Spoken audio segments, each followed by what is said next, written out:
Chapter 1. What kind of haul did we get, Captain? Kagram Bekcah asked as their frigate pulled away from Corliss. I noticed we picked up a Krogan and some other valuable slaves and was wondering what kind of prices we were trying to fetch for him. I reckon the Krogan will fetch a higher price than usual because it's a female, the captain stroked his chin. I've also got people bidding on the Asari that we got paid as tribute, she's a slightly unusual color so we should get a good price for her as well. What were you planning on doing with the suit rats we captured? Kagram asked. They look to be on the older side than the ones we normally grab. We're going to put them to work, the captain chuckled. There's a lot to fix on our fair ship, and no one better to do it. And we both know that the migrant fleet will pay us a fair amount of creds to return them. You gotten to see any of those new humans starting to spread all over the place? Kagram asked. Because I've not seen anything besides what was on the extranet. I've been looking for a new species to add to my collection anyway. Only glimpses when I've dropped by Omega for some shore leave, the captain replied. Besides, the Asari can live longer and are much more productive anyway. Bah, Kagram replied. I've had enough of Asari, I want to see something truly exotic. Captain, Lieutenant, you might want to look at the sensors, the sensors officer reported. Why look what we have here, the captain grinned. I believe we've found your exotic creatures, Kagram. They're just sitting dead in the void aside from that small corvette that just detached. Why don't we show them how much the toll is around these parts? That's a fairly big fleet for a bunch of primitives though, Captain, Kagram said as he looked at the readings. But I'm not seeing any EZO coming off of them, just some strange radiation. Who cares? The captain chuckled. We're about to be filthy rich if we manage to bring a new species onto the market. We might even be able to retire after a haul like this. All right, Kagram sighed. You heard the captain, let's go intercept that corvette. Take it nice and easy though, we don't want to blow the ship apart by accident by using our spinal gun. Moving to intercept, Captain, the navigation officer replied as her hands danced across the controls. We'll be on them in a few minutes and then we'll be ready to do some boarding actions. Maverick shook her head as the drugs began to wear off in her system. It seemed her captors had underestimated her body's ability to process and fight off the chemicals they were using to keep her from breaking out of the cell she had been locked into. Keeping quiet for now, she let various pirates pass by as she pretended to still be drugged out of her mind, and once her vision had cleared up she began to take small peeks at her surroundings. I do not believe that I'll be breaking free of this on my own, the female Krogan muttered to herself as she tried to snap the cuffs that had been placed on her. You, whatever your species is, come and help me break us free. I can't do that, the much smaller and suited creature replied as it wrung its hands together. They've got bombs on our suits and if we move too far then they detonate. Do you not have redundant organs with which to take the blow? Maverick asked as she cocked her head to the side. What manner of creature are you? I'm Setershima Vasuwa, the male creature answered. And this is Suragalas Vasvikar, we are some of the Quarians that were sent to Corliss for salvage negotiations before we were turned into a tribute to stave off the pirates. I have heard of you Quarians, Maverick said as she eyed the two suited aliens before her. I hear you are a hardy species, capable of doing almost anything. Then the pirate frigate shook as it took what seemed to be weapons fire and the lights began to flicker. Aha! Maverick cheered. Now is our chance to make our escape. No, we're not going to be able to break through these bars, and our collars are still active, Sura said as she looked at the collar on her partner Seater. It would take me longer than the time I believe that we have to deactivate these collars. And that is with my usual tools. Open fire with the Guardian systems, the captain ordered his weapons officer. We should be close enough for them to cause damage to the corvette without destroying it.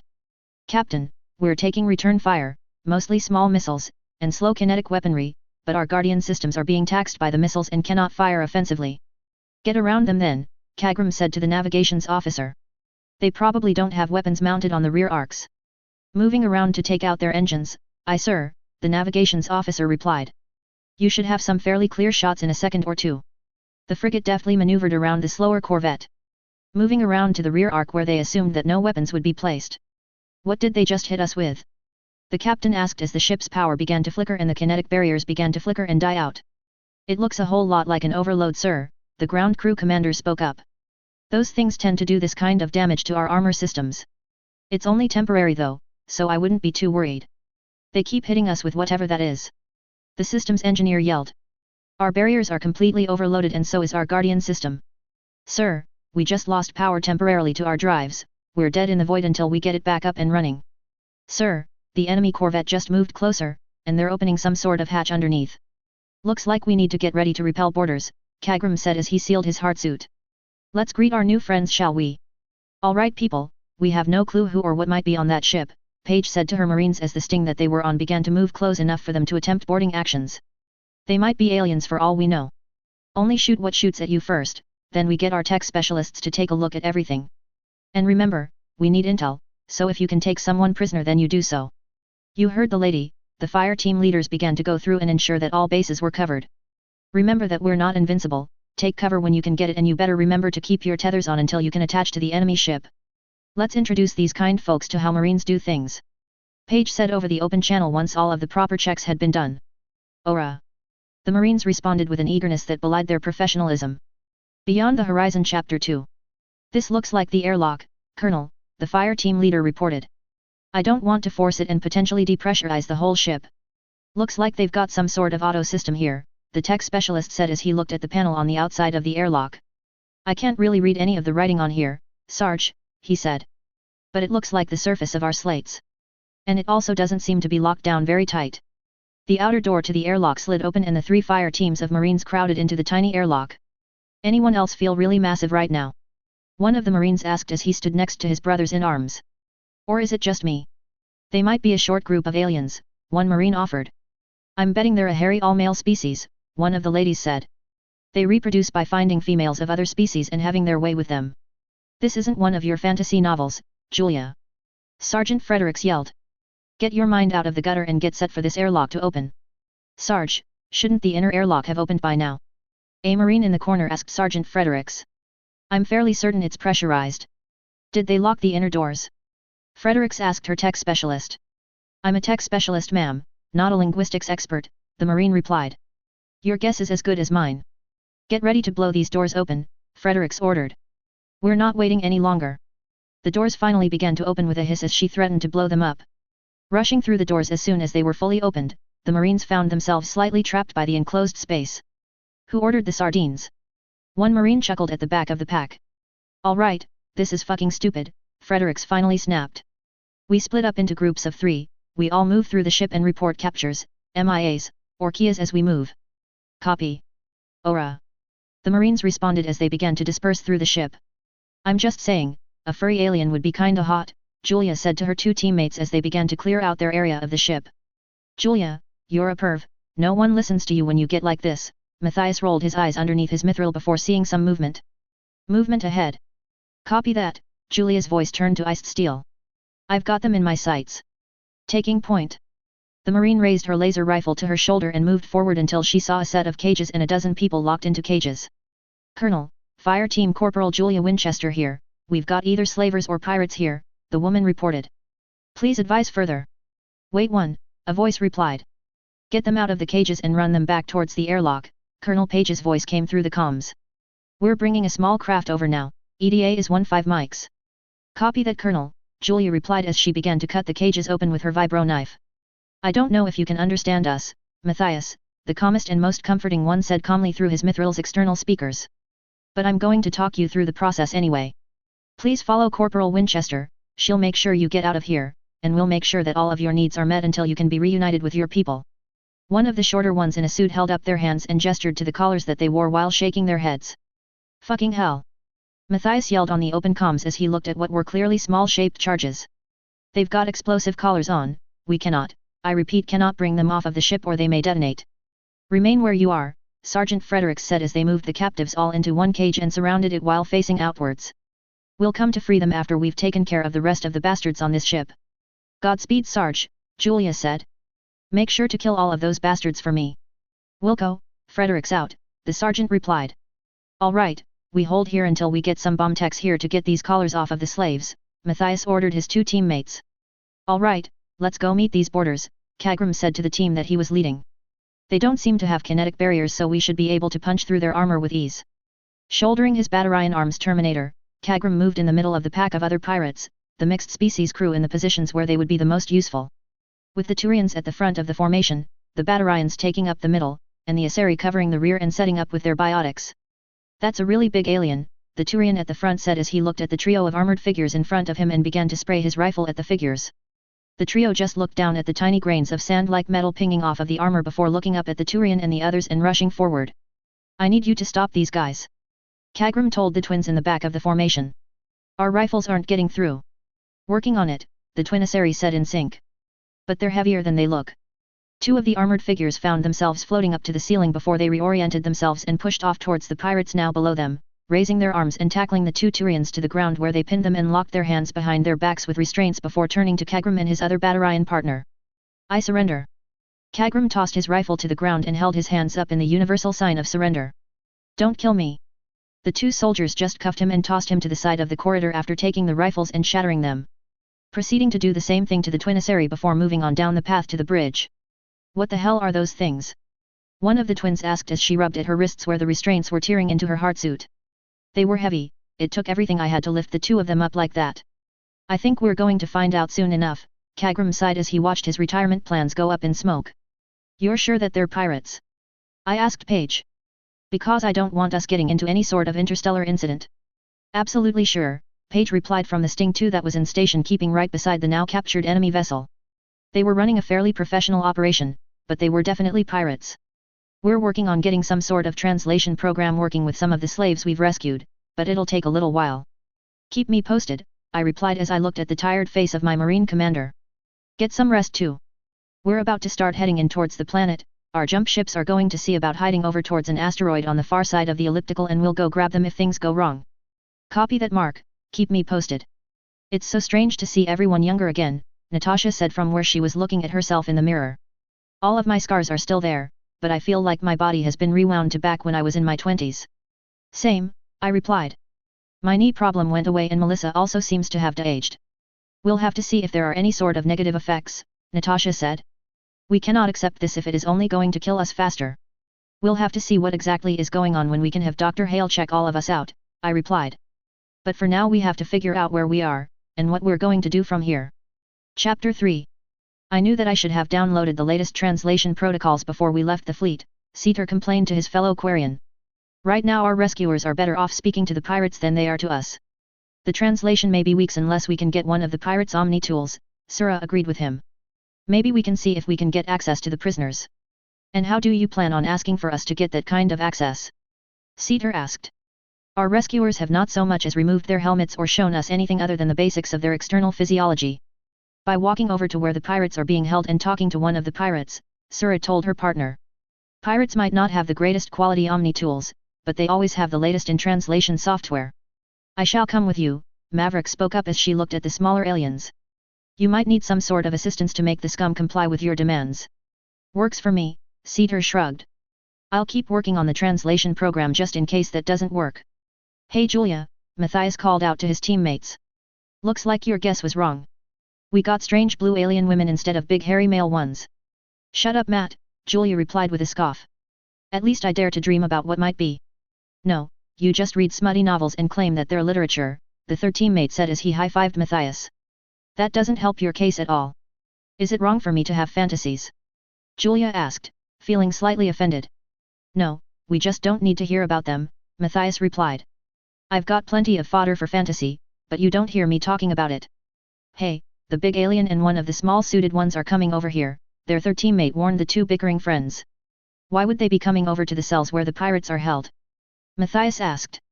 Hey you. Maverick glared at one of the Battarians that dared to meet her gaze as she escorted Sura over to where the pirates were kept. We need access to your translation programs, Sura told the pirates. If you cooperate then we will do our best to keep you alive. I'll do it, one of the Aseri twins spoke up. This is just something my sister and I were doing for our maiden phase after all. What do you think they're talking about? Matthias asked Julia as they watched the small suited alien talk with one of the blue women and make some sort of Trivi ID thing appear on her wrist. I have no idea, Julia said as she watched the interaction with interest. Maybe the little one is threatening the blue one. Well, whatever it is they're talking about it looks like they're done now, Matthias replied as the aliens stopped talking to each other. The little suited one then did something with the orange hologram and tried speaking in her strange language again before what sounded like a mechanical or machine translated version of English was emitted from the strange device. Can you understand me now? The mechanical voice seemed to echo through the cramped space. Better than we could before, Matthias said as he knelt closer to the device, not knowing if he needed to be closer for it to work. Are you able to understand me? Understand you? Yes, I am better, the choppy voice replied. The program becomes longer to better use of. Great, now we have to talk and listen to choppy and backwards English until this gets figured out, Julia complained. I'm taking a nap, have fun talking with a translation program. New translation programs suck, Sura said to Maverick on the side as they kept talking to the armored alien and trying to get everything translated properly. It takes time for the built-in six to sort the language and find the proper words to use. And don't get me started on putting the words in the right order. How long will we be talking to them like they are children? Maverick asked. As long as it takes, a female voice spoke up while Maverick and Sura turned to look at the teal-colored Asari as she walked up to them. Translation when it comes to a new species is difficult at best, and near impossible at worst. That is part of the reason why Asari are chosen to be the diplomats. We can do a surface meld, learn the language, and begin programming the translators. Bah, Maverick scoffed. Why would I need to learn a language when I already speak the most universal of them? And what might that be? Sura asked cautiously. Violence is the universal language, and everyone speaks it, Maverick said proudly. Watch as I speak it with these aliens here. Maverick went up and stood right in front of one of the armored aliens and went to punch one of them when they grabbed her arm and swung her around so that she was pressed to the ground with her hand in her back. See, they speak my language. They might lock you up in the cell with the pirates because of that, Sura said as she crossed her arms and shook her head at the Krogan female. Not try to that again, Sura's Omni tool said. Disable will I. I would not try that again, young one, the Asari told the Krogan. These people seem very inclined to do violence, and do not appear as peaceful as many of the species that we have met in the galaxy. I am Krogan, Maverick said as she stood up. I do not listen to what soft squishy Asari have to say. No, but they might want you to, the teal-colored Asari pointed at the armored figures that were now pointing weapons at Maverick. And I am not certain that you would win in combat. Fine.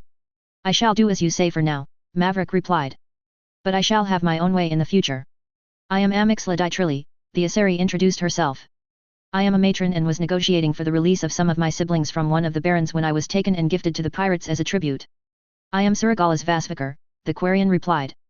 We were negotiating for the salvage rights of several Quarian wrecks on Corliss when we were captured by bandits and sold to the pirates.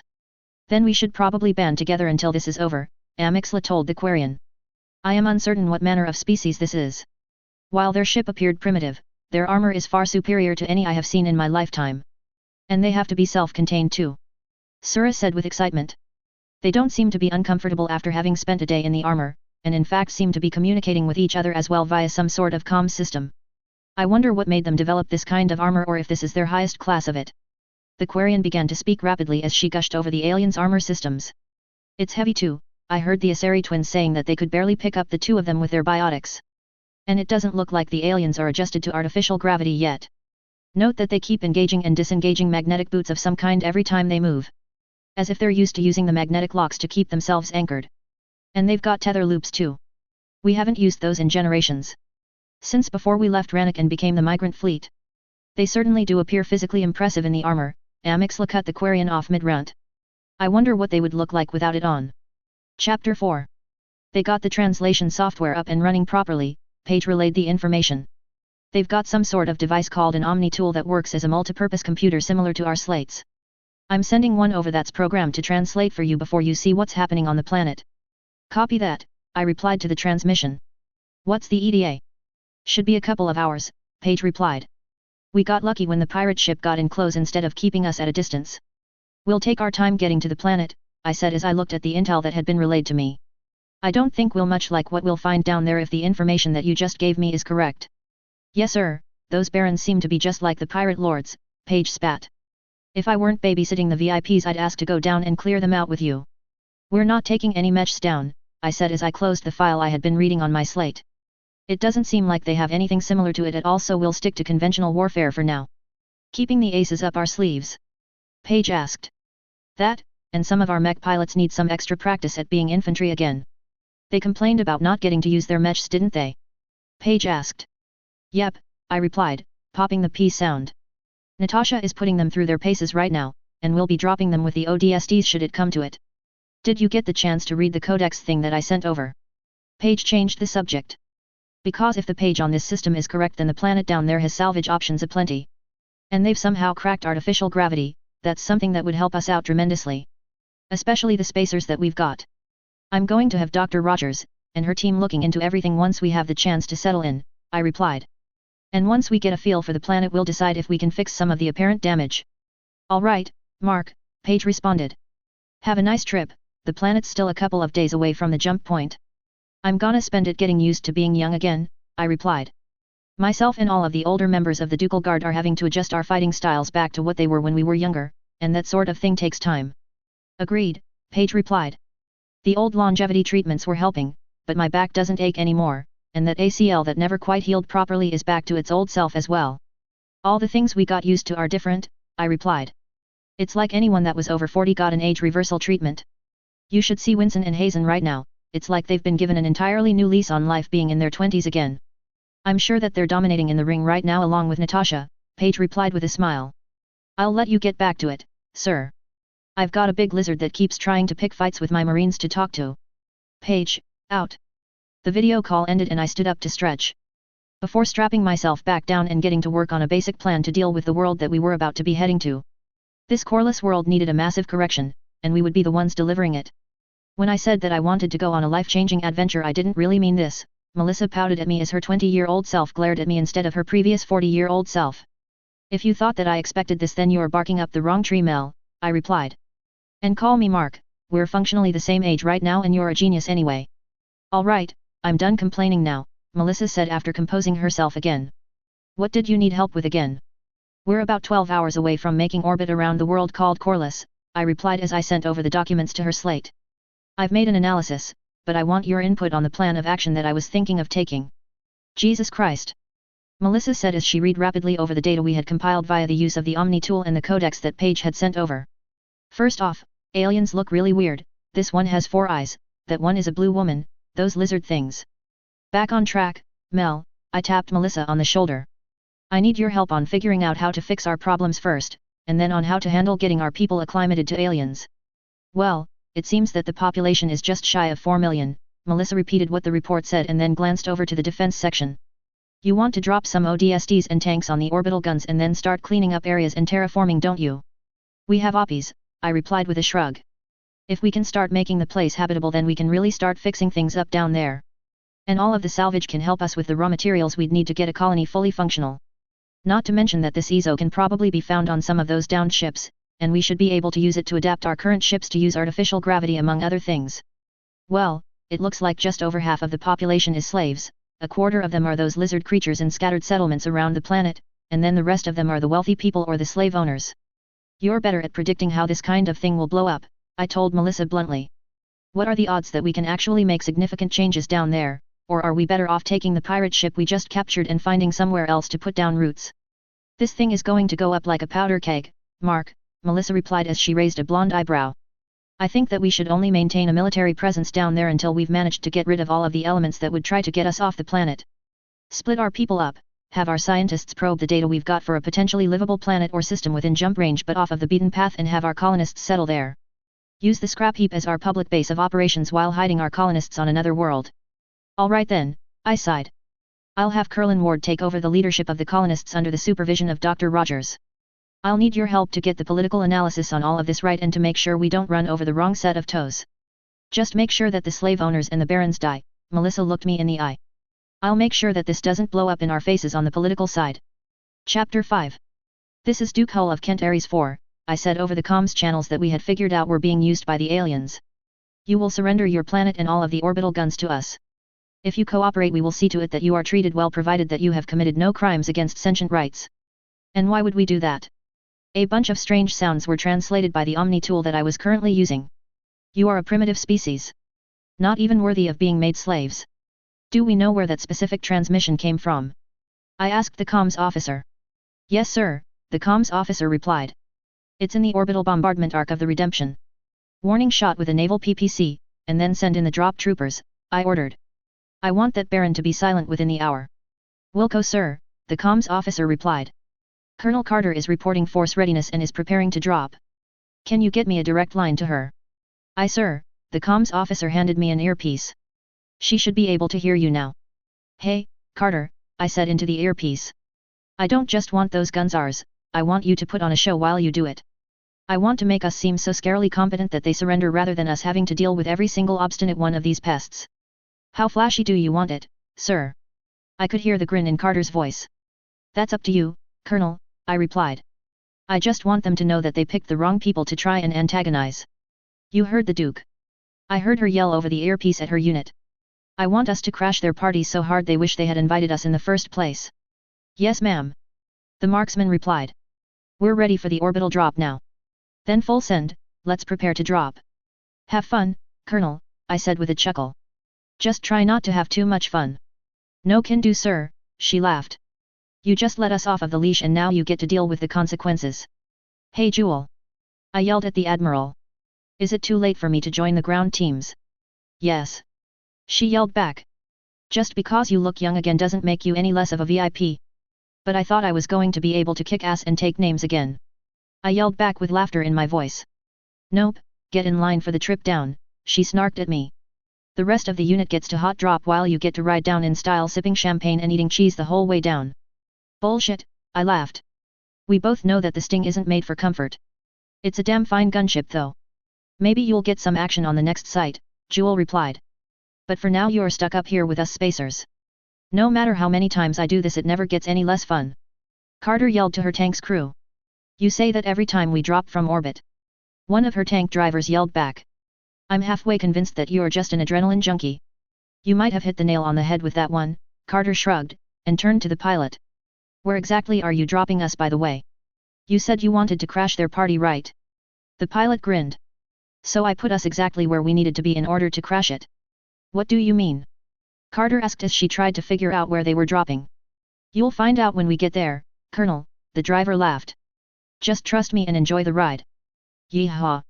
The tank driver yelled as the von Luckner crashed through the ceiling of the Baron's gun complex right into the middle of the literal party that he had been putting on, crushing the food tables and sending rubble flying everywhere.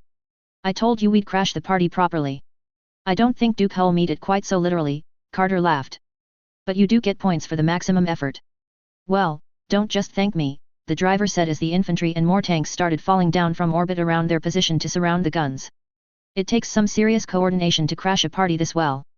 Fine, I'll give you all a bonus once the paycheck hits, Carter sighed before looking at the cameras linked to the outside of the tank. This is Colonel Carter of the Marksmen, she said through the rough translation program that she had available. Resistance is futile. You will comply or we will kill you, burn the body and feed you to whatever passes for carrion on this world. She nodded at the tank gunner and he moved the machine guns to point at the nearest armed personnel while the main gun pointed at what looked like the Baron in charge of this cluster of guns. He looks like an old-style Lyran general threw up on his outfit. Looks like he pissed himself, another crew member said. There's a wet spot in those pants and I don't think white is supposed to stain right there from spilling whatever it is they drink here. I take it things are going well. Melissa asked me as we sat and looked at the reports that Carter and the Ducal Guard had submitted. Yes actually, I replied as I glanced over the report that Nat had sent me. We've got over half of the Barons in line, and we're going to start working on the rest tomorrow. Seems like this set was more focused on extorting people for salvage rights and less on the slavery bit, Melissa said as she looked at the records. What's the plan for them? I know we're killing the slavers though. We're going to be putting them into work crews as we install the extra terraforming devices that we brought with us, I replied. They'll be paid whatever passes for a fair wage and will be assigned living quarters as we go along. I want them to directly see that they could have improved this mess all along. That'll have to wait until we get our own colonists put down somewhere safe, Melissa said as she handed me another set of data points. Yeah, I agreed. Dr. Rogers' scientists think that there's a decently habitable world within a one-jump radius of us. They're sending out the Secrecy and Snake to get a picture of their two most likely picks. We'll have to call all of the senior-level people in for a meeting to decide on the right system if it comes down to two choices, Melissa said as she drained a bulb of water. The colonists will want to feel like they're a part of the decision-making process and that'll help out with all of the scattered emotions they'll be feeling from being cooped up in the dropships in a strange place. I know, I replied. But they'll have to wait at least a week while the two spy ships make their inspection and return trip. Let's hope that there's good options out there, Melissa said after a moment of thought. A resource-rich planet would help us get started on building up some good defenses. I was thinking about taking a page from Taurus playbook, I said. We've got the spare dropships once the colonists are offloaded, so why not drag asteroids into orbit and fit them with defenses? The two elephants are perfect for it given that they're tugs, and we can make some pretty large-scale lasers and other arms using the machine shops on the Argo. Something to plan for later, Melissa said as she unstrapped herself from the table and began to float up. Get some rest, Mark. You look like you haven't slept in a couple of days. I guess I am falling back into old habits, I muttered to myself as I continued looking over the massive amount of data that I still had to go over. Why'd Mary have to retire right when I need her most? Chapter 6. Hey Nat, I spoke to my wife on a direct channel to the Maxim that she was currently writing in. Are the Krogan and Vorsha listening to you? I've had to beat it into a few skulls, Nat replied. But so far it's been fairly successful. Once I explain that we're going to leave them alone for the most part as long as they don't take slaves or do other things that would cause us to go after them, their content for the most part. That's good to hear, I said with a smile. Melissa and Carter are pacifying the rest of the barons now, and I've got Dr. Rogers and some of her team going over the pirate frigate with a fine-toothed comb. Good, I would love to be able to have artificial gravity on a dropship. It would enable more training and other things to be done while we are in transit, Natasha replied. I think the sting would be more effective as well if they were able to ignore the G-forces. Agreed, I replied. We're temporarily recruiting some of the slaves that the pirates had on board to assist with the very basics of everything. That should hopefully give us a head start on figuring that out. We're coming up on the next settlement now, Natasha said. I'll let you know how everything goes. I'm grateful that we got the translation program running, Ceter said to his fellow liberated slaves. But we've spent so much time explaining how various systems work that you'd think we were dealing with a bunch of primitives. We most likely are, Amixla stated. They appear advanced in many ways, but the lack of element zero in their technology means that they simply adapted to a different way of life. I am quite certain that they may consider us barbaric in some ways as well. Sura, one of the strange sounds was translated. Can you show me what this is specifically and how it works? Of course, the female Quarian stood up. I can show you how the artificial gravity generators work. Why does it do that though? Dr. Adam Kelly asked the suited alien now identified as Aquarian. I know that it does produce artificial gravity, but why, and more importantly how does it do it? It reacts with the electric charge and manipulates the mass of objects. The Quarian repeated the same thing that they had been stuck on for the last hour or so. Why does it matter how it does it? Because if we know why it produces that reaction, then we might be able to replicate the effects of it without needing this rare element zero, which isn't even a real element according to the very definition. And if we know how it produces the reaction, then we can try to figure out ways to implement it into new ways of using our current technology. I've never asked why or how, the Quarian admitted. I just needed to know the specifications of specific cores and if they would be compatible with certain ships. I'm not really sure if there are any current scientists apart from maybe the Solarians and Asari who would be doing that kind of research. There certainly aren't any in the fleet that are dedicated to that kind of idea or problem solving. We're too busy trying to survive. If you're not asking questions about the things you're using, then you're no longer adapting, Adam said after a moment of silence. If you not only want your fleet to survive, then you need to start asking the right questions. Being good with the tech that you have is all well and good, but it's not enough to just be good. Knowing the right questions is the start of science and discovery, and also the nature of invention. Okay, Sura agreed. Let me help you take it apart and we'll try to figure out why and how artificial gravity works. Then we can do small pieces of the ESO core until we've got a baseline. Now you're starting to think like a scientist and an engineer, the human scientists patted the Quarian on the shoulder. I would like to speak to your leader, Amixla said to the ranking officer on the ship that they were still detained on. I was in the middle of negotiating for the release of some of my sisters and would like to return to that if at all possible. I'll relay the message up the chain, the armored alien folded its arms. But I wouldn't expect a response anytime soon. And why is that? Amixla tried altering her body language to be more appealing to the alien, but for some reason her senses kept on failing her. Is there something going on that I should be aware of? No, there isn't, the alien replied. And whatever you're trying to do, you should stop it, it just makes you look as awkward as the lizard. Just take off the helmet. Are we not allowed to see what our rescuers look like? Amixla tried once more. We have no idea how our immune systems will react to you, the alien replied. Until that is done under controlled circumstances, you will not see a single one of us without a fully secured suit on. I can make it worth your while, Amixla decided to try and seduce the alien. I have many years of experience as a lover. No means no, the alien turned and placed her hand on her hip where some sort of massive sidearm was located. Keep fucking around and you'll find out just how seriously we take that around these parts. You said the blue alien tried to seduce you. I asked Paige as she cummed me to relay the question that the alien had asked. Yes, I think us not being in an unsealed environment is doing something to her physiology when she tries to speak with us, Paige replied. The Quarians and the Krogan almost seem to defer to her, and the pirates seem to find her extremely attractive for some reason. And your Marines? I asked. Are they affected? Negative, Paige shook her head. A few think she's as attractive as any woman with a massive rack like that, but that's been the extent of it. The small group of biologists we have observing them say that her body language changes depending on which alien she is addressing at that precise moment, almost altering the perception of any of them to think more highly of her while they are in her presence. Can they identify whatever it is? I asked. Are there pheromones or something in the air?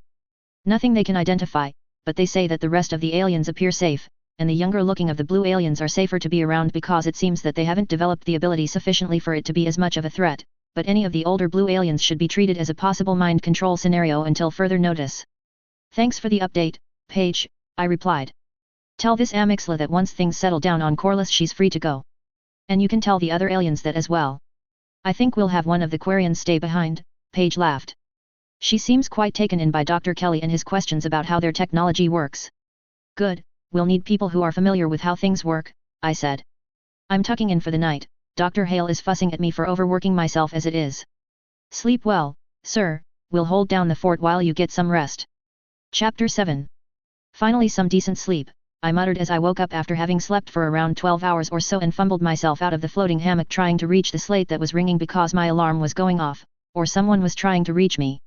Seeing that it was my alarm, I was tempted to turn it off and roll over to get back to sleep, but I knew that there was still work to be done, and so I got dressed and made my way out of the quarters that I had been assigned while on the Manassas.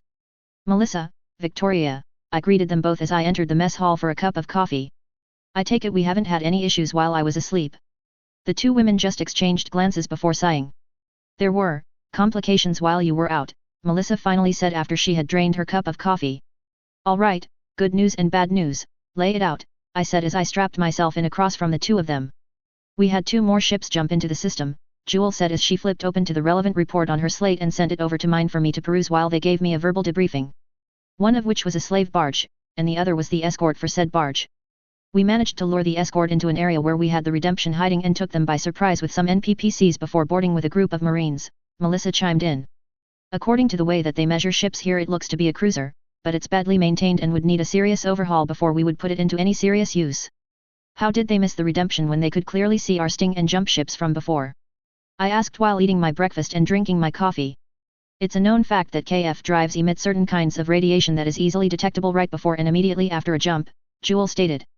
Apparently our ships are nigh invisible to their own unless we're right on top of them if we haven't jumped in a while. That's something we should keep track of though, I said after thinking about it for a minute. While it helps us out if we create a bunch of monitor-class vessels, it doesn't help us out in the long term if we're easily seen on sensors when we first jump into a system. Once we figure out how to replicate some of their technology we can look into tactics and the strategic implications, Jewel replied.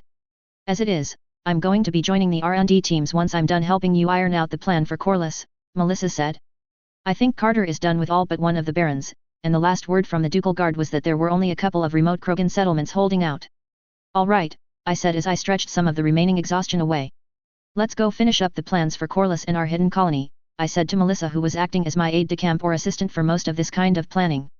Then we need to establish when we're going to unveil mechs. I'm leaning towards saving them for a significant strategic advantage, but I'm not exactly sure when that would be. Industrial mechs should be fine, Melissa said as we began to leave the mess hall. Just strap some machine guns on them and make sure they look a bit ramshackle and they'll think it's just another primitive design that we seem to be using. I've got Dr. Rogers' teams that are aboard the Argo working on some modifications to our lumberjacks' saws. Given the amount of metal salvage down there, I'm sure that we'll need all of the industrial mechs we can get working on hauling salvage. That might work, I replied as we entered the room that I was using as an office. But we'll cross that bridge when we get to it. This is great fun, Natasha said as she and Nadia Winson entered yet another version of a circle of equals with one of the Krogan settlements that were on Corliss. You have challenged my brother and I for the right to rule over the settlement, a rough series of sounds came through before it was translated. We shall see if you are capable of standing before 2 true Krogan. The 2 Krogan hefted their melee weapons and glared at the 2 mithril-clad ex-clanners before throwing their weapons to the side and charging forward to fight in hand-to-hand. Which one do you want? Natasha asked the de-aged Ghost Bear Khan as she ducked out of the way of a fist. Because I'm good with fighting either of them. I will take the bigger one, Winson rolled her eyes at Natasha's contractions. But next time I believe we should challenge them to a game of either football or rugby. I believe that the rest of the guard are feeling left out. Sounds good to me, Natasha said as she threw the slightly smaller Krogan over her shoulder with a roll of her hips and a shift in momentum. Just remember to not break this one as badly as you did the last one. I am young again, Winson said as she broke the big Krogan's knee with a well-placed kick and flipped over the large lizard. I am simply enjoying the fruit of my youth once again. Winson then spun the Krogan around and knocked him unconscious with a precise knee strike. If any of these brutes fought smarter I would have taken them in as a bondsman. Winson muttered as she walked away from the circle of equals. They would have made great warriors if they used their minds as well as they used their strength. Agreed, Natasha said as she finished toying with the slightly smaller Krogan before forcing him to yield. One begins to wonder if they've lost faith in their own ability to adapt to things. Hopefully we can begin to fix that, Winson looked over the second-to-last settlement. For the settlements here seem to be places where their hope comes to die. And I would like to see if I can bring back their warrior's spirit and the pride of victory back to this species. I'll bring it up at the next meeting, Natasha said to the Ducal Guard member. I'm sure that if you can properly justify it that Mark will allow you to at least try. I shall have to consult the proper data on this species, Nadia Winson replied. But I believe that it may be worthwhile to at least try. Chapter 8. I am pleased that you chose to accompany me, Amixla told Cetar as she and the male Quarian boarded the shuttle headed for Corliss. Our hosts were beginning to unnerve me. They're scary, Cetar agreed. I don't know why Sura is so fascinated with how they've developed. They did seem to be asking a lot of questions, Amixla said to the male. Is there any way that I could learn some of those questions? The matron asked as she tried to make herself appealing to the suited Quarian. Over dinner somewhere perhaps. Sure, Cetar stammered as he blushed at the very attractive Asari, seeming to throw herself at him. I just have to make my report to the fleet before I attend to personal business. Come to dinner with me first, Amixla said with a seductive smile. I'll make it very worth your while. I guess the report can wait for a few more hours, Cetar said as he followed the Asari matron to one of the few high-end places on Corliss. I'm not sure I can afford to eat here though. This place is owned by a friend, Amixla smiled. And they're very good at catering to specific needs. I've arranged a clean room in the back for when we have finished our meal. There's definitely something up with those blue women, Matthias said as he watched the Asari lead the shorter Quarian around by the nose. She has a great rack, but there's no way that I'd be trying to stick my dick in something like that. Did you notice that Sura seemed to open up to us more once we began separating her from the other two? Julia asked with an icy tone to her voice. The Asari doesn't even seem to be aware that she's doing it unless it's not working. It's as if it's on a subconscious level. Look, she just altered her body language to start talking to that, Matthias trailed off as he tried to figure out what the alien was called. Turian, that's it. Notice that she stopped emphasizing her bust and hips to the Quarian and started showing off more of the top of her head to the Turian. It's not pheromones, and it doesn't seem to be anything that she's doing on purpose, the third member of their little trio of Marines said. I'm not even sure how the Quarians were affected considering that they spend their lives in their own self-contained suits. Dr. Hale and her staff are going to be going over the couple of dead ones that we got from the cruiser, Colonel Page said as she descended the ramp. Just keep your helmets on people, we're doing our best to seem like we're something similar to the Valis that we've been told about. If we can convince the aliens that we only live in our suits then we'll have created another level of mystique in which to shroud ourselves in. Are those the orders from the powers that be? Matthias asked his CO. Affirmative, Page replied. We're going full send on the cloak and dagger for this OP. Wilco, Julia replied, her jokes having stopped once she had started actually working.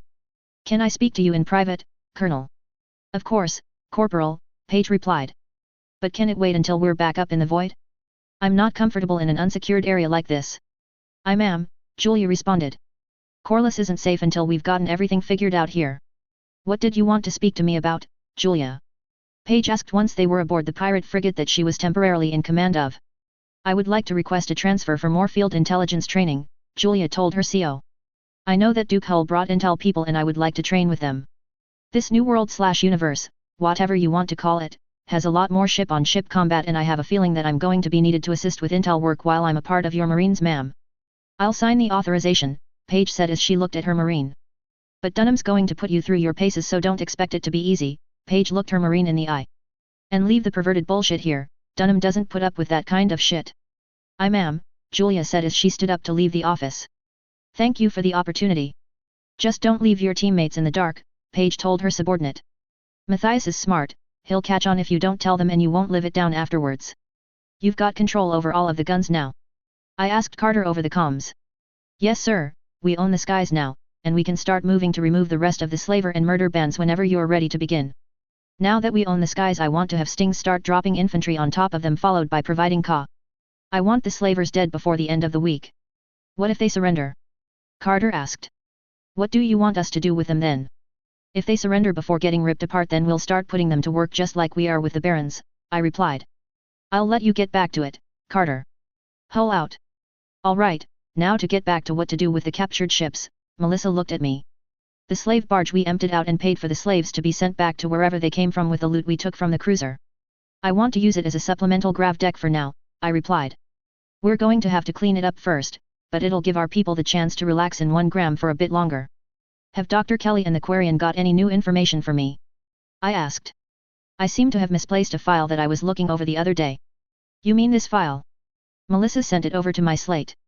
Yep, I replied as I opened the encrypted data. This could be the solution to helping us rapidly terraform and make Corliss a decent front. I agree with you, Melissa sighed. But we don't know how large the technology scales, and we don't know how it works yet. In this case I'm perfectly willing to utilize it first, and figure out how and why it works while we're using it.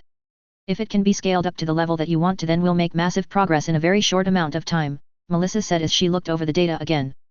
But we've got to plan for the eventuality that it won't work. In which case we've already worked out the backup plans, I replied to her. Now we just have to see how things play out. How are you so confident that your plans will work? Melissa asked in frustration. I'm not, I replied with a shrug and a smile. But there's only so much that I can actually accomplish before there's nothing left for me to do but hope that everything works out. And if I appear confident that it will work, then the rest of the people who follow me will believe the same thing. I guess, Melissa agreed. It just always seemed like you and Mom knew exactly how things were going to happen and moved in response. If I knew everything that could have happened, then Sapphire would be with us on this trip too, I reminded Melissa. But she's not with us anymore, so clearly I'm not as perfect as it seems. I guess it's just hard to reconcile the hero worship that I had of you and Mom and the reality of it all, Melissa sighed. You never stop learning this kind of thing. Do you, Uncle Mark? Nope, I replied with a shake of my head. The day that you stop learning is the day that you die. And I thought I told you to call me Mark. Slip of the tongue, Melissa smiled sheepishly. You made me feel like I was 12 all over again. It's a parenting thing, I said with a smile. One day you'll understand. Chapter 9. What do you think they're building? Seater asked Amixla as they looked towards the area just outside of the dome complex that had been sectioned off. I have no idea, Amixla replied as she stood up. But I have found my sisters and they are refusing to leave this goddess-forsaken planet. But I have other obligations and so must be on my way. I experienced a pleasant time with you, Seater Shimavasuwa. Should the stars align, I hope that our paths will cross again. The Asari matron walked towards the shuttle that would be taking her on a path back through Omega and back into council-held space.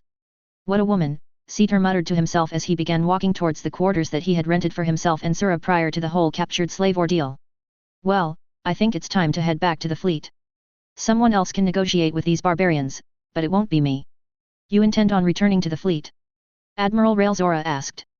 Yes, I believe that someone else would be better suited to negotiating for salvage with the new government that Corliss has, Seater replied.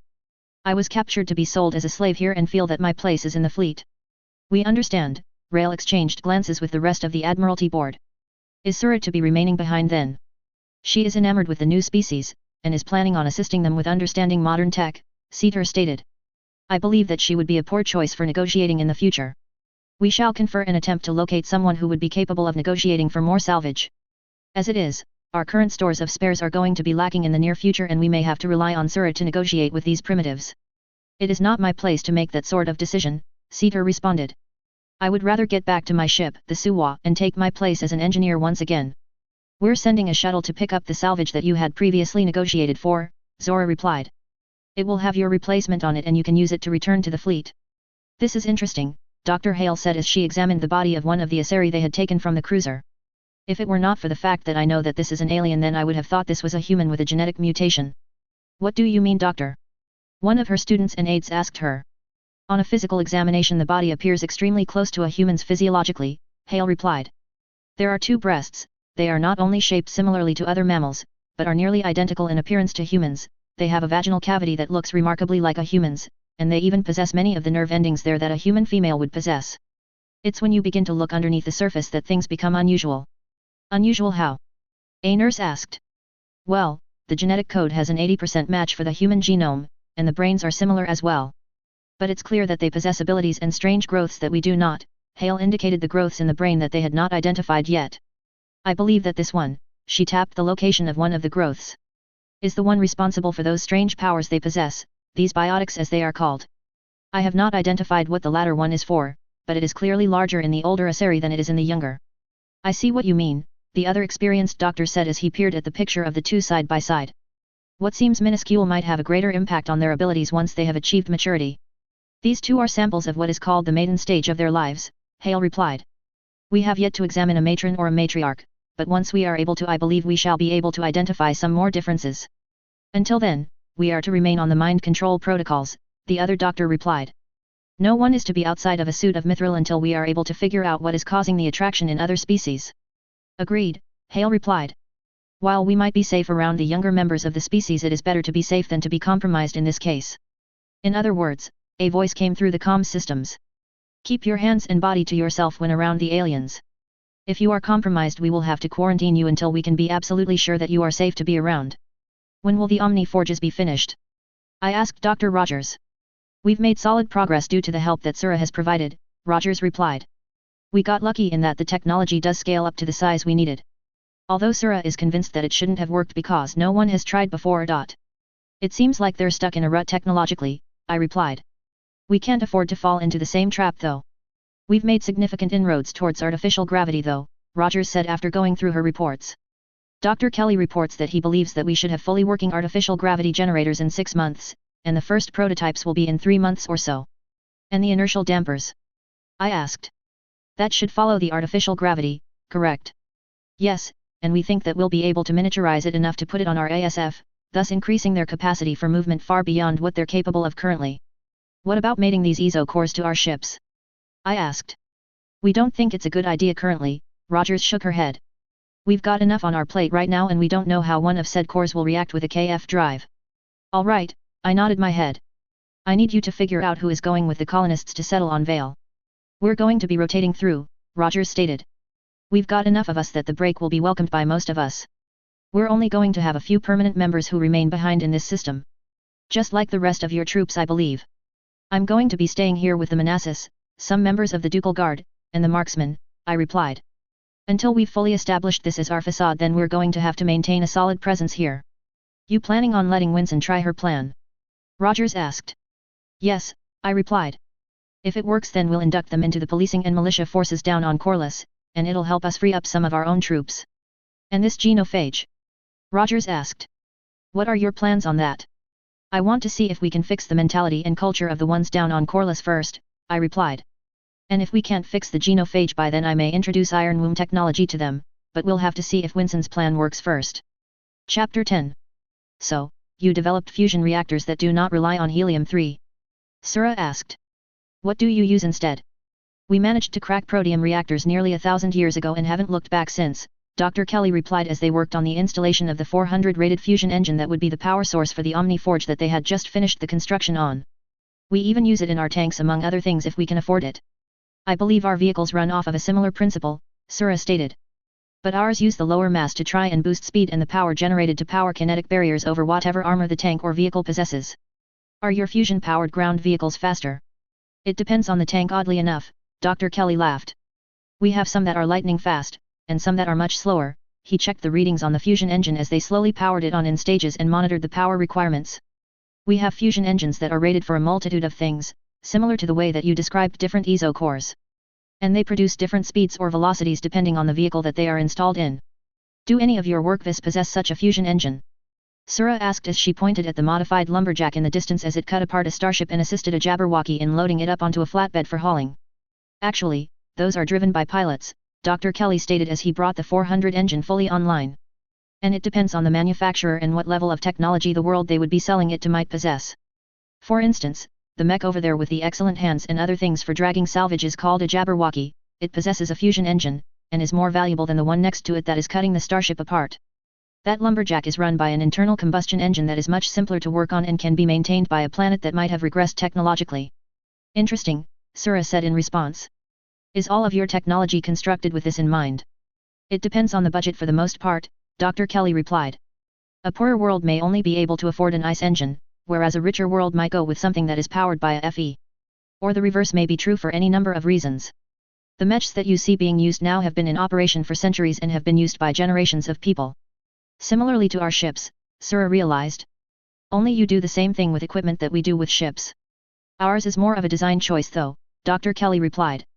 We chose to build things to last so that they may be of continued use to the future generations. I'm afraid that your migrant fleet isn't left with that option. Sadly, yes, Sura replied. Many of our ships are falling apart and have been in service for centuries past when they should have been scuttled. A place where we could get a complete overhaul would be a miracle, but I'm not certain that it will happen at all. Corliss is open to business from everyone, Dr. Kelly said with a grin. While official alliances may be out of the cards, I do not believe that any yards we have in the future would deny business from a fleet that needed a good overhaul. I swear you're worse than the Valis sometimes, Sura elbowed the man in his armored ribs and winced. All of you are looking at how best to profit from all of this. Science is driven by two things, my dear apprentice, Dr. Kelly laughed. War and business, and when one falls behind, the other one takes up the slack. If you want your discoveries to be funded by someone with fat checkbooks, then you'll find a way to profit out of it. Dr. Kelly then turned and walked out of the Omniforge central room and began to run it through the first test cycle. Remember that, and you'll be set in funds for the rest of your life. I'm seeing some quality issues with the first batches, Sura reported, changing the subject as she looked over the report with her Omni tool. Well within the predicted margins, Kelly replied. This is the first test anyway, and we can further refine it as necessary. How is everything going on Vale? I asked Melissa over the HPG. I know that Ward is a good leader, but I was worried some of his clan tendencies would manifest while he was in charge. We're solid here, Melissa replied. It's a bit warmer than I'd like, but I'm from their CAD so I'm not sure I get to complain.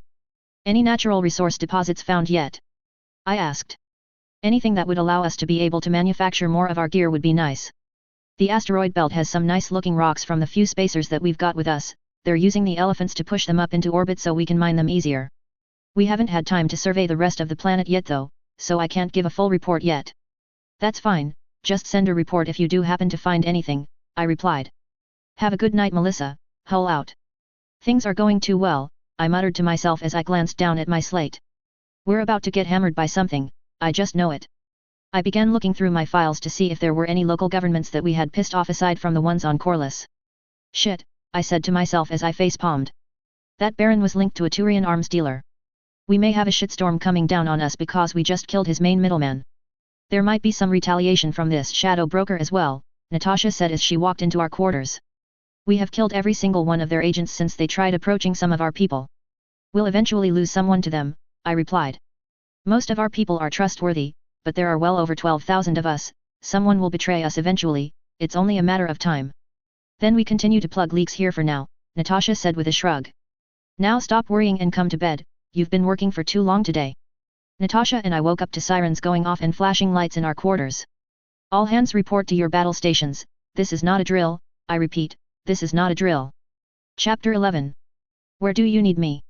I asked Admiral Victoria Jewel as soon as I reached the bridge. On standby, she replied as she glanced at me. The Redemption and Defender were sent to defend Vale so it's up to us to take out the two cruisers that just jumped in. I looked at the tactical map and saw that the two cruisers were flanked by a trio of frigates. Just how invisible are we to them? I asked as I looked at the frigates and the cruisers. You said that you managed to test it. Unless someone is looking out of a viewport we might as well not exist unless we just jumped into the system, she replied. What do you have in mind?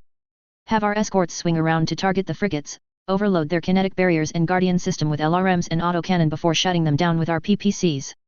Cut off their communications and let the cruisers wonder what happened to their escorts as we vent the ships. Ma'am. Cruisers are launching shuttles, and they're headed right for Corliss. The sensor officer reported. Carter will have to deal with them, Jewel replied. We've got bigger issues right now. All right people, Paige told the temporary crew of the cruiser that they had captured previously. We've got 5 more enemy ships to take on and we were chosen to play bait. So we're going to lead the cruisers on a merry chase while the rest of our marines and sailors try to disable or take over the frigates while we keep those cruisers busy. How do they expect us to take on 2 cruisers ma'am? Matthias asked. We're still rookies at flying this kind of boat. We don't know the full limits of this technology yet, Paige's eyes sparkled with mirth. So we're going to do things that we might have considered impossible and do our best to do what marines do in the process. Paige began to look at her marines that were in various stations on the alien ship's bridge. Make sure that you're vacuum sealed, because we're more than likely going to break this ship apart while we take on the other 2. Where is the female? A massive Krogan charged the fire team of heavily armed and armored troops as they held off the Vorsha that he had brought with him. We have come to take the fertile one back to Tuchenka where she belongs. He was answered by an anti-material round entering his skull and exiting out of the other end leaving a blood trail. Don't trash talk when in combat, a man muttered as he peered through his rifle scope. Ringleaders down, the cannon fodder should be easier to deal with now, boss. Glad to hear it. The sound of gunfire echoed in the background of her reply. Still kinda busy on our end, but only a handful of shuttles made it down. Boss, the big one down here was screaming something about them trying to reclaim a female and take her back to their home world. But my translation systems could have been off too. I'll have our intel people go over it when we're done here, the sniper CO responded. We're going to try and take some prisoners and try narco interrogation on them after we've taken them all down. Copy that, my position should be clear, I don't think anyone saw the shot, the sniper replied. I can remain on overwatch for the fire teams over here, or me and my spotter can transition to cover you. Stay where you are, we've got things handled here. Roger that, settling in. We are losing the ground fight. Garm threw his fellow Krogan into the bulkhead of the cruiser that he commanded for this battle. Follow that ship. I want the enemy broken and laying at my feet. The Blood Pack commander ordered his 2 ships as they continued to follow the lone pirate cruiser. Garm, our frigate escorts stopped responding, and they're drifting in space as if they just lost power. That does not concern me, Garm shook his head. I believe our prize is on that cruiser, and so we shall get close and board it. Fire our guns and disable that ship. The cruiser shook slightly as a round left the spinal gun. The round left the chamber at a fraction of the speed or light and barely missed the pirate cruiser as it began a slingshot run around the gas giant. First round missed, reacquiring target for when it swings back around. With assistance from the built-in 6, the paired Blood Pack cruisers fired one after the other, impacting on the enemy vessel and causing the kinetic barriers to activate and then die as they were overwhelmed by the destruction visited on the small area of the ship. Enemy ship is drifting, one of the Krogan manning a bridge position reported. Bring us alongside, Garm ordered. We're going to board this ship and take back the Fertile One. It was a good run, people, Paige commended her bridge crew. What systems are still intact? Spinal gun is still charged, the Marine manning the weapons console reported. But the capacitors are losing charge at a rate of 2% per 5 minutes. Are we facing the enemy? Paige asked with a savage grin concealed by her helmet. I am, and one of them will be passing across our line of sight, or close enough to it by the time they reach knife fighting range. Do we have any thrusters working? Paige asked. Yes ma'am, our port thrusters are still functional, but it's only the directional ones that work. Good, Paige stated. When they get close we'll hit the one ship with a point-blank round and prepare to repel boarders. If they wanted us dead they'd have already opened fire. Chapter 12.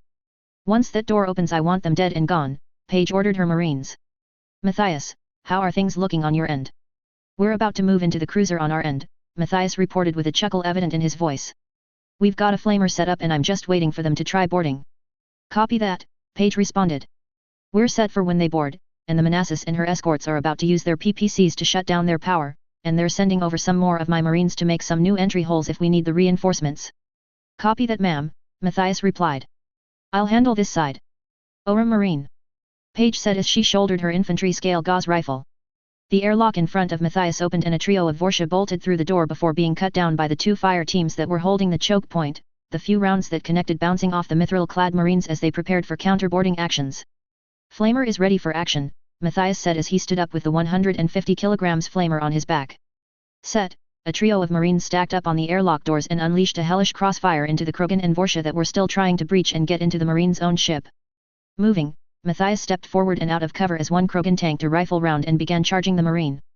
A stream of fire then left the flamer and the Krogan screamed as he dropped to the ground and tried to roll and put it out. The airlock then took on a hellish glow as Matthias and his 2 fire teams began moving past the flaming corpses and pushed into the enemy cruiser. I want Fire Team Charlie to head to the engine room and keep it secure, Matthias ordered as he stripped the flamer off of his back now that it was out of fuel. I'll take Fire Team Bravo and take the bridge. I should have taken the flamer, Paige muttered to herself as she hosed down a Krogan with her rifle and watched as some of the holes began sealing up before she blew his brains out. We need to start moving up, Paige told her 2 fire teams. You will not stand in my way. A much larger Krogan than the other ones they had been killing burst through and threw 2 of Paige's Marines into the bulkhead before turning and facing the Marine CO. Where is the female? The Krogan roared as he charged Paige, taking rounds from her rifle without flinching. Trusting his enhanced regeneration to keep him alive while he tried to kill the foes standing before him. What do they feed you? Paige asked as she slapped a new magazine into her rifle and continued firing, her rifle kicking back into her shoulder as she backpedaled before ducking out of the way as the Krogan tried to lunge and tackle her. Spinning around, Paige threw her shoulder into the back of the massive Krogan before shooting out his kneecaps at the same time, temporarily crippling him before kicking him into the bulkhead and watching as he turned around while trying to stand, only to be faced by the barrel of Paige's rifle pointed at his head. Regenerate this, Paige muttered as she fired her entire magazine into the massive Krogan's head before turning and looking at her 2 fire teams who were finishing off the rest of the enemy boarders. We secure. I ma'am, one of the 2 Marines that the large Krogan had thrown into the bulkhead replied. I'm gonna have to stay here though, I think I've got a concussion. Doc. Paige called for their corpsman. Pick 2 people to stay and cover you while you treat these 2, she indicated the 2 that had been physically thrown into the bulkheads. The rest of us are pushing through and taking the enemy ship. Matthias turned and drilled a Vorsha in the chest with a burst from his rifle as his fire team turned and shredded the rest of the Vorsha's teammates. This is Manassas Actual, we have boarding craft inbound with reinforcements, came over the encrypted comms channels that they were on. Signal with your beacons and we'll direct them your way. This is Colonel Page, came the colonel's response. I've got 2 wounded, and a bunch of pissed off Krogan and Vorsha trying to prevent us from taking this ship, A burst of gunfire was heard over the comms. We've secured engineering, but we don't have the personnel to take the bridge from here. Copy that, Colonel, the voice of Major Jenkins responded. We're bringing the heat in. We've got our engineering area locked down, Matthias reported to his XO and CO. We're pushing the bridge now. I think this was a secondary ship because we're not encountering the same level of resistance that the Colonel is. We're diverting a couple of fire teams to you anyway, Major Jenkins responded. The frigates were fairly easy to take over and we'd rather not take any major losses. Copy that, sir, Matthias replied. I'm sending a pair of my people to the secondary airlock with a beacon while we move to take the bridge. Matthias turned and gestured to two of his fire team members and sent them down the hallway to the secondary airlock. Watch your corners, Matthias muttered to himself and his teammates as he took the remaining 3 members of his fire team and began scanning for hostiles on his way to the bridge. The power is starting to come back on, and while the Krogan might charge us, the Vorsha are more likely to be hiding in the corner for an ambush. Wilco, came the reply as they moved at a decent pace to the locked bridge door. Chris, get up here and breach this door, Matthias ordered. Then prep flashbangs. The named breacher came and planted his shaped charges at the weak points on the door and stood clear with a detonator in his hand. Fire in the hole! Chris yelled as he detonated the charges while Matthias and the other 3 Marines tossed flashbangs into the room before moving in and killing the Vorsha and Krogan while they were still blind and deaf. Clear. Matthias said as he checked his sector and turned to watch the bridge door as the rest of his team declared the space clear as well. Alright people, I want those bodies policed and then let's get the power back on. Our reinforcements can take care of mopping up what's left of the enemy here. Fuck. Paige yelled as she dropped back behind one of the barricades that they had taken from the enemy. They're using grenades to try and breach into engineering now that we own it. Shrapnel pinged off of her armor as the grenade exploded, the armor of one of the dead Krogan and Vorsha bodies turning into ceramic shards as the grenades kept coming in. Colonel, Major Jenkins' voice said calmly over the comms, you might want to take cover. Get ready. Paige ordered the 2 fire teams with her. And watch your fire. We got blue incoming. The sound of handheld gauze weaponry instead of the propellant-based weapons began to echo in the corridor outside of the engineering hallway as the enemies that had pinned Paige and her fire teams began to turn so they could engage the reinforcements that had just arrived. Alright, let's push. Paige ordered as she led her teams into the corridor, the remaining crew members of the Blood Pack cruiser fighting ferociously as they went down, but eventually falling to the volume of fire that the armored Marines brought to bear. I had a fire team secure the bridge while we came to bail you out, Jenkins reported to his CO.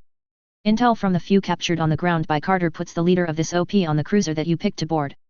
It was probably that big motherfucker who refused to go down until I emptied my mag into his head, Paige said as she took a moment to breathe. Let's get this finished. Aye ma'am, Jenkins responded. Cleanup should be all that's left. And we have 2 new cruisers and some frigates that are in, Paige trailed off as she looked at the damage left behind. Somewhat better shape than the one we took from the pirates. We'll have the engineers and people on the Argo take a look at it, Jenkins said with a chuckle. I'm sure we'll have them up and running fairly soon. The big problem is going to be crewing everything, Paige muttered to her XO as she made her way to the bridge. We're going to have to get the pet projects finished down there on Corliss and start recruitment soon. Otherwise we're going to be stuck without a full defense force up here. That's a problem for Hull to figure out, ma'am, Jenkins told his CO as she sat in the captain's chair. We just have to get it moving to where we can work on it. I need a vacation, Paige said as she unsealed her helmet and took in the smell of violence that littered the cruiser. This entire ordeal has been a pain in the ass. I'll hold down the fort if you put in for one, ma'am, Jenkins replied. We all know how to do our jobs. You're Marines, Paige gave her XO a look trademark. If I leave you alone for more than 5 minutes you're going to try and either eat it or blow it up. I haven't blown anything up in a while, one Marine within earshot protested. It's been at least 5 years. Then one of the panels on the bridge started smoking as a Marine was using it before sparking and dying. Oops, the Marine said sheepishly as he looked anywhere but his CO. Turns out they had a lot of porn on this terminal, and not all of it was of aliens either. Like they'd have porn made off of a human, one Marine scoffed at his teammate. I swear. The Marine replied. She was hot too. Her legs went on for days and her rack wasn't bad either. Heads out of the gutter, Paige slapped her Marines on the back of their helmeted heads. We've still got work to do. Chapter 13. So, care to tell me why we're stripping the MassEffect core out of this cruiser? Sura asked as she helped Dr. Kelly go through the proper removal procedures. We're going to be transitioning this drive and the kinetic barriers over to one of the smaller escort craft that we have for experimental purposes, Dr. Kelly replied as he looked at what Sura was doing.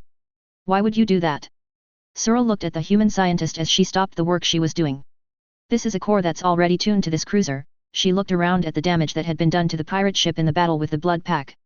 It would only take some minor work and you would have the cruiser functioning again. We're stripping this cruiser for what few parts it has in commonality with the blood pack cruisers that we have taken possession of, Dr. Kelly replied as he turned to supervise some engineers in the removal of a panel. We've currently got a bunch of Marines out in the void pulling the kinetic barrier emitters for further experimentation. It's a waste of a perfectly good ship. Sura nearly yelled at the scientist before catching herself. The migrant fleet would be willing to pay for this ship, and you wouldn't even have to fix it. We'd do that by ourselves. I will bring that up to Dr. Rogers, Kelly said as he pulled back for a minute. But I doubt that it would be effective. We have the cargo space in one of our escorts to mount this and we need to test things. We need to see what happens when one of our reactors is powering the ESO core and the barriers. If they are stronger, then that is something we need to know now. If they are weaker, then we need to know soon. The universe is fraught with danger, and we must be able to confront it. Then why not break down one of the frigates? Sura asked. Would that not be just as effective and less likely to harm your own escort? Potentially, Dr. Kelly agreed. But we are experimenting with the larger core because we suspect that if we can tune it properly to one of our stings, that it will become a viable threat to any enemy vessels that we might face.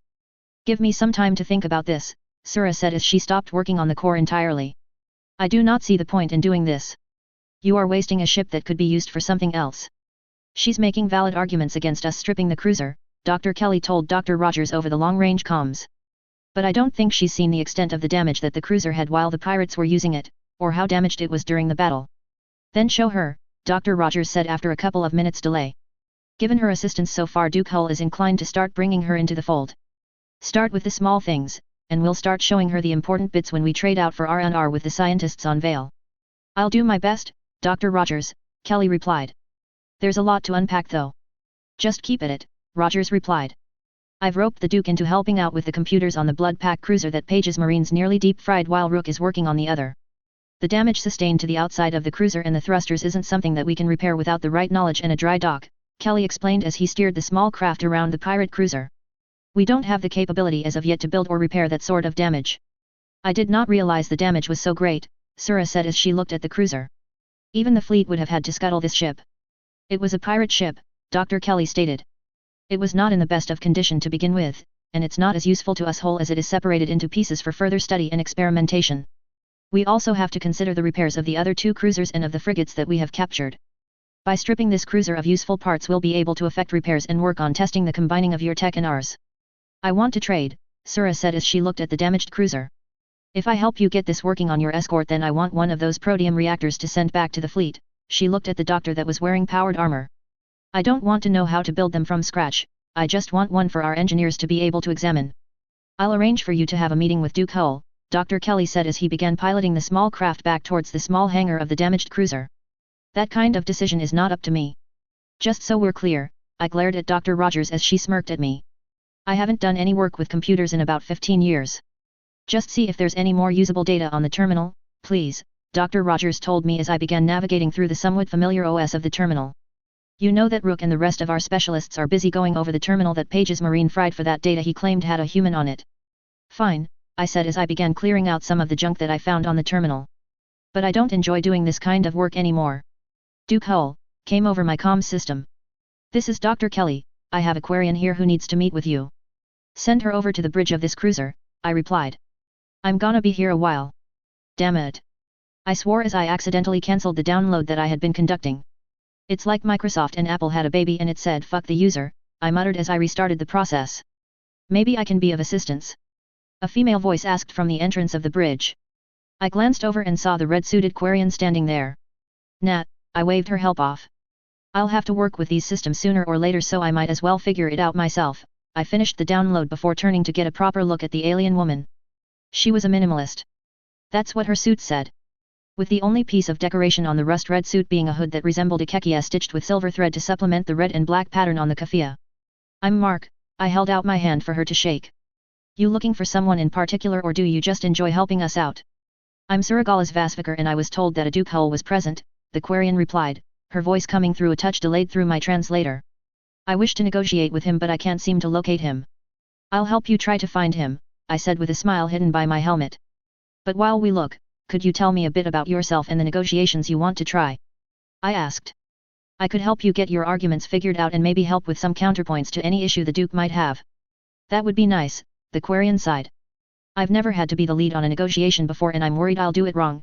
She wrung her hands before shifting her keffiyeh to hide the lower part of her tinted visor. I don't even know what he looks like or which of the suits he'll be wearing. I think you'll be fine, Sura, I replied as we left the bridge and that bastard of an operating system behind. In fact, let's take our time. I think the Duke will be back on the bridge by the time we make it back here. Where's Mark? Dr. Rogers asked as she entered the bridge and saw a slate resting on one of the terminals. That son of a bitch, she muttered. How'd he manage to get out of this? She asked before opening a direct comms channel to the Manassas. Victoria, Natasha, I'm afraid Mark somehow skipped out of his forced break. And I have no idea where he is. Chapter 14. Where do you want these, ma'am? A Battarian asked Nadia Winson as he carried a stack of crates into the room. Just in the corner over there, Nadia told the alien. The payment for the deliveries should be deposited soon. As long as I get my credits I'm good, ma'am, the Battarian replied. What do you need with a bunch of textbooks though? If you don't mind me asking, that is. A good warrior needs 3 things, Nadia Winson said as she began to open the crates and pull out actual paper books written in the Krogan language. A strong mind is the first foundation that must be laid. For if a warrior is unable to think and know when and how to fight, then they have already lost. Winson began to pile up the books at each desk while further explaining things to the Battarian who stood there in awe of the de-aged Ghost Bear Khan. The second thing that is needed is a strong body, for if you are not able to physically keep up with the demands of this life then you are a liability. And what is the third thing that is needed? The Battarian asked as he leaned forward to take in Nadia's words. They need a purpose, Nadia said as she began to walk towards the prefab's door. For without one a warrior is as the grains of sand scattered on the wind. Nadia opened the door and watched as the multiple large groups of Krogan played rugby out in the open space that had only a week ago been a wrecked starship. And I intend to give them the means to find that purpose. The Battarian just stood there for a couple of minutes, gaping at the charismatic words of the woman who had once been a member of Clan Wolf and then rose to be a Khan of another clan entirely. Is your group hiring by any chance? The alien asked as he looked out at the Krogan who weren't trying to kill each other but were instead engaged in a game that actually looked organized. Anyone that can do something like this, he gestured towards the games being played. I want in, and I know a lot of other people who are just as sick of the status quo as I am. I am Nadia Winson of Duke Hull's personal guard, Nadia Winson introduced herself. We are going to be forming a local militia, and are going to be in need of good officers, she looked at the lithe form of the alien. Prove yourself, and you will end up in a place to change things for the better. Expect me to sign up as soon as you begin, the Battarian replied as he began to leave the massive facility. What did the Duke say? Dr. Kelly asked as his Quarian friend entered the room that held the EZO core. I think that we settled on something decent, Sura said as she sat down on the lone stool in the core. But I have to confirm things with the Admiralty Board before it can be approved. Well, in the meantime would you like to help me with this? Dr. Kelly asked. I think my calculations are right, but I'd rather be certain that they're right than make a mistake that costs lives. Sure, Sura said as she walked over to look at the slate that Dr. Kelly passed her. I'll have to translate it first though. Take your time, Dr. Kelly smiled underneath his mithril. I'm in no rush to blow anything up. I think it should work, Sura said as Dr. Kelly and a group of engineers shut down the EZO core and began to float up as the artificial gravity shut down. This part is easy though, it's the installation and tuning to a new ship's mass that's the hard part. Mass calculations are probably one of our specialties, Dr. Rogers said in response. But we're going to be handling everything with care anyway. You do not wish to learn? Nadia Winson asked a Krogan that stood up from the desk and challenged the teacher that had been assigned to the Krogan. No, this schooling is useless. I shall never need any of this math that you are teaching me. The Krogan stated firmly, staring into Nadia's helmet. Follow me, Nadia instructed the Krogan that was raging against the order that they were trying to impose on them. All of you, she gestured to the rest of the class. This is why math is important, Nadia pulled the sheet off of an artillery gun. I know how to use this to hit a target that is over 15 kilometers away when I am given the correct coordinates, Nadia looked at the class of adult Krogan. While modern strategy makes use of frigates for long-range support, there is nothing that beats artillery as the king of the battlefield. Technology will fail you, Nadia told the group of Krogan. Your minds and bodies will only fail you once you reach old age. She stared at the Krogan that challenged her and got up in his face. You are the weak link if you refuse to adapt your mind to the situation. A Krogan's body can regenerate and adapt from many things, but your mind is your greatest weapon. Prove it then, the Krogan responded. I challenge you to single combat, should you win then it will prove that your way is better, he scoffed. But if the mind is truly greater, then shed your armor. We do this the old way, with no advantages other than those granted to us by our native skin. I accept your challenge, Nadia Winson looked at the Krogan. We will have a circle of equals tomorrow at dawn. Bring 2 witnesses, there will be no recordings other than honor for this.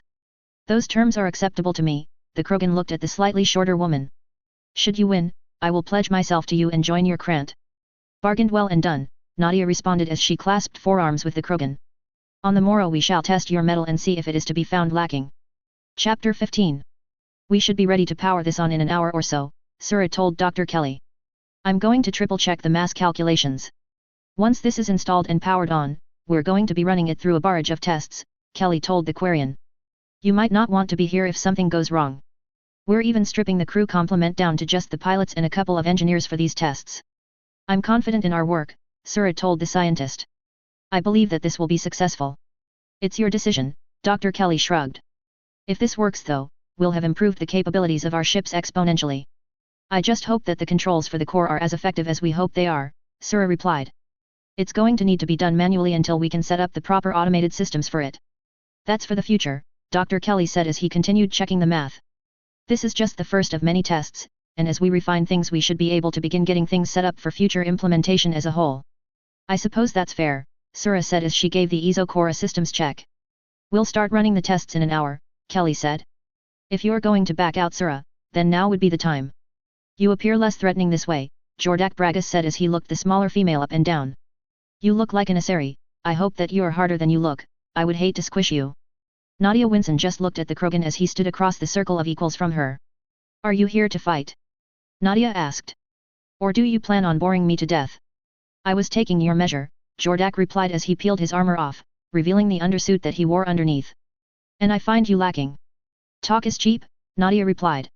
You requested this circle of equals. Now you may fight me, or you may leave.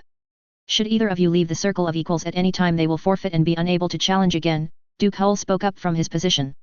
We have clearly marked the boundaries for this trial of refusal, and we have warriors on standby to force compliance if need be. I am not one to typically succumb to the blood rage, Jordak replied as he handed his discarded armor off to one of the Krogan witnesses. But I understand the precautions nonetheless. Natasha then stepped forward and recited the ritual words that would begin this trial. After Natasha had walked to the outskirts of the several-meter-wide circle both Nadia and Jordak started circling each other, looking for a sign of weakness. Jordak moved forward first, throwing his body at Winson in a tackle reminiscent of a rugby or American football move. But Nadia darted out of reach of it all except for his claws, which carved deep gashes into Nadia's thigh as the clothing tore. Meanwhile, Nadia moved away from the reach of the Krogan at first before darting within his reach, using her elbows and knees to great effect as she drove the hardened points of her body into the Krogan's own, throwing him back a bit before he regained his focus from the shock of being on the defensive. Rack! Jordak roared as he bodily picked up Nadia and slammed her into the ground as hard as he could. But Jordak lost his grip on her as she slipped from his grasp and dropped down, using the leverage from her body to kick the Krogan in the back of his knee, driving him forward with his own weight to the edge of the boundaries where she then drove an elbow into his crest as she jumped up onto Jordak's back. Reaching back and trying to tear Nadia off of his back, Jordan tore more skin off of the con as he finally found purchase on her shoulder. Digging his hand in, he rolled his hips and tried to throw her off of him, but instead only gave her more purchase to move up and wrap her legs around the Krogan's neck and begin tightening down. Jordak continued to try and grab Nadia, but she refused to release her hold in spite of the blood loss from the relatively deep gashes that were sunk into her legs, arms, and her torso. Jordak, realizing that he wasn't going to be able to break the con's hold, began to stumble towards the boundary line, intending to throw her out of the ring and thus make her forfeit.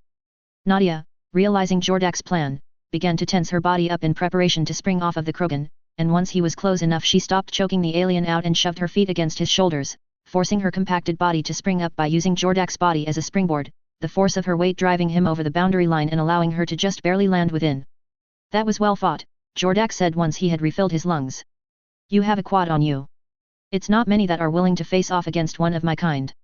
I am not sure what a quad is, Nadia replied. But it sounds uncomfortable. Jordak just roared with laughter as he considered the bloody form of the woman in front of him. I am willing to follow your ways, Jordak said as he met Nadia's eyes. And I will assist in ensuring that the rest of the Krogan submit to your ways as well. We Krogan respect strength and a good fight, as long as we are provided with those things then we shall follow your ways. You're crazy, I shook my head at Nadia as Natasha and I began to treat some of her wounds. But I think you've just secured the loyalty of this generation of Krogan. I have learned a great many things over my long life, Nadia smirked up at me and Natasha. Jordak did not care if he won this fight, and he will not be the first challenger that I have to face in this circle. But this is the birthplace of something new, and I will see it through. Just try not to overdo it, I said as I helped the con up onto her feet. I need you in one piece, especially with Hazen out of commission for the next 6 months to a year. I do not believe I will conduct any more trials out of my armor, Nadia winced as she stood up to her full height. This was my first challenge in years beyond the sparring mat, and I find myself lacking in my old skills. I'm certain that Mathis and many of us on the Ducal Guard will be willing to assist with that, Natasha said with a smile. You only have to ask. But first I believe that you need to see Dr. Hale. While some scars may heal, you do not desire to have any that would impair your abilities. Nadia replied. I believe we'll need assistance getting on board the Argo for said attention though. Power flow seems stable, Dr. Kelly stated as he looked at the readings. Engaging artificial gravity, now. Entering the commands, there was a minor hum from the EZO core as a few unsecured tools fell to the floor and the hum stopped as a solid 1 gram of gravity manifested itself across the interior of the Sting they were using as a test bed. Gravity test is good, Sura said as she reviewed everything on her Omni tool. Mass calculations were good and it looks like we should be ready to start with the rest of the tests. Next is the inertial dampeners, Dr. Kelly grinned underneath his helmet.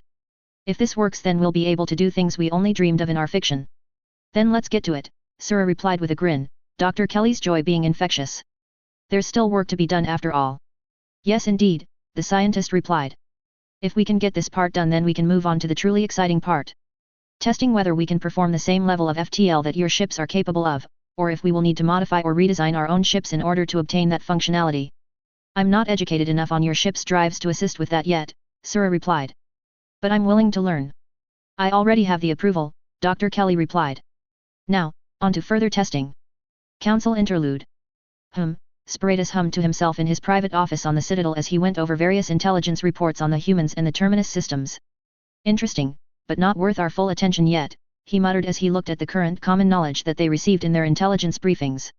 Avina, can you connect me with Councillors Tavos and Vidal? The Turian councillor asked as he drank his typical morning beverage. Affirmative, the sixth avatar responded. Connecting you now. Sparatus, Tavos' voice came over Sparatus' terminal. What is it? Have you had the chance to go over the recent reports from the Terminus yet? The Turian councillor asked as he continued to read said reports. No, I have not had the chance to do so as of yet, Tavos replied. Is there something important in them? Potential new species in the Terminus, Spartacus summarized for her as Vidal connected to the group call. They seem to have taken over the cesspool that is coreless. Yes, they seem to be establishing themselves fairly well according to all reports, Vidal agreed as he caught up to the conversation. All intelligence from STG agents in place nearby suggest that they are a species that requires their suits in order to live. Agreed, Sparatus replied. The reports from some Turian agents that we had embedded in a couple of pirate groups suggest that they are a species with primitive technology for the most part. I do not believe that they are a threat to the Council as of yet and that our priority should still be focusing on the humans. Give me a moment to read the reports, Tavos said. We can reconvene in person to discuss this in say, an hour. That is acceptable, Sparatus replied. Shall we make use of that cafe? Incognito again? Vidal asked. It's important that we are not always in the council chambers, Sparatus replied. And this gives us the opportunity to shed the roles, if at least for a small period of time. How do people not recognize us? Vidal asked. I do not understand how this seems to work every time we attempt it. We are known for specific appearances in specific places, Sparatus explained to the Solarian. I know that your background was in science, but I was a part of the Turian Intelligence Corps before I was appointed to this position. This is effective because we are not wearing our usual garments, and our face paint has been changed on the part of myself and Sparatus, Tavos said as she sipped at her tea. And no one would expect us to be out in the open like this, so it works because it is unexpected. Now, I believe we were discussing the possible new species in the Terminus. Yes, Sparatus said as he began to eat the breakfast that he had been served. I believe that we should keep an eye on this species but not interfere. We have enough on our hands with the humans at this point. I wish to send a Spectre to keep an eye on them, Tavos said after a moment. They could become useful in balancing out the Terminus if used correctly. Agreed, Vidal said as he slurped at his own beverage. We have seen evidence that they do not like pirates or slavery. They could be useful in drawing attention away from our species' borders. But who to send? Sparatus asked. This would end up being a long-term assignment at worst, and could be a permanent one at best. Most of our Solarian Spectres are training their replacements, Tavos said as she consulted her Omni tool. That leaves us with a Turian or an Asari. Most of which are busy in their own assigned sectors, Sparatus pointed out, reminding the other two of the standard operating procedures of the Spectres. There are only a handful of Spectres not in play currently. Vazir is currently not assigned to any sectors, Vidal spoke up. There are also a couple of Turians that are not currently assigned to any one area. They're blunt instruments, Sparatus shook his head. Saren is good, but I don't think he'll perform well under this kind of operation. And the rest of our Turians are going to be busy running around trying to put out fires. There are never enough specters to go around, Tavos sighed. While they are always our most capable agents, they are also limited by their numbers. I believe that Vazir will be best for this. She has the expertise in diplomacy and in infiltration after all, both of which may be needed. Her record speaks for itself, Spiratus agreed. I approve, Vidal said bluntly. We can give her the mission once we are back in the council chambers proper. I will have some of our specialists give her a debrief on how to deal with potential primitive species, Tavos said as the trio of counselors rose to leave the cafe. Matrons sometimes need to be reminded that just because they do not possess our technology does not mean that they are lesser. I will ensure that the appropriate reports get filed in the right place. Spiratus shifted the conversation slightly after they left the table and turned the jamming devices off. Spirits know that the boss would kill me if I filed something incorrectly. Don't forget that we need to get the project accomplished in a timely manner as well, Vidal picked up on the speech pattern. Sooner is preferable when it comes to this sort of work. I'll be contacting the specialists after our break is over, Tavos smiled. This should not take long to put together after all. We are all agreed then? Spiratus asked. Yes/we are. Vidal and Tavos replied. Then I'll see you in the office, Spiratus said as he walked off in a circular route to one of the hidden entrances to the council tower. Yes, see you there, Vidal said as he took another route. Back to work then, Tavos sighed tiredly as she looked at the citadel. Looks like I've got some people to get into contact with. She opened her Omni tool and sent a bunch of messages. Who to use? She muttered to herself as she considered a list of matriarchs and older matrons before her. She smiled to herself as she selected one name in particular. This is a perfect way to get you away from the truth and puts you away from causing any trouble that might get you killed. I would hate for people to investigate your death after all. Tavos hummed to herself as she began to plan. Chapter 16, Natasha's Bad Idea Part 1. Everything seems to be going well, I said to Dr. Rogers as we drove around the Omni forges and the ships that were being broken apart and recycled at a much faster pace than before we arrived. It does seem that way, Rogers agreed. We have noticed some flaws that need to be corrected in Forges 1 and 2 though. But we'd have to take them offline in order to fix them. We're only building prefabs and more dome structures with them right now, I said as I watched the industrial mechs feeding massive sections of the ships into the forges. I'd rather have everything working at full efficiency than something go wrong due to a flaw. I'll have a team start working on it, Dr. Rogers said as we neared the end of the drive. I wish you weren't making us rotate back to Vale every couple of weeks though. You're killing our efficiency. You and I both know that efficiency is only going to be down in the short term, I argued with my lead scientist and engineer. I'm not letting your teams burn themselves out on this, I don't care if they were magically made younger with the rest of us. You could at least let me keep the team leads over here for longer periods of time, Rogers argued as I pulled the SUV up to the armored prefab that was being used as the main residence for the marksman and ducal guard for now. No, I told the scientist. I understand that you're all excited, but we can't really afford to lose any of you due to a lack of rest, I sighed. I'm willing to keep Dr. Kelly and his team for somewhat longer lengths of time because they're the ones who are the most experienced in working with the new tech right now. But that's the only concession I'll make. I'll take what I can get, Dr. Rogers replied as we stepped out of the car, flanked by Mathis and one of Natasha's marauders. Good, because this wasn't a negotiation, I said as we cycled through the airlocks and entered the prefab before taking off our helmets. Adamina, we don't have the manpower to do what you want to do yet, and we have no way of getting back home if our hyperspace specialists are correct.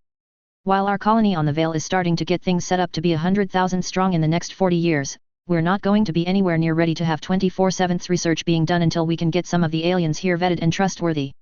I held up my hand to stall her retort. I know that you're eager to push the boundaries of science and see what we can do with all of this new technology at our disposal, but we've got to prioritize for now.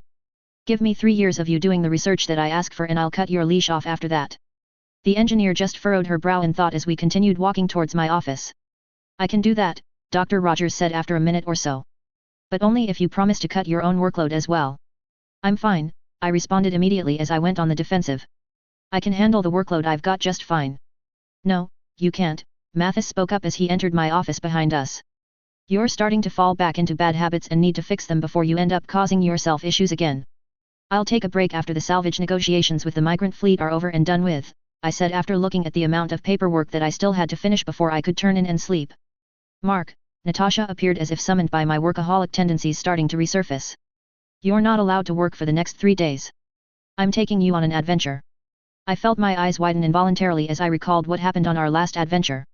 Help me, I mouthed at Mathis as my wife dragged me away to start prepping for whatever it was that she had planned. That's a negative, Mathis shook his head at me and smirked. Go have fun testing out the new capabilities of the sting. Melissa can cover for us while we're gone. Omega. This is a bad idea, I told Natasha as she led me to the biggest club in the area. Of course it is. She laughed. That's why we're doing it. Besides, we need to start setting everything up if we want to get some reputable mercs hired. Yeah, but we didn't have to come here to do it, I argued as we made our way to the L-Corps bouncer that was in front of the club known as Afterlife. Stern greeting, newcomers, you are expected. The L-Corps allowed us to bypass the queue. Why are you letting them in, man? A Battalion yelled at the L-Corps bouncer as he pulled the Asari that he was with closer to his side. Strong warning, do not attempt to bypass the line again, the L-Corps turned towards the Battalion. Arya has given them permission to enter. No, fuck you, they probably just paid you extra to be let in early. The Battalion drew a knife and tried to stab the L-Corps with it before he was surrounded by a biotic field.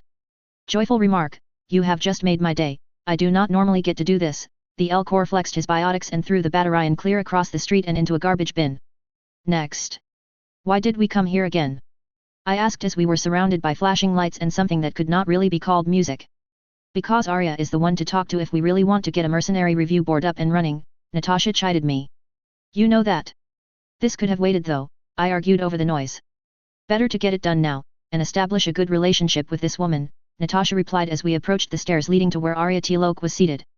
No weapons, a Battalion said as he stepped forward. I'm going to have to take those from you, he gestured towards the gear that we both had on us. Over my dead body, I replied as I shifted and got in a position to draw my sidearm. Weapons are a part of my religion. That can be arranged, the Batarian's Turian partner said as he stepped forward and tried to take Natasha's weapons from her only to end up with a broken arm and his face firmly planted in the ground of the club. Or, alternatively, you just step aside, I said as I held the Battalion at gunpoint with his own gun that I had stolen while he was distracted. By the way, I don't recommend a subcompact like this for the kind of work you're doing. Full size is better for the accuracy. I threw his handgun to the ground and stomped it into little shards minus the ammo block.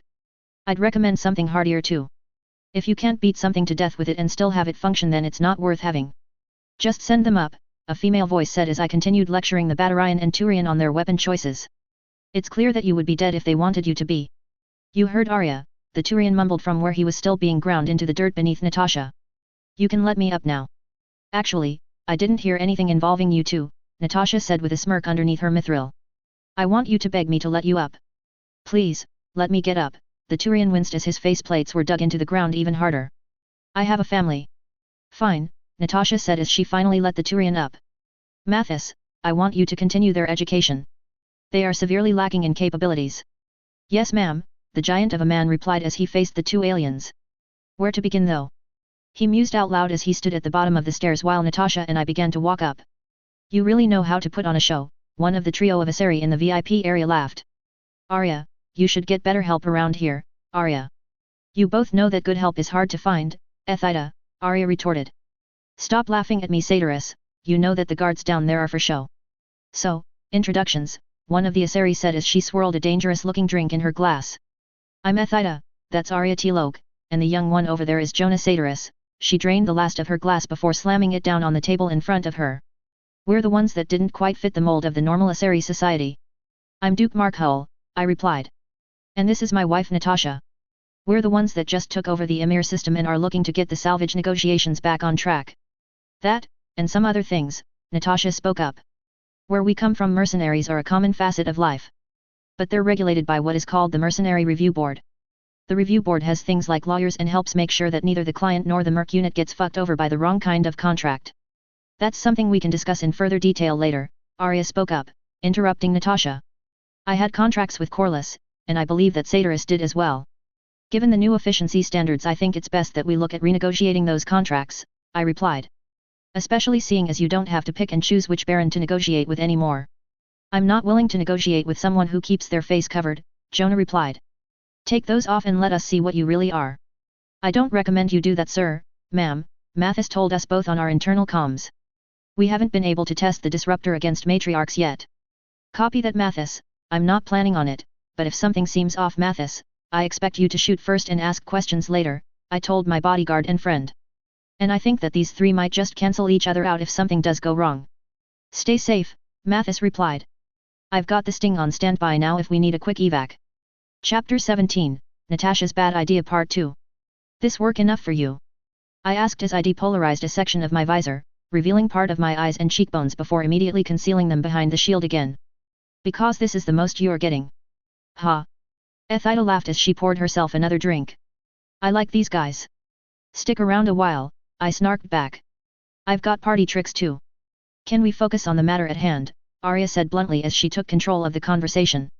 Some of my operations rely on the salvage that I purchase from Corliss, and I would like to ensure that I have a trade contract written up and signed before the day is out. What parts specifically are you looking for? I asked. Because we're currently moving at a much more rapid pace than the Barons did. Let me look over the data, Arya said as she flipped open her Omni tool. Can you send the file over? NEG, I shook my head as I pulled a slate out from a pouch. You'll have to use this. I had some translators go through everything the old contract had, and had them write up a new one. Arya accepted the small tablet-looking device cautiously before noting that it was indeed translated and had an easy-to-use interface. I see you changed the wording on parts of the contract in subsections 2 and 5. Let's not play games, I stated. The Baron who agreed to this contract was an idiot. Subsections 2 and 5 would have basically made him turn over everything he owned to you if he forfeited or screwed up in those areas. I don't play those games. We'll be on time with our deliveries, even if pirates try to do something. How can I trust you on this? Arya asked. You are newcomers here and have yet to prove yourselves. Pirates will never be a problem in our territory, Natasha spoke up bluntly. And neither will slavers. They are both hostes humanis generis and will be dealt with accordingly. If you had your hands in the slaving business then we would not be having this discussion. You would simply be dead at my feet. Are you threatening me? Arya asked as she finally stood up from her reclined position. I only have one rule, Natasha said. Don't fuck with me, or you'll find out exactly what I mean. I just stood there and let Natasha handle it. Despite her hot-headedness, she had a genuine feel for how to deal with these kinds of situations and so I just stood to the side with Ethida and Jonah and watched the two women clash. That one's got fire in her, Ethida laughed as she elbowed the side of my mithril. You looking to teach an old woman a thing or two about the universe that she didn't know before? Sure, I smiled as Natasha continued to verbally spar with Arya. We've got the room on the Serenity for you. Do you always stir up such trouble? Jonah asked. Or is this something that is new? I don't go looking for trouble, I started and then cut myself off. Most of the time. Sometimes trouble is exactly what is needed to stir things up and make the galaxy a better place. You are welcome back here, Arya told Natasha and I after we had finally finished the meeting. But if you come back bring something strong to drink. I'll need it for the headache that she brings with her, Arya indicated to both Ethida and Natasha with one hand while speaking to me. No promises, I replied. I haven't had time to get a proper distillery set up yet. I'm an Asari, Arya replied. I can afford to wait. Now that is an interesting ship, Ethida remarked as she looked at the Serenity, the Sting-class gunship that was being used as a test bed for how effective the mating of our technology would be with the technology based off on Element Zero. I like it, I smiled underneath my armor. This one has been in service for over 300 years, I patted the side of it. I bought her and hired her crew of ex-smugglers around 50 years ago. The crew has since retired, but we kept some of the internal modifications that they made before doing a complete refit of the ship. She looks like she's done a lot in her years, Ethida said as she touched the side of the gunship before walking around and looking at the weapons emplacements that were plainly visible. How much to buy one of these? She asked as her eyes widened at the sheer amount of guns that were on the Serenity. There are some things to work out before we start production on new versions, I told the matriarch. But once those kinks are worked out we can discuss things further. Don't trust me enough to give anything away, hey? Ethida asked. That's all right, I wouldn't trust another matriarch either. She spat on the ground. As far as I'm concerned, most of the other girls my age are too set in their own ways, expecting the galaxy to bend to our will because we are the elder species. Such is life, I shrugged. Age does not have a monopoly on wisdom or experience, I walked onto the ship and called out for the crew. Hey, Mal. We're ready to leave when you are. Roger that, the other man said as he tuned into the comms system that we used. Wash, get clearance to leave, we're heading back to Emir. Sir, are we sure we should be trusting these aliens? The leader of the Marines assigned to the Serenity asked. Just keep your eyes peeled, Jane, I replied. Innocent until proven guilty, remember. Unless they're pirate scum, Senior Chief Kylie cheerfully said over the comms. Then we just space em. Easy on the bloodlust, Senior Chief, I told the mechanic. We'll work on the pirate problem as we get to them, gotta secure the home system first. You gonna let me in on your little private chats? Ethida asked as I showed her where to stash her gear. NEG, I shook my head. Once you earn your own set of mithril maybe, but we don't trust you enough for that yet. There are ways, Natasha said as she showed me a bond cord. But it is not an easy process. Natasha, no, you don't need more marauders, I told my wife. Hazen is on leave for another year though, Natasha laughed at me. I have need of a replacement. And this one shall suffice. This isn't like you adopting a clanner into our home, Natasha, this is a potential enemy agent that we have no information about. Trust me, Natasha said seriously. I have a good feeling about this one. You try to get her to sleep with me and you're on the couch for a month, I threatened. I'm not going through that again. Bargained well, and done, Natasha said as she pulled the matriarch to the side and began to explain the bond cord and the history associated with it as well as what each of the 3 cords meant. Why does this kind of shit always happen to me? I asked as I buried my face in my hands. Arya interlude, Yuffie K. Arya frowned as she watched the feet of the Serenity leaving. The ship was almost Krogan in its aesthetics, but the last data burst from Ethida had been even more confusing. The ship was supposedly hundreds of years old. Even the Quarians didn't maintain ships for that long unless they had no other choice. The Serenity was not some ramshackle hunk of junk held together with wire, adhesive polymer strips and prayers to the goddess. It was a functional gunship that had seen recent battle. More interesting was that Duke Hull had claimed to own it for 50 of those years. She'd sensed no overt deception during their negotiations. Covert, yes, but only an idiot would be that open when speaking with a matriarch like her. The eyes she had glimpsed through the visor of Hull's armor were young and vital. If they were a Seri, that would have been understandable. But that skin tone, and the fact that he was male. There was another new species that looked similar. The Turians had had a brief conflict with them 6 years prior. Those humans were expanding through the Adikentraverse though, on the other side of Council space from Ymir. Parallel evolution perhaps? Some long-lost offshoot that the Proteans had chosen to relocate? That wouldn't account for Hull's apparent age though, humans only lived for about a century. If the historical data on them was correct, humans hadn't even developed powered flight 300 years ago. Too many incongruities. Arya could only hope Ethida didn't take after her father and do something that would get herself killed. Chapter 18. This is suspicious, I said as we looked at the derelict civilian freighter that had a distress call emanating from it. It's likely a trap set up by pirates, Ethida agreed. Ignoring a distress call sets a bad precedent though, I replied. We'll scope the place out cautiously and with our kinetic barriers up the entire time. I hope all of that armor isn't for show, Ethida looked at all the crew and ducal guard outfitted in their mithril. Because I might need some cover to duck behind in a fight. Trust me, Mathis chuckled as he looked down at the shorter woman. None of this is for show, he patted his chest plate. We're around 6 hours out from the distress call, Wash informed us via the intercom. I'll stop us about 30 minutes out so that we can properly analyze the situation. You heard the man, Mathis told the ducal guard members. Start getting your gear set up now. Grab extra medical gear though, this may be a relief mission as much as it is combat-oriented. Fuck you. Tila Vazir yelled at the slaver who slung her naked body up against the cage with the rest of the slaves who had been taken, bodily fluids dripping from her body as she shakily got back up to her feet. Are you okay? A Batarian woman asked as she helped the Aseri matron stand back up to her feet. They had you in there for hours. I'll be fine once these bastards are dead, Tila snarled, baring her teeth. Here, the woman said as she handed the spectre a blanket to wrap around herself. We managed to save this when we were put into the cages. You look like you might need it more than we do. Thank you, Tila said to the Batarian as she did her best to wipe some of the fluids off before wrapping her naked body in the blanket as she shivered from the cold of the air surrounding their cage. They fitted me with some sort of explosive or electric collar, I can't tell which at the moment. I'm not surprised, the lone Turian in the group spoke up. I'm surprised they didn't just space you after the amount of damage you caused to their ship and crew. I probably net a more valuable price for someone to break me in, Tila said with a sigh. Our only hope is that someone picked up our distress beacon and actually responds. Out here in the Terminus systems. The Turian scoffed. Never going to happen. You might as well give up now because you are going to be spending the rest of your long life as some teenager's slave. You must have been some sort of high-tier operator before you became a merc, the young Solarian mercenary who had been captured early on stammered out. Were you a huntress or something before becoming a merc? Or something, Tila replied as she eased herself to the ground with a small groan of pain. I'm going to pass out now. Wake me up if something interesting happens. How are we supposed to crew our second frigate? The captain of the slavers roared as he looked at the derelict ship that had once been a part of his 3-ship fleet. As it is, we barely have enough of us to keep our barge running. That bitch killed over half of us, the XO agreed as he stroked the fresh cut on the side of his face that he had received from the Aseri mercenary. Why isn't she dead yet? Our men and women have already had their fun after all.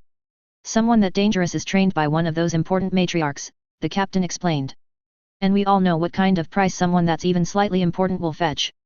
She killed my brother, the Krogan continued to stroke the cut that was even now scarring over. You better pray that the money is good, because if it isn't, the Krogan trailed off as he began to sharpen a knife. Did they see us? I asked as we shifted ever closer to the civilian ship and the pirates surrounding it. Negative boss, Wash said as he and his co-pilot Zoe continued to edge in. Looks like they bit off more than they expected. That frigate is drifting, I agreed as I did some quick math in my head. They must have had to abandon it for some reason. These pirates are more daring than most, Ethida said as she looked out the cockpit's viewport. Arya doesn't like people to mess with her trade routes and normally keeps them clear so that she can maximize her profits. Hey Mathis, I said as I zoomed in on the symbol painted onto the side of the second frigate and the barge. That symbol looks familiar. It's identical to the one that we found on the first frigate, Mathis said. Odds are that this group belongs to the same band. Then we might as well finish the job, I said before turning and leaving the cockpit. Warrant Officer Wash, get us close enough that we can use the bomb bays. We've got some pirates to kill. We surrender. 2 Batarians yelled as they watched even more of the armored figures continue killing their shipmates. We surrender.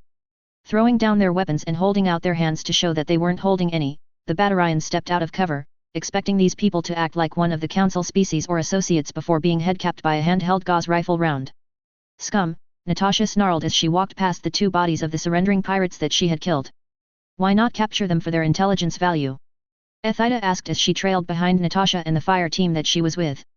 We'll rip what we need from their computers, Natasha stated. Pirates have no rights, and slavers have even less. Hostis humani generis, Mackenzie agreed as she moved forward through the corridor.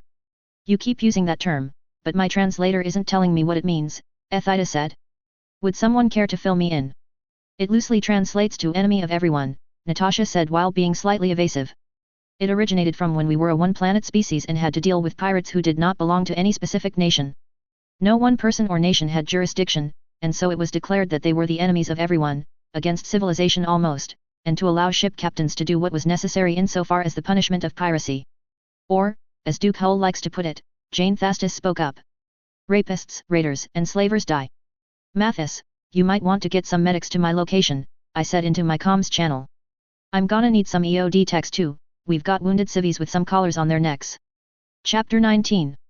Calm down, we're here to help, I told the people that had been herded into cages as I let my rifle fall down on my sling and behind my back. We got your distress call and came as soon as we could. How do we know that you're telling the truth, hey? A Turian stepped forward and in front of the rest of the captives. You could be a different set of pirates for all that we know. Armor's too good, Anasari slurred as she shakily stood up with a blanket wrapped around her. Only the wealthiest of pirates would be able to afford something like that. I've got medical supplies here, I said as a couple of fire teams met me in the cargo bay where I was located. And we should be able to get those collars off of you. You some sort of hotshot merc unit. The Turian challenged as he refused to move away and let us help the rest of the captives. Because you don't look like any respectable unit I've ever seen. You can move and let us render aid, or you can be moved by us and we'll still render aid, I stated. Choice is yours. What do you think you are? A Krogan. The Turian scoffed while looking at me clad in my specific armor. Mathis, move him before I shoot him, I sighed. I'm not here to argue with idiots today. There's always one, Mathis replied as he yanked the door off of the cage with a sharp tug and then manhandled the Turian over to where the medics were setting up a triage station. What are you doing? Put me down. The Turian yelled while Mathis picked him up. Should have moved when you had the chance, I shook my head before turning to the rest of the captives. We still have more sections of the ship to clear out, but I need to know if there are more cat PVs before we start moving out. This is only a third of us, the Asari spoke up as she moved herself over to the triage area. We were the ones that put up a fight and so they stuck us here in this area where we could be easily spaced if they had any more issues. Any thoughts on the locations of the others? I asked as an EOD tech worked on the explosive collar on the Asari's neck while a medic went over her physical body. Not a clue, the alien shook her head. Likely over at the barge though, it's typical pirate behavior after all. Thanks for your help, I told the Asari before turning to Mathis and collecting my fire team. We've still got 60 or so civilians to free. Grab a couple of the EOD techs and medics and let's get moving. Pirates, Natasha scoffed as she led her fire teams through the corridor and to the entrance of the bridge. They never put up the kind of fight that is appreciated. You think they'd invest their loot into better gear, Ethida agreed. But for some reason they never do. Too much work, Jane Thastis spoke up. Pirates are rarely professionals, and the few that act like it can be a legitimate threat to a military. It is actually safer for them to look and act like a bunch of idiots because it means that there is no real action that seems necessary. And when a pirate group does decide to get professional, it means that they typically stop acting like pirates and realize they can form the beginnings of a nation-state. Regina Levi just stopped and stared at her fellow Galaxy commander for a minute before moving on. What? Jane asked the ex-smoke jaguar warrior. I got my degree on studying the patterns and habits that pirates fall into. When did you have time to get a degree? Jill Viola asked as they pushed forward. I am always too busy to have time to do that sort of thing. I am not the only one who has acquired a degree, Jane responded. Regina and Alexandra have also acquired degrees. It was recommended by Mathis when we were settled down in a time of peace while on Kent Ares. All right then, Jill replied. I shall have to look into this sometime. Finally, a worthy adversary, Natasha said as she grabbed the Krogan that charged her and threw him into the bulkhead with enough force that it left a dent in the wall. You are a big one. Need a hand? Ethida asked as she exchanged fire with the group of pirates holding down the choke point that was the entrance to the frigate's bridge. No, Natasha grunted as she wrestled with the Krogan. This is the most fun I've had in days. Don't take this from me. Banging. Regina called out as she tossed a flashbang into the bridge before following it. The small rounds pinging off her armor as she moved into CQC with her pistol and combat knife drawn. Following, Jane replied as she hefted her rifle and followed the other warrior, hosing down a pirate that got in her way before shifting and targeting the next one. I'm not as familiar with all of the different physiologies yet, the medic treating her told Tila Vazir. We've got the basics down, but we're still working on getting expert data on advanced treatment. Just let me know if I do something wrong, and we'll move on from there. I've just got some bruises and scrapes for the most part. Tila tried to brush the medic off at first before she felt a glare and a finger touch her broken arm. No, I can clearly see that it's broken, the medic chided her. Both you and the Batarians have a similar enough skeletal structure that I can figure that much out at least. I'm going to wrap this up in a splint. It'll take a couple of minutes to harden, and you may feel some heat, but it'll keep the arm immobile until we can get you scanned and see if there are any more serious problems. Now, would you prefer a female medic for the next part of the examination?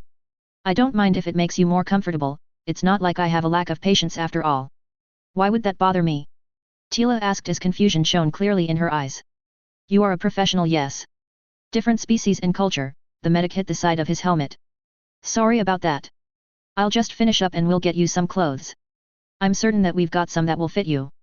No strenuous activity for 3 months if not more, the medic ordered Tila after he had finished checking on the rest of her. I'll help you get cleaned up and into some fresh clothes so that you aren't freezing, but you are going to need some serious therapy to fix some of that. They made sure that you are going to need surgery in order to be able to do anything more than hobble, and I'm not even going to discuss the mental health issues with what you went through. I'm not a licensed mental health professional after all. I can't be a cripple though, Tila muttered to herself as the medic helped clean her up with a clean rag and then pulled some clothing out of the pack by his side. You won't be, the medic replied as he depolarized his visor just enough that she could see the small smile. We've got some of the best doctors in the sphere on board the Argo, and they'll make sure that you're up and running again. Why, I'm on my second arm, and I'm still good. Thank you for the clothing and for the care, Tila inclined her head to the medic as he helped her into the pair of gym shorts and hoodie that was in his bag. This jacket, what is it called? She asked as she stuffed her hands into the pocket at the center of the pullover. That's a hoodie, the medic cringed internally. Sorry I didn't have better clothes, but that was all that I had in my med bag. I actually forgot to pack the normal clothing that we give out for these sorts of things. This clothing will suffice, Tila replied. Now, I believe that there are others who require your care. Actually, you're the worst off, and I'm supposed to make sure that your condition doesn't worsen, the man replied. Now, I'm going to get you something to rest on and to cover you with. And then you're going to rest. Doctor's orders. Chapter 20. Did you find my son? A Batarian woman asked as we moved back into the civilian passenger ship. Ma'am, I knelt down. I'm afraid that the pirates killed all of the slaves that they had taken onto the barge they brought with them. The Batarian wiped tears out of her 4 eyes as she looked at me and the fire team that surrounded me. Did you recover any bodies? I'm afraid the pirates used the explosive collars, I replied with a shake of my helmeted head for emphasis. The pirate captain detonated them while we were breaching the bridge, and we only managed to get a handful of collars off before they detonated. Can I go and see if I can find him? The woman asked. As soon as a medic clears you, you'll be free to go and check, I replied. I'm not going to deprive any of you from administering the last rites that your species might follow. Thank you, the woman inclined her head. We're going to be staying here until we've managed to police everything and get the ships moving with us back to the Emir system, I informed the civilians. If any of you were a part of the bridge crew, then please let one of these fine people know. We're going to be patching the ship together and limping it to the Emir system. They killed the bridge crew, the Turian who had been defiant earlier spoke up in a subdued tone. I don't know why they captured those of us who were in the security forces and killed the bridge crew, but they did. Alright, I said. We've got enough trained personnel that we can make it work, but if any of you volunteer to be of assistance and are trained then we could use the help. It's been a while since I piloted anything other than the messenger, I muttered as I began to sort out the controls for the passenger ship. It's a good thing that this isn't much bigger than that. The FTL might throw us off though, my co-pilot muttered. That's why we're borrowing him. He jerked his head backward at the Solarian that was helping us to figure out the correct calculations for jumping to FTL. Everything looks to be correct, the Solarian said as he finished typing something into the terminal. You should be good to go ahead and take us into FTL. Here goes nothing, I muttered as I pushed the ship up to the proper acceleration before punching the button that sent us into FTL. Wish we had the matriarch with us, but she was needed on another ship. We need to get you into surgery within the week, the medic informed Tila. We have the facilities and cloned replacements for some of the damaged tissue on standby, but we're not going to operate without your consent. What would the surgery entail? Tila asked as she sat in the chair of the apartment that she had been issued by the armored aliens. And do you have any idea on what the recovery time would be like? We're having to replace some of the tendons in your legs, the man said bluntly. We're also going to be doing a more in-depth scan to make sure that the rest of your internal organs didn't suffer any major damage and that may require another surgery further down the line. Can I meet with the doctor who would be conducting these? Tila asked. I would like to ask about the possibility of transferring to a facility in council space. We can do that if you would prefer, the medic replied. We are sending a couple of your fellow passengers back to council space in a couple of weeks, it'll take time to get a crew together though. I just want the information so that I can make an informed decision, Tila told the man who had been treating her for the last week or so. I understand, the medic replied. Informed decisions are always better anyway. Girl, you are really messed up, aren't you? Ethida asked the younger Asari as she sat down next to her on a bench to look at the internal park that the aliens had set up. Your insertion method was good, it just ran into a few kinks. Next time, you don't put up as much of a fight when faced with pirates. You're good, but if you had succeeded in fighting them off then it would have played your hand too early. Matriarch, Tila inclined her head at the older Asari. Don't pull that shit with me, Ethida shook her head. Just call me Ethida, she leaned forward to look at the greenery that was in full bloom. I knew what you were when we met, but I didn't think that Tavos would send you in without good intel. What do you mean? Tila tilted her head in confusion. These people are paranoid, Ethida indicated the armored people walking the straightest of the domed city along with the aliens that were helping them rebuild some of the subpar construction. They go everywhere in their armor, they all conduct themselves with a military efficiency that not even the Turians can replicate. And all of this means, what exactly? Tila asked. I'm not exactly in a position to do anything with this sort of information. It means that you would have been here for years before you managed to get anything useful, Ethida replied. These people are soldiers first and foremost. When you ended up getting caught, they would have pulled you into a dark room and you would have never been heard from again. And you won't be? Tila asked. You're not even making an attempt to hide. I'm not supposed to hide, Ethida responded. I'm here to see if any of this will change my opinion on the galaxy, she shrugged. And if I have to mentor a Spectre who got caught up in something bigger than expected then I'll do so. I'm of no use to you, Tila gestured towards her injuries. And I'm not certain that I should continue in my current career anymore. No, Ethida turned and glared at the matron. You're not allowed to quit. We're getting you fixed up, and then I'm training you properly after you're healed up, Ethida stood up. Let's get you into surgery, we've got a lot of work to do if we want you to be good at this. Chapter 21. So, a cruiser-sized EZO core works extremely well on our stings, Dr. Kelly explained as he showed off the proper calculations and research that they had been conducting. But it isn't quite as economical as using a frigate-sized core is. Further implementation should involve turning the frigates that we have captured into system defense forces while mounting their EZO cores to our escorts. But why not just utilize the enemy frigates? Another engineer asked. They seem to have figured out all of the problems already. Because we can't sustain or maintain the ships that we have captured, Dr. Kelly explained. And with this new technology, we can start to develop in-house ways to implement everything while also taking advantage of some of their schools of thought. Can you give us an example? Sure, Kelly pulled up a diagram of the ship that they were all familiar with. This is the Drost IIB. It's something that we all know forms the base of the Sting personnel dropship/gunship. It weighs in at 5,300 tons and is capable of being both an effective infantry deployment vessel, as well as escorting both dropships and warships. It is the staple of our escort craft, but it has a couple of weaknesses that have been exposed here. Can anyone tell me what those are? It lacks the range and defenses to handle something that is its equal in size, one engineer pointed out. Before we started using the EZO cores, they couldn't keep up with the local ships, another scientist spoke up. Both of those things are accurate, Kelly replied. And while we can't fix the range problem without an entire redesign of the vessel, we can start to figure out ways to significantly upgrade the firepower at medium ranges now that we have the capability to match the speed of enemy ships. That's not a refit, one of them said. That's an entire redesign of the Sting. We're calling this one the Glamdring, Dr. Kelly explained. It's based on a lot of experimental technology that we were working on with NAIS. Are those capital lasers? An engineer asked as he looked over the specs. No, they're shrunk down to be able to fit onto a dropship, Kelly replied. Due to mass savings we tried to make a full capital laser fit, but we just weren't able to cram more into the design with everything else that we had in play. These are experimental though, one scientist raised an eyebrow. So it's possible that this won't work at all. We'll burn that bridge when we come to it, Kelly stated. We're working in the high 70s as far as the rate of success goes. I take it that this is approved by the Duke and by Dr. Rogers. Affirmative, Kelly took a sip of some water. This was something requested by the Duke personally. So we're going to try and make sure that it happens. We don't have any shipyards though, someone brought up. How are we expected to be able to start manufacturing? Shipyards are projected to start construction in the next year or two, Kelly replied. With the first line done by year 5 with 4 more lines coming online every year after that. Is there a reason why we're going to be moving towards such a rapid expansion? Everything in this galaxy focuses on space combat to a level that we are not able to compete with yet. So we're going to be moving towards producing things that we can manufacture and maintain as fast as possible. That's an awfully short amount of time to be getting entire shipyard lines set up, one engineer spoke up. It took us that long just to assess the new Rhodes shipyards to see what could be salvaged and rebuilt. We're going to be using some of the Omni forges to speed up construction, Dr. Kelly explained. Our rough calculations put it as being able to fabricate more than 75% of what we need on the large scale. The main issues will be programming, design, and ensuring that we do the small parts and operating systems properly. Well, I always knew that I wanted kids, Melissa sighed as she looked at one of the iron wombs that were growing the next generation for the colony. I just didn't expect this to be the way that it happened.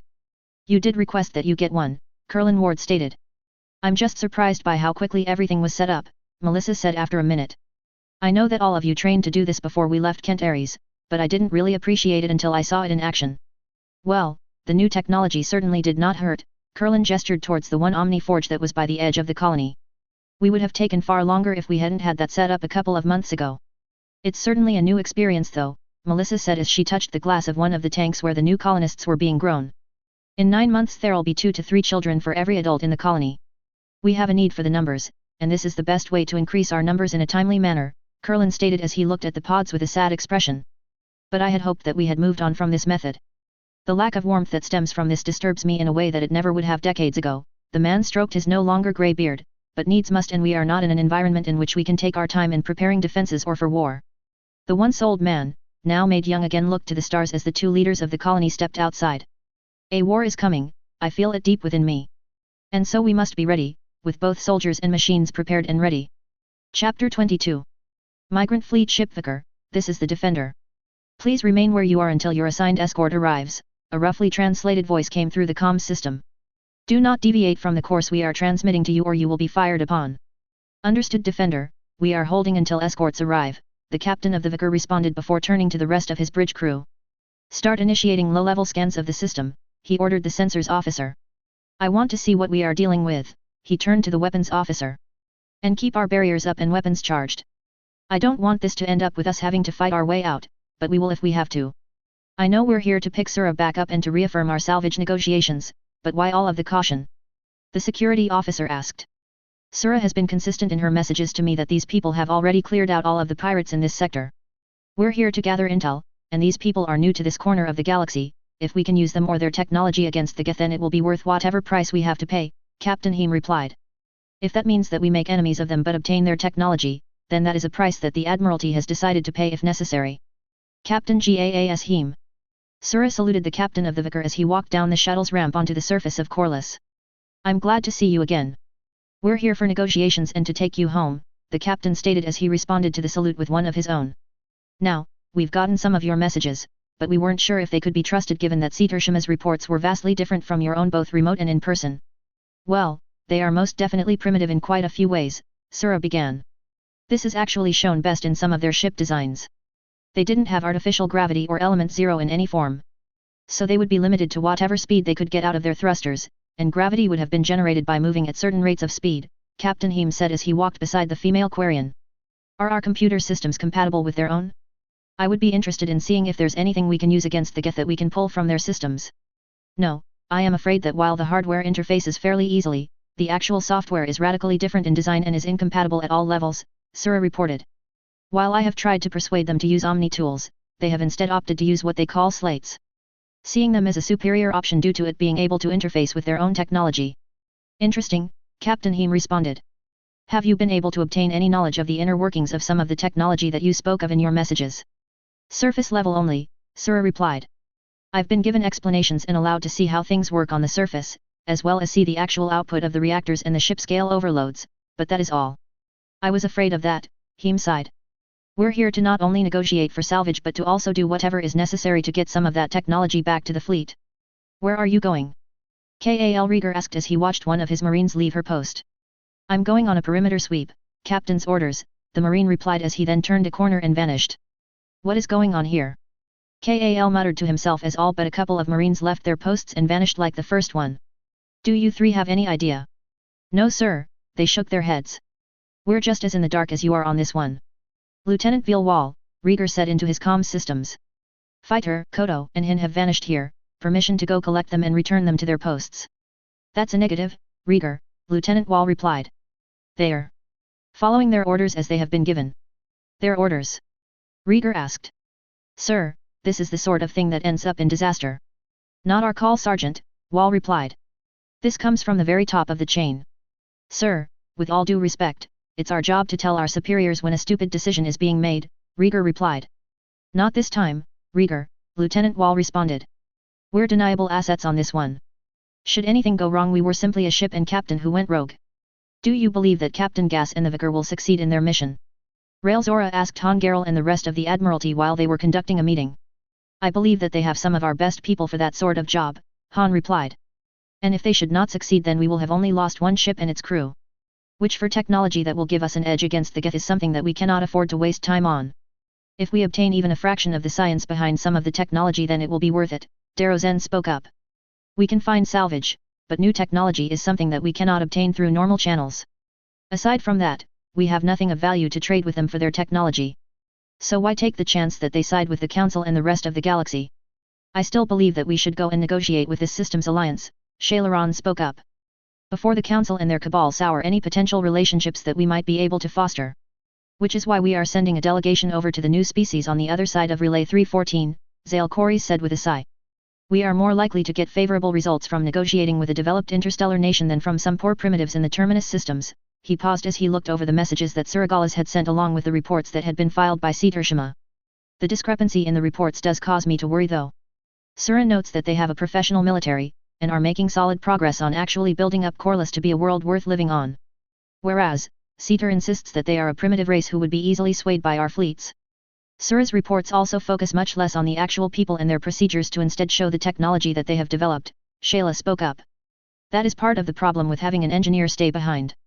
She states that they have taken out several small pirate groups, but that means very little. Most pirate groups are made up of individuals with little to no coordination and ships in ill repair. Indeed, Rail stated. Being able to take out a few small bands of pirates is no indication of them being capable of the levels of security needed to secure their technology from us should we find it necessary to take it. But if they do have that level of security, should the Vicar fail, then we disavow them, Han Garel finally stated as he interrupted Rail.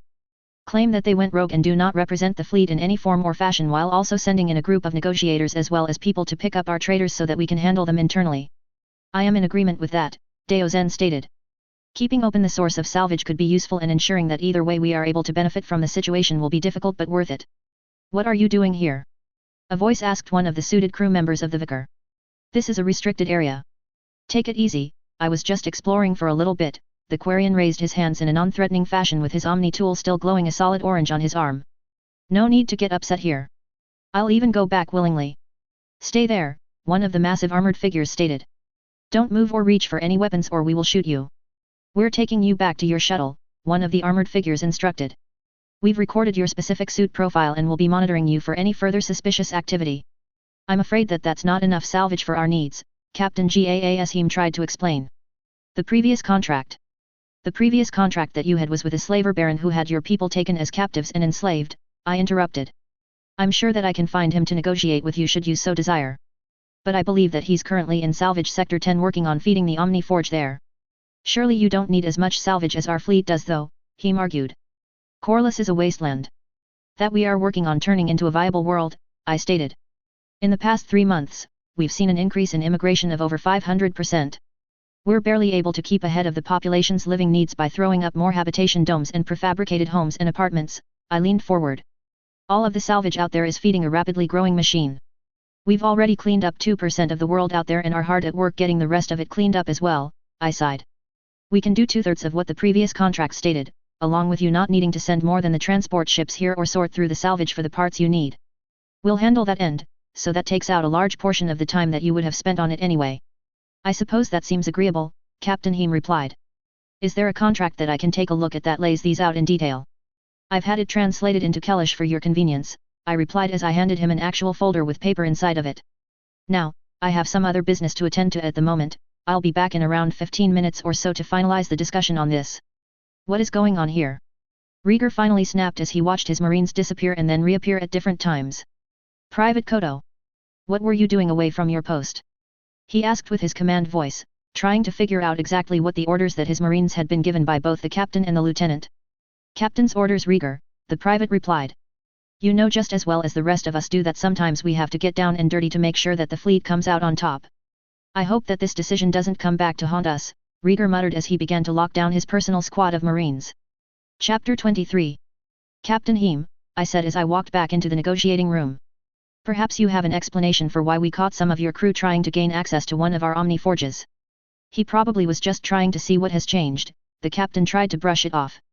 We were the ones to bring our previous negotiators and salvage inspectors here to Corliss after all. I would understand that if it were just 1 or 2 members of your crew, I replied. But we keep all newcomers here under surveillance, and when 10 people attempt to vanish and gain access to areas that are more than off limits. I asked rhetorically. I can accept spies. I expect it even, I even know who most of the ones that are here trying to spy on us are. But attempted espionage is another story entirely, I glared at the Quarian captain. Even if I wanted to be in some sort of alliance then you just burned that bridge. I'm sympathetic to your plight, but if I were to offer you anything other than the contract that we just signed I would have a mutiny on my hands. Where I come from, any attempts at stealing technology are dealt with very harshly. You have 2 options here, Captain. You can turn over the crew members who were found, and leave them here to be tried and sentenced, or you can try to hold on to them and see what the consequences are. I will not be turning over crew members who were following my orders, the captain said with fire in his voice. So I shall see what your consequences are. I respect you for that, I said as a couple of Ducal Guard members made their presence known from the shadows. But that does not change reality, unfortunately. Take him to a holding cell, I told the guardsman. And have Paige and her marines board their ship. Keep it as non-lethal as possible though, hopefully having his crew still alive will help change the outcome of this entire situation. Come on, Captain, you have to give me something to work with here, I said to the Quarian who was seated in the interrogation room. It took me hours to get my people to agree to simply have your people serve their time as penal laborers instead of just having them executed. I'm afraid that my crew and I are not beholden to the Admiralty, Captain Heem stated. We acted of our own volition, and must now face the consequences. I see that you won't be budged, I said as I stood up and made my way out the interrogation room door, finally letting my body sag a bit as it closed behind me. Everything all right, sir? The guardsman who was on guard asked. Yeah, I replied. Just dealing with people who have more stubbornness than common sense. Should have just spaced the lot of them if you ask me, the guardsman said with some venom in his voice. Trying to steal tech like that. O'Neill, right? I asked, before receiving a nod. You're new to the Ducal Guard, right? Earned your way in via skill after being a part of the Kent Ares militia if I remember correctly. Yes sir, the young man stood up straight. That's correct. Have you started on your degree yet? I asked. We normally require that you at least be working on furthering your education aside from the cross-training that we have you go through. I had just started my distance learning work before this whole mess, O'Neill replied. I'm still working on what I can with some help from some of the other members of the Guard. Something that would have been covered in your second year is the basis of deniable operations, I said as I leaned back against the wall. Unless we have undeniable proof that this was ordered by someone high up in the Quarian Admiralty then we have to operate as if what they say is true. Then what are we going to do with them? O'Neill asked. We're going to put them to work, I replied. They're still capable engineers, and we will need their help in clearing out the sections of salvage that we have started work on. And what if they leak data? O'Neill asked. Most of the Quarians have their Omni tools built into their suit or implanted into their wrists, so it's not like we can restrict their access to them. There's a couple of options on the table to deal with that, I replied tiredly. But I'm not going to get into the details right now. Thanks for stopping to explain all of that, sir, O'Neill shuffled nervously. I know I'm just a grunt, but I appreciate you taking the time to do that. If you're a member of the Ducal Guard then you stopped being just a grunt a long time ago, I chuckled. Mathis doesn't pick people who are willing to settle for being grunts. I jerked my thumb at the shadow behind me as it morphed into the massive shape of Mathis, causing the younger guardsman to snap to attention. O'Neill, Mathis nodded his head at the shorter man. I'll be assigning you a tutor soon. Expect to be quizzed on everything that Hull here covered today, but in far greater detail. Understood, sir, O'Neill replied. I'll do my best. Yes, you will, Mathis then melted back into the shadows as I inclined my head at O'Neill before leaving the interrogation area. I've finally gotten everything sorted out, Natasha told me as we sat in my office while relaxing for the first time this week. The new mercenary review board will be up and running in a couple of weeks, with Corliss being the world that is the center for our operations. How'd you manage to pull that off? I asked. I've been a bit too busy dealing with the Quarian delegation to keep track of all of the reports that have come across my desk. It took some help from Melissa and then we needed to go and enlist Carter's aid as well given that she was the one that had the most direct dealings with the MRB back home, Natasha stated.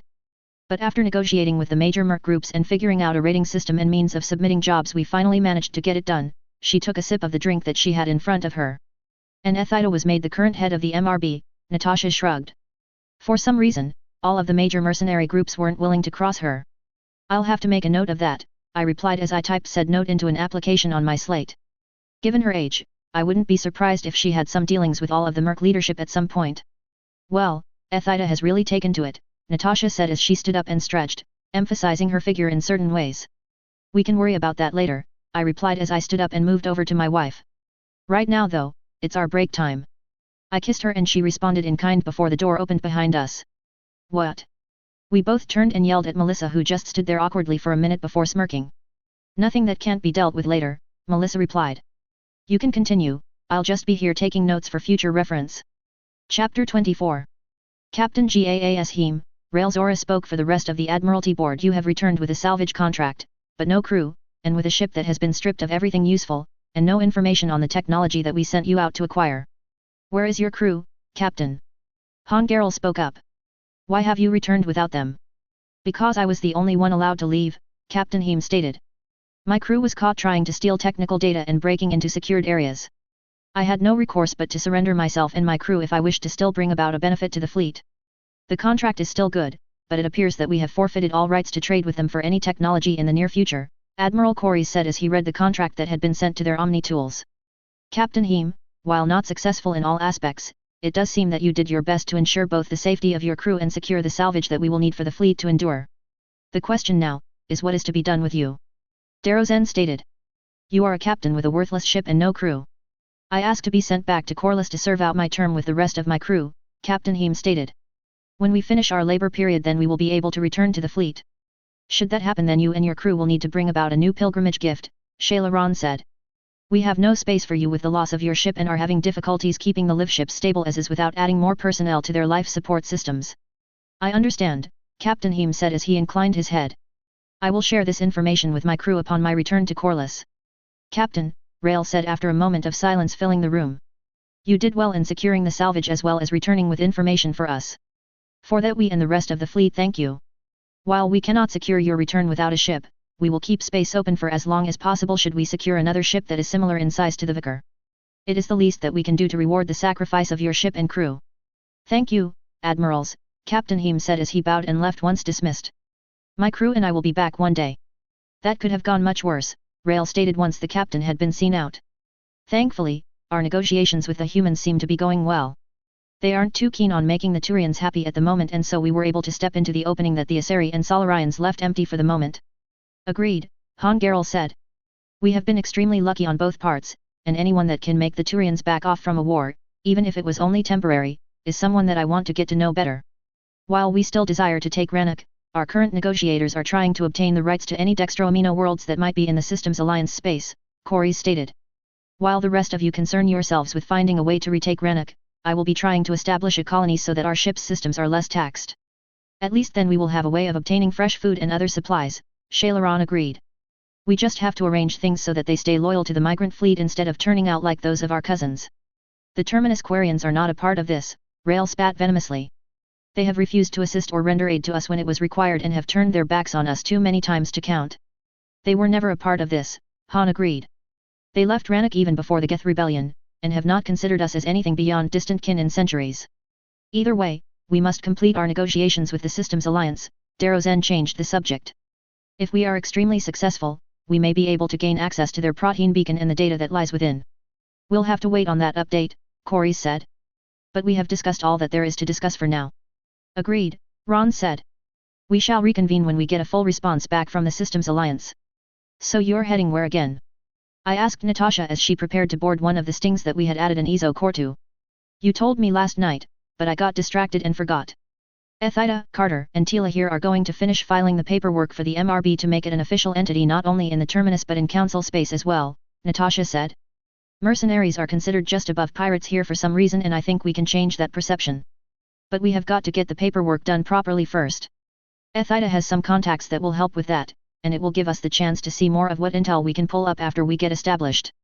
Try not to take over the galaxy while you're gone, I said with a chuckle. I don't think I could handle you being made Empress of the Galaxy. Please, Natasha scoffed. Who do you think I am? I would be Ilkhan and you would be my bondsman, having tried everything to stop me and being found wanting. I'm sending Mathis with you, I said after a minute or so of laughing and joking with my wife.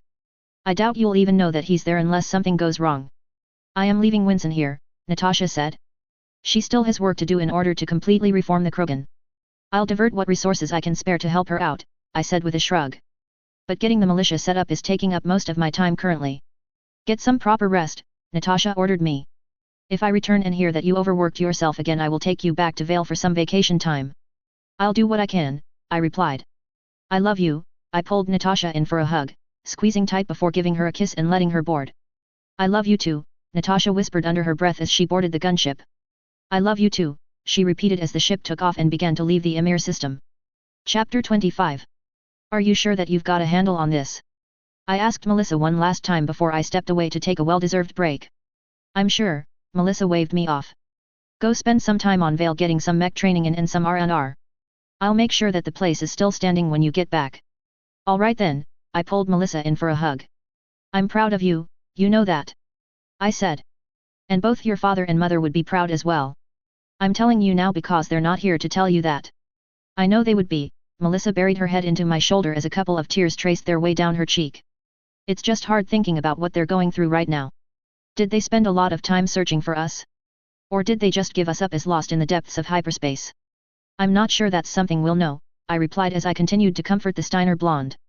But we know that they would want us to thrive no matter where we are, I met Melissa's eyes. So if you need a break, I can continue working for a bit longer. I know that we've been relying on you to float between Vale and Corliss a lot, and if you need to just sit for a bit and process then I can continue to handle things here until you're ready. I know it's selfish, Melissa wiped her tears up. But I think I'll take you up on that. I'm sorry for making you do more work. Everyone has a breaking point, I reminded her. Sometimes we have to push past them, and sometimes it's more important that we take a break before we break down completely. Go take a break, I can handle this for another week or two. Natasha might even take it easy on me if it's to give you a break. Are you sure? Melissa's watery eyes looked up at me. I don't want to make more work for you. I'm sure, I replied with a soft smile. Go take a break. I won't die from a little extra work after all. Besides, I finally have a secretary again. I cheered, breaking the somber atmosphere. So that means that it's nigh impossible for me to overwork on the level that I used to. Melissa just giggled for a minute before giving me a peck on the cheek and leaving my office. I'll be back in a month, she promised. So please don't make Natasha have to come and pay me an angry visit. No promises, I laughed. At this point, I wouldn't be surprised if St. Murphy had decided to permanently stake me out. I was told that you had good news for me, I said to Dr. Kelly as I walked through the corridors of the Argo. Yes sir, Kelly replied. We finally finished drawing up the plans for the Glamdring, and have started the planning stages for something quite a bit bigger. Oh? I asked with a raised eyebrow as O'Neill flanked me on the right side. How much bigger? Something that would compare to the Redemption, Kelly grinned while he opened the engineering lab door. Because we took apart the first cruiser that we obtained from pirates we were able to get a look at those spinal guns of theirs, and we got some ideas. I'll take a look at them after I see the plans for the Glamdring, I told the excited engineer. I'd rather us have one ship that we know we can produce rapidly first before we branch out and start over-specializing on things. The Glamdring honestly isn't that complicated, Kelly said as we sat down at one of the lab desks and began to go over the plans. Given that we have experts in getting factories set up, and that the advanced tech is made easier to construct with the scaled-up Omniforges, we should be fine. Kelly then pointed to one critical area. The hardest part of getting all of this set up is going to be building a working ESO core. Until we can figure that out, we're going to be bottlenecked there. It's going to be the same for KF drives as well, I told Dr. Kelly. Vale has the only germanium supply that our intel ships have found while searching so far. Then we're going to be limited to local monitor-style ships if we cannot lock in a supply of Element 0, Dr. Kelly stated. If we want our ships to be able to compete in speed or to be able to run some of the experiments that we are slated for, then we cannot afford to go without it. There are some plans in the works, I told the scientist. But the point is entirely moot until we've gotten our shipyards up anyway. I turned to look at the planned projects and ship designs that were being worked on. We're not going to be building anything bigger than the Glamdring here in the Emir system, I said after a minute of looking at some of the ship designs for ships that were the size of the Redemption or Manassas. I want to keep some of our big sticks in reserve for emergencies.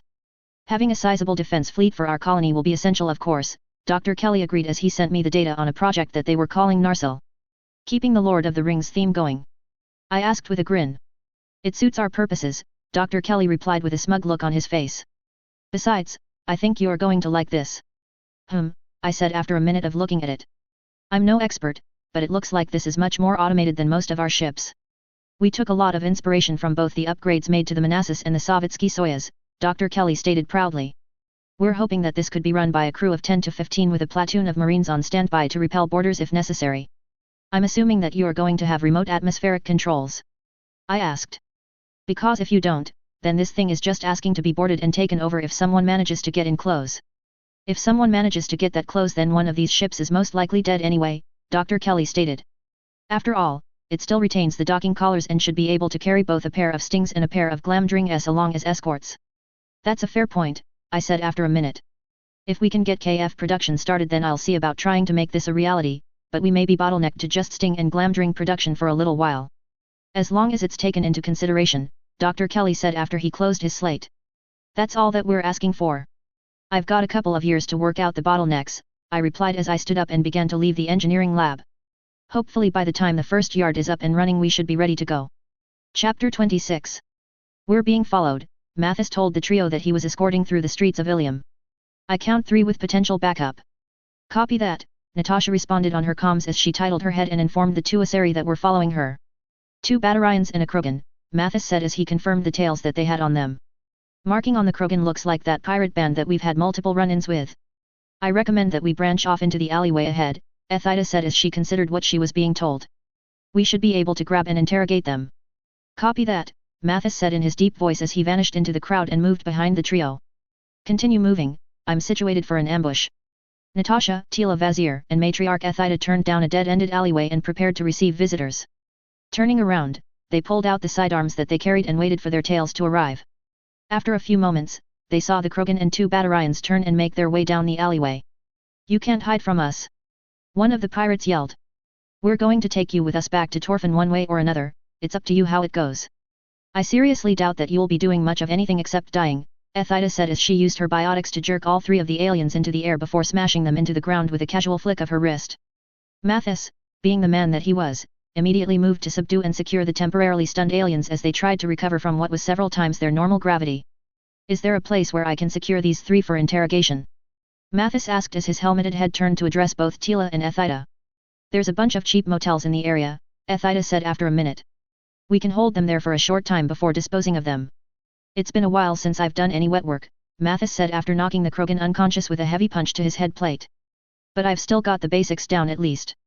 So let's move these 3, and I'll have another guard dispatched from the Serenity to cover my post while I see what sort of information these 3 have. All right then, Natasha said. We'll get these 3 secured and then make our way back to the Serenity. Hey, Mathis stood over the Batarian as he grabbed the sheet of plastic and the cloth that he was going to be using in a minute. It's good to see that you're awake, I was worried that you might end up dead from that hit on the head I gave you. Where am I? The Batarian jerked his head around in surprise as he looked around the room. Look, I'm just a hired hand, the other guy is who you want, the alien stammered as the mithril-clad man took a menacing step forward. I'm just a grunt hired to follow you guys around. We'll see, Mathis said as he made sure that the extranet panel was playing some sort of porn loud enough to cover the screams that would soon be coming from the room. Lies are your go-to in this kind of thing anyway. Your man going to be okay by himself? Ethida asked once they were back on the Serenity. Mathis? Natasha asked. He's the most solid operator that has ever served under my husband. I trust him with my life and I have trusted him with the life of my children before. He's probably the single best person for this kind of work that we have with us. Ma'am, the captain of the Serenity spoke up to Natasha. We're all warmed up and ready to make a quick getaway when given the order. We are just waiting on Mathis, Natasha replied. Once he is on board you are cleared to leave. I'll let the local ATC know, Wash replied over the intercom. Would hate to run into anyone on our way out. I've got the information that we need, Mathis said once he had boarded the ramp of the Serenity. We're departing now, Wash informed the crew as he began to pilot the Serenity out of the atmosphere. ATC has cleared us and we are initiating our burnout now. What did you get from them? Ethida asked bluntly. A location, Mathis replied. This band of pirates is based on a moon called Torfin, looks like they are in cooperation with quite a few other bands of pirates as well. Anything else? Natasha asked. I've got their Omni tools, Mathis replied with a shrug. But I'm not savvy enough with this new tech to pull data from them. I might be able to help with that, Tila said as she stepped forward, glad to be able to do something other than learning. I've got an XSTG operator who owes me a couple of favors, she stated confidently. I know where he lives, and if we're willing to detour a bit then we can probably get him to pull all of the data from the Omni tools. Give the coordinates to the pilot, Natasha told the Spectre. I have a feeling that we're at a crossroads here that could change things in a major way. You are the first militia to step through our training program, Duke Hull said as he looked out over the 1,000 or so aliens who would be going through a program similar to that which had been utilized on Kent Ares 4. This training will push you to the edge of yourself, and hopefully help you to break past that which you considered impossible before. We will equip you with the necessary skills to start a career in defending others from potential enemies. But it is up to each one of you individually to remain motivated and to learn what we have to teach. This will not be easy. Some of you may even decide that this is not the life that you wanted to live. But know this, each one of you is going to be made into something new, and we're going to forge you into a combined armed force that can withstand anything that may come our way. You and all of the other volunteers throughout this world are going to be put through hell. But it is better to sweat now than to bleed later. And trust me, we will be making you sweat, and we will be getting down and in the mud with you to prove that this works. At the end of this 6-month journey, you will be able to do anything that is required of you in an engagement. Now, I'm going to turn everything over to your drill instructors from here on out. Train hard, because the future is not certain. Chapter 27. What's the plan for upgrading our fighters? I asked Dr. Rogers as we both worked on figuring out the cost and resources that some of the new ship models would cost us. I'm feeling a battle on the horizon, and I don't want to lose some of our best pilots to some sort of AA that we aren't expecting. Well, we can't put kinetic barriers on our fighters yet, Rogers said as she typed up some numbers on her slate. We haven't figured out how to produce them on a small enough scale yet, and we've been prioritizing getting the Stings and warships set up with ESO cores and kinetic barriers over getting our fighters outfitted with all of the new technology. What have we done then? I asked. I'm sure there was a report on it, but I see so many reports on a daily basis that they've started to blur together. Blaze only requested inertial dampening in the ASF systems for now, with promises that they get future upgrades as we develop new tech and get more familiar with Element Zero, Rogers replied. To hear him talk about it, it's as if we gave him and his pilots the world by allowing them to be able to take on more G-forces. You probably did, I said with a chuckle. Pilots always want to go faster, and you just handed them their dream come true. Well, I'm finished with my estimates, my lead scientist and engineer said as she sent the data to my slate. I'm going to go check on Kelly's team and then get some rest. Enjoy, I told the woman. I'm going to run the numbers on the Glamdring again and then check on Winston's pet project. I took a look at the numbers and banged my head on my desk for a minute after Rogers left. I always hated this part, I sighed as I picked my slate up again and triple-checked the salvage numbers along with what the salvage would be going to, finding that we would be able to make ends meet, but if we didn't expand the salvage operations then we'd fall behind soon. On the other hand, we were flush with the local currency that we had liberated from the barons that had been on Corliss when we got here and changed the management, and I was working on investing some of that currency into various companies and ventures that would hopefully bring about profits in the long run that we could use to fund the terraforming operations that we were going to be doing to the junkyard that Corliss currently was. After going through all of the numbers one last time, I stood up and stretched. Enjoying the cracks that were produced from my spine as it rippled and some of the stress was released from my body. What the hell kind of game is that? I asked Nadia as we walked around the perimeter of one of the compounds she was using for the Krogan. Rugby and football were not violent enough for them and didn't help them to focus on the lessons afterward, Nadia said bluntly. So Mackenzie and I have had to get inventive. And that led to this?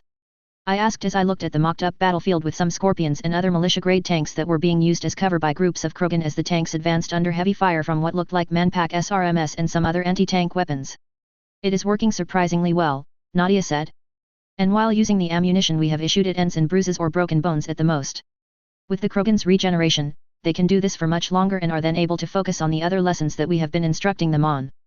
Also, this is a great way to instruct them in our basic tactics and strategies for when they are eventually deployed.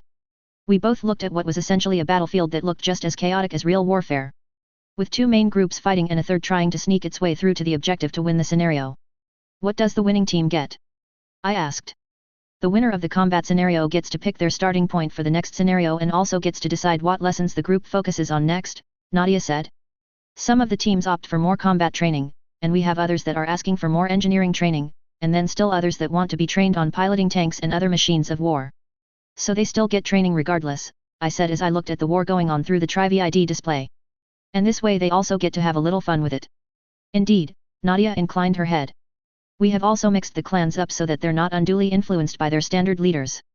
While this caused some issues in the beginning, once we established that this was about learning to command people that you might not get along with, they took it in stride. I assume that it took some object lessons for that to be the case though, I said as I watched a Krogan dart forward and plant a smoke charge on one of the tanks, causing it to act as if it had been destroyed. Indeed, Nadia said with a laugh. I was challenged many times until it was finally understood that this was effective. And now they're working together, and really well from the looks of it, I said as the tank crew popped the hatch and the two Krogan hopped out, one of them taking fire before being pulled out of the line of fire by his allies. It took us months to get to this point, the woman replied. I am hoping that we have some sort of real engagement soon so that we can prove that all of this really works on the battlefield. I think we'll have something for them soon, I said. Like I told Dr. Rogers earlier, I've got a feeling that there's a conflict on the horizon, and that we need to be ready. These Krogan are not ready for a war yet, Nadia depolarized her visor to meet my eyes. Or at least not the kind of wars that we fight. Even as warlike as the Krogan are, they have not had a serious conflict in centuries, and we are going to shock them once we actually begin to wage a war. Just have them as trained up as they can be, I said after a minute or so. Because this is going to be our debut on the galactic stage. Here, a Solarian tossed a data chit to Tila Vezir as he met both her and the other three in a shady bar. Took me a couple of hours to break through the decryption on there, so it seems that someone in their group takes cybersecurity seriously. Thanks, Tila said as she inserted the chit into her Omni tool before sending a copy over to Ethida. You need anything before we head on out? Yeah, the Solarian said as he took a look around. I need a lift off of this rock, turns out that people can't handle losing at gambling too well around here. Erden Ginok, please tell me that you didn't piss off one of the main casinos here, Tila said as she buried her face into her hands. All right, the Solarian grinned as he sat across from the Spectre. I won't tell you that I stole several 100 million credits from the casinos in the area. We need to leave, Tila said as she grabbed the Solarian by his collar and threw him over her shoulder. Now. These casinos do not play around. Captain Reynolds, you may want to have the Serenity ready to leave when we get there, Natasha said into her comms. We're going to be making a hot exit. Erden, you're not supposed to get caught. Tila said as she started running for the aircar that they had rented. How was I supposed to know that they had one of my old STG partners on board as a security consultant? The ex-STG specialist asked as he was thrown into the back of the car as he did a slid around and into the driver's seat. You're just adding to that pile of favors that you owe me, you do realize that, right? Tila asked as she braced herself and unfolded her assault rifle as she saw a group of Turians and Batarians go into the bar they had just left. The aircar took off as Ethida gunned the engine and began to head for the spaceport. Not taking any chances on the casino's henchmen being able to catch up to them. What can I say? Erden replied with a shrug. I like to gamble with high stakes. And one day it'll get you killed, Tila said as she slugged the Solarian in the shoulder. And you don't have that much life left to live. Just rub it in, Erden said with a chuckle. I'm an old man, just let me have my fun. And have you die before I collect my favors? Tila said rhetorically. I'll pass on that. Fun's occur, Erden snarked with a wide smile on his face. One day you'll be old and realize that you missed out on a lot of life because you were too serious. And I won't be there, but you'll remember me saying that you should have enjoyed life more. I'm enjoying life perfectly well, Tila replied in an offended tone. When was the last time you took some time off and just relaxed? Erden asked as he switched over to being serious. Because you're wound up tighter than you were on that OP. You promised to never speak of that OP, Tila said as she held the Solarian's mouth shut. So I would appreciate it if you never brought it up again. She then recoiled as the Solarian's tongue left drool all over her hand. That's disgusting, she said as she shook the spit off of her hand. Well, one of us has to be the reasonable adult here, Ayrton said as he poked fun at the spectre. And it is currently neither of you, Natasha said as she glared at the two of them. We have been at the spaceport for the last couple of minutes, but you two were too busy arguing to notice. Oops, Ayrton said as he hopped out of the aircar and made his way up the ramp of the Serenity. How very Krogan of you. He noted as he walked into the cargo bay. But I think I like it. Chapter 28. I've got a target of opportunity for us, Natasha said as she walked into my office. At the end of the month over 20,000 slaves are going to be held for auction on a planet called Torfin. I want to crash their party, rescue the slaves, and capture and interrogate any of the ones who would be purchasing said slaves. I take it you have an idea of an operational plan? I asked. The beginnings of a plan, she said with a savage smile. Have we managed to upgrade the rest of the dropships with the new FTL method? About half of them, I replied with a shrug. Certainly not enough for the entirety of the Marksman or Ducal Guard to deploy by the end of the month. What about the captured haulers? Natasha asked. Are they able to tow ships through their FTL method? I honestly have no idea, I replied. But if it is possible then we're going to be very busy testing it out to see if there are any drawbacks. Good, Natasha said as she reclined on the lone sofa in the office. That gives me enough time to figure out an actual plan. I can help with that, I offered. No, you have enough to accomplish as it is, Natasha said with a sigh. As much as I would like to be side by side with you in planning the elimination of our enemies, I know that you are needed here to get things arranged for the safe arrival of the rescued slaves and what is to be done with them after we are finished with the rescue. True, I replied. One thing that people always seem to forget is the aftermath of this kind of OP. We don't know if it is possible or not, Dr. Kelly said as he looked at his slate. I mean, we're not familiar enough with the new technology to answer one way or the other as to whether it has even been tested before. Can you run it by Sura and the Quarians? I asked. I've got a lot of preparations to make regardless of whether you can tow other ships or not. Just make sure that you have an answer for me by the end of tomorrow. I'm not willing to put our people through something that we haven't done our very best to test and get working properly. I'll see what I can come up with, Dr. Kelly said. But you may want to have a backup plan in place for if it doesn't work. I'm working on one, I said as I stood up from the chair I had been sitting in. Dr. Rogers and I are working on the logistics of everything while Natasha, Carter, and Mathis get the operational plan working. All right, initiating test number 1, Dr. Kelly said as he directed the pilot to start plotting a short FTL course with a singular dropship in tow. Starting us off slow, the pilot replied. Moving to engage. I'm keeping an eye on all of the readings from my slate, Dr. Kelly said from where he was strapped in. Jumping now, the pilot said as he pushed the button to engage in FTL. We've got to drop out of FTL, Dr. Kelly said after a few hours. The static buildup is too high for this to be survivable for longer than 10 hours at a time. We are close to our target destination though, the pilot said with a shrug. Even if we were slowed down by towing the dropship. Speaking of which, Kelly said as he opened up a comms channel to the dropship crew. They should be communicating with us now. Doctor, we lost communications for the entirety of the trip, the dropship captain said plainly once they had been able to re-establish communications. Whatever static charge thing is building up is playing merry hell with anything regarding our sensors or our comms systems. But nothing else is majorly affected. Copy that, Dr. Kelly replied. We're going to discharge the static and then make our way back to the Emir system. We have proof that this will work, but we've got some kinks to work out before it's a solid method of transporting some of our troops. What can we do to make this a viable way of transporting our people? Dr. Kelly asked the rest of the assembled engineers, problem solvers, and scientists that he was in charge of. I need ideas. So I'll be splitting you up into groups of 5 to 6 and having you each try and figure out what can work and be realistically tested and implemented with the resources that we have available. I need your solutions submitted by the end of the week, so don't think that this is a project that you can be lazy on. We need results, people. So it works? I asked Dr. Kelly at our regular meeting. It does, but there are some long-term concerns, the scientist replied. Static buildup increases dramatically when hauling an extra mass like that, and we're going to have to find a way to discharge that before we can use this as a way to transport our people. The report said something about losing external sensors and comms when being transported, I recalled. Yes, the static buildup temporarily rendered those systems inoperable despite our hardened systems, he responded.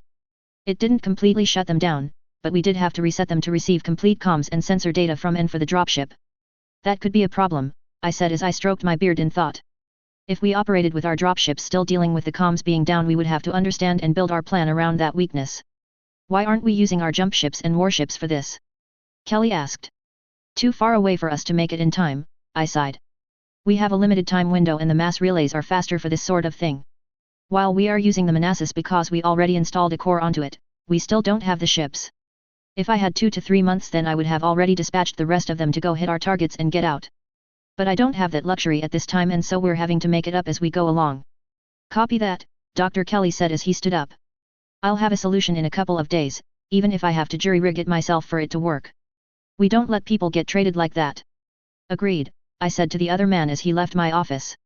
Now, time to see what I can do to get set up for the influx of slaves that we are going to be rescuing from this moon. I cracked my neck and opened up my slate to the data that we had on the pirate haven. Chapter 29. Dropping you off quietly now, one of the VTOL pilots said as the troop transport set down just out of sight of an orbital battery and let the 24-power armored infantry out of the craft. I'll be setting down somewhere out of sight so let me know when you need a pickup or evac. The Goshawk VTOL took off and made its exit as the 24 specialists began their trek across the airless moon to their objective. Wilco, Lieutenant Veronica Miles said as she braced her knees for the light drop. We're going in quiet on this OP, so let's keep the noise to a minimum yet. She said to her troops. Yes ma'am, the men and women of her team responded as they screwed on suppressors or gave their handheld laser weaponry one last glance. Remember, we're here to disable the orbital guns so that our dropships can get here without being threatened too much. Also, watch your fire. There's a lot of slaves down here and I don't want us to be responsible for accidentally killing any of them. You heard the lady, Staff Sergeant Locke said with bark in his voice. We've got a mission to accomplish, now let's get moving. Fire teams Alpha and Charlie, with me, Lieutenant Miles ordered. Locke, you've got Bravo and Delta. We'll take the guns on the far side, you take the ones closer to the LZ. Copy that ma'am, Sergeant Locke replied as Fire Team Bravo began to stack up on the entrance to the airlock of one of the orbital guns. On you, Sergeant Locke gestured to Specialist Jameson as he set the breaching charges. Breaching. Jameson said into their comms as he triggered the shaped charges and blew the airlock. The pointman threw a flashbang into the room and waited for it to detonate before moving in and to the left. 6 tangos, the pointman said as he fired his suppressed rifle into the chest of a Batarian pirate until his kinetic barriers sparked and died, the massive rounds penetrating the ceramic-based hard suit after another burst of fire. Jameson, being the second one into the room, went right, his rifle raised and ready to fire on who he found in the room. I've got a non-combatant here. He yelled as he saw a Turian with a slave collar cowering below a pirate. We'll treat her after we deal with the hostiles, Locke said as he went in and took out a third pirate before moving to clear another section of the room. Clear. He shouted as he cleared his sector. Clear. The rest of the 2 fire teams responded as they each cleared out their sectors. All right, let's make sure that the rest of this gun is clear and then set our charges, Locke said. We're on a timetable here. Fucking pirates, Lieutenant Miles said as she kicked the dead body of the slaver she had caught enjoying one of his slaves. Charges are set ma'am, one of her platoon members reported. And we found a couple of hard suits that the slaves we rescued can use. Get them suited up, Miles ordered. We've got to get out of here and detonate these charges. How much longer do you think they're going to take? Smith asked his co-pilot, Fletcher. No clue, she shrugged. But I'm not liking the look of these enemy gunship patrols. They keep edging closer to our location. Someone probably got made, Smith said as he began to wake the systems back up. And it's time to pick up our troops anyway. Time to move then, Fletcher said as she took over the weapons controls. I've got the guns. And I've got the stick, Smith replied with a laugh as he pulled the VTOL up and over the rock pile they had been hiding behind, surprising the enemy gunship as they moved right behind it. Firing, Fletcher said as the 2 lasers shot out invisibly due to the lack of air accompanied by the flurry of 5 missiles from their LRMs. I've got confirmed hits, looks like moderate engine damage on the gunship. And their barriers are down too, must have hit something critical. Keep it up then, Smith ordered his co-pilot as he weaved through some of the missiles that the gunships threw at them while turning around. This gunship needs to die before we get our people picked up. Firing 5 of our rocket pods, Fletcher said as she triggered some of the rockets to fly out and impact the already damaged gunship. Tango is down. Yeah, but they definitely got a message off, Smith said as he brought his VTOL up to full speed. Marksman Platoon Mike Bravo 2, we're doing a fast pickup, I repeat, a fast pickup. Copy that, Golf 1-2, Lieutenant Miles responded. We're waiting at the LZ now. Orbital guns are down, the report was relayed to Natasha. We're having our Stings engage their frigates now while our cruisers come out of FTL and take on their 3 cruisers. Good, Natasha said as she strapped herself into her Nightstar. Are our scout VTOLs in place? Aye ma'am, the report came. All reports confirm that their main strength is in the spaceports or the strongholds below. Mathis, I want you and the Spec Ops teams to begin breaching the strongholds now, Natasha ordered. We are dropping our vehicle and mechs on the spaceports as a distraction, so you should have less to deal with. Copy that, Mathis replied. What do you want to be done with any enemy VIPs? Hold them for interrogation, Natasha responded firmly. We are going to figure out where they are sourcing their slaves from and where their main buyers are. Understood, the reply came back. I'll let you know if we run into any major problems down below.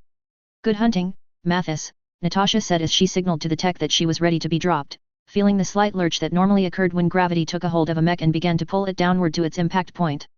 And you as well, ma'am, Mathis replied. Why are all of our orbital guns down?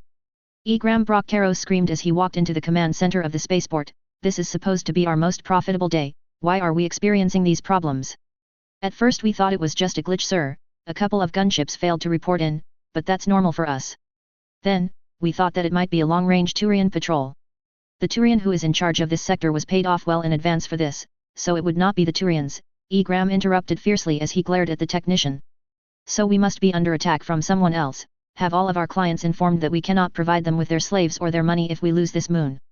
I'll relay the message, the other Batarian cowered before the still angry senior cast member. Yes, you will, Graham said as he drew his pistol. And find me the commander of the troops on loan from the hegemony, I have a feeling that we're going to need them soon. Chapter 30. Natasha looked at her screens, making sure that her fall was controlled and in sync with the rest of the people that would be dropping into the area surrounding the spaceport. Double-checking the numbers, she triggered the bolted-on jets at the right time to break her fall, her rapid descent turning into a controlled fall and allowing her to brace her Nightstar's Myanmar muscles to absorb the impact at the same time that Thastus, Levi, and Viola did. The four of them were the only members of Natasha's Marauders that didn't have other duties at the moment. It looks like they have seen us, Regina Levi said as she strode forward in her Hellbringer. Let us see how they measure up to us in combat. What is it that you need? The Batarian Spec Ops leader, Ran Gastogan asked Graham with a snarl in his voice. We are under attack, Graham stated as he met the other Batarian's four eyes with his own, refusing to back down. If you wish to not have failed in the eyes of the hegemon, then you will assist in defending Torfin. I do not think that you understand what position you are in, Ran said as he backhanded the unarmored leader of Torfin hard enough to throw him into the ground. I am the leader of several squads of the Sioux and have the choice and ability to do with you as I wish. Ran bent over the other Batarian as he spat out a tooth. You do not command me, regardless of what position you hold over this lifeless rock. Ran stood back up and looked at the guards who had their hands on their weapons but hadn't drawn them yet. We will defend what we deem necessary, no more and no less. I'll take what I can get, Graham said as he recovered his strength on the ground before standing up after the Sioux officer had left the command center. Get me a hard suit, he told one of his guards. And ready our escape plans. I do not think that this will go in our favor. Our VTOLs and air support can't get in close, Carter told Natasha over the comms from her von Luckner. They've got enough AA surrounding the spaceport that we're going to have to push in unsupported. Understood, Natasha said as she moved forward and kicked over a small APC-looking vehicle. We have not encountered any major resistance as of yet. Same here, Carter said as her tank crew disabled yet another fast-moving wheeled vehicle with a precise shot.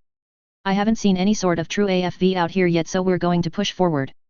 We've got enemy VTOLs, one of Carter's tank crew reported. They're fucking fast too, one just evaded 2 rounds from our main gun. Get our partisans pulled forward, Carter instructed. We'll keep pushing once those VTOLs are down for the count. You're sure you can hack this door open? Mathis asked Sura. Yes, it'll just take me a couple of minutes, the Quarian volunteer replied. Most people's airlocks are the hardest to get into. Once it's unlocked I need you to get out of the way, Mathis told the up-armored Quarian. I know that you've got more armor than you used to, but I don't want you to get targeted. If you need any extra cover I want you to get behind one of us. I'll do that, Sura said as she looked at the massive armored soldiers who were stacked up on the airlock that she was opening. I've got it. She cheered as the airlock indicator lights showed it being unlocked. Good, Mathis said as he took his place as the point man. Let's clear out this stronghold and move on to the next. Our intel puts them as potentially having as many as 10 to 20 underground shelters like this of varying sizes. Enemy gunships are down, Colonel, the partisans reported. But we're in armor condition yellow, permission to rearmor and return. Granted, Carter said as she coordinated the marksman's advance. We'll take it from here. Her von Luckner pushed forward at flank speed, its treads kicking up dust as the rest of the tanks and mechs began to push forward into the spaceport. I want some infantry dropped near those ships, Carter ordered. If we seize and hold them then we'll deny the enemy the ability to retreat from here and we'll have them boxed in. Copy that, ma'am, one of the dropships in orbit responded to her request. Dropping fire teams down in 5. We're taking heavy fire.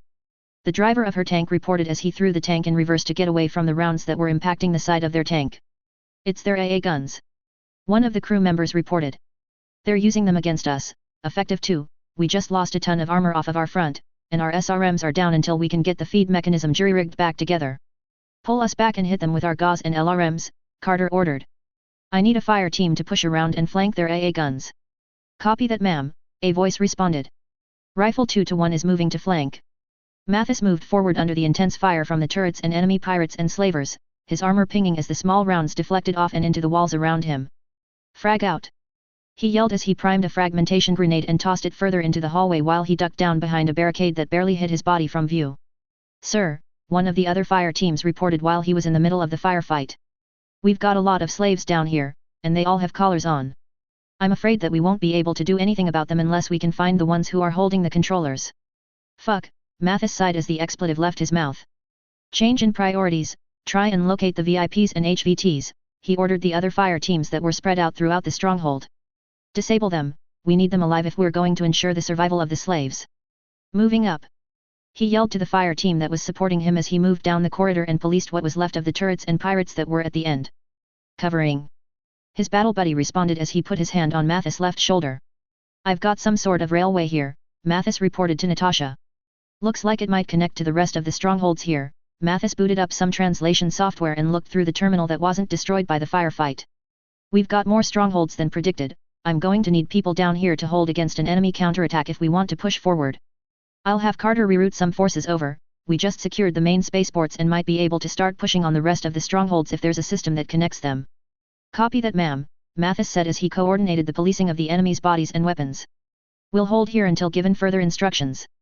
Chapter 31. We should be able to make our escape from here, E. Graham told both the guards and the lone technician that was with him as they made their way down some secret and hidden tunnels that he had built over a decade ago when he was first put in charge of the facilities on Torfin. How long has this shuttle been hidden away here? The technician asked. It's been here since the escape route was constructed, E. Graham replied as he got into the pilot's seat and began the startup procedures. I executed the slaves who I had working on it and have maintained all of the required equipment myself. We're not all going to fit, the captain of the guards told E. Graham. One of us will have to stay behind. E. Graham stood up from the pilot's chair, quickly drew his pistol up, and snapped off a shot at a range that was close enough that one of the guard's kinetic barriers wasn't able to react in time, the armor-piercing round driving through the Batarian's head and sending him crashing to the ground. Do we have enough space now, Captain? E. Graham asked as he kicked the lifeless body of the guard out of the shuttle. Yes, the captain nodded frantically as he eyed the Batarian noble who seemed crazier the more time he spent around him. We should all fit now. Good, E. Graham said as he holstered his pistol and kicked the rifle that the guard had held up into his hands. With all of the holdups eliminated, we can now leave this lifeless rock. You, tech boy, E. Graham sent over an information packet to the technician's Omni tool. Open the external doors. The doors that held the shuttle bay began to open up, the atmosphere and pressure having already been leaked out when the technician had first input the authorization codes. Now, we're lifting off, E. Graham muttered to himself as he began to drive the shuttle forward only to immediately try to pull away when he saw what awaited him. A giant bipedal machine stood in front of the entrance, its hands open as it reached out, caught the shuttle, and threw it into the ground. What in the pillars is that? The guard captain asked frantically as he unstrapped himself from the crash chair he had been in. In a blind panic he bolted out of the rear of the shuttle only to get disintegrated by something that couldn't be seen by any of the occupants of the shuttlecraft. Attention pirate scum, came a voice in synthesized Batarian from the giant machine. Do not attempt to leave this shuttle, any attempts to do so will be dealt with as I did to your comrades. Now, I hate pirates, so I'd prefer to kill you all, but I'm feeling nice today. So you can just sit there nice and cozy until someone comes to collect you. I need a new set of clothes, the technician whimpered at the giant machine as it stomped closer to the shuttle door and shot at one of the Batarian-made tanks with some sort of massive gun that was built onto the top of its right hand, some sort of artificial charge moving rapidly across the battlefield and rendering the tank into nothing more than a piece of slagged metal and advanced melted electronics. It's an avatar of the gods, one of the guards said in awe as the machine kicked a Krogan that got too close, causing whatever was left of it to soar into the air and impact the recently melted tank. What else can it be? He asked as he knelt on the ground and began to meditate on the pillars. It's just a machine, the technician began rocking back and forth in his chair as more of the giant machines appeared, some of them looking identical to the one that had stopped them, and others being taller, shorter, or packing more weapons, but they all seemed invincible as they crossed the battlefield, missiles, what looked like tank rounds, and some sort of invisible weapon impacting what little resistance was left of the defenders of Torfin and eradicating it. Is the boss alive? asked the one Battarian who seemed to have retained his sanity. Never mind, I'll check on him myself. The Battarian stood up and made his way to the pilot's seat to see that Egram was unconscious. Well, I'm not dying here, the Battarian muttered as he triggered a hacking program on his Omni tool and tore into the other Battarian systems, collecting all of the information and blackmail that Egram had on his Omni tool so that he had a defense against himself being killed if this new enemy decided to try something. This is the last stronghold, Mathis said as he looked at the lockdown entrance to the railway that connected all of the strongholds. We've only captured a few VIPs and HVTs, so we're assuming that most of them will be here. Remember to watch your fire, there will be hostage situations and we don't want to kill anyone who doesn't deserve it. Mathis turned and looked at the hatch that some engineers were prepping to blow. We're ready to blow the doors when you are, sir, the lead engineer said. Just give the command. Hit it, Mathis ordered. Let's get in there. The engineers and surrounding soldiers all moved to a safe distance from the explosives as the detonator on the shaped charges was triggered. The charges blowing the door in and towards any enemies that might lie in wait. The first trio of soldiers to go through the door were met by a hail of bullets that pinged off of their armor, and they held steady until a small wave of rockets hit them. The soldiers were knocked off of their feet by the concussive force and into the wall behind them. Instead of falling back though, a full fire team of marksman infantry pushed forward and into the space while a mixture of corpsmen and platoon medics tended to the soldiers that were slumped against the wall. Launching incendiaries. The lead fire team called as they threw 6 incendiary grenades at the forces blocking the entrance into the rest of the stronghold. Moving forward, the infantry walked through the pools of flame and engaged the rest of the enemy, leaving no survivors before pushing forward into what was most likely the slave-holding pens. Once we clear this area of hostiles, we're on defense, the fire team leader ordered. We do not let anyone try to get any of these slaves while we're still breathing. Yes sir, the fire team replied as they finished off the slavers and took up positions in the choke points and entryways of the holding pens. Status report, Natasha called out over the comms as she stood guard over the now silent spaceport that she and her teams had taken over. Last stronghold is nearly down, ma'am, Mathis replied through bursts of gunfire and explosions. We've taken some casualties so far, but nothing that the Argo and some RNR can't fix. Good, Natasha said as she turned to her battle computer, checking on the rest of the moon's invasion. Everything is proceeding well, just make sure that we get all of the intel and HVTs collected. We have got plans for them later. Chapter 32. So, is there a reason that Mathis is chewing out several soldiers from my unit? Carter asked Natasha as they sat in what had once been the overseer's office. Yes, Mathis himself said as he entered the room. I gave orders to watch out for hostages, and the minute the greenies saw some of their buddies go down they pushed in with incendiary grenades. The grizzled bodyguard shook his head. They were lucky that the enemy didn't have any hostages at the entrance and had decided to hold them further back in the VIP area. Give me their names, Carter sighed. I'll have their CO put them on a punishment detail of some sort. There won't be a need for that, Mathis replied. I think I made it extremely clear to them why they would be listening to the words of their sergeants in the future. You didn't break any of them, did you? Carter asked. I only have a few rookies, and anti-piracy and other ops like this one are exactly the sort of thing that lets them cut their teeth without dying against a more skilled enemy. They'll be fine, Mathis said as Natasha tuned their conversation out by lounging back in the surprisingly comfortable overseer's chair, reclining the chair back far enough that her boots could rest on the desk while her red hair haloed around her, cushioning her head as she began to doze off. I wasn't too hard on them because this was the first instance and everything turned out fine. I just want to prevent something similar from happening on the next OP they get deployed on. Thanks, Carter responded.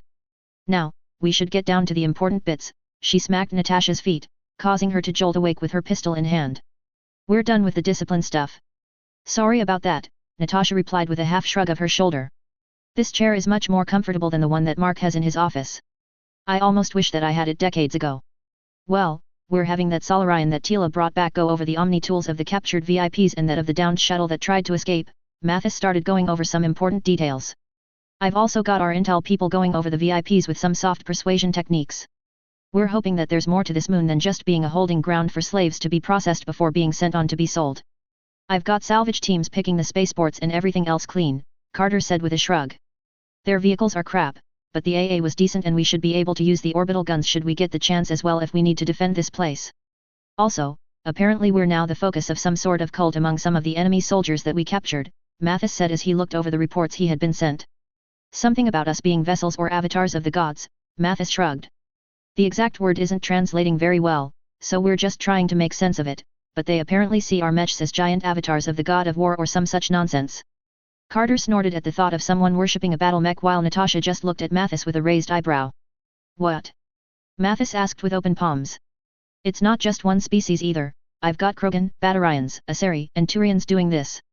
It's not just the pirates we captured either, some of the slaves have caught on too. Then the door to the office was thrown open, Natasha barely getting her helmet back on in time as Matriarch Ethida stalked into the room, being closely followed by Spectre Tila Vazir. You going to tell me what exactly those giant AI are doing parked outside of this moon? Ethida asked with her eyes blazing in biotic fury. What AI? Natasha asked as she tilted her helmeted head. Barring any of Dr. Rogers' experiments with an SDS system, I do not believe that we have any artificial intelligence with us. Then what exactly the fuck are those 18-meter-tall war machines out there? Tila asked as she stepped forward. Because they sure as the goddess don't look like powered armor. The battle mech has been a premier weapon of war since the mid-2400s, Carter said with a shrug. And what year is it now? Ethida asked, the rage seemingly leaving her. Well, it was the beginning of 3050 when we left, and by our measurements, it's been almost a full year since then, Carter responded. While some of the machines out there are new, about half of our gear is 100 years old or older. We've made some upgrades to the mechs and tanks, but my von Luckner has been in service since the early 2800s. We've upgraded the weapons in it, and swapped out the fusion engine, but the chassis isn't changed all that much. You're telling me, that some of the tanks and mechs out there are over 200 years old? Tila asked. Yes, Natasha said. The Night Star that I pilot originated in that era as well. It is a gorgeous mech that has been upgraded to my husband's exacting standards. I'm going to have to make a report to the council on this, Tila said bluntly. That would not be wise at the moment, Ayrton said as he rushed into the room and hooked up his Omni tool to the terminal at the overseer's desk. Not until you can meet with the council in person, that is. He opened up several holographic pictures that meant nothing to the humans in the group but were apparently quite legible to the two Asari. Turns out that the Turian admiral who oversees piracy in this sector has been turning a blind eye to Torfin despite knowing that it has been here. I have not only evidence that he was taking bribes, but I have the tracking numbers for the accounts and banks as well. Ayrton's eyes lit up with joy. The Batarian that collected this was holding everything as blackmail for just this kind of situation. He wanted it to blow up in the council's face while the hegemony benefited from our races accusing each other. Ma'am, Tila said to Natasha. We need a ship so we can get out ahead of this. Do what you must, Natasha said to the alien trio. Just give us a copy of the data before you go. I'll convert it into one of the formats that you provided me with, Ayrton said quickly before turning to the Spectre. But we need to act on this quickly if we want to expose the corruption. Take one of the shuttles, Mathis said with a shrug. We're not likely to use them for anything beyond their EZO cores for now. I'm coming with you, Ethida told Tila. Someone with a shred of sanity needs to be there to keep the old coot and her other two idiots from overreacting. So, how long did it take us to get workable information from that chit that the Solarian gave us?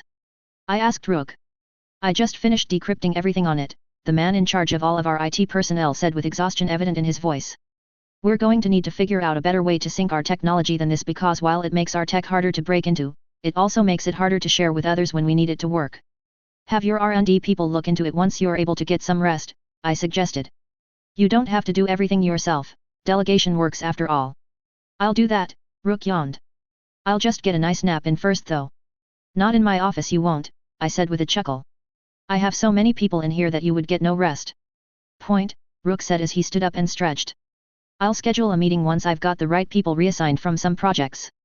Rest well, I told the tech as I inserted the data drive into my slate and began to go over its contents. Interesting, I said as I stroked my beard while leaning back in my chair. So that's why they were trying to capture educated slaves. I looked deeper into the data. Looks like I just found Carter's fob, I muttered. It's not like we can leave those kinds of resources without a protection detail after all. Council Interlude 2. Spectre, the flanging voice of Councillor Spiratus greeted Tila. Thank you for taking the time to meet personally with us. The reports you have sent for the last few months have been interesting, to say the least. Yes, Tila nodded. I sent over the relevant data for your perusal, but I wanted to be at the forefront of any investigations that are led by this information. Yes, the knowledge that one of our admirals is being bribed to look the other way while pirates do as they please is, the Turian councillor paused for a moment while he visibly restrained his rage. Unsettling at best, and I have spoken with the Council of Primarches and they are recalling him for a debriefing on Palaven with all that entails. We assigned several specters to his security detail, Tavos stated. The Admiral will not be escaping the consequences of his crimes. Now, on to the more pressing matters, Vidal said as he shifted his cloaked head. We have read your reports on this new species, and would like to hear what both you and your companions have to say regarding whether they may be a stabilizing influence in the Terminus systems or not. They have the potential to stabilize the region, Tila said after she had gathered her thoughts. But their existence will be polarizing and may lead to further conflict in the short term. Why is that? Tavos asked. Have you not managed to gain a measure of their trust? They despise pirates on a level that we have not seen before, Tila stated.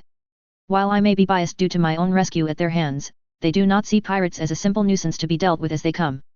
Instead, they have dealt with every pirate band that is in their immediate cluster, and have gone out of their way to not only strike at one of the biggest pirate havens in the Adikentraverse but have taken it and eradicated all of the pirates within. Given time to build their strength even further, they may end up taking the fight to the Batarians themselves. I concur, Matriarch Ethida spoke up. And while they may not be up to par in space just yet, any ground fight with this species would end in a disaster for any of us. Explain, Spiratus said. I find it hard to believe that any force could oppose one of our races should it come to open warfare. They'd lose if it came to full-scale warfare, Ethida said bluntly. But I'm not sure that we could afford what it would take to put them down permanently. They would bleed us for every kilometer of ground, and every section of space that we tried to take as well, Ethida met Tavos' eyes. And goddess forbid we miss some of them. Because they would come back for revenge. There was something in the reports about giant bipedal robots, Vidal said. Is that a reference to this species making use of artificial intelligence or just advanced vis in their war machines? It's neither, Ayrton finally spoke up. I took many scans and examined as much as I could of all of their technology, and I found no evidence of either. In fact, while their technology is advanced in some areas, it is also primitive in others. And while it appears that their computer systems have seemingly made a giant leap forward recently, given that our current operating systems and computing techniques are incompatible, it makes it much harder to try and breach their systems. Ayrton sent over some data to the Solarian counselor. I'm quite certain that they do not have an AI or 6 advanced enough to make something of that size work. While they have chosen to not show us the technology that enables them to pilot these machines of war, I have pieced together some clues as to part of why they may be able to get these bipedal machines to work and have sent over the data on that so that the STG may have some better analysts go over it and potentially come up with research options for us to potentially begin manufacturing something of the sort for our forces. They were extremely effective, Tila cut in when Ayrton paused to breathe. These machines were able to take on anything that the pirates threw at them without falling. Gunships, Tonkas, and anything else that the forces on Torfin could bring to bear were shattered by these mechs. They were used in concert with air support, artillery, and tanks of their own to utterly crush any opposition to them on the surface while their infantry made entry into the pirate strongholds. Yes, we have the reports on that, Tavos said. What are the chances of us establishing trade relations with these newcomers? I would say that they are likely to trade with anyone providing that they're not assisting in enabling piracy or slavers, Tila stated. That will be all, Spiratus said with a wave of his hand. We have a meeting with the Batarian ambassador next. Tila, Ethida, and Ayrton all left the council chambers and headed for the elevator. The hegemony asks that the council intervene in negotiations, Dosk Sab Noter, the Batarian ambassador stated. We have multiple officials of our government being held captive by a new species in the terminus, and if we cannot negotiate their release then we shall make every effort to regain them. By using force if we must. We will try, Tavos said diplomatically. We have already made some contact with this race and will make every effort possible to achieve a peaceful resolution. I expect the council to intervene on my people's behalf should this new species attempt to harm any of our government officials, Ambassador Dosk said. We have been a member of the council's species for centuries after all, and trust that the council will find it in their best interest to continue to have us be allies instead of enemies. We are sending our trusted Spectre, Tila Vazir, back to treat with the species, Spiratus said with a slight glare at the Batarian. She will do her level best to get your countrymen out alive so long as your government doesn't commit to doing anything rash. I thank you for your time, esteemed councillors, Ambassador Dosk said as he tilted his head in a measured Batarian greeting. I will attempt to persuade my government to do as you wish. Chapter 33. So, you think that we'll be able to set up mostly automated mining operations on Torfin by the time that the first of the shipyards are finished next year? I asked one of our experts. Yes sir, Dr. Waters said as she nodded her head. The pirates and Batarians there had already excavated to the level required, and now we will simply need to push on from where they had started to begin harvesting the element zero that is on the moon. The woman paused as she flipped through some of her data. In fact, we should be finished before the shipyards are finished. Which will leave us plenty of time to work on core designs and test them out for the first production runs of our shipyards. I believe that Dr. Kelly and his team are working on both ship and core design, I said as I lifted my eyes up to look at the excited scientist. Can I assume you have also provided them with this information? Of course, Waters replied. I've been coordinating with our other science teams since we arrived here. There's so much of what we do that ties together currently that we have been pooling all of our resources and using the other teams as sounding boards for outside-of-the-box ideas. That's good, I said tiredly. Thank you for meeting me and working on this on such short notice. It's been an interesting challenge, the scientist smiled. Exploring the unknown is every scientist's dream, and now we are doing it on a level that would make the great minds of the past green with envy. Just don't get carried away, Doctor, I said as she stood up to leave. We don't want to do anything drastic like blow up a sun or something. What kind of madman would cause a star to go supernova? Waters asked with a raised eyebrow. I have no idea, I shrugged. It was just the first warning that popped into my head. Have a good rest of your day, Dr. Waters. And you as well, Duke. She inclined her head and then left my office, leaving me with the massive amount of paperwork that was involved in helping nearly 20,000 slaves be reunited with their families. Lots of work to be done, I sighed as I flipped through the documents that were labeled as the most important by my secretary. So we got all of the intel that we could from the high-value targets and executed them, along with the rest of the pirates and slavers, I mused as I read the report. So, I took the time to go over what you had planned for Torfin and double-check everything that you sent me, Melissa said as she lounged on my office couch.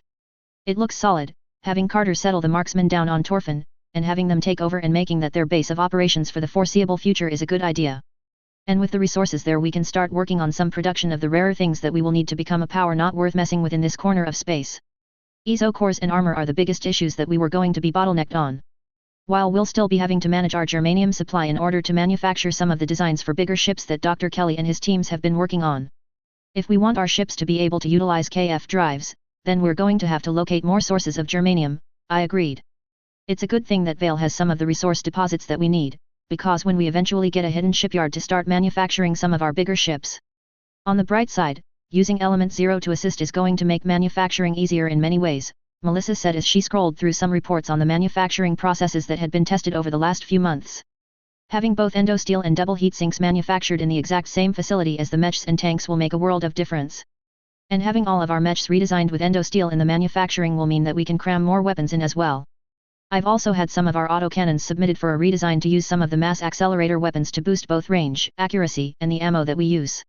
While missiles will remain much the same, we can do a lot more with our autocannon should we make the changes that I've seen recommended. I'm going to leave that sort of decision up to the Aztecs and engineers, I replied. I'm not an expert in manufacturing, I'm just good at seeing opportunities and putting the right people in the right places. Well, based on the facilities that they were starting to prepare on Vale, I imagine that we'll be able to start replacing any material losses soon enough, Melissa said. And I'll be leaving to head back to Vale in time for the first of the Iron Womb babies to be viable. We'll keep you updated via regular HPG transmissions, I said to the woman who had essentially stepped in to fill the role of 2IC since we had arrived in this strange new universe. Just remember to take breaks, Melissa reminded me. You have a tendency to overwork yourself when you're not careful. I've been delegating more lately, I replied. Once we get some decent trade going I'll be able to assign more people to take over some of the things that I'm doing now. You better, Melissa glared at me. I fully expect you and Natasha to come to spend time with your godson sooner rather than later after all. Give me 3 months, I chuckled. Barring any big emergency that Murphy tries to send my way I should be able to break away to spend some time relaxing. I'll hold you to that, Melissa said as she stood up, gave me a quick hug, and then left my office. Looks like I've got a vacation to plan, I said to myself as I rested my head down on my desk. But I think I'll lay down and take a nap first. Chapter 34, Prelude to War. Duke Hull, Tila said as she greeted me in the open cafe that had been relegated to the diplomatic meeting place for these negotiations. Tila, Ethida, Erden, I nodded to each of them in turn. I don't believe I have had the pleasure of being introduced to your 2 new companions though. This is Dosk Sabinoter, Tila introduced him. He's the current ambassador of the Batarian hegemony and is here to negotiate the release of several prisoners taken from your eradication of the pirates that were on Torfin. She then pointed to the second matron that was with her and Ethida. This is Rivracia, she is the daughter of one of the most prominent diplomats in recent Asari history. She's here as an observer and to ensure proper protocols are observed.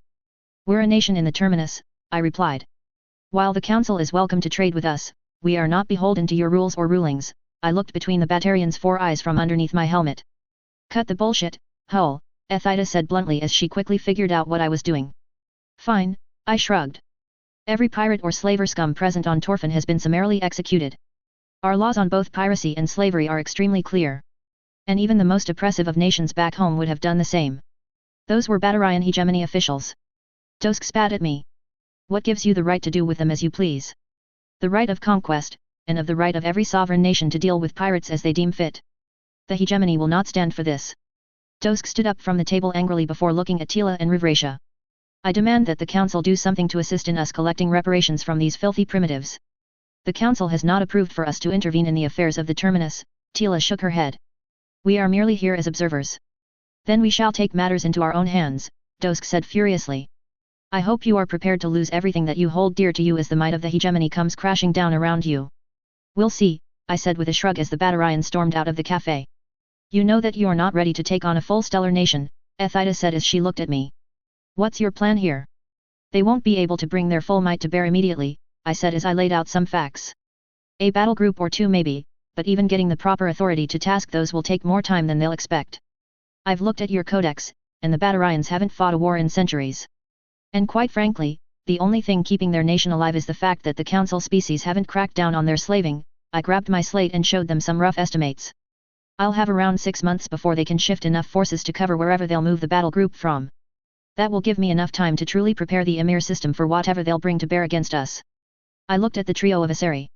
The Batarians are a face culture, and constantly have to not only claim that they're the best, but they have to prove it as well. Should their first battle group fail, then we'll start to see where the cracks are. I then showed them the contract that had been submitted to the MRB on my behalf. And the salvage rights on here are good enough that a merc unit would be a fool to not take this. You madman, Rivracia said as she stood up. You would allow mercenaries not beholden to any nation to possess ships up to the size of dreadnoughts.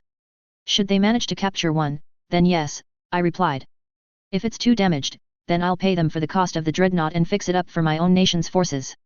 This is madness, Rivracia said. And you're all going to die underneath the weight of a nation that has been around for much longer than you. No, this is the terminus, I simply replied. The council washed their hands of the affairs here centuries ago. What did you expect to happen? That we would come crying to someone else when an unlawful act is committed? Nay, I shook my head. We stand or fall on our own merits. And this is the proving ground where nations truly rise and fall. This is the start of the Terminus Commonwealth. A place where the rule of law means something. I can see that you will not see reason, Rivracia stated.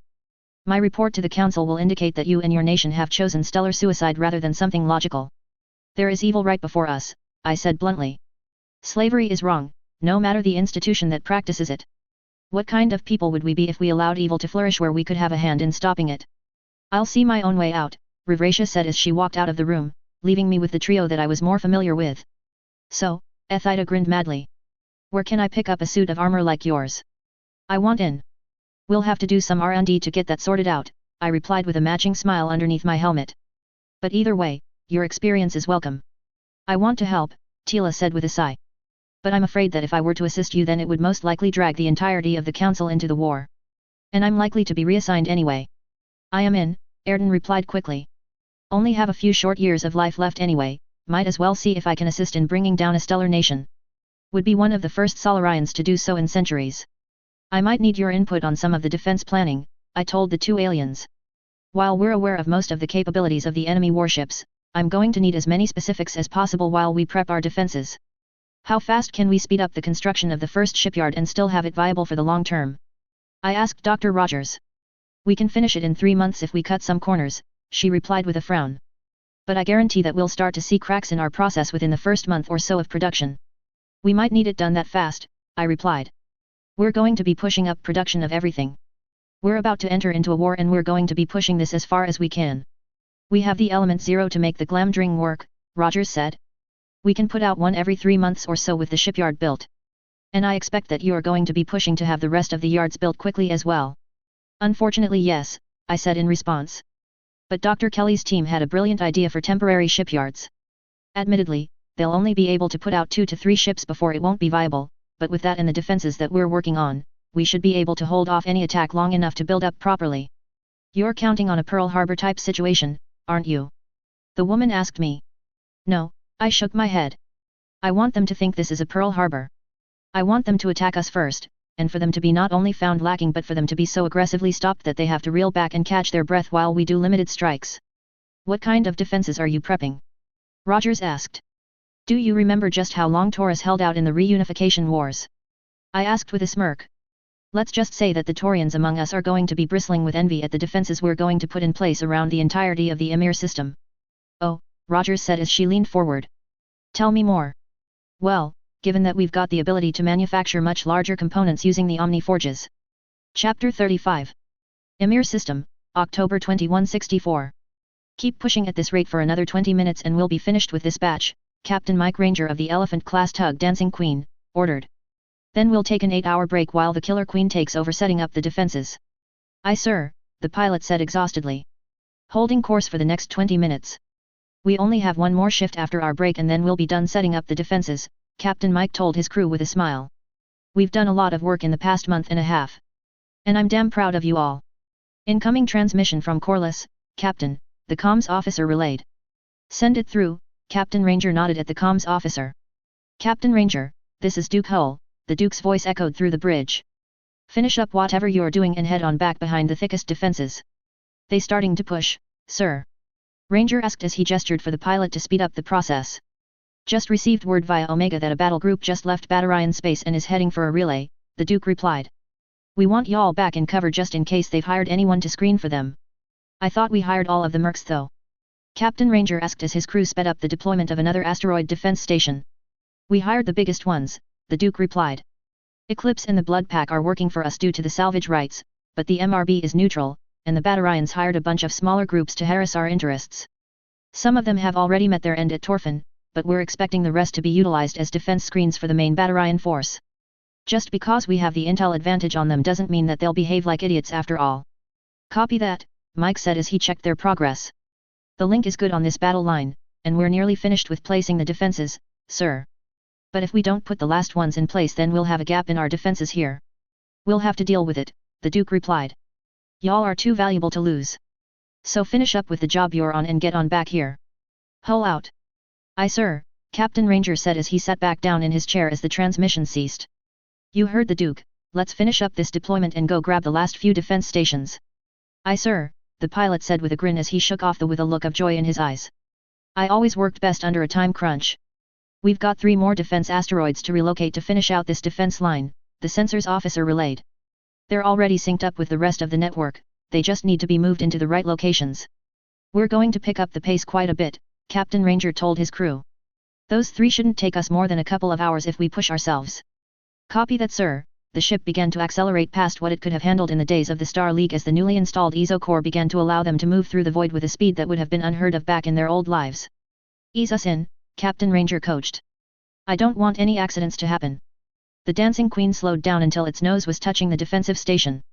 Then, a group of men and women in Mithril hooked up a tether and boarded a small craft that was waiting for them. Accelerating to safe delivery speed now, the pilot said. It'll still take time, but we're going to be pushing the envelope on this to get it at the right spot in time. So long as we don't mess up the defenses already deployed, Lieutenant Lovell, Ranger said as he ran some calculations on his slate. We should be fine on time assuming that it takes them 8 hours to make it through each of the relays and to assemble outside of the system. Dancing Queen, a voice came over the comms. This is the Killer Queen, we're here to assist with finishing the defensive setup. We've got a few more stations left to deploy, Captain Ranger replied. I'm having Liza send over the data on the stations left now. Receiving data, we'll handle stations 4 through 6, you take 1 through 3. Copy that Killer Queen, Ranger grinned. Whoever finishes their defenses last has to buy the drinks once this is over. You're on, Dancing Queen, the response came back. Here they come, Duke Hull muttered under his breath as he saw a couple of frigate wolf packs stream through the mass relay and begin moving toward Corliss. I don't want them intercepted by anything other than our captured ships, he ordered as the staff of the command and control center relayed the command. We don't want to show our hand just yet, after all. Spiritus Omake. This occurs at the same time as the prelude to war. You're sure that this is all legal? One of the many primarchs assembled for this private meeting asked Counselor Spiritus. Yes, I had every specialist that was at my disposal take a look into it, and they've confirmed that it's legal in both the terminus and council space under our jurisdiction, Spiritus said with a spread of his mandibles that indicated a grin to his fellow Turians. This is the opportunity we've been waiting for, one of the primarchs said as he looked over the data in front of him. A chance to both blood new recruits and to finally act against the Batarians without repercussions. We'll have to ensure that once the group is formed that they receive no orders from us until their contract is complete, Spiritus clarified. But yes, provided we file everything appropriately we should be able to at least send over 2 battle groups under the umbrella of a newly formed mercenary group using outdated hardware. It'll take some funds to bring the ships that they'll need out of mothballs though, one of the primarchs who rose through the logistical side of the hierarchy stated. But this could be what we need to finally fight in a war that's more than a policing action. I'm putting it to a vote, one of the primarchs said after he had finished going over the data. All in favor of pursuing Counselor Spiritus' plan, please cast your votes. A chorus of green lights lit up on the board. All against, a minor amount of red lights shone. Motion passes, the one who had called for a vote stated. We'll get everything assigned and planned out before this potential conflict erupts. This is one area where I have disagreed with both of my colleagues, Sparatus stated. Both Tavos and Vidal believe that negotiations will continue and that peace will go forward, but listen to what Spectre Vazir said about their hatred of slavers and pirates, they will not shy away from this war. Then let us see if we can maybe tilt the scales in their favor a touch, An old haggard primarch stood up. I've got a small fortune that's sitting in a Valis trust doing nothing but growing, I'll donate it to this new idea as the basis for their starting funds. After that is exhausted, however, they'll be on their own for funding. Then all that is left is for us to begin the paperwork, Sparatus said to the Council of Primarches. I'll do my best to divert the attention of the other two councillors while we get this set up. Hopefully something else will come along that will distract them from our movements until it is far too late. Chapter 36. Emir System, October 2164. What kind of defenses do they have in place? The Batarian Admiral, Derek Grabolak, asked the Turian that was in charge of the scouting frigate Wolfpacks that they had sent ahead of the main force. The mass relay is clear, Admiral, and we're detecting only around 6 cruisers and a dozen or so frigates, the Turian replied. Our Wolfpacks can begin harassing the enemy frigates and cruisers at your command. Remain there until the rest of the battle group arrives, Admiral Grabolak said as he conducted the tactical data he had been sent. We'll push in together, see if we can overwhelm them with both superior numbers and technology. Copy that, sir, we're holding on this side of the relay until your battle group arrives. Take us through the relay, Captain, Grabolak ordered.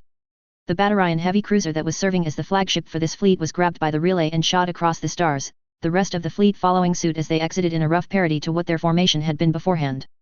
It seems that they didn't update the star charts recently, the navigator said as he looked at the brief scans of the system. Some serious mining operations are going on in the belt according to our scans. You're sure that they're mining operations? The captain asked as he leaned over the shoulder of the sensors officer. Yes, sir. They've been evacuating on unarmed shuttles and moving to Corliss as fast as the shuttles will carry them since we arrived in the system. Good, Grabolak said as he overheard the tail end of the conversation. Keep an eye on the mining stations that they were evacuating from anyway. I've seen pirates and rebels use repurposed mining lasers to cause some serious damage to ships in the right circumstances. Aye, sir, the sensors officer replied. I'll task a 6 on it so that I'm given an alert if something suspicious happens. Good man, the admiral said before he turned back to his tactical map. Looks like the enemy has finally started moving, he muttered. We outnumber them 2 to 1, and I'm fairly certain that we have an advantage given the age of some of those cruisers and frigates. Now, that doesn't mean that we can take it easy, we're going to cautiously push forward, and probe their defenses, get a feel for what kind of opponents they might be. Start with having both our frigate Wolfpacks and the mercenaries push forward, Admiral Grabolak said as he leaned over the tactical map. Let's see if we can bait them into making a mistake. Hold steady, Admiral Jewel ordered the largest fleet that had been under human command since the Second Succession War. Let them probe us, we can afford to bleed them on this, we don't want them to see our defenses just yet, after all. Aye, ma'am, the Batarian militia officer that was manning the helm replied. Transmitting instructions to the fleet. The Batarian Wolfpacks began to move forward in groups of 3 or 4, making sure that all angles of attack were covered as they pushed forward through the Emir system at what felt like a small pace until the first of the Wolfpacks shot forward as a group, angling to try and maneuver behind the defense fleet that was waiting for them. Group Alpha, I want that Wolfpack busy, I don't need them gone, just kept busy, Jewel ordered a cruiser with a group of escorting frigates. Copy that, moving to take out the designated Wolfpack, the leader of the small group of dispatched ships responded. Admiral Jewel, this is Blaze, we are in position and awaiting authorization to drop the hammer, Blaze's voice came over the command channel. Copy that, Blaze, hold your position until we've got the enemy maneuvered properly, Jewel ordered. Jewel looked at the enemy battle group that was gradually picking up speed and pushing towards her arrayed forces. Come on, we've got fewer forces than you do, we're the perfect bait for you to sink your teeth into. The Batarian fleet then seemed to wink out of existence for a split second on the sensors before reappearing closer and within the spinal guns of both battle groups. Groups Bravo through Delta, you're cleared to engage as your CO sees fit, Jewel ordered before focusing on the big picture. Captain, keep us alive and in the fight, but do your damned best to take out some of these bastards in the process. The cruisers of both battle groups were the first to open up and begin firing at the other battle group. The lead Batarian heavy cruiser was the ship to get the first kill of the space battle as its main gun flashed twice before one of the frigates under Jewel's command went dark. Hold steady for a bit longer, Jewel ordered as the enemy started to suffer minor losses as well. A trio of her frigates chasing a light cruiser flew past her lone heavy cruiser. Jewel's heavy cruiser shuddered as an enemy frigate round bounced off of its shields before the cruiser returned fire. The frigate's barriers flickered and died right as the cruiser's round impacted, causing the enemy ship to drift away leaking atmosphere and coolant. Blaze, I need your ASF to begin moving now, Jewel ordered. And tell the Stings with you that you have the authorization to use the Peacemaker on that heavy cruiser. Copy that, ma'am, Blaze's voice responded. Wardog is moving to engage, prepare for a rapid boom and zoom. All forces, prepare for allied ASF, Jewel told the rest of her forces. Watch your fire, and make sure that you are not in the way as they move past. On the far side of the system, Blaze's aerospace wings began to accelerate from where they had been waiting for the past several hours, their few Sting gunships keeping them updated on the fight that they could barely see on their scopes. All right people, Blaze said as he kicked his Stuka's fusion engine on and threw his aerospace fighter into an acceleration that would have killed him before the installation of the inertial dampeners. Remember to watch your targets, we don't want any friendly fire mishaps. We're here to make sure that the enemy's barriers go down, and to cause as much damage as possible before bugging out, so make sure that you have a way out because this is going to be the fastest boom and zoom we've ever performed. Copy that, lead, Edge replied as she stayed on Blaze's wing. This is the Serenity, I assume we've got an escort given that we're carrying the party with us. This is Hitman Actual, we've got you covered Serenity, the no-nonsense voice of Hitman's squadron leader came through. The gunships in ASF soon were moving through the void, steadily picking up acceleration and finally holding course until they had the appropriate firing arcs that were being fed to them courtesy of the heavy cruiser that Admiral Jewel was on. All units, get as far away from the enemy heavy cruiser as possible, we have multiple November whiskies targeting it and would hate for you to get vaporized in the process of them detonating.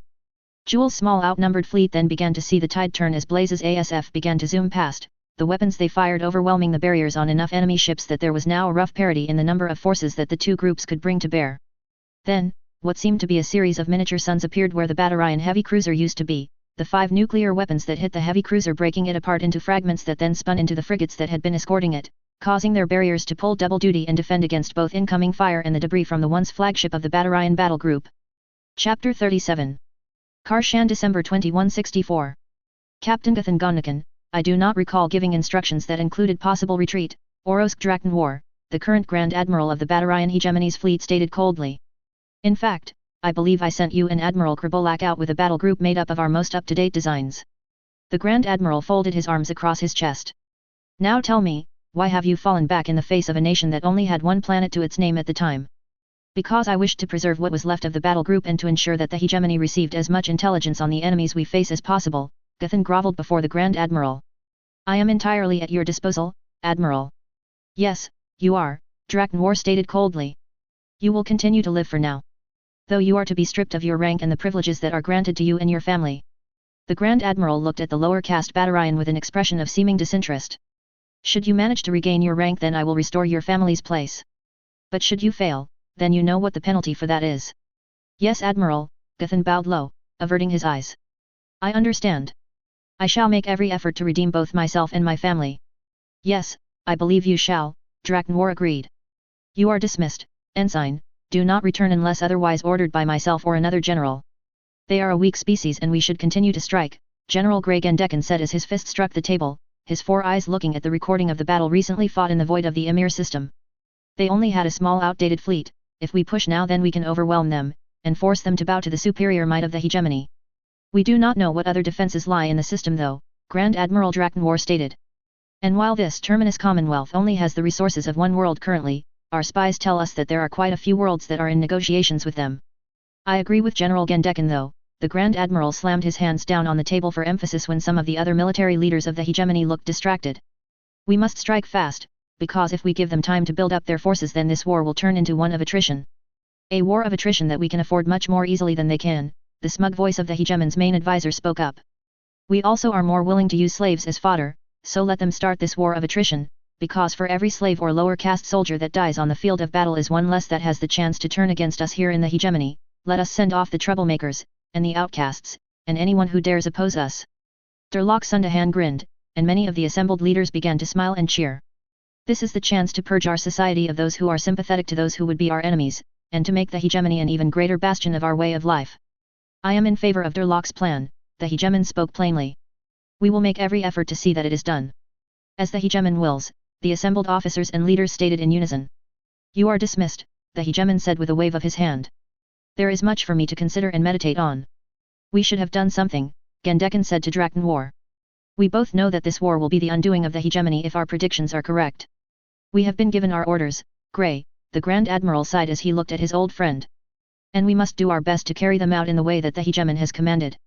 Orisk, should we fail to do this properly, then the hegemony will fall to its own internal turmoil as the cracks that we have been releasing the pressure on slowly become ripped open gaping wounds, Gray stated. You may be willing to fall in line and obey that sniveling coward of an advisor, but I and those who follow me shall not stand for it. General Gendekin stormed off. I'll not be the one to give you up, old friend, the Grand Admiral muttered sadly as he went to walk in the opposite direction. But I will not sacrifice everything I have built for your dream of a free hegemony. Chapter 38. Emir System, early January 2165. The first of the shipyards over Corliss is coming online now, Dr. Rogers said as she submitted her reports on the construction. Using the Omniforges to print most of the ship using a mixture of materials from where we're from, and this strange new galaxy looks to be fairly efficient. And given that our first shipment of Element Zero is supposed to be here by the time the first Glamdring needs her core. Good, I said as I glanced down at the report. Any word on the yards over Vale, yet? Yep, Rogers said as she relaxed on my sofa.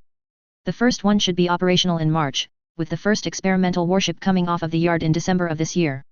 Dr. Kelly sent me figures for how fast we could be producing the Glamdring-class destroyers a couple of weeks ago, I said as I opened my slate and found the document that I was looking for. He said that once we get both yards operating over Corliss at full capacity we could be looking at something like 6 to 10 ships a year, and that number jumps up to a dozen ships a year once we really dial in the shipbuilding practices. That doesn't take into account us deciding to add another yard or two to the yards over Corliss, Rogers said as she looked at the file I had just sent over to her slate. It also doesn't consider us deciding to begin production of the Glamdring in the yards that will be in place over Vale. She sent over some revised numbers with explanations detailed in the margins. That's nearly 5 ships a month, I said as I flipped through. 60 ships a year will be more production out of one system than we ever had back home. Now granted, Rogers said as a caveat. These kinds of numbers are only possible with one more shipyard in Emir, and us utilizing the ones over Vale as support for building up a fleet of destroyers before we get the rest of our fleet up and running. Nothing in Emir will be over a cruiser, I said with finality. We're going to be building the carriers and Narsil-class ships over Vale. That's going to be hidden barring any major emergencies. Then you'll be restricted in fleet growth, Rogers said bluntly. Now, I am tired and have been up since yesterday. I'm going to bed. The woman stood up and left my office without so much as an extra goodbye. Vale, late January 2165. Yvonne. Natasha stood up and greeted the once Khan of the Jade Falcon clan. How are you enjoying motherhood? She asked as she scooped the 3-month-old baby out of the young mother's arms. Why did you ever do this? Yvonne asked as she rubbed at her tired eyes.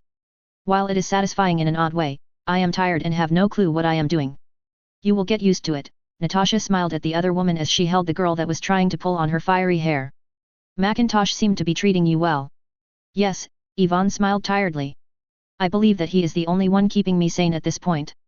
That is how I felt when Mark and I first had David, Natasha confided to Yvonne. And I was terrified of doing something wrong because I had no idea what I was doing. Natasha met Yvonne's eyes.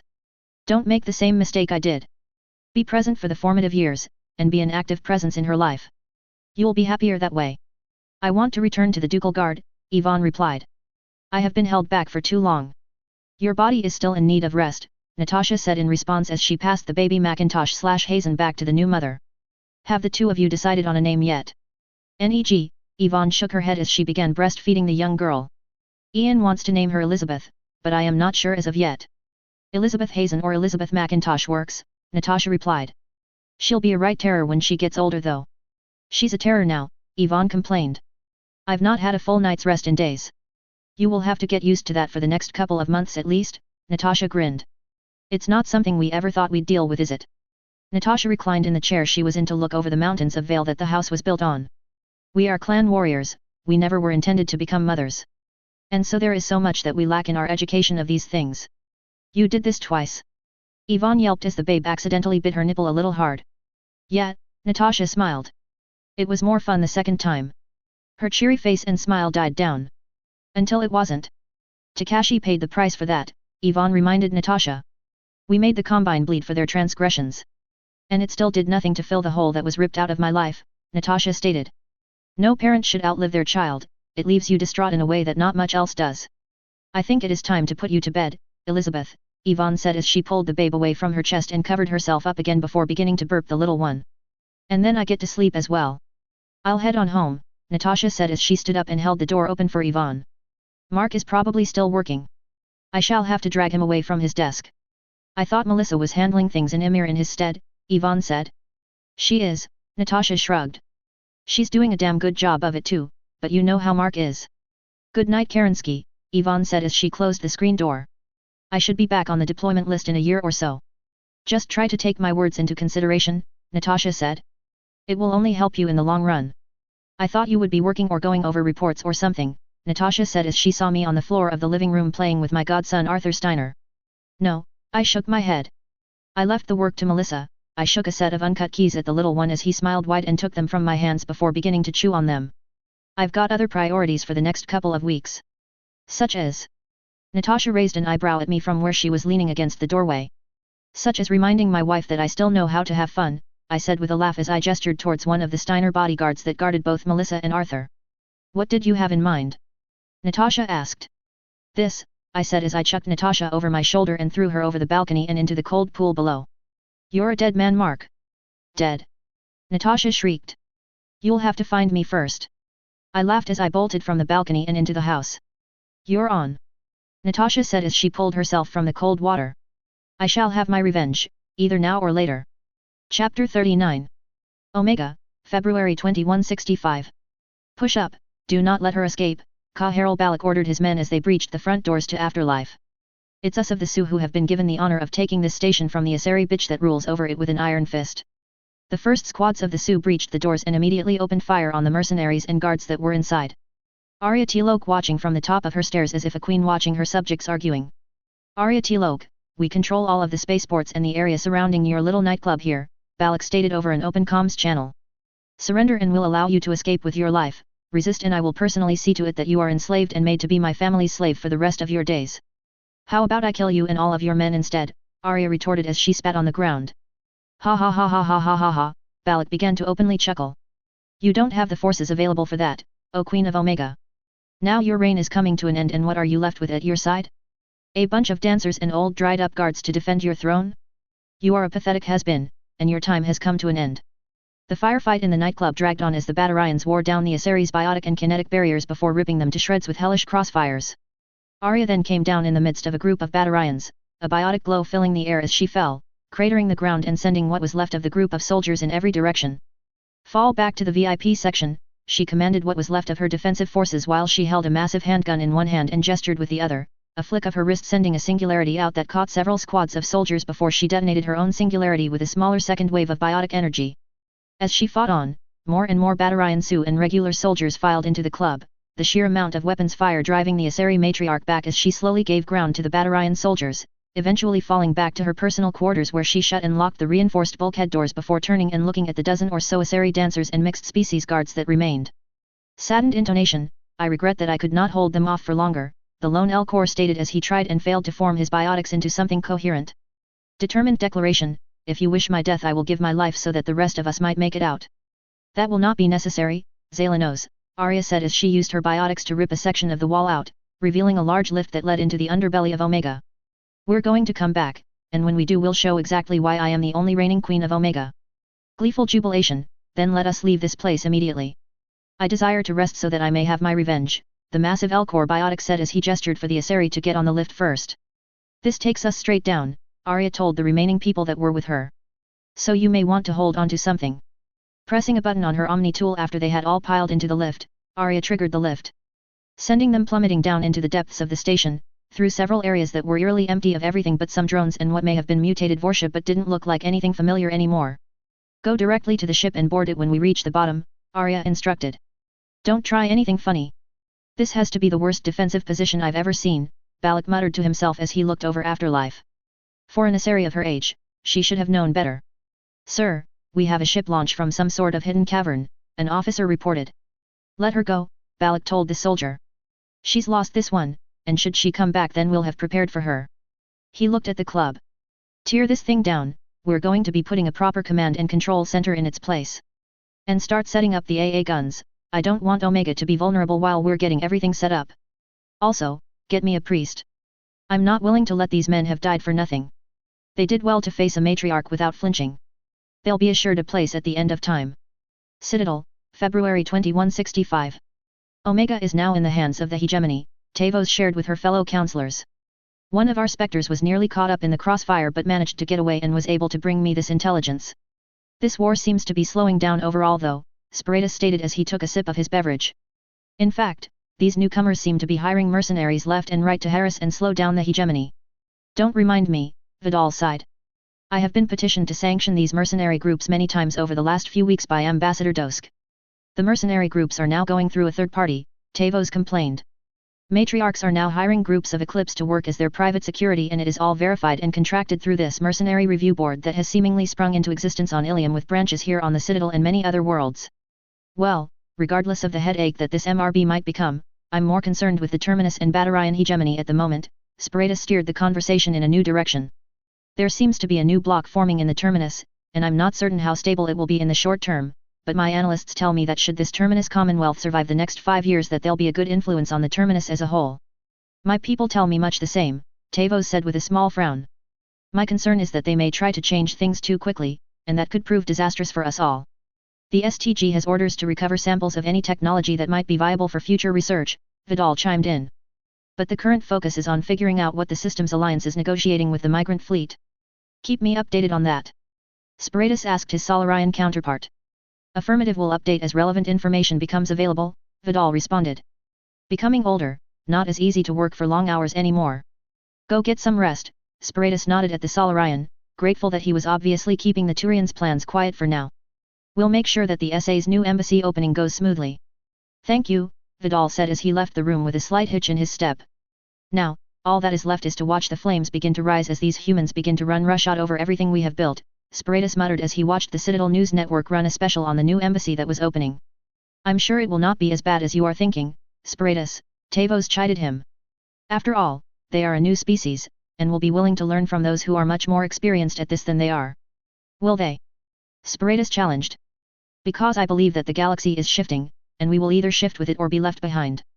You worry too much, Tavos gave an Asari half-shrug that meant she wasn't concerned, then looking at Sparatus directly said something that made Sparatus feel strange. Go relax some, and try not to worry about things so much. She smiled at the Turian. Unless there's something you feel should concern me. Sparatus' head started to hurt over the course of Tavos' little speech, and he stood there for a moment before he shook his head.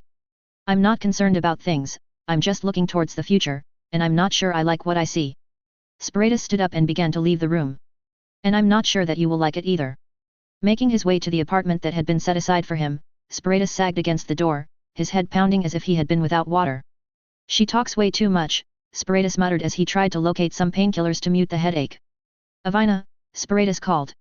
Turn off all notifications for the next 12 hours barring emergencies. I'm going to bed. Chapter 40. Citadel, Serpent Nebula, June 2165. Thank you for being willing to meet with me without requiring a public audience, Ambassador Anita Goyle of the Systems Alliance said to the trio of counselors that were seated at the table before her. We've been deep in negotiations with both you and the Quarian migrant fleet for the last year or so, and I'm grateful that you've managed to make the time for this. Well, I hope you are aware that there are some concerns with you taking in the migrant fleet, Vidal said rapidly. While grateful that as a species they are no longer at risk, there is a danger in them potentially deciding to continue down the same path that led to their current exile. I am aware of those concerns, Anita replied. As are the Systems Alliance as a whole. Our negotiations included several restriction clauses involving research into artificial intelligence and advanced VIS as well. This was in exchange for the chance to settle down on the first Dextra world that we come across, and with potential support if a chance to retake Rannoch ever appears. While we trust that you will be watching them with a close eye, I would like to request permission to send in advisors and personnel to help in ensuring that the proper laws and procedures are followed, Sparatus stated. I am aware that there is still some enmity between our species, and I would like for this to be the foundation of trust built between us if you are able to persuade the Systems Alliance of the benefits of this. I would have to bring it back to Parliament as I am merely their representative here, Anita responded. But I would hope that they see reason in this and would be amicable to building bridges instead of burning them. The Asari would, of course, be interested in supervising these meetings, Tavos spoke up. Seeing as we were the ones responsible for ending your conflict previously. Would need to be civilian contractors in order to avoid the appearance of favoritism, Vidal stated. Already can see the potential issues on the horizon should we fail to do this properly. My solution is mixed species groups sourced from those less likely to spark conflict, contracts sourced through current trusted third-party group the MRB. While I would rather not give over power to the MRB in any way, that solution does seem to be the wisest in this situation, Tavos sighed as she agreed. We shall have to negotiate this with one of the MRB's on-hand lawyers at a later point in time. This meeting is supposed to address our concerns about the migrant fleet after all. You're going to have to limit their pilgrimages, Sparatus said as he went over the list of negotiation points that had been sent to him by the Council of Primarchs. We have had many issues with the Quarians over the years involving members of their young ones who have gone on pilgrimages being willing to do whatever they believe is necessary to acquire their pilgrimage gift. While the hierarchy understands service to the main governmental body more than most, the way that the Quarians go about it currently has set them up for conflict with us in many ways, and we would prefer it to cease before some hothead decides to attempt to fix the issue and bungles it up the way that we did the Relay 314 incident. I was not aware that there were issues involving their pilgrimages, Anita Goyle said as she listened intently. Tell me more about this and we'll work through some potential fixes. That was productive, Sparatus said to his two fellow council members. We've accomplished much over the last few months. Yes, and you seem to have pushed our interests much further than you used to, Tavos stated with a smile. You haven't been this proactive and helpful in decades. I've made time to meet with the Council of Primarchs more often, Sparatus said as they began to walk to the private and hidden chambers. The number of different viewpoints and arguments has been refreshing to hear and to try to analyze, the Turian shrugged. That, and I've been able to visit the Armax Arsenal Arena over the last year or so. The stress relief of being able to relieve my days as a mere grunt has been wonderful. Basic training does sound like paradise after having spent years making difficult decisions, Vidal agreed. Being able to spend months at a time with your face down in the mud or merely following the instructions of someone yelling at you would be such a relief over the decision-making process that I have had to follow over the last few years. Basic training, Sparatus said dreamily. How I miss those days. I do not understand, Tavos said with a confused expression. But I do not think I truly want to understand either. September, Emir System 2165. We just completed 3 of the Glamdring-class destroyers, I sighed. And you already want a block too? I asked rhetorically. Yes, Dr. Kelly stated with a shrug. We've finally fully deconstructed the local method of manufacturing spinal guns, and we believe that we can manufacture the Glamdring with one added without doing more than a small redesign. A redesign that we are already halfway through the process of. Will it be more effective? I asked as I looked over the files and data that had been forwarded to me. Because if it takes longer and is less able to be implemented, then I'm not sure it will be the better option. Simulations have shown that the combination of the spinal gun and subcapital lasers will be much more effective than just the lasers and standard armament that we've produced so far. We'll make one of the Block 2, I said after looking it over. If the Block 2 is that much more effective, then we'll swap overall production over to it. It will be, Dr. Kelly stated. I certainly hope so, I replied. Now, I've got a meeting with the mech and small arms design team's leaders, so I'll see you in a week or so for the standard update. Chapter 41. Emir System, October 2165. Well, it looks like the Batarians are on the move again, I muttered as I looked at the latest report from the Eclipse that had been harassing the Batarians since the start of the contract.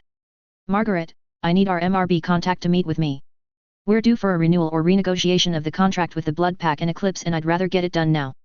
I'll add it to your list, my new secretary replied cheerfully. Your 12 o'clock is here to meet with you. Send her in, I replied as I stood up. I might as well get something productive done today. Duke Hull, Arya Tilo greeted me as she walked into my office. We have much to speak about. Indeed, I replied as I shook her hand. I understand that you want our aid in taking back Omega, and I'm willing to do so. I just have a few requirements that need to be negotiated on. What is it you desire? Arya asked bluntly. I'm too old to play the same games that the other matriarchs enjoy. Wait, Natasha said as she burst into my office, closely followed by Athida. Did you start yet? No, I shook my head. I was about to start negotiating. Good, she said as she immediately took over. Because I know exactly what to say. So, you are asking for help because the matriarchs back on Thessia denied any assistance to you despite the benefits you have provided them over the years, right? Natasha started with a rhetorical question. Well, we're willing to help you, but you need to start acting like the Queen of Omega that you claimed you were. A nightclub? As your base of operations? Where is your sense of fucking decor? The name was alright, a palace named after life works well, but you have to fix some things. You want our help? Then you go legitimate, make yourself a real fucking queen. You have been play acting long enough, it is time for you to act like the ruler you have claimed to be for decades. Aria's biotics flared for a second before Athida's clamped down and overpowered Aria's. Settle down, Athida barked at the younger matriarch. And listen to them. You're currently learning something the hard way that I've known for a century or so by now. And what might that be? Arya asked through gritted teeth.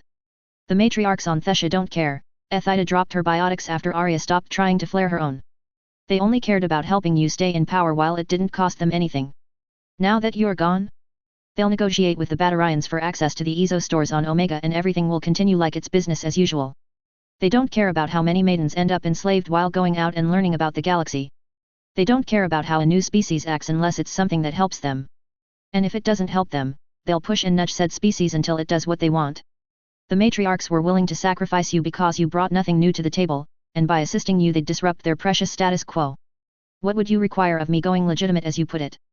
Arya asked after a moment of considering everyone's words. No slavery, and no supporting piracy, I stated simply. We don't care if you legalize and tax drugs and their use or anything like that, Ilium does much the same. If you want a monarchy or a dictatorship we don't care. Establish laws and enforce them, so long as slavery and piracy are banned then we'll be good neighbors and even join with you in an alliance if you wish. This is... Arya trailed off. Quite a lot to process, and I'll need time to consider my options. Take your time, I replied. We have to deal with the force moving on Ymir before we render assistance anyway. Ymir System, November 2165. You're sure that they're mercs? I asked the MRB liaison that we had been assigned. Quite sure, the Asari replied. They do originate from hierarchy space, but they've got all of the proper paperwork sorted out and have even included no small amount of Asari and Solarian specialists in their available forces. Well, their rates are good, and they've requested more pay than salvage, I said as I looked over the contract. I'm approving the hire of this Brotherhood of Steel, provided their credentials clear. I'll have everything drawn up and ready for you to sign in an hour or so, the lawyer said. The MRB thanks you for your patronage. She left to go get the paperwork prepared. You know what this is, right? Ethida asked as she lounged on my couch, having made it her favorite place to be when Natasha was busy. Of course, I replied. I'm surprised the matriarchs haven't done anything about it yet to push back against it economically. They're not as united as they'd like outsiders to think, Ethida explained. You've got a couple of economic blocks that will be assisting the Turians in this because it will assist them in making greater inroads to the Turian economy. And I assume that they'll face some sort of pushback from the Asari-based economic blocks. I asked. Yep, Ethida replied. It's what's allowing the Turians to finally do something about the Batarians without them losing face legally and culturally. Your MRB has given them an avenue to deploy and utilize deniable operations on a level that they've never seen before.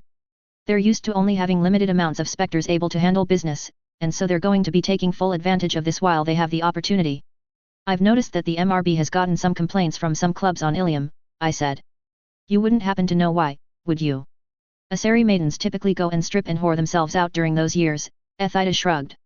I may have put the word out that there's an alternative, and even though I'm not as influential as I used to be I've still got some pull with a few matriarchs. So there's been a swing downwards in the number of maidens swinging their tits and asses around a pole and an uptick in maidens willing to learn the trade of a soldier. Hey, I said in thought. Should I also expect an uptick in immigration then? Maybe, Ethida shrugged. It depends on how you handle this mess with the Batarian hegemony. I fully expect to be approached by some of the more independent systems if we manage to drive the hegemony off a second time. Chapter 42. Karshan, November 2165. May your conquest be swift, General Grey said to his old friend Grand Admiral Orosk Draknwar. I managed to get some of our more efficient troops out in the conquest of Omega, and should you need them they'll be available. Unfortunately, I am to remain here as I am still trusted as a military officer, but am not trusted enough to conduct a conquest or anything beyond a raid at the moment. Be safe and wary, Orosk said as he clasped forearms with his old friend. They will be looking for any reason to be rid of you. They may try, Grey scoffed. I have been a loyal servant since before most of them were born. And they will not care, Orosk replied. Now, I've wasted enough time, I must go board the Hegemon's fist, and begin moving on Corliss. That we've been forced to waste this much time has already set us back significantly. I would have left last week, but I had to requisition more supplies out of my pocket because the quartermasters had falsified reports. Yes, Grey agreed. I'll see what I can do to burn out the corruption among our forces while you are gone. The two friends then left each other, with the Grand Admiral boarding a shuttle headed for his flagship, the dreadnought Hegemon's Fist, and the general heading for a meeting that he had been putting off while his old friend was still on the planet. Is everything prepared? Grey asked the group of Batarians that were seated at the bar. We've just been waiting for your signal, the leader said. We've got the personnel in place, and we agreed that waiting on the Grand Admiral to leave was the best plan. Good, Grey said as he switched on a kinetic barrier belt that lay underneath his coat. Let's get this started then. We should manage to silence all comms that might try to leave before they reach the next world with a buoy, a tech specialist said. We've been working out people in over the last few years after all. So the traitor makes himself known, Durlok Sundahan said as he and the Hegemon raised a glass of some kind in salute. Come, drink, we've been expecting you. Grey, flanked by some members of his personal bodyguard merely walked up the steps and glared at the other Batarian, murder evident in his eyes. It is time for a new hegemony to rise, one that is reborn from the ashes of the old, Gray said as he pulled out a handgun. Are there any words that you would like to say now before I tear out your eyes and feed them to the carrion? Die scum, Durlock snarled as he pulled out a knife and jabbed it into the general's side. Your little coup dies here with you. No, it doesn't, Gray said as he shot the other Battarian and watched as blood splattered out the back and over the table that the hegemon was seated at. This is just the beginning. He then aimed his weapon at the hegemon only for a sniper round to take his arm off at the elbow. Open fire, the hegemon ordered as he stood up and activated a switch that triggered a massive kinetic field. I don't want any of them to survive. Your will be done, a Battarian bowed his head to the hegemon before beginning to issue orders. Pull back, Gray ordered through clenched teeth as he did his best to staunch the bleeding of his arm stump. Start issuing the backup orders. Aye sir, one of the soldiers said as another one pulled the general up and over his shoulder. Sending out orders to the fleet now, may the pillars be with us. The space around Karshan was calm, almost eerily so as the fleet that normally guarded the Battarian homeworld patrolled and stayed in their assigned sectors, never straying. Then, a cruiser turned and pointed its main gun at one of the trio of dreadnoughts that guarded the system and broke the comm with a single round. As if a signal had been sent off, many of the ships began turning on the other, with small wolf packs of frigates surrounding a cruiser still loyal to the regime and turning it into scrap before being shredded by a series of rounds from another set of frigates and cruisers. The Battarian civil war had begun, but there would be nothing civil about this war. Systems Alliance Interlude 1. Disclaimer, I am not a medical expert. I know how to patch up gunshots holes, stab wounds, and how to splint you up and take care of shock in an emergency. Please do not quote me on any of the medical stuff I used here. Arcturus, December 2165. Ambassador Goyle, Prime Minister Jack Harper greeted the woman responsible for representing the human race to the council as she walked into his office. Jack, the woman replied with a smile. Always a pleasure. All right, the man put out his cigar into the ashtray on his desk and triggered a small vacuum to remove the smoke from his office. I've managed to get most of the measures that you negotiated approved with Parliament, but I'm still struggling to find a way to back the requirement that we have observers in place to ensure we're compliant with council law. It took me years and a lot of favors to get them to agree to the Treaty of Ferrixon. And I had to show them the classified documents detailing our pocket dreadnoughts and carriers before they were willing to hear me out on that. Then, we had to get them to agree to gift the Quarians a world we can't even use. Jack Harper pinched the bridge of his nose to ease the stress headache. So please, explain to me how I'm supposed to persuade them to fall in line on this one because I'm at the end of my term, and I'm going to retire soon. I managed to work in quite a few economic concessions into our negotiations with the Citadel races, Anita said with a soft smile. I know our companies have been eager to break into the fresh markets, and with the future economic boom that will occur once we get everything lined up you'll have your leverage to push the agreement through. She met the cybernetic eyes of her friend. I take it your meds are still becoming less effective over time. I stopped taking them a couple of weeks ago, Harper sighed. They weren't doing anything to mitigate the headaches, and I knew that I was going to need to be clear-headed with the arena that we were stepping into. Jack, you know that those medications are the only thing preventing your brain from frying itself, Anita chided the Prime Minister. We can't afford to lose you at this stage in our plans. Anita, I've set us up to push humanity as far forward as we could have under my leadership. Military funding is through the roof, as is recruitment. And you've seen our training budgets, our troops will be some of the hardest hitting sobs out there when we start expansion. I can handle a few more weeks without the medication. Have you seen your doctor lately? Anita asked bluntly. Because if I get any answer aside from yes then we're taking you to get checked again. You're the current leader of humanity out here in the galaxy, we can't have you keeling over dead and leaving us in a state of confusion right as we're emerging onto the galactic stage. I know, Jack sagged and seemed to age a dozen years in a moment as he did so. I've had the projections run by the intel guys, and if I die before my term is up it'll likely look like I was assassinated by one of the big three and we'll be at war within a half year at best. Jack reached for his cigar and lit it despite Anita's visible disapproval. That's a war that we can't afford to have yet. If we're to truly win, then we're going to have to wage a culture war. The Asari have been dominating the culture of the galaxy for centuries, and they've sat there thinking that their position is unassailable. They control the pornographic industry, they set the standards of beauty and fashion. Jack trailed off and then gave a slightly mad grin. They've never had to deal with the likes of us before.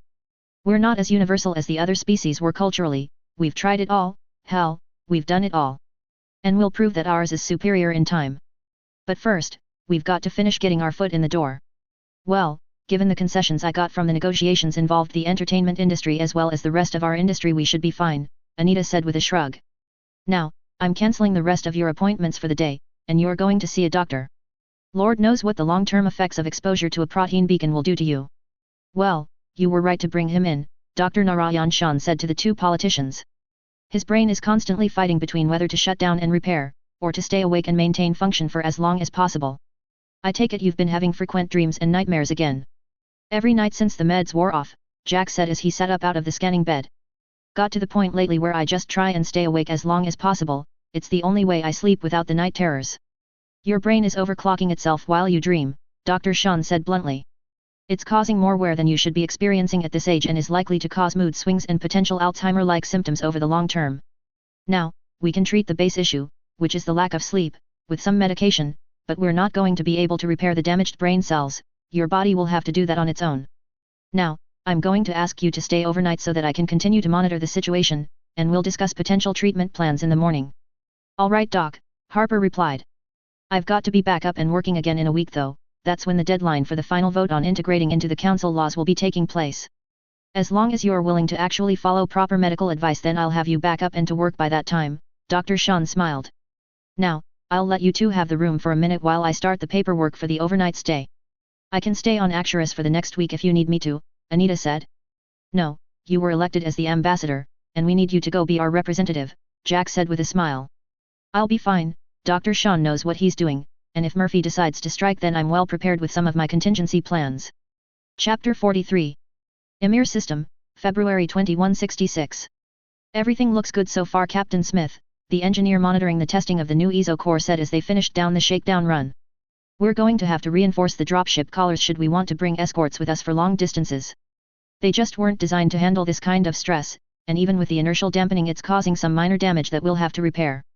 I assume it's the same sort of damage that the Redemption and Defender 2 faced? Captain Smith asked.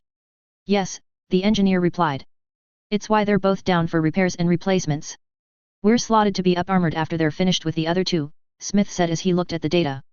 The new armor is supposed to be some sort of combination of our current stuff and the kind of armor that the ships of this universe use. It's an interesting alloy, the engineer said. And it's very good at handling kinetic impacts, but it's not so great at handling energy weaponry or the kind of damage our nukes cause. Well, we'll have to see how it handles. I know that it added tens of thousands of tons of armor to the new Glamdring destroyers, Smith said as the Manassas rounded the far side of the system before using the gas giant's gravity to boost its speed. Captain, do you still want us to swing by the relay to check on the status of the defenses there?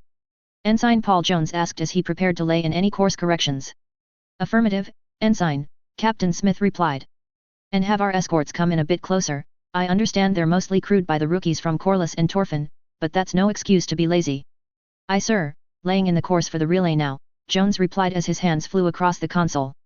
Omega, Serabarik, Omega Nebula. Grand Admiral, are you sure that this is the route you want to pursue? General Balak, the current head of the SU asked bluntly. I'm much less risk-averse than much of our commanders, and I still view this as foolhardy. Any smart enemy will be monitoring the relays to get an estimate of any arrival time, Grand Admiral Orosk Draknwar replied. And given that we've already lost one battle group, I believe that we can ill afford to underestimate this foe. The Grand Admiral sighed, suddenly showing his extreme age for a Batarian. Balak, I am over 120 years of age, I am old and weary, but I will see this new foe broken and enslaved before I die. But if we are to do this, then it will take unusual strategies and tactics. I understand, Balak bowed his head slightly in respect. I'm just concerned that you may face issues with the troops that you have with you. Some of them seem to have questionable loyalty to the hegemony, and I fear that if you spend too long in the void between systems then they will mutiny. We're going to be arriving at the primary relay first, Orosk explained as he laid out the course his fleet would be taking. Omega's relay directly links to the Eagle Nebula after all. From there, we'll spend some time acquiring extra supplies before making our way to the Emir system via FTL. So it is not as risky as I first feared, Balak said as he looked at the plan. I'll send some of the supply ships that we seized when we took over Omega with you. I have a feeling that you might need the extra resources. Thank you, Orosk responded. We'll be leaving by the end of the week. Emir System, February 2166. Everything checks out, the comms officer reported. Our listening station at the primary relay says that there hasn't been anything critical through the relay since our last shipment of ESO was delivered. I'm still concerned, Captain Smith said as he looked at the console in front of him. We know that a Batarian fleet came through the primary relay a couple of months ago. But we haven't seen any sign of them. Captain. I've got contacts that just appeared on the other side of the relay. Looks like we just found our missing fleet. Alright, have our stings detach from their collars, and have our ASF launch when we get closer. We're going to have to bait them in close given we've only got 8 escorts and none of them mount the spinal guns yet. Captain Smith strapped himself into his chair out of habit and then turned to his XO. Go ahead and head to the secondary bridge, and make sure that everyone is in their mithril. The last thing we need is to lose the crew to a big breach. Aye sir, the woman saluted before marching off of the bridge. Check your helmet seals people, and Jones, bring us around towards the relay. I want it between us and the enemy for as long as possible, they can't shoot what they can't see after all. Grand Admiral, we detect 9 enemy ships near the relay, it seems that our gambit worked, the captain of the Hegemon's Fist reported. Sir, they're using the relay as a shield, I'm unable to get a good lock on any of the enemy vessels, the weapons officer reported. What are your orders, sir? You command the greatest ship ever designed by the hegemony, I expect you to be the captain of this vessel while I coordinate the rest of the fleet, Orosk replied.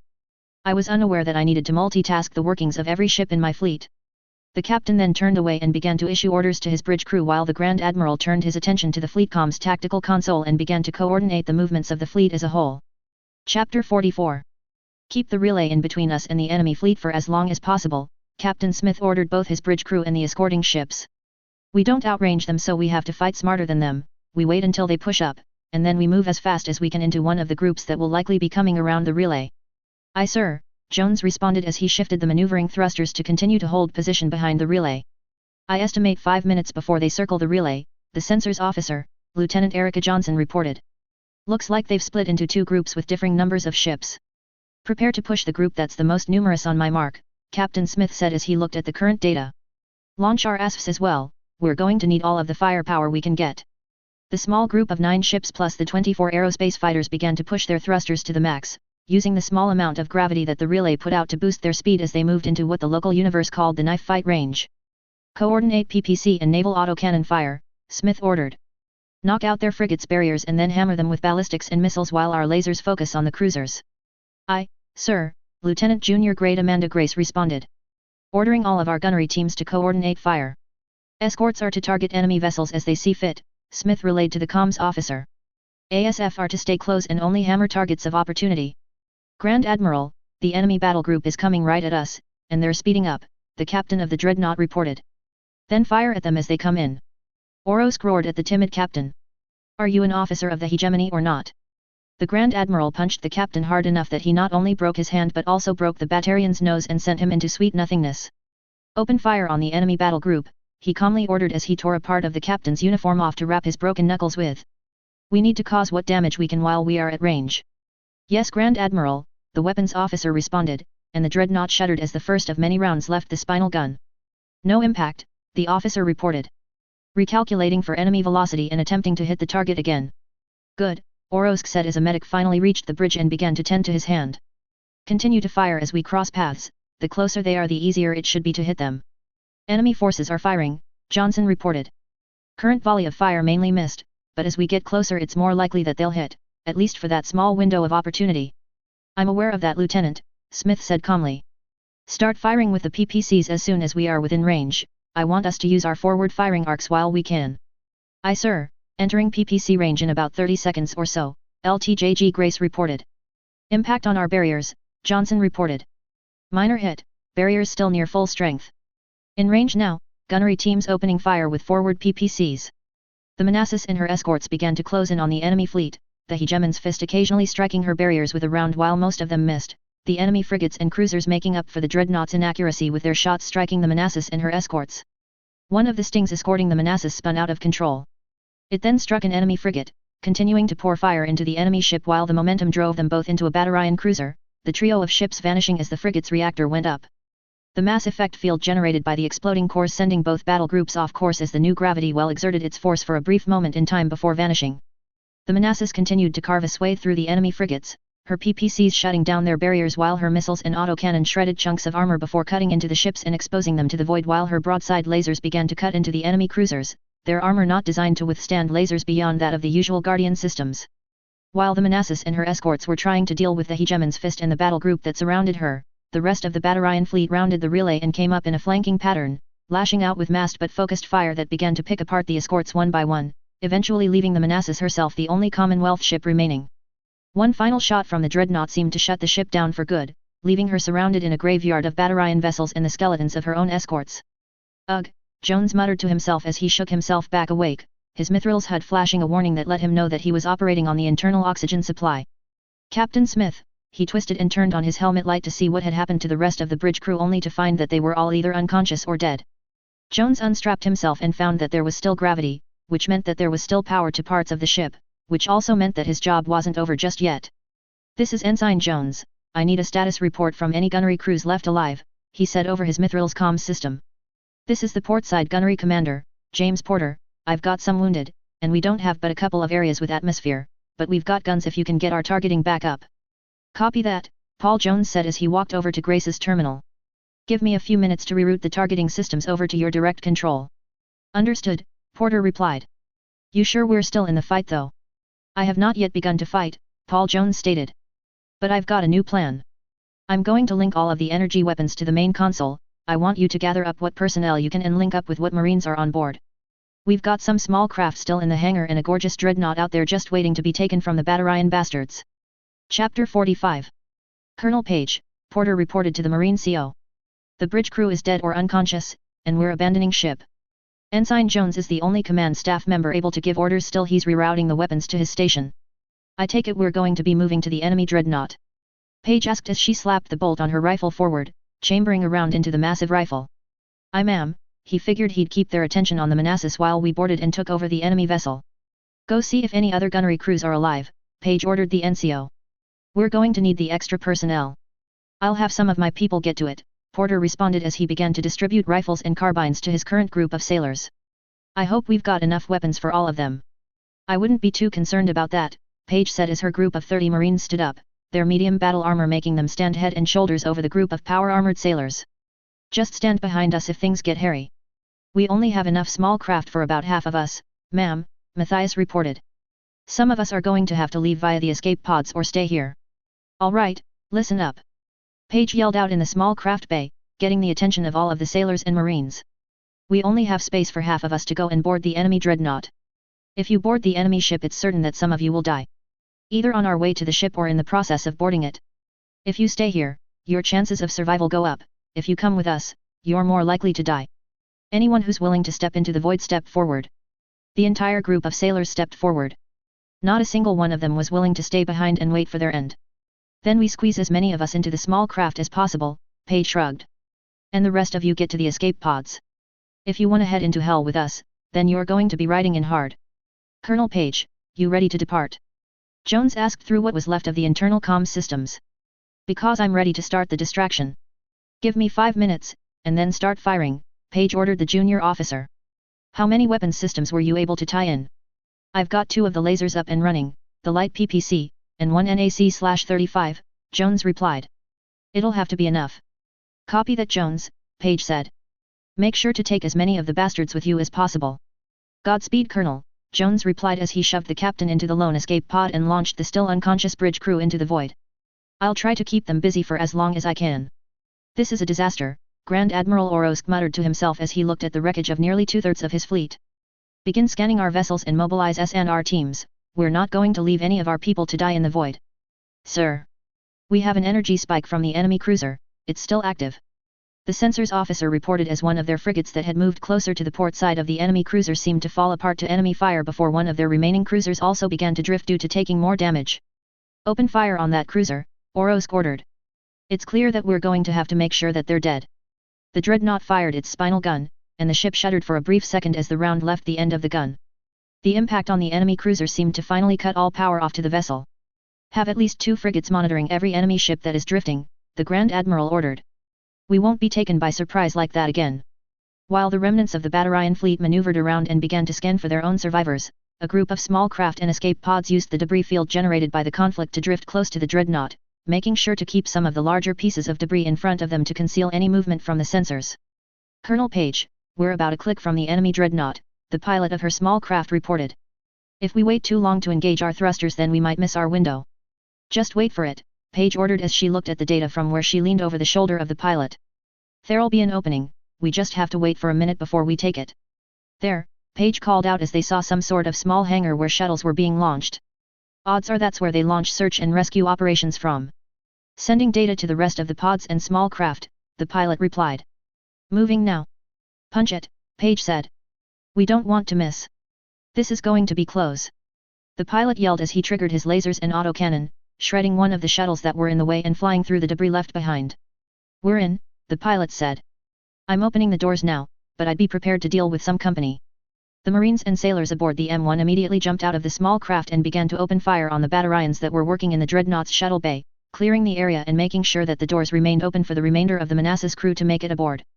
One more M1 made it into the shuttle bay, and then 2 escape pods before the doors shut themselves after being overridden by someone else that was on the enemy ship. This should be enough, Paige nodded to herself as she did the grim calculus of war.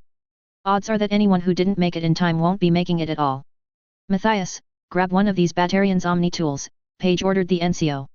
We're going to need some credentials if we want to make our way around our fine new ship.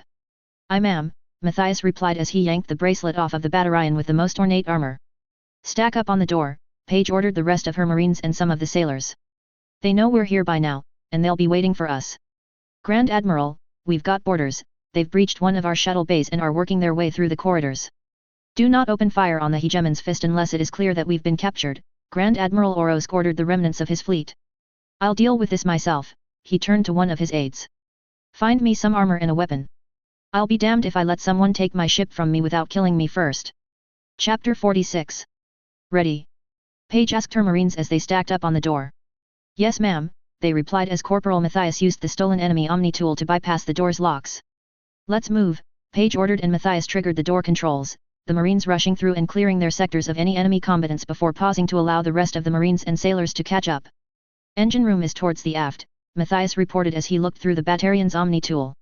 Expect heavy resistance towards both it and the bridge as we move forward. And where is the bridge located? Paige asked her Marine. In the center of the ship, Matthias reported. Seems they wanted it away from any potential enemy fire.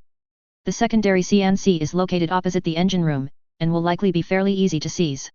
Fire Team Alpha, Paige indicated a group of 6 Marines. You're heading to the engine room, take some of the sailors with you, you might need their expertise. She then looked at the remainder of the group as the designated Marines and sailors began to move toward the engine room. Bravo, you're with me, we're moving to the bridge. Charlie, I'm afraid that I'm splitting you up, I want half of you to head to the secondary command and control center, while the rest of you sailors and Marines hold down the shuttle bay. In the event that everything goes sideways, we'll need a speedy getaway. The groups began to split up, and the Marines and sailors that were to hold the shuttle bay began to pull some of the wreckage left from the destroyed shuttles into the main corridor to use as barricades.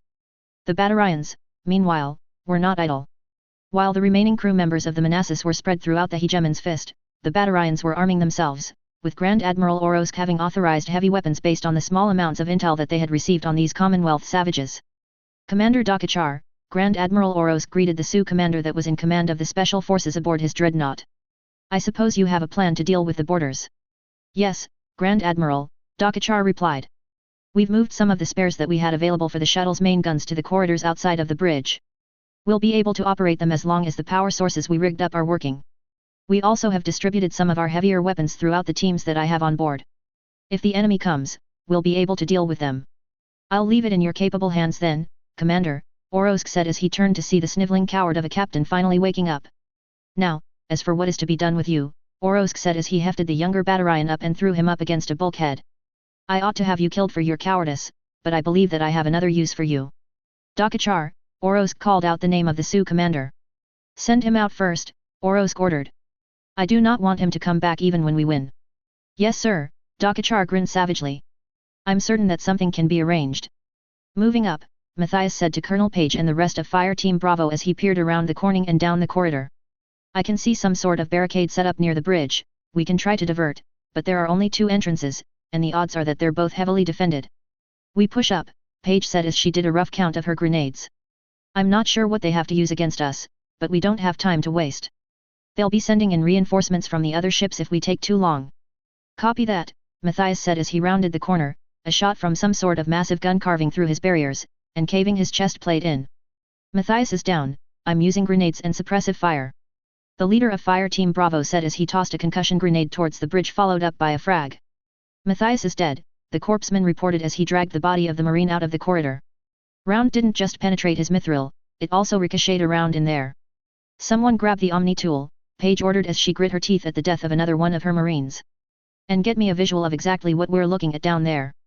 Looks like one of the guns from a shuttle, the fire team lead reported. There are 2 of them down there and one of them was taken out by my grenades. I'm using the laser, Paige said as she linked her HUD to the small laser that was built into the shoulder of her suit. Copy that, the fire team ducked out of the way as the colonel rounded the corner and melted the enemy guns and the ones firing the shuttle guns. Big guns are down, Paige said as she ducked back into cover. We should be able to move to the bridge now. Let's go, Sergeant Rick Manning ordered his fire team as they neared the engine room.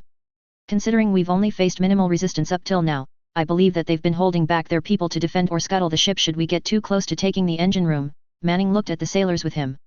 I'm going to need you to prevent that from happening while we take care of the enemy forces. Understood, SCPO Porter replied. We'll take care of it. Breaching. Manning's pointman said as he popped the door seals and tossed a flashbang in. Man, why do we always get the shit jobs? Private Gonzalez from Fire Team Charlie complained as they made their way toward the secondary CNC. I mean, we're experienced, we've taken ships before. Contact.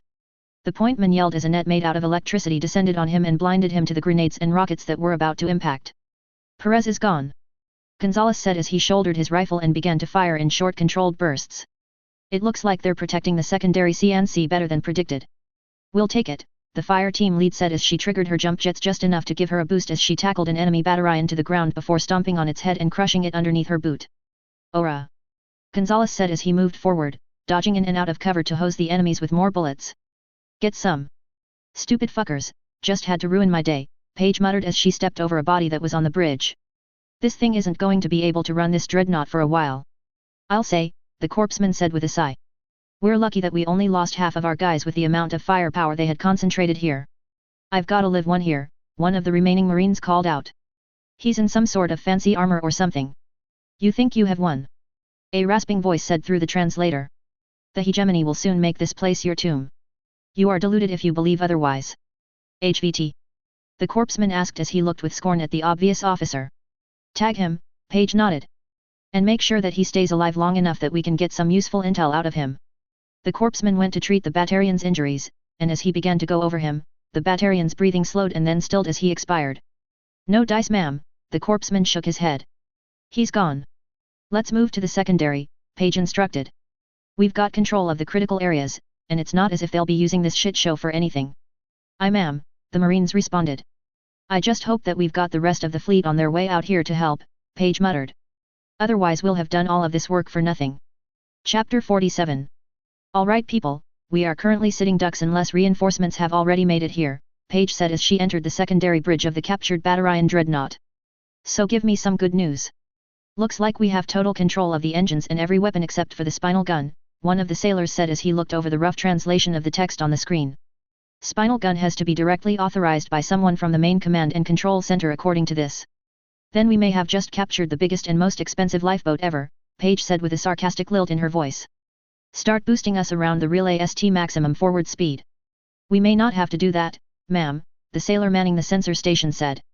The Redemption and the Defender just jumped from Vale and seem to be moving to assist. They've got 2 Glamdrings and 5 Stings as escorts. Open comms to the Redemption, Paige ordered. Authorization code Alpha Papa Mike 01. Aye ma'am, the sailor responded. Transmitting now. They're asking for vocal confirmation, Colonel, the crew member of the Manassas stated. I'm patching you into the channel now. This is Colonel Felicia Page, acting commanding officer of the captured Batarian dreadnought. Fuck around and find out.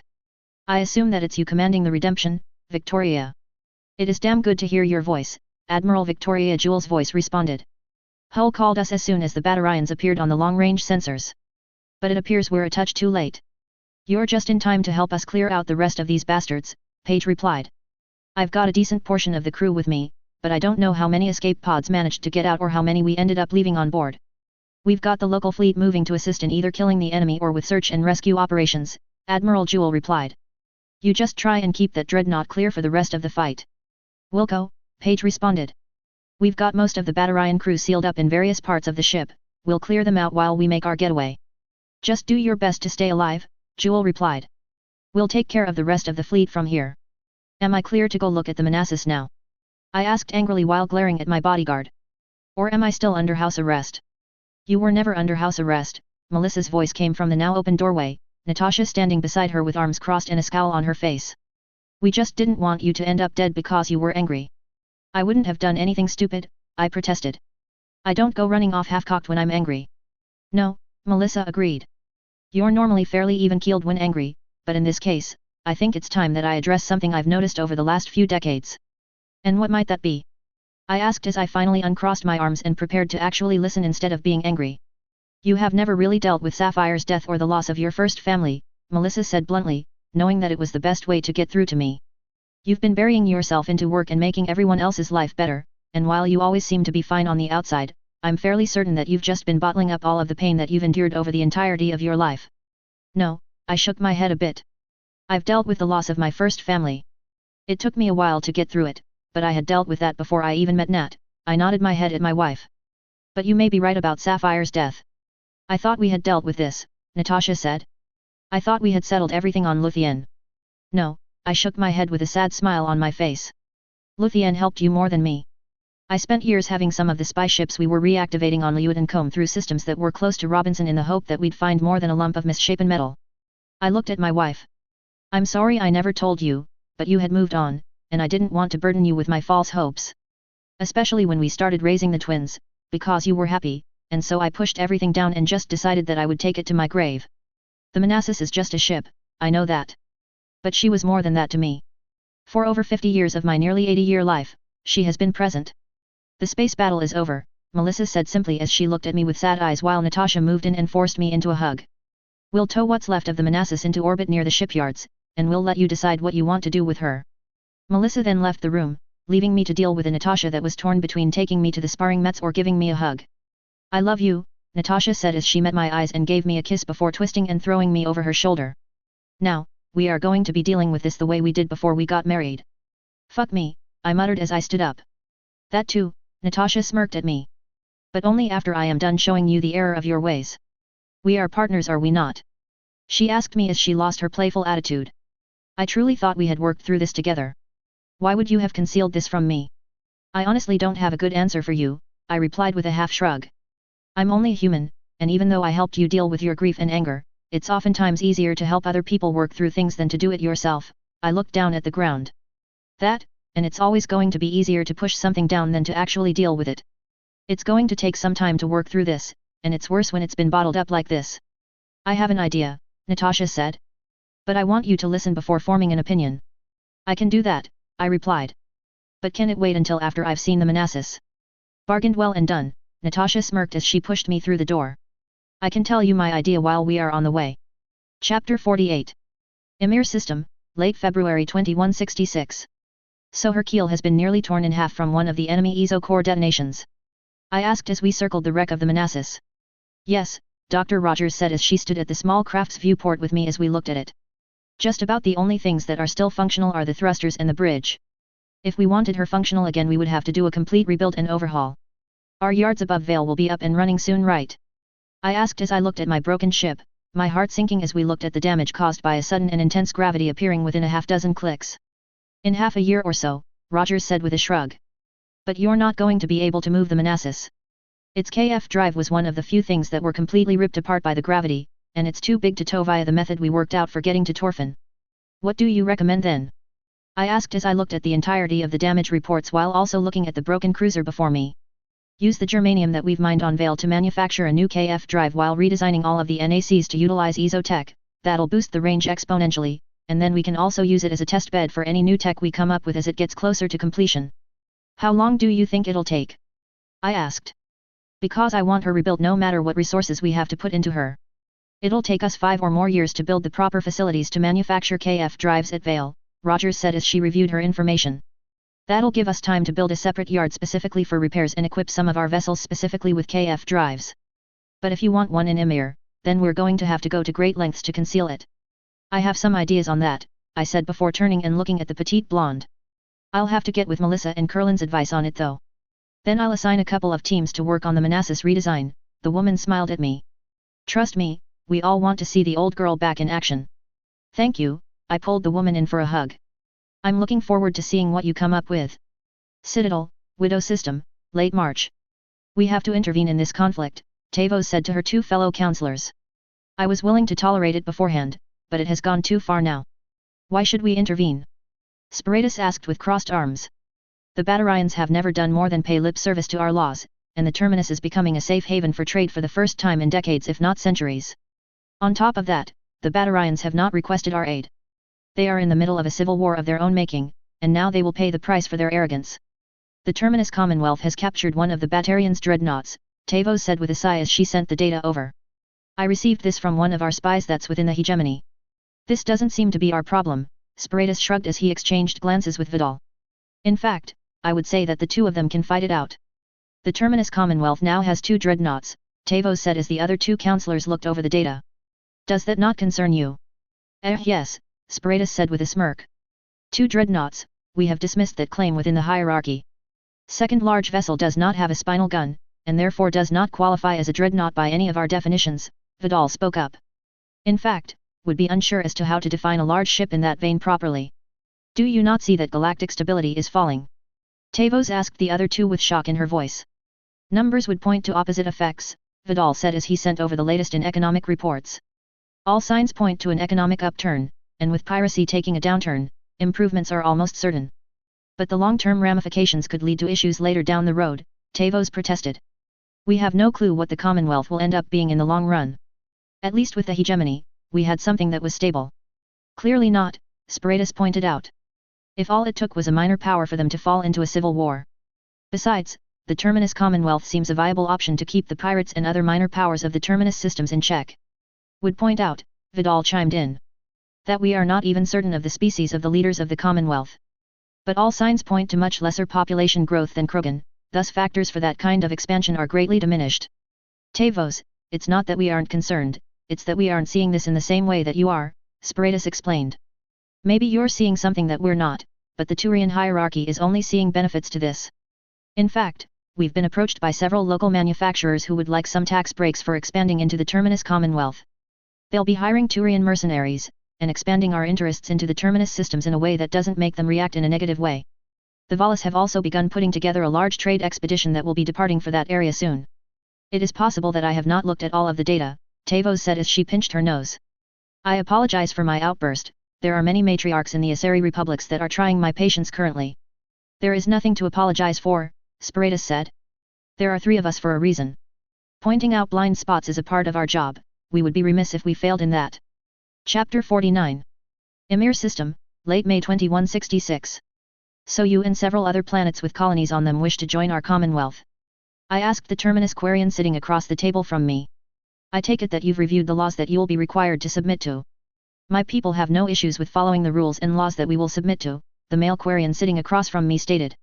Your tax rates are fair, and the establishment of a permanent fleet and militia force is something that we are more than willing to comply with as well. Once everything is settled, we'll start shipping the equipment that the militia will be using, we'll also be sending over some trainers to go with your specialists. We're good with scouting and weapons modifications, Kambeem replied. But despite being better than our cursed cousins in many ways, we do not have access to their level of technology. Well, you'll start having access to technology on the same level or greater soon enough, I replied. We'll need to establish a full trust and relationship before we end up handing over any of our secrets or extremely advanced tech, but we will be assisting in establishing a functional militia force and a recruiting station for the Terminus Commonwealth Armed Forces. That sounds like it will go well, Kam stated as he stood up. I will return and inform my people of the decision that we have reached. I'll station a small group of ships above each of your planets for both training and defensive purposes, I replied.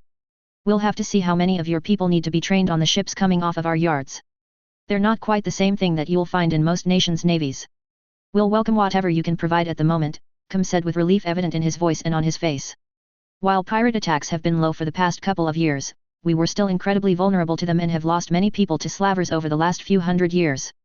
If not for the Listhini that dwell among us, we would have technologically regressed centuries ago.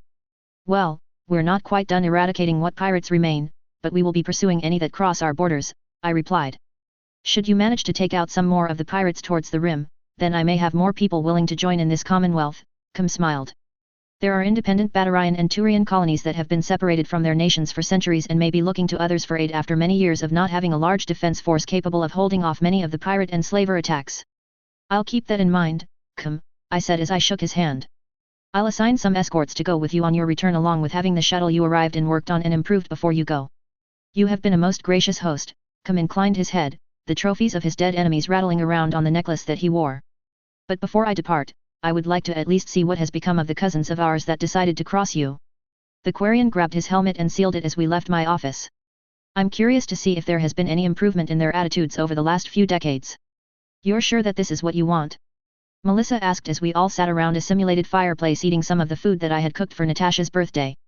Once this war with the Batarian hegemony has been finished, I will be taking a year-long sabbatical, I confirmed. I've not had time to rest and fully process things in a couple of decades despite having retired 5 years ago.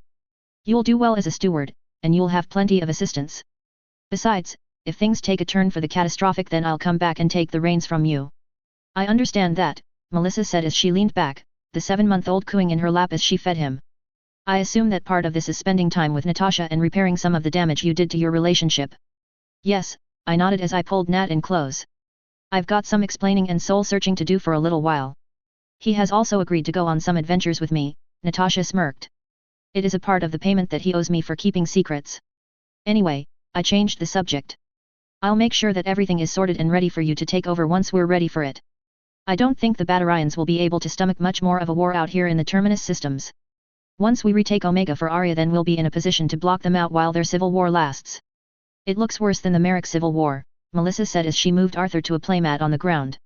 I've been looking into what little we know of the hegemony's society, and I'm predicting that they won't survive for very long after the civil war is over. They've got slaves that now will have a chance to actually make a difference, and I'm sure that quite a few interest groups that will be funneling weapons and funds to said slaves once things begin to start falling apart for one side of the war or the other. I tried to stay out of the Free Worlds League, I replied with a shrug. They're probably one of the only states in the inner sphere and periphery I didn't directly interact with in one way or another. Colonel Stone, on the other hand. I think he had something of a personal vendetta against them given how many raiding contracts he took while they were killing each other. I'm surprised he hasn't retired yet, Melissa shrugged as Arthur Steiner began to snore at our feet, having tired himself out while playing on his mat. The man never seemed to love the mercenary life despite his success in it. I think he was planning on taking Shepard's place as head of the academy once Shepard finally steps down, I replied. But given how much Shepard loves his job, I'm not sure that it'll happen. I miss the inner sphere, Melissa said after a few minutes of us just processing. This is a new adventure, and it's fun not having all of my old aches and pains, but it's not home yet, and I'm not sure when it will start to feel like home. I believe we all miss the inner sphere, Natasha spoke up. I desire to hold my children and grandchildren again, but we must make the best of our situation and push on through the difficulties. That is what makes us human, the ability to struggle and make our own place in the universe regardless of where we may find ourselves. Perseverance in the face of disaster and strength that appears when needed are things that we have cultivated in both ourselves and our people for decades. And now we see how well we have done in a way that few will ever get to experience. In spite of the difficulties that have arisen from us being here in this new universe, I am grateful that we have the opportunity to make a difference, meet new people, and see things that would have been considered the wildest of science fiction back there. We are on the greatest adventure that life could have possibly thrown at us, Natasha said joyfully. How could we not push it to the limits? Chapter 50. Omega, Cerabaric System June 2166. General Balak. Ansu Lieutenant saluted as he entered the fortress that the nightclub Afterlife had been turned into. We've finally found where T-Loke was mining the Ezo from. I assume there was some sort of secret entrance into the core of the asteroid? Balak asked rhetorically. We knew that she had to be shipping it off of the station somehow. Yes sir, the junior officer replied. Most of her operation seems to have been automated and capable of being run by a handful of trained individuals. But we did manage to seize some of the workers that were left behind.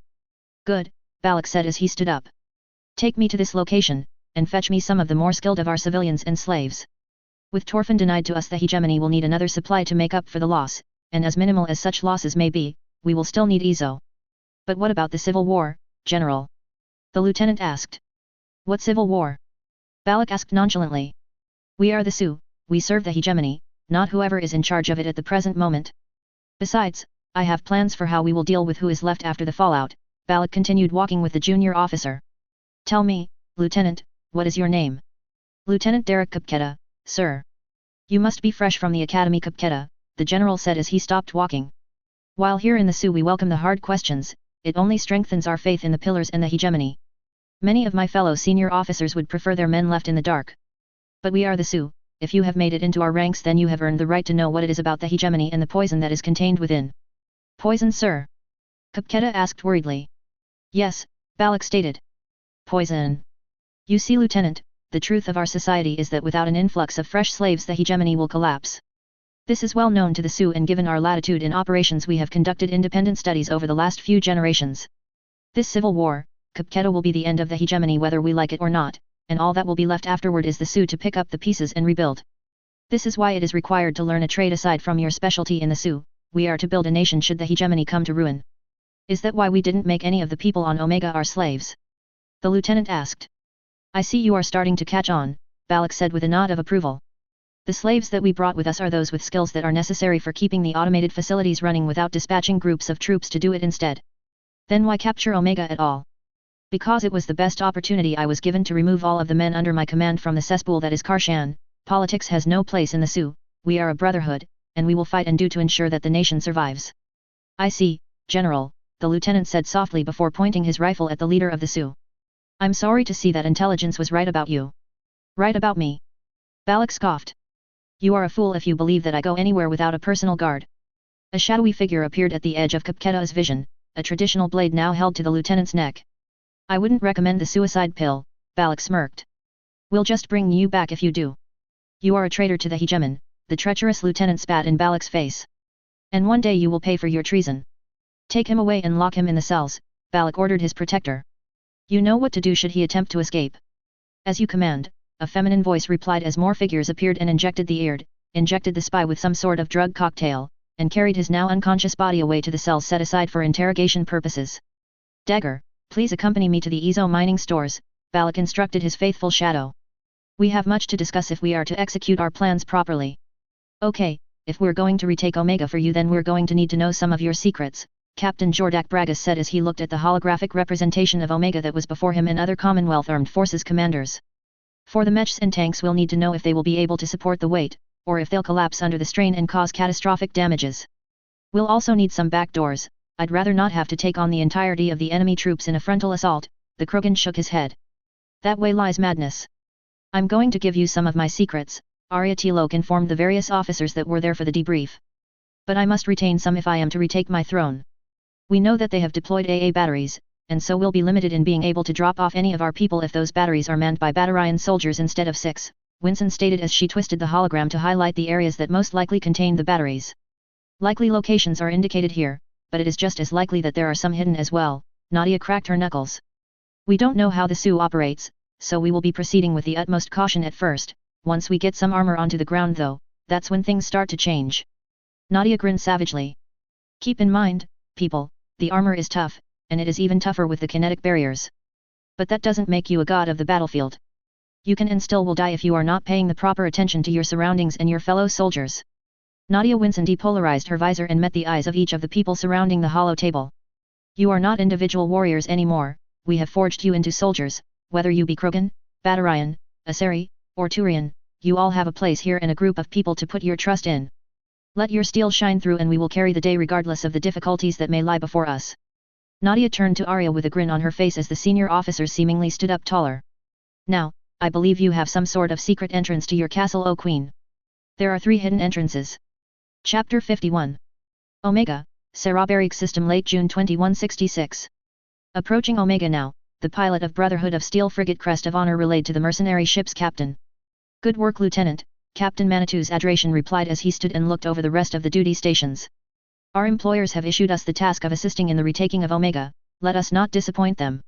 Aye sir, the bridge crew replied as they moved about their various duties.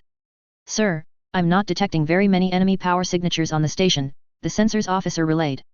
I'm seeing some AAA guns, but they seem to be firing on predetermined arcs. What have our employers said? Captain Adoration asked. That we're to escort our designated troop carrier to drop off and then break off for a recon patrol, the comms officer replied. Then we do that, Captain Adoration stated. But keep an eye on the situation in case anything develops. I don't know about you, but that bonus looks really good. Agreed sir, the comms officer replied. I'll monitor communications in case something goes wrong. I want those AA guns down, Nadia Winson ordered as the lower bomb bay of the Sting began to drop off the Krogan in their battle armor onto the station's surface. We're not encountering any resistance, Captain Bragas reported as he moved into the command and control center for the anti-aircraft gun that they were shutting down. It seems they installed a 6 and left. Have the techs triple check it, Winson replied. The last thing we need is to lose a bunch of troops to a large trap. Copy that, the massive Krogan replied. Standing by for the technicians. What have they done to Afterlife? Arya roared as she saw what had become of her nightclub. Exclamation, Arya, there is a note on the door, and it has your name on it, Zalanos reported. Let me see that, Arya snatched the note off the door and read it before crumpling it in rage. Balak, I will have your head. Should we ever meet again, then you are a dead Battarian. While Arya was ranting about the Sioux general, Xelanos discreetly slid the note over to one of the Terminus Commonwealth members that had accompanied them as escorts. Let's see what they've done to the inside of it, Arya said after she had calmed down a bit. If they destroyed my communications suite, then I'm going to be truly pissed. She flung open the doors with a flick of her biotics and walked into the building that had been rebuilt from a club into a fortress. Optimistic statement, at least the place is more defensible now. I know, Xelanos, Arya sighed as she replied to the L-Corps bouncer and now her chief bodyguard. But we'll have to do some redecorating after we check on the secure EZO stores. There is nothing in the systems of the AA guns that would make them explode or turn on us, the Turian technician who was looking at the systems left behind by the Battarians said as he closed a program on his Omni tool. I'll take a look at the rest of them just in case, but aside from the copious amounts of porn that were on them. I don't know who this Lawson fellow is, but he seems to be featured in just about everything since the humans joined the Citadel. So we're good to power the AA guns back on and put them to use for Arya. One of the Battarians who worked directly for the Asari matriarch asked. You should be, the Turian shrugged. I'd have them wiped and reset completely though before I'd try powering them up and using them. You never know if something is hiding in the system, sometimes things can hide from a cursory inspection like the one I just gave. I'll relay that to Arya, the Battarian sighed. Let me know when all of the AA guns have been inspected. We'll hire some more people to take an in-depth look later on. I'm just here to get paid, the Turian shrugged. I'll send it up the chain and get someone more qualified to take an in-depth look soon. Thanks, the Battarian said as he closed his Omnitol's messaging system. The boss is upset, but she said that it's better to just leave them off for now until we can get some people in to triple-check everything. Sounds good, the Turian said as he packed up his gear and moved to the next AA gun. Just send me a message if you need me to come back for something. Will do, the Battarian replied. Thanks for your help. In a small system on the edge of the Battarian hegemony at the same time. It looks like our gambit worked, sir, the shadowy female voice said from behind General Balak as he sat in his office. The hegemony believes that we were wiped out to the last man, and the Terminus Commonwealth is confused as to why Omega had no garrison to speak of. They can be confused, Balak said as he reviewed the footage that he still had a copy of. We'll be returning to the hegemony in secret in small groups. If we want our plans to succeed, then we must do this properly. The shadows are in position, the feminine voice stated. We simply are awaiting the signal. The shadows are our last resort, Balak replied. You know that, he sighed. Besides, we have to allow them to reach their lowest point before we move in, otherwise it won't work. Conversation between Henry Lawson and Prime Minister Jack Harper, estimated date 2164. You're certain that the spy software is undetectable? Jack asked the billionaire-turned porn star. Absolutely, Henry replied. I based it off of something from the early 21st century. What are you talking about? Jack asked as he raised an eyebrow while puffing on a cigar. So, the terms and conditions of downloading Fornax onto an Omni tool, tablet, or any sort of computer says that we have access to the microphone, the video, and many other things that may be utilized with our virtual reality-based porn systems. But, unless you are looking very closely, you're not going to realize that you've given us access to every single piece of data that you access on your Omni tool. And when someone logs in, that data is sent to the Fornax servers and hubs here in the Systems Alliance. Which, given we have intelligence agents on our payroll, they'll sort through the data with 6 assistants and pass it on to the proper agency to deal with said intelligence. You've tested this? Jack asked. What if people actually read the terms and conditions? Then all they see is the standard access for any other app made in the Systems Alliance by my company. After all, data mining to get more customers is an accepted practice in modern society. All right, Jack replied with a sigh. I'm going to hell for this, but I'll set up a new branch for monitoring the data we get from Fornax, and we'll have to start doing some research into Advanced 6, that'll be a lot of data to sort through. Beyond the Horizon Chapter 52. Omega, Ceraberic System July 2166. So, where do you want us to start with the hydroponics installation? Melissa asked Arya as they stood in the fortress that was once a club known as Afterlife. We're still reorganizing the layout of the station to make us self-sufficient, Arya said as she made a holographic map of the station appear over a table that was in front of them. I'm buying some of the surplus prefabs that you are selling from Corliss and am destroying the slums that used to exist in much of the station. A queen must have a place of living that reflects her power. Sure, Melissa replied with a roll of her eyes behind her helmet. We've got several places that would work decently according to this map. She tapped a couple of the locations. These would be the most central locations if you are planning on making this work long term, but if you want something a little more secure then you may want to have some backups hidden in an area outside of the usual locations. I'll take a look at your recommendations, Arya sighed. I appreciate that the Commonwealth has honored our alliance. As long as you hold to your oaths then we will do the same, Melissa replied. We would much rather have allies than enemies in the universe. Agreed, Arya said as she looked down at the map again. I'll take your recommendations for the public hydroponics labs and sections. But I'll be placing the hidden ones where only myself and some of my most trusted lieutenants are aware of. Now, was there anything else that needed to be communicated? No, Melissa shook her helmeted head. That was everything. You know where to find us should you need to call for aid or anything else in the future. Then get off of my station, Arya said bluntly. I tire of all these conversations. We'll be gone in an hour or so, Melissa said after listening to some of the comms chatter. So try to keep a civil tongue in your head until we're gone, yet. Emir System, August 2166. How long do you think the alliance will last? I asked Melissa as we sat in my office. She'll try and find a way to twist things to her advantage and to make a move against us in the next few years, Melissa replied. She doesn't like the fact that she's in debt to us currently, so as soon as she's able to pay us back and avoid any further dealings with us she'll do so. We'll have to arrange things so that we can acquire more stores of EZO from another location then, I said as I looked at the tall blonde sitting in my office. With the Turian mercenaries that we've hired we have part of a backdoor into the Turian hierarchy, and with that we can probably convince the Valis to begin trading with us if we can protect the routes they have to take. Ooh, Melissa grinned at me. Gonna let me negotiate with the business-oriented people of the universe? Absolutely, I replied with a matching smile. I doubt they'll know what hit them. Given that the Batarian hegemony seems to be collapsing, are you planning on taking that year yet? Melissa asked as the thought occurred to her. I'll wait until January to make sure that everything continues to check out, I replied. We still have to set up a centralized government, after all. You going to be modeling it off of the Lyran Commonwealth? Melissa asked. I'm leaning for a mixture of the Fedsons and Commonwealth, I replied as I leaned back into my chair and popped my neck and back. We already know that both of those systems work, so finding a decent blend, while difficult, should be something that we can accomplish. Sounds good, Melissa yawned. Looks like you need to get some rest, I said. Arthur keeping you up? He's good for the most part, Melissa replied as she stretched. But there are some nights that he just doesn't seem to want to sleep. I take it last night was one of those nights, I said. Melissa popped the recliner part of my sofa out and closed her eyes. Wake me up when Natasha drags you away from the paperwork for the day. Will do, I chuckled as the Steiner blonde fell asleep. Melissa, we're heading back to the main house to cook dinner, I woke the younger woman up. I'm making breakfast for dinner if you want something. What are we having? Melissa blinked herself awake. I'm making waffles, eggs, bacon and whatever else anyone wants me to, I replied. Some French toast sounds good, Melissa stood up. Just let me grab Arthur and I'll meet you there. We'll go ahead and get everything set up, I replied as we all walked out of my office. I can make some stuff that Arthur can eat too. Chapter 53. Emir System, November 2166. The Valis have agreed to basic trade terms, but they want to meet us in person on the Citadel for more formal and standardized trade negotiations, Melissa said over comms as I moved my warmer through its paces in the simulation. All right, I replied as I exchanged fire with Natasha's Nightstar at long range, narrowly evading one of the rounds from the experimental EZO-boosted Gauss rifle. What's your game plan here? Well, while I have your authority to negotiate deals like this, I would rather you come with me to lend a bit of presence to our negotiations. Melissa stopped talking as her alicorn shattered armor off of Nat's Nightstar, causing the woman to fall back and hide behind a simulated building.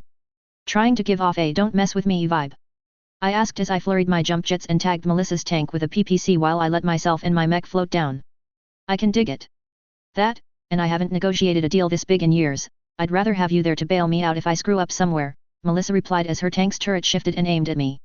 One of her Gauss slugs tore the armor off my warmer's knee, the second savaged one of my PPCs, and the third went wide, missing me entirely. Well, if you can convince Natasha to run the ship while we're gone then I'll go with you, I said as I knelt down, hiding my knee and damaged left side behind a boulder while I exchanged fire with the alicorn that was keeping me at range. I already did, I heard Melissa's smug voice say over the comms in my simulator pod as my computer screeched a warning at me, the sensors telling me that there was an enemy mech right in my blind spot. Well, if I'm going down, I said as I slowly turned around to face the Nightstar that was facing me. I'm at least taking one of you with me. I cackled over the open channel as I flared my jump jets in a DFA maneuver, my 80-ton overpriced assault mech screaming with alarms as I fired all of my weapons at Melissa's alicorn while my mech overheated, my legs impacting the Nightstar while my mech fully shut down, the heat generated by the pod causing sweat to drip down my face as my warmer fell off down and crashed into the surface of the urban environment that had been simulated for us. My pod shut down after my simulated warmer hit the ground, telling me that I had been eliminated by my last-ditch effort to win the scenario. Well, I asked as the two women got out of their own simulator pods. How do the new simulated weapons feel? They wrecked you, didn't they? Melissa snarked as she and Natasha both high-fived each other. Bah, I said with a smile and a shrug. I still made you both pay for it, didn't I? You barely tied with us due to that stunt, Natasha said as she crossed her arms at me. Yeah. Melissa agreed. If your mech wasn't an overpriced assault mech that could jump and move like a medium mech, then you would have never managed to pull that off. Alright, I chuckled. I'll go to the Citadel with you and help move these negotiations along. Thank you, Melissa smiled sweetly. Thanks for watching Arthur while I borrow your husband, she thanked Natasha, who gave the younger woman a mock glare. You are lucky that I enjoy children, Natasha grumbled. Going on adventures without me will not be permitted in the future. No matter how many baby snuggles I am bribed with. Noted, Melissa laughed. Now, I've got to figure out what ship we're taking and get the security worked out with Mathis. Yep, I replied with a shrug. Just let me know what the details are when we get closer to actually leaving. I've still got to oversee the local elections after all. Citadel, Serpent Nebula, December 2166.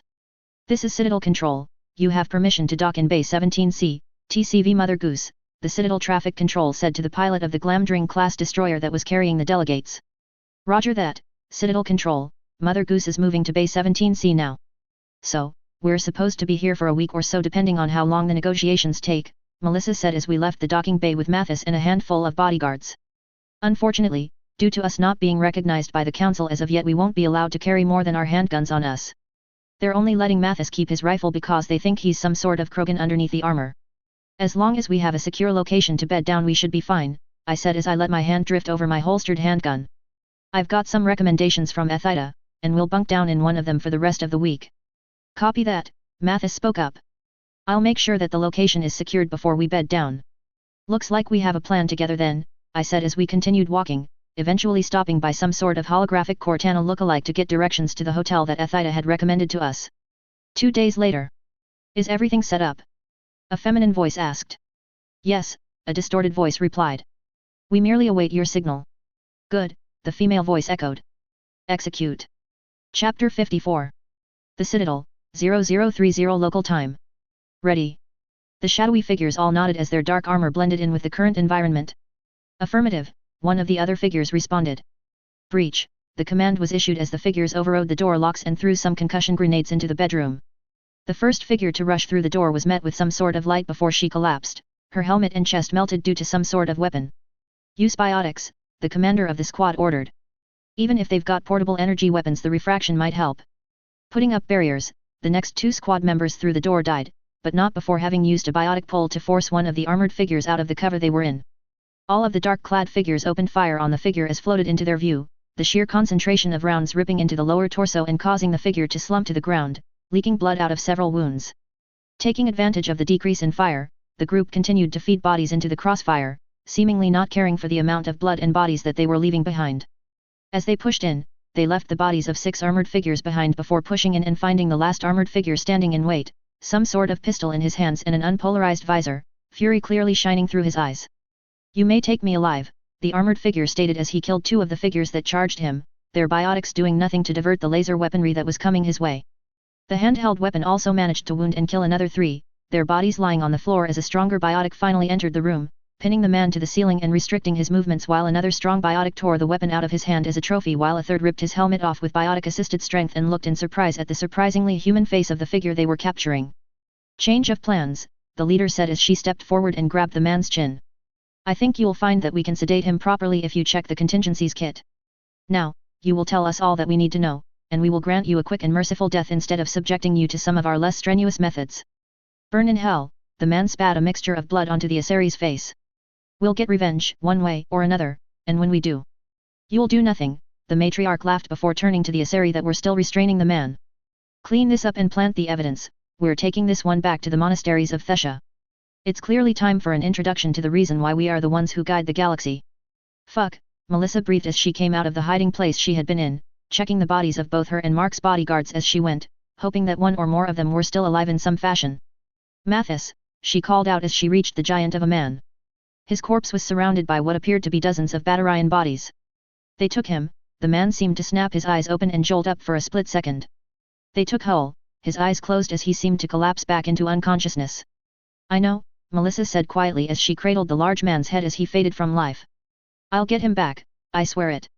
Moving forward, she checked the last of the bodies, one of her bodyguards assigned from the 4th Royal Guards, and found that she was still alive and somewhat mobile, a lucky shot having hit her helmet and not penetrated, but having thrown her back and given her a concussion.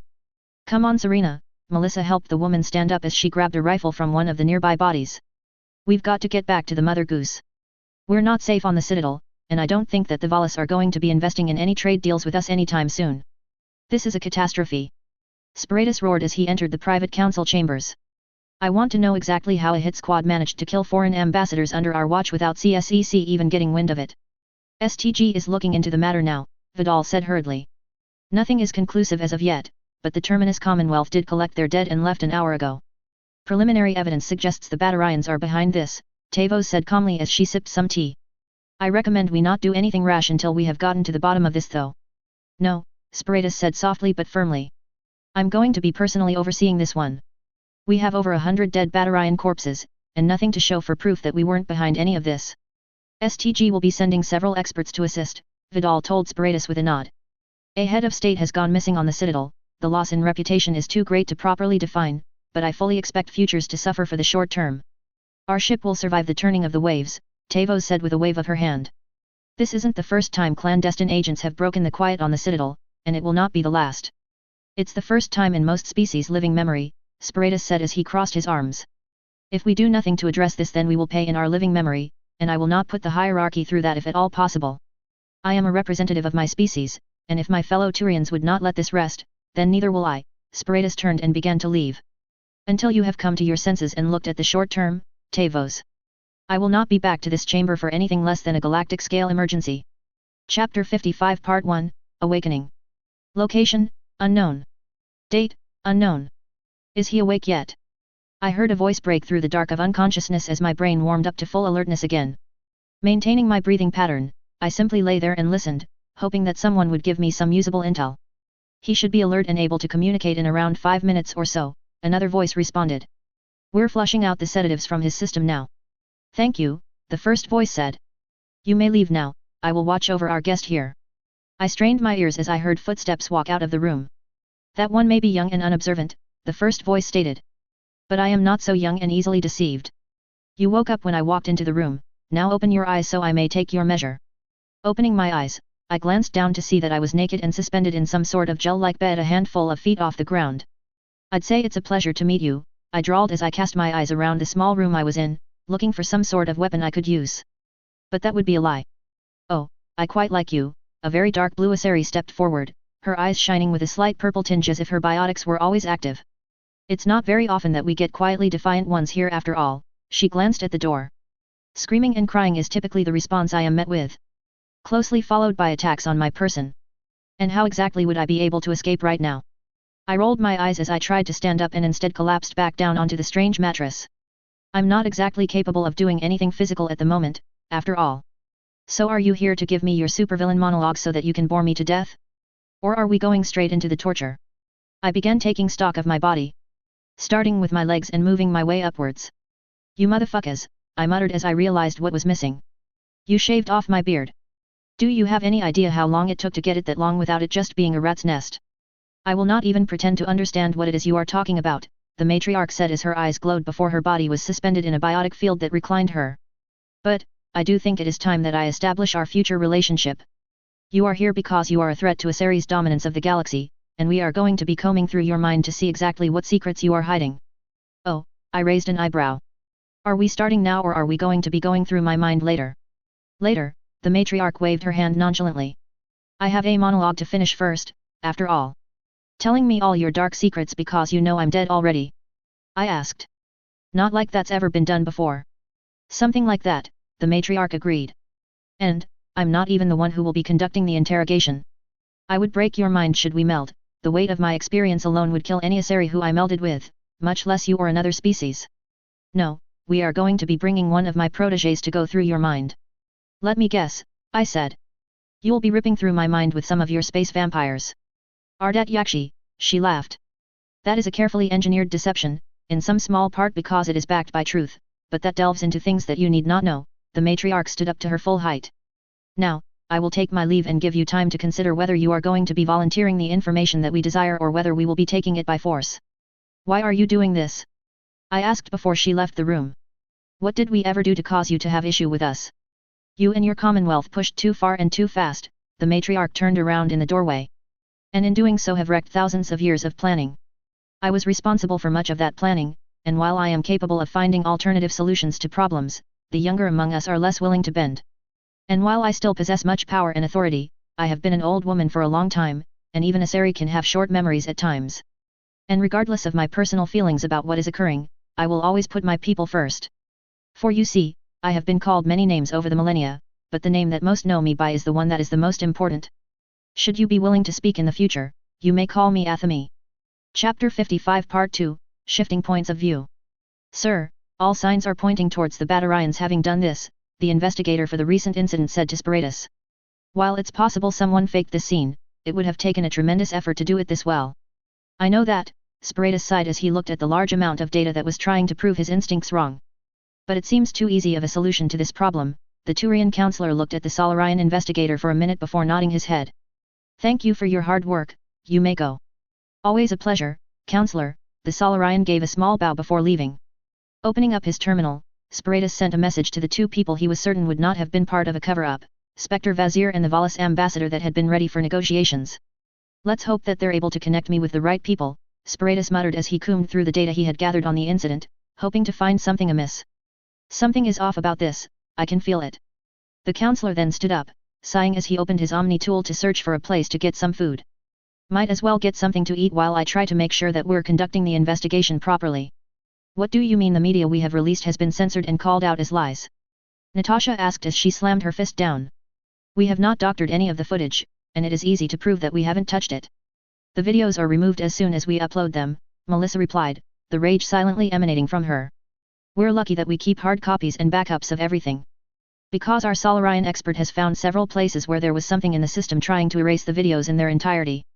It's clear that someone is trying to ensure that what you have to say is disproven in every way, Ayrton said as he tried to find workarounds to get their version of events posted on the extranet. Whoever is behind this is capable of stonewalling pretty much everything I have tried, including the use of several tricks that are only known to the STG. Keep trying please, Melissa told the Solarian. We're tracking down Mark's mithril suit, but the transponder is only able to be sensed if there's a black box in the area, and so we're having to comb through different trade routes little by little to try and get a signal back. I am unaware of what these black boxes are, the Solarian responded. But we'll continue to try and assist as best capable. Natasha just sat there silently, her anger silently pooling out as an almost physical presence in the room. I'm going to go blow something up, Natasha stated as she stood up. And have Ethida meet me in my husband's office once I am done. We are going to have much to discuss. I want my security detail increased, Anita Goyle informed Jack Harper. If someone is willing to do something like that, then I want to have my people as secure as we can make them. I'll get some N-Series graduates assigned to your detail, Jack replied. And see if you can persuade the council to allow us to provide some heavier security in the form of snipers on adjacent buildings and such. We'll even coordinate with the Valis and Elcor's details if necessary, Jack sighed. Parliament is pushing for us to remove our embassy and work remotely with the council races. It's taken most of my influence to keep the lid on and the anger down for now. I'm sorry to hear that, Anita replied as she looked at the man via the comms. I'll start negotiations for more security and we'll see if I can persuade some of the other species to assist in providing security. Well, our intel gathering hasn't quite figured out what happened yet, Jack said as he opened up a terminal in plain view of Anita before showing her the results. But our VIS haven't crunched all of the data yet either. Well, should you manage to filter through things and get something viable, I'm sure that the Terminus Commonwealth would be grateful. They've been stating that they believe the Asari are behind this despite all evidence pointing to the Batarians. When we have something I'll have our intel people get it to you, Harper responded. But we've got a lot of data to go through, and we're still working on more advanced 6 systems for filtering it out properly. Sir, I've gone through everything 2 or 3 times with you, Tila Vazir told Spiritus as they sat in the counselor's office. And while I agree that this doesn't fit the CU's methods, we can't prove anything. Even when I paid the shadow broker for information, he gave me data on a planned operation that he intercepted from the hegemony to do something like this. Can you get me in direct contact with the Terminus Commonwealth? Spiritus asked as he flared his mandibles. I need you to bring them a message. I can go there as soon as you give me the leave to do so, Tila stated. The Valis ambassador has asked for an escort to directly negotiate with the Commonwealth anyway. Good, Spiritus stated. I've got several things that I need to be relayed, and I want you to work with them on trying to track down whoever did this. If they can do something like this and can do a cover-up that holds up to our scrutiny, then who knows what else they're capable of. I have no idea, sir, Tila stood up. But I'll go ahead and get moving, I've got a Valis to escort. Ethida, I need your help, Natasha said to the Asari matriarch as she took off her helmet and finally showed her face to the alien woman. And I'm willing to put our complete trust in you so long as you are able to actually accomplish it. Chapter 56. Location, unknown. Date, unknown. I'm going to be starting with a surface meld, Al-Shashave, the Asari who had been assigned to the interrogation of this strange human said as she walked closer to the naked man. We'll be starting with the language centers so that I can understand your thoughts more clearly. And you're explaining this to your prisoner because... The human questioned as he continued the strange exercise he had been doing when she entered the room. I find that it makes it easier to handle my melds when the subject is already informed of the specific areas where we will be going, she explained as she waited for the human to finish whatever it was that he was doing. If you plan on waiting until I'm done with these then you are going to be waiting for a while, the man informed her as he switched to a different movement. Oh, I do not plan on waiting, the Asari stated as she flexed her biotics, picking the human up and setting him down on the lone object in the room. Now, we shall begin. I'm pretty sure you're not supposed to be in here, a voice asked as a representation of the Asari and her subject appeared in what looked like a long hallway with many doors. I am exactly where I am supposed to be, Al-Shah said as she turned and looked at the much younger version of the subject she was interrogating. Now, I assume that you are a representative of his subconscious mind, and as such are something that I will be seeing quite frequently. You'd assume right, the figure drawled as he leaned against the wall, his grey clothes nearly blending in. And I'm not planning on helping you out too much. I figured as much, Al-Shah sighed. I guess I have to start opening doors then until I find the language center. Your funeral, the figure said with a shrug. There's some pretty nasty stuff waiting around here for you. The Asari simply scoffed and looked at one of the unlabeled doors before pushing it open. Let's see what you are hiding behind this door, shall we? Spoiler, Hull's first line of defense, watch at own peril. Well, how did the initial meld go? Athami asked the younger Asari who was seated across from her.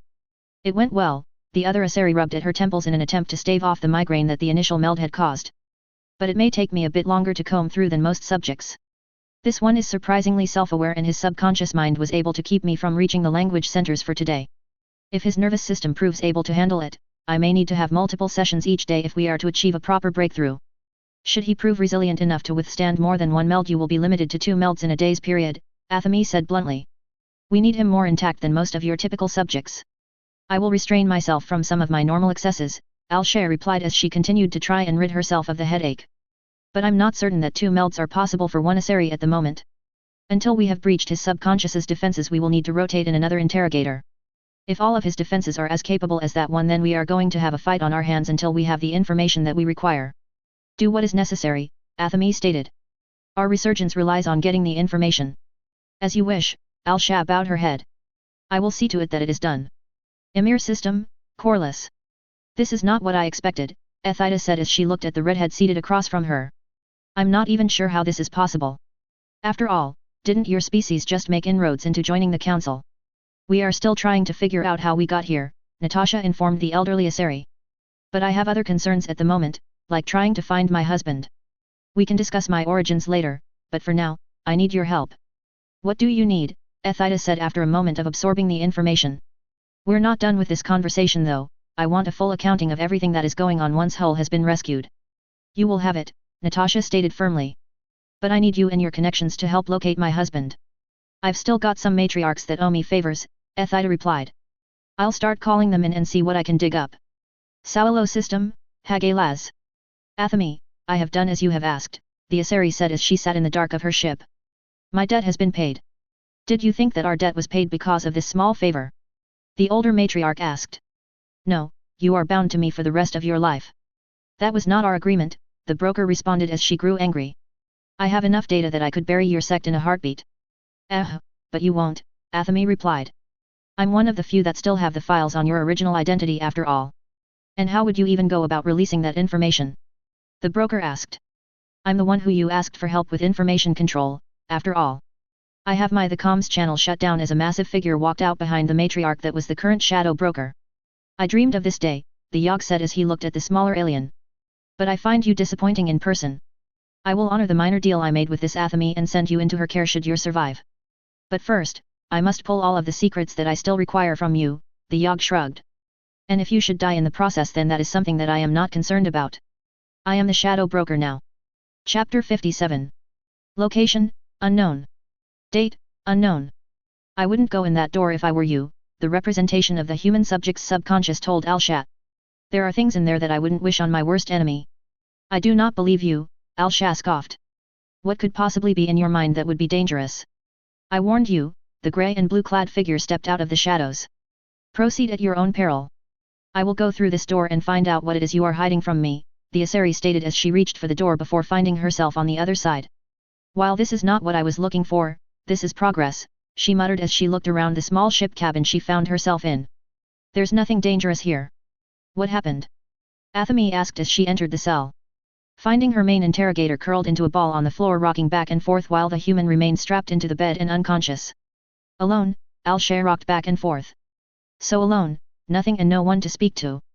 Surrounded by ghosts, but they never speak. I wish they would speak, it would be noise. She's been like this for the past hour, the medtech said as she injected the Asari with a sedative. We came in when she missed her second check-in and found her like this. Then when we failed to communicate, we called you. Check on the human, Athame ordered. We still haven't gotten our information yet. He's alive, but he's not going to be up for another meld for at least a week or more. His nervous system was nearly overloaded despite Shave's training, the medical technician said as she checked Al-Shat's vitals now that she was unconscious. If we must wait that long then we will need to remove him from this cell, Athame said as she looked at the barren room. Have the guards put him with the angel, she won't do anything to him. I'll have them do it once I am certain that Al-Shat is not a danger to herself or others, the tech replied. We are all well aware of the dangers should she snap.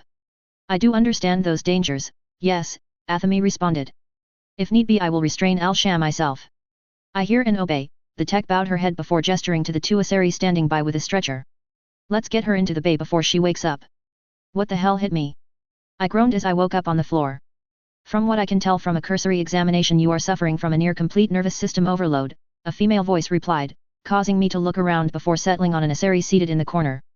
I would not move suddenly, for it may cause great pain to you until your nervous system can properly understand the signals your brain is transmitting again. Thanks, I eased myself up. Given that we're both naked I'm going to assume that you're a prisoner as well, I slowly scooted back until I was able to lean against a wall facing the Asari in the corner. I am, the Asari responded curtly. Well, given that I'm likely to be here for a while care to tell me your name? I asked. My name is Mark. You may call me Angel, the Asari replied. I was once called something much different, but I have been here for far longer than every other prisoner. We'll get out of here, I said as I noticed the look of slight despair on her face. My people will find me and get me out of here. I wish I could believe that, Angel sighed. But you are not the first to die of old age that I have been placed with, and you will likely not be the last. Well then I'll just have to prove you wrong then, won't I? Is she responsive yet? Athame asked the physician that was currently on duty. Yes and no, the doctor responded. She is capable of responding to us, but she is currently still locked into whatever it was that she saw and felt in the subject's memories during her meld. Is my direct involvement needed? Athame asked directly. Or is she capable of recovering from this on her own? It's too soon to tell, the other Asari replied with a half shrug. I'll likely need until the subject is capable of being melded with again to finish my full conclusion. Al-Shat melding with anyone for the next few days would likely kill her. She did something that caused her nervous system to mirror the damage that was caused in the subject. That is unusual, Athame observed out loud. But not entirely out of the ordinary for an Ardat Yakshi. Which is why we are not more concerned, the doctor replied. If she were a typical Asari I would be holding her for the next few months while trying to figure out exactly what went wrong. But given we've seen something similar to this in some of the training we've done over the millennia I'm simply holding her for observation. Then it comes down to one specific question, Athame muttered. Were those active defenses? Or was it merely trauma or some event rising to the surface that caught Al-Shat in the process? We'll have to ask Al-Shat once she is capable of answering, the doctor said as she sedated Al-Shat once again. I'll send an update once I have one, but for now I would recommend rest for both Al-Shat as well as the subject. If you want to continue interrogating him then it will be necessary according to the data on humans that we have acquired. Agreed, Athame said as she moved to leave the room. Keep this quiet and between us for now, I would hate for the other interrogators to be hesitant in investigating the subject's mind. As you will, the doctor replied with a bow. I am at your command as I always am. Beyond the Horizon flashback, Hull and Natasha's first Christmas. Flashback number 1 Davian Palace, the week before the Christmas Eve party in chapter 58 of both. I was willing to help with this baking, and all of this cooking that you were doing, Natasha said as we walked through the Davian Palace as a couple. But I draw the line at singing from door to door with you. It's called caroling, I replied with a smile. I've done it every year that I've been able to with friends and family since I was a kid. You don't have to come with us and actually sing, but I would appreciate it if you just went with us for a little while. I thought your family didn't do the door-to-door thing, Mathis said as he walked behind me and to the left. You mentioned something about that before. No, we usually found the families of people that we personally knew were in need and brought them baskets with lots of baked goods and sang carols to them. Even if it wasn't a lot, it brought many smiles and helped them a bit with Christmas if they couldn't afford to do a lot that year. Which is why we're going with you on a tour of some of the orphanages. Hansa walked in with a broad grin on his face, Dana walking right behind him with a matching smile. It took some calls. And a little bit of help in stealing some of your recipes so that we could make a lot more of them. But in the end, we're going to be able to go carol and bring Christmas goodies to every orphanage on New Avalon this week.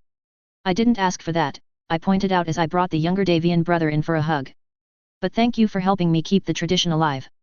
Christmas should always be spent with those that you consider family, Hansa said with a slightly sad smile. I know that your family has long since passed, but hopefully we can help bring some of that light back into your life. Are you going to come with? I turned and asked Natasha. Because you can stay here if you want, I don't mind. I will come with you, Natasha rolled her eyes at me. I will at least see if this sort of thing is worthwhile to maintain as a tradition. It's worth it, a grin sprung to my face. It's always worth it to see the faces light up. Sleep in heavenly peace, the two Davian brothers, Dana, Mathis, and I finished the second to last carol that we were singing before launching into a joyous rendition of We Wish You a Merry Christmas. The children's faces were bright as they joined in on the last song, some of them already snacking on the goodies that we had brought and handed out in small wrapped baskets.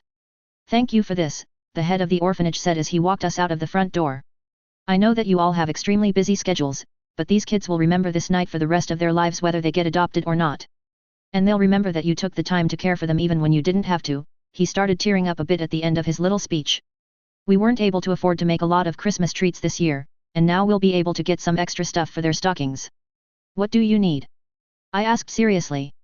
Give me a list of the things that you need to make Christmas work for these kids and I'll make sure that it gets done. We really need socks, underwear, and the necessities, the director said as he grabbed a small notebook and a pencil.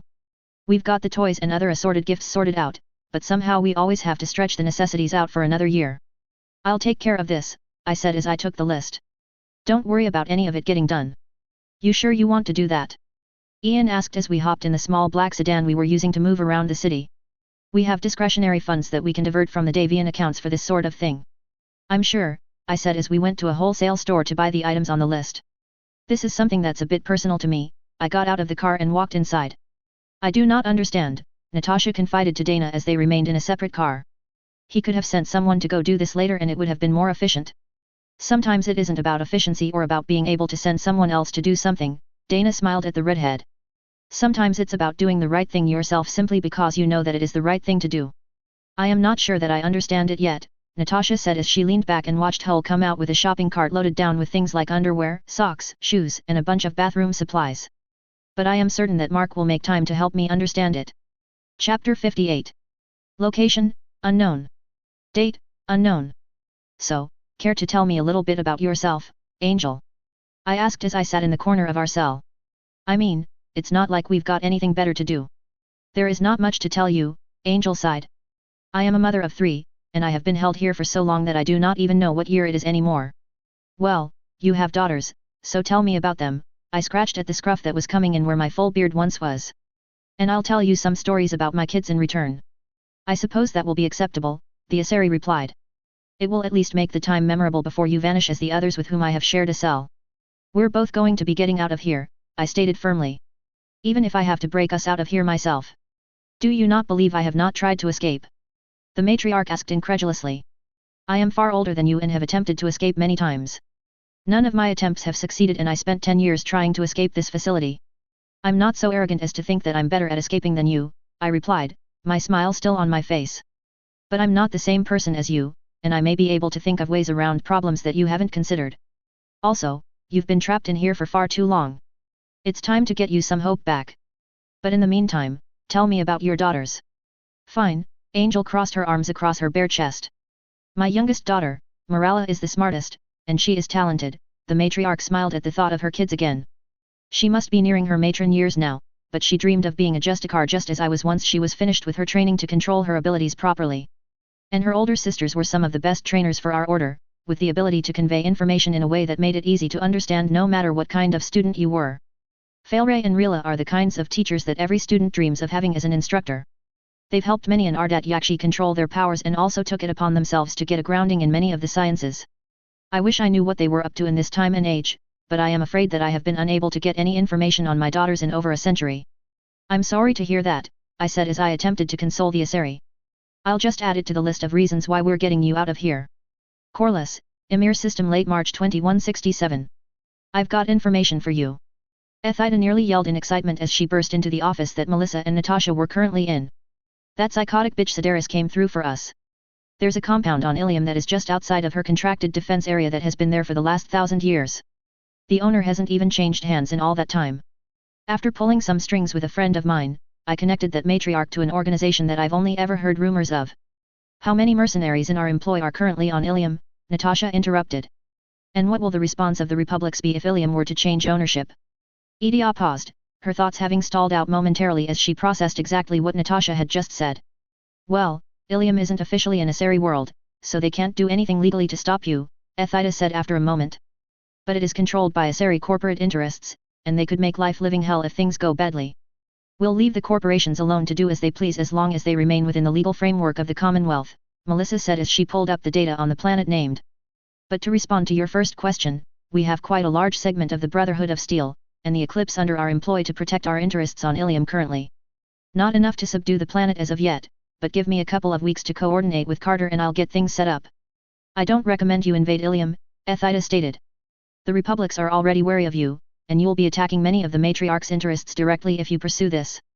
Good, Natasha smiled cruelly. Let them suffer from the consequences of their actions. They have not only taken my husband, but also our head of state. If our response was anything less than overwhelming, then we would be considered weak. Natasha looked Ethida in the eyes as she stood up from behind the desk to her full height. Now, are you with us, or will you stand aside and let others bypass you in order to do what is right? Count me in, Ethida replied with a savage grin. It's about time those bitches on Thesha learn a thing or two about warfare. Location, Uncown. Date, Uncown. So we're back to this old song and dance, I snarked at the Asari who was still my main interrogator. You'd think that Athami would have realized by now that I don't exactly possess any technical data or information that can really help you. Gods, Al-Shay rubbed at the headache that was already beginning to form. Do you ever close your mouth? Not really, I chuckled as I felt one of the straps on my table loosen a bit around my right bicep. I'm kinda known for being bad at negotiating back where I'm from. See, I'm not really a social person with people that I don't like. So I tend to delegate that part of the job to others. Embrace eternity, Al-Shay muttered as she forcibly entered my mind. Now, I've isolated the area that we've been looking for down to this section of the subject's mind, Al-Shay muttered as she glanced around the representation of the human subject's mental space. Maybe this time I won't run into any obstacles. She opened the first door on her right as she entered the hallway only to be met by another strange figure. I'm sorry, the shadowy figure bowed. You're in the wrong area, the room you're looking for is 2 doors down on the left, the figure made a strange gesture. You kinda interrupted my movie here, so I'll help you get on your way. Al-Shay found herself in front of a door with a strange blank spot in her mind. What just happened? The Asari asked as she looked around and saw that she was in the same hallway she had been in before. I must have had a time lapse or something, she muttered with a half shrug. I guess I open this door and see what is on the other side. I've got it, Al-Shay gasped as she jolted upright out of the meld. I must get Athami immediately. I think not, the human said as he flexed his right arm and the strap holding him in place shifted so that his arm was free before grabbing the Asari's wrist and twisting it in a specific way that caused Al-Shay to fall to her knees, grabbing at the hand that seemed to be broken in an odd way. The human then tore the straps off of his left arm and legs before pushing himself off of the table and grabbing the Asari who was still looking at her broken wrist and gasping in pain, pulling her upwards and into a chokehold. Now, nighty-night, the human muttered as he pulled upwards and to the right on the Asari, relaxing his grip after she stopped struggling. Time for a breakout. Chapter 59. Once I ensured the Asari was down, I went through the pockets of her bodysuit, looking for something useful and finding nothing except for her Omni tool. An Omni tool that was only in the Asari written language. A language that I couldn't read as of yet. Damn it, I swore as I attempted to navigate through the unfamiliar systems anyway. There's got to be something useful here. As I continued to fiddle with the Omni tool, I moved closer to the doors, hoping that there would be something in the Omni tool's data that would cause the doors to open automatically or something. When I reached the door panel, I pushed a couple of buttons and then waited as nothing seemed to happen. Well, this sucks, I sighed as I wrapped the Omni tool around my wrist and continued to fiddle with the panel, hoping that there was some sort of emergency opening switch I could trigger when the doors slid open slowly. Hearing voices, I slipped behind the doorway and watched as 2 Asari walked into the room. Hey Alshao, one of them called out as she looked around the room. Where are you it? It's time for your session to be up, don't want to burn out the human's nervous system after all. I looked at the two Asari and noted that they both had sidearms, one of them having her holster on the left and the other one on her right. Gathering myself, I rushed forward, throwing myself into a full-body tackle while grabbing at the sidearm that was seated on the outside of the closest Asari's armor. Snatching it from her holster, I brought the weapon up to my chest and fired while pushing out, my shots hitting the upright Asari and causing her to go down. Once the first Asari was down, I shifted focus and shot the second until she stopped moving.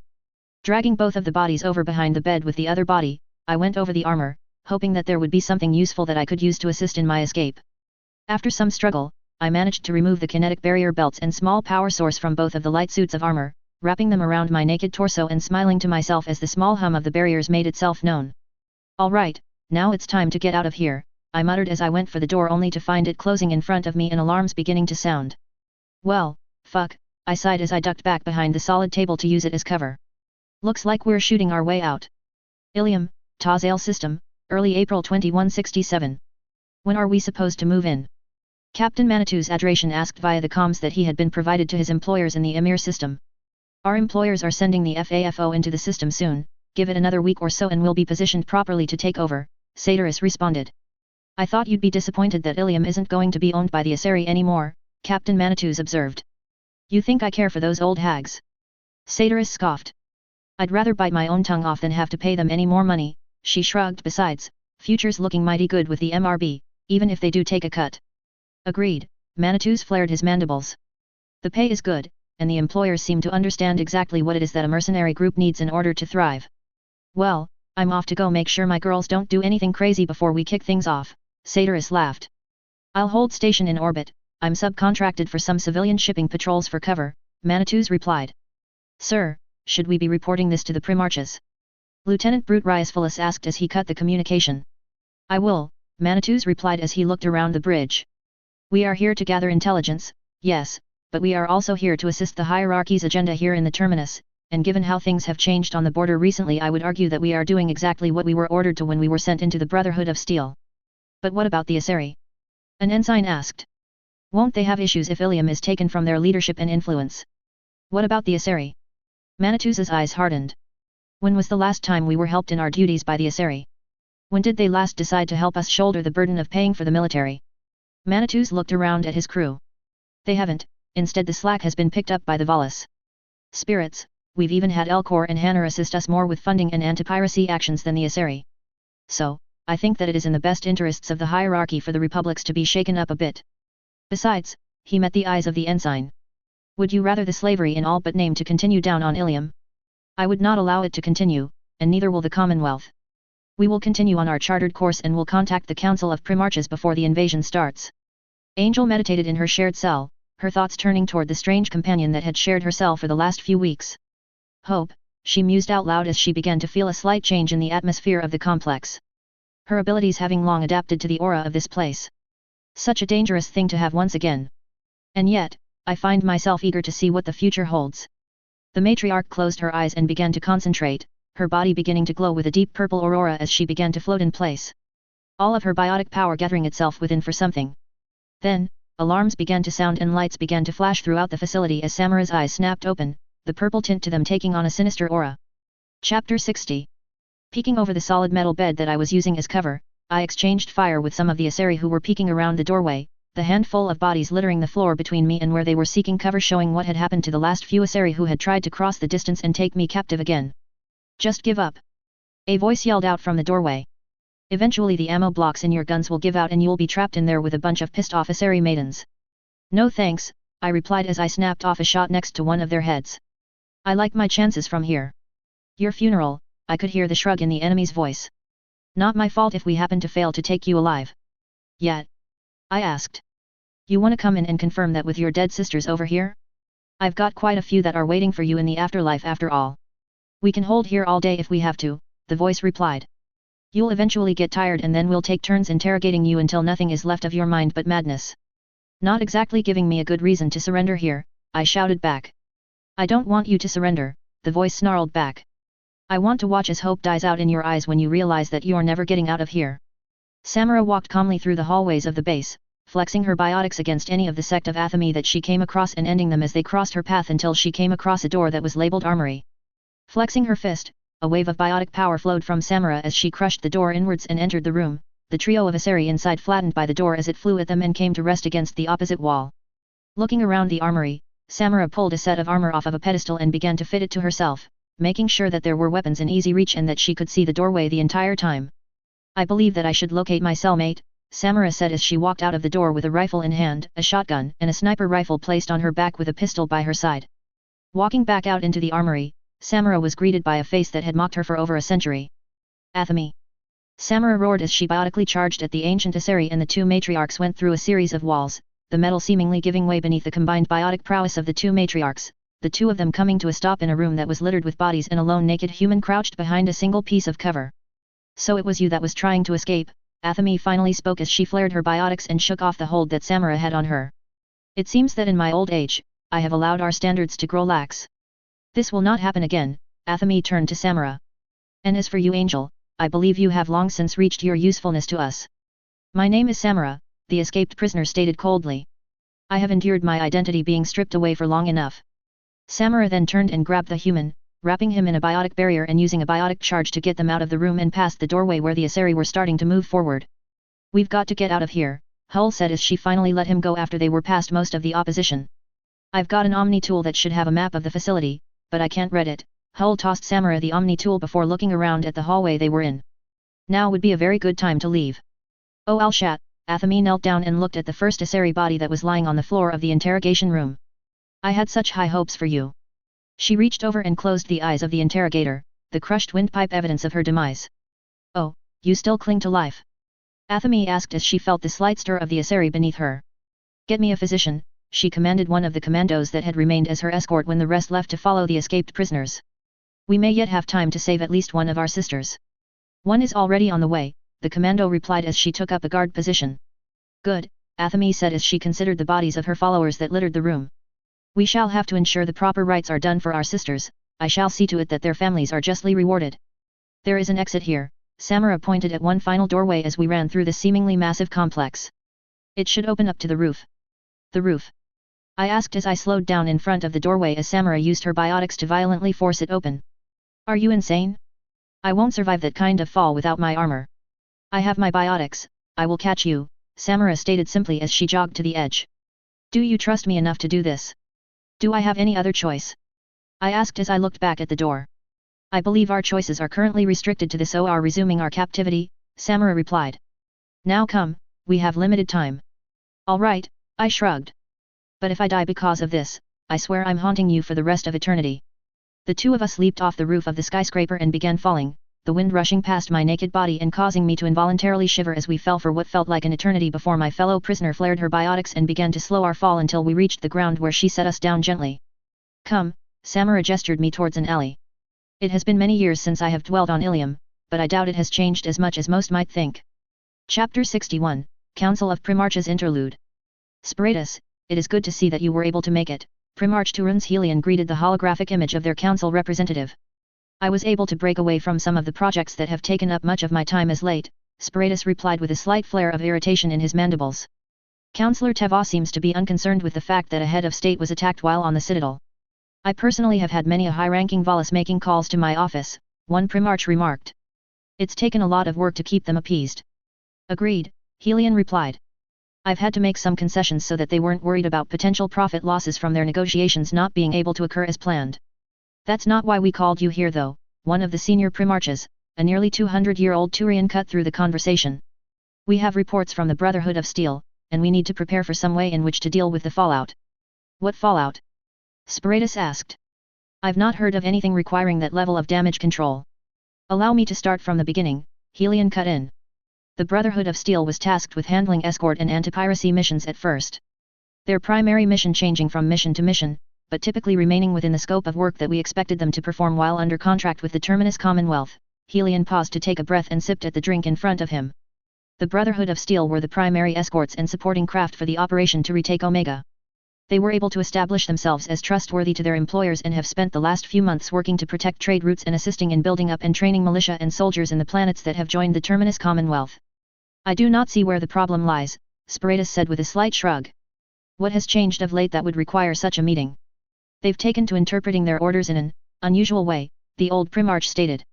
The Terminus Commonwealth seems to have found their missing head of state and are invading Ilium as we speak. Oh, Sparatus stood there shocked for a moment before gathering his scattered and frozen thoughts and putting them to words. And they are supporting this? Supporting? Helion scoffed. They're not just supporting the invasion, they're one of the tips of the spear on this one. They believe that this will be in the best interests of the hierarchy by ensuring that the Asari stranglehold on the economy is broken. Helion paused. There may have been something in the reports as well about trying to eradicate the indentured servitude contracts that are all but slavery while they are there. Well, I assume that it's too late to stop this invasion, Sparatus said with his head cocked in thought. They sent us their intelligence briefing an hour before the invasion was launched. Helion shook his head. It is clear to me that while the Brotherhood of Steel still considered the hierarchy to be their primary responsibility, we must disavow any knowledge of this happening under our orders. There is some disagreement among this council in that regard. The old Turian spoke up. There are those of us who believe that our wayward mercenaries and spies may be onto something. And that a shake-up is exactly what this galaxy calls for. In fact, I was told by one of the Valis that I spoke with this week that with the inclusion of the humans and the Commonwealth into the regular economies of the galaxy that there would be the potential for a boom like we haven't seen in centuries, and that this could be our opportunity to prove that we are more than just a police force for the Asari and the Solarians. That is not the point of this meeting, another voice interrupted the two Turians who were speaking. You are now informed of all of the current and relevant data that we have, the voice told Sparatus. A data packet should be arriving at your terminal now. I suggest you take this time to become familiar with all of the details of our mercenaries' operations. I thank this council for the information, Sparatus said with a slight bow of his head. I will make use of the information as best as I am able. You wanted to meet with me, Sparatus said to Vidal as they met in a private chamber. Yes, the Solarian nodded quickly. Wanted to give critical information that I have gathered over the course of my life before I died. What do you mean? Sparatus asked. I am old for a Solarian, Vidal responded. So very old. I have outlived the Dalatrass that sponsored my appointment as well as those who argued against my appointment as counselor. Was once STG, and have done much over my lifetime, including gathering data which would have gotten me killed if I were any less important to the Union. Data is here, on disk. Vidal handed Sparatus a data disk in a bulletproof storage container. Only view in a location that is safe from prying eyes. No one can be trusted to know this aside from a very few. How long do you have left? Sparatus opened up and asked the Solarian counselor. 2 weeks, Vidal replied. My replacement will likely side with the Asari in all things, and you are likely to be alone. Information on disk pertains to information that the Asari and the Dalatrasses wanted to be erased from history. I was responsible for carrying out the task. Vidal lowered his head. I saved the data and reported it destroyed, being too curious for a young Solarian. What is on this disk? Sparatus asked. Nothing you will need yet, Vidal said reassuringly. But one day you and your allies will need aid, and this will be the key. Vidal stood up and walked away, leaving Sparatus sitting in stunned silence. Chapter 62. In orbit over Ilium. Why am I wearing this instead of armor? Ethida asked Natasha as she put the strange armored vest on over the athletic gear she was currently wearing. Because we are still unsure and do not know if you are compatible with neurohelmets yet, so we cannot armor you up in one of our suits, and we do not know if your armor would be able to handle the heat generated by the mech, Natasha replied as she took a seat in the chair of Hull's Warmer. Here, you are going to want these attached to your cooling vest. Natasha helped the Asari matriarch get strapped in and hooked up to the cooling hoses. We are going to be taking the Ducal Guard and dropping directly on the complex that the Eclipse reported on while the mercenaries and the rest of our forces take over the governmental facilities as well as the corporate headquarters. Don't you think this is a touch under-armored, though? Ethida asked as she tugged on the cooling vest. It is what we had used for centuries before we managed to shrink our powered armor down enough for it to fit in the cockpits of our mechs and fighters, Natasha answered. Besides, you are going to be surrounded by 80 tons of armor and guns. I guess we'll see how this works out then, Ethida shrugged, still unsure as to how effective the cooling vest would be. At least you look good, Natasha observed as she looked the matriarch up and down with an appreciative eye. I may have to bring out that outfit again after we've rescued my husband. What is she doing here? Jesus Neopisaran, the current head of the corporate council that was in charge of Ilium asked, gesturing towards Jonas Sateris, the head of Eclipse. She is standing right here, and has enough guns and armor surrounding and inside of the building to bury you and your guards 5 times over, Sateris glared at the matriarch. Ilium is under new management, and you and your fellow corporate heads are to remain here until the new authorities have decided what is to be done with you. You can't do this. One of the matriarchs stood up, her biotics flaring in her anger. We are the rulers of Ilium, and have been since before you were born. Satyris just made a small gesture with her hand and watched as the matriarch's head vanished due to a very precise sniper rifle shot. I can do whatever I like, Satyris grinned. In fact, I decided to spend some of our hard-earned bonuses on a very well-qualified sniper to ensure that we can make our employers happy. Satyris walked towards the head of the council who was still seated in place. You see, you and the matriarchs took us for granted, stopped paying us what we were owed, and assumed that because I was an Asari, I'd just go along with it like one of your pet matrons or maidens. You will pay for this. Passaround looked at Satyris with hatred in her eyes. You will never receive another contract in the Republics again. You say that, Jonah sat on the table that was in the middle of the room. But I've been getting many more offers for defense contracts with our outer colonies since I joined up with the MRB. And trust me, the outer colonies pay us way more than you do. So, I think you need the Eclipse, and we've just outgrown you. Jonah stood up and gestured towards her 2IC. Keep them under heavy guard, if any of them try to escape, gun them down. The last thing we want is the corporations having a solid base from which to mount some sort of counter-offensive. You are clear for drop. Happy hunting, a voice said over the comms as Natasha and the Ducal Guard members around her felt gravity disappear as the drop pods were gently pushed out of the dropship. Remember to try and locate Hull, he is the priority here, Natasha said as the drop pod on her husband's warmer began to break through the atmosphere of Ilium. We don't have good schematics on the building, so mechs are on defensive patrol while our infantry breaches and clears out the enemy stronghold. I'll be overseeing our sweep of the complex, Major McIntosh spoke up. It's been a while since I've done a VIP rescue, but I'm fairly sure I remember the basics. Flaring her jump jets, Natasha landed the warmer down in a crouch, the Myanmar and jump jets absorbing the impact as she switched her targeting computer to active. I want to do that again, Ethtia said from the jump seat. That was terrific. Maybe we can do some training exercises with you, Natasha said as she scanned for enemy hostiles. We've got enemy turrets guarding the building, but I am not seeing anything beyond foot mobiles for now. Copy that, McIntosh replied as his drop pod came down on top of the skyscraper, the six-man team leaping out and prepping the landing area for a couple of stings to drop off the remainder of the force that would be clearing out the building. Enemy tanks are moving out of some sort of underground bunker. One of the Tauros on the force reported as it narrowly evaded a hail of autocannon fire. Pulling back now. The large pulse laser flashed, the beam striking the tank and melting off some of its armor. I'll take care of this, Natasha said as she jumped into the sky with a flare of the jump jets, the warmer touching the ground in front of the first tank, the medium lasers melting off entire sections of armor as she alternated fire from her lasers and SRMs. I've got your 6, ma'am, the Toro pilot said as he turned to engage several of the turrets that were beginning to chip away at their armor. First tank is down, Natasha reported as she moved the 80-ton mech forward, stomping some of the Asari infantry that were attempting to engage her flat as she ran forward. Moving to engage the rest. Natasha felt something shiver down her spine and twitched, her mech barely dancing out of the way of what would have been a cockpit shot from some sort of heavy cannon that was being pushed out of the window of the skyscraper. You die now, Natasha muttered as she squeezed the trigger on one of her PPCs, smirking in satisfaction as the cannon and crew that were manning it were vaporized. Status update, Natasha barked as she and the rest of the Ducal Guard mechs began to set up a perimeter around the building. Lots of floors to make our way through, McIntosh said as gunfire echoed through the comms. I'll let you know when the building is clear. Chapter 63. Breach.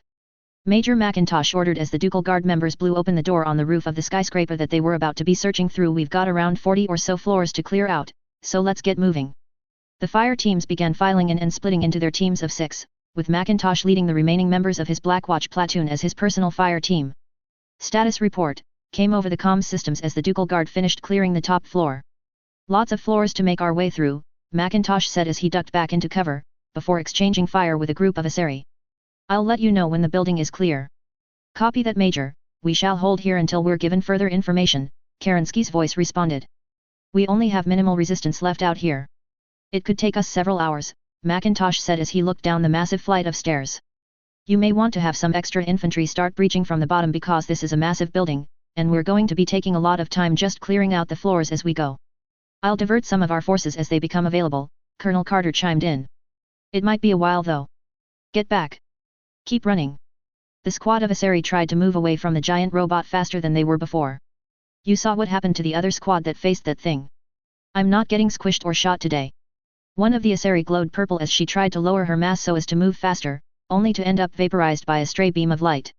Don't use your biotics. One of the Asari hidden behind cover screamed. The glow gives away your position. What happened to our artillery support? Alcao Edeos, the commander of the corporate security guards that were currently fighting against the invaders. I thought we had those things pre-sighted for our position. Artillery was taken down by enemy air support about an hour ago, the ground shook as the robot ran past them, its focus being taken by a gunship that had started harassing it. We were never supposed to actually resist an invading force like this, we're only really supposed to handle pirates and the merc groups that ran contrary to the corporate interests. I don't care that we weren't supposed to resist an invasion. Edeos grabbed the younger Asari by the shoulders and made sure she could see her eyes. This is my home, and it's yours too, we're going to ensure that our home remains intact, and I'll be damned by the goddess before I allow some terminus trash to take over. With a flare of biotics, the younger Asari broke the hold and then while the older one was stunned knocked her unconscious. You are an idiot who's going to get us all killed, she spat. Someone get me a comms device to the enemy, we're surrendering. A Solarian ran up and handed her a handheld comms device designed to broadcast on all frequencies whether they were jammed or not. This is Commander Stasley M. Tora Civilium Corsac, we surrender, we're laying down our arms and will be broadcasting this to all forces on the planet. That's my people. I said as I heard the steady walk of an assault mech in the distance. Samara, we've got to get to some sort of checkpoint. I would caution patience, Samara said as she sat on the lone bed. It seems that there is an open war going on out there and our chances of survival will not be high should we make our presence known now. I paused and considered this for a moment as I leaned against the wall. You have a point, I nodded in agreement.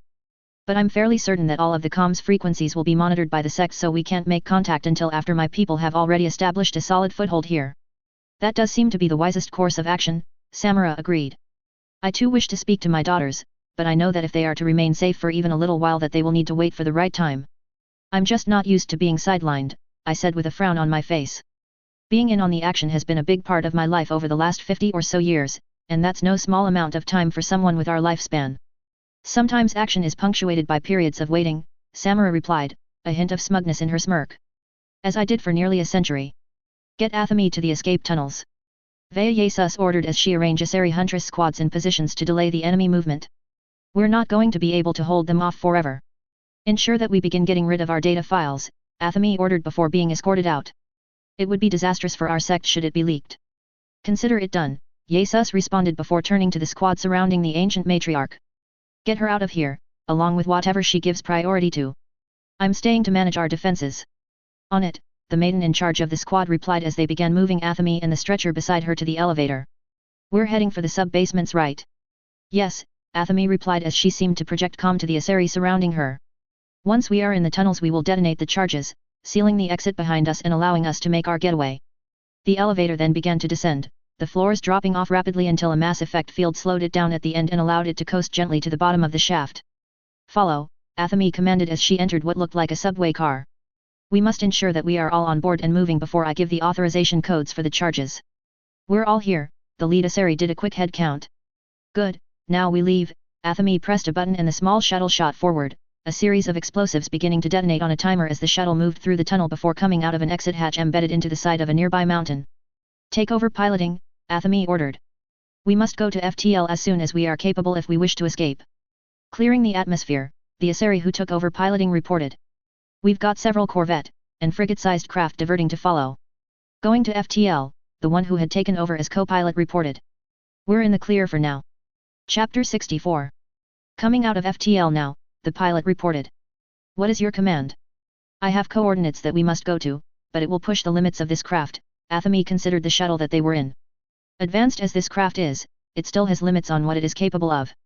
Whatever your command is, we need to get moving quickly, we don't have the luxury of sitting around and waiting, the Commonwealth will have ships moving to follow on our last vector. And I don't believe we will be able to outrun them. I am inputting the coordinates now, Athame said as she brought her Omni tool out and forwarded the data. Even should they follow us they will find us well defended against any enemies that cross our paths. Coordinates received, we're going to FTL now, the pilot said as she pushed the right controls. Enemy just entered the system. The co-pilot reported as she scanned their surroundings. Looks like it's a group of 3 older model Turian frigates. Good, Athame said with a smug smile. They shall follow us to their deaths then. Moving to FTL. The pilot said. The enemy frigates will be all over us once we come out of FTL though, we're going to have a fairly large static trail left behind. That is acceptable, Athame said. Our defenses are sufficient enough to deal with intruders of this level. I certainly hope so, the pilot said worriedly. Because I'm not certain that we'll survive anything should they be able to get to us when we reach our destination. We must make it to our destination, for the equipment I require to ensure that Al-Shah survives is at our destination, Athame said. Now, I will need to take over piloting, otherwise we may be eradicated upon entering the system. I believe you, Sir, I just have to verify everything, the mithril-clad soldier said as he examined me and my companion. That's fine, I said with a heavy sigh. Could I at least bum some clothes off of you? I'm kinda stuck here in this, I gestured to the rough kit I had put together. And I'd rather be in something comfortable. I'll see what I can scrounge up, the soldier replied. Just give me an hour or so and I'll have some word on what is to be done with you.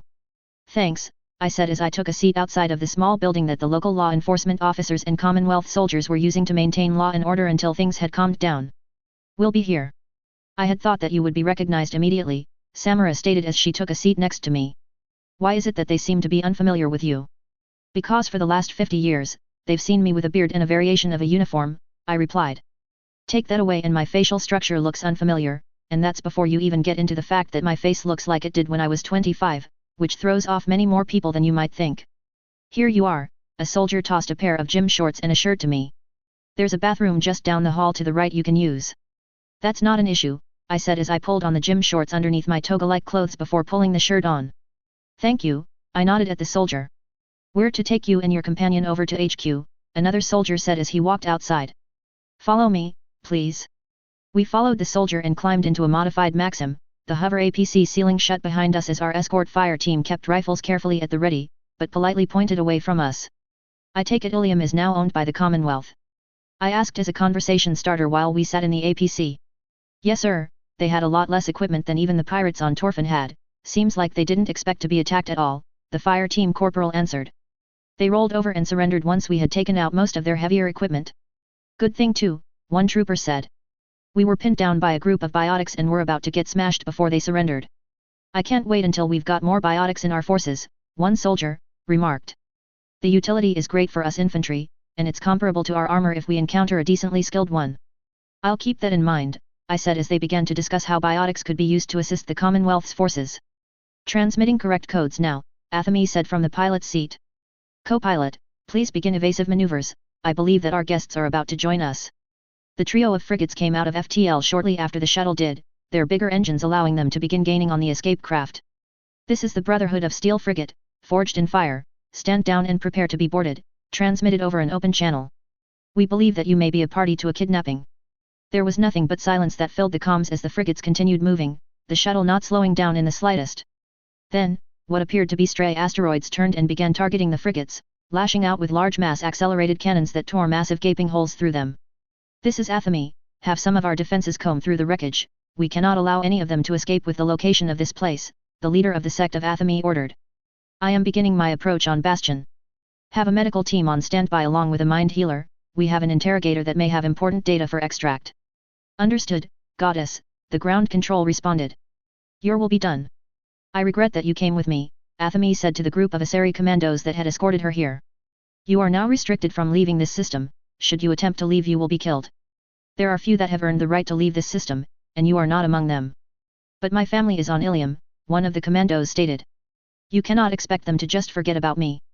No, but you will not be allowed communication with them, this place is a secret only because we have been extremely vigilant. I do not wish to kill you, but I shall if necessary. Chapter 65. You're not allowed out of my sight for the rest of our lives, Natasha said as she nuzzled into the side of my neck. And what happened to your beard? The savages shaved it off, I said as I squeezed my wife tighter to my chest. I'll grow it back out, but it'll take a while. At least you are back, Natasha said as she finally let me go. We assaulted and took the compound that we believe you were held in, but it seems that you had already escaped. Was there any data we were able to salvage? I asked as I made my way to a nearby chair and sat in it, Natasha moving to sit on my lap. It seemed to be their regional headquarters for their operations. Ayrton managed to capture some of the data as it was being deleted, but he informs me and the other experts that it will take many months before he is able to crack the entirety of the encryption that they were using. Of course, I sighed. Just because they got cocky this time doesn't mean that they're always going to act like complete idiots. For all we know, we just ended up with junk data, and not anything useful. I miss the days of being able to just go out and crush our enemies in my mech, Natasha said as she curled up into me. It was cathartic on many levels. Being a merc was nice, I agreed. There are definitely days where I miss it even, nothing to worry about beyond making sure that our employer was happy and that we got good salvage rights. Unfortunately, those days are dead and gone, Carter said as she entered the room. Ma'am, we've finally gotten the corporations to cede control over to us officially and in compliance with their own laws as well as the Commonwealth's. Good, Natasha said as she stood up. Contact Melissa, she'll need to be here so we can make this work. Anything you need me to do? I asked as I stood up after Natasha had. Sit and recover, Natasha said. There'll be plenty for you to do once we're done here. Alright then, I said as I sat back down. I'll introduce you to my cellmate and fellow jailbreaker when you get back from taking care of what you need to. It is a great honor and privilege to be a part of this new nation that has risen from the lawlessness of Terminus space, an Asari spokesperson said as she made a speech. While there are still many details to be worked on, we do believe that Ilium will remain a beacon and haven for safe trade and a center for business for many centuries to come. And we the Commonwealth are glad to add the jewel that is Ilium to the worlds that we will protect and ensure the rights of the citizens of, Melissa Steiner said as she took the podium, her blonde hair flowing free as the Lyran business suit fit snugly and professionally over her tall form. While there are still many things that are left to iron out, we believe that we are not only capable of seeing to the needs of Ilium citizens, but ensuring that they thrive under the new local government that will be taking over in place of the corporate rule that there was before. The screen paused as Spiritus hit a stop button on the recording that was playing in front of both him and the Council of Primarches. It is obvious that the humans have been less than honest with us, Spiritus stated as he enhanced the photo onto the human's face. But given our interception of their communications they appear to be just as surprised as we are, so we cannot hold the Systems Alliance responsible for this. Their ambassador, Miss Anita Goyle has said that the Systems Alliance has no part in any of the Commonwealth's actions and they are also going to be diving into their records to see if there are any lost colonists that they might have been missing in their recent past. Their development would indicate that they separated from mainstream humans long before they discovered MassEffect or Element Zero, a Primarch with a background in history spoke up. Either way, it is clear that we must continue to rely on the Brotherhood of Steel for more intelligence regardless of where their beliefs may lie, Bruce Mercatus, the oldest member of the Council stated. Otherwise we may have to rely on the Solarians or the Asari for intelligence that they may make use of before passing on to us. The Republics have yet to release a statement, Spiritus said as he glanced over to the news feeds that were up on a second screen on his terminal. But I expect that all of the varied announcements will amount to much the same. And what might that be? Primarch Turun's Helion asked with his head tilted. I'm not sure yet, Spiritus said with a confused expression. Normally I would gauge Tavos to see what that reaction might be, but she has been unavailable since Ilium was invaded.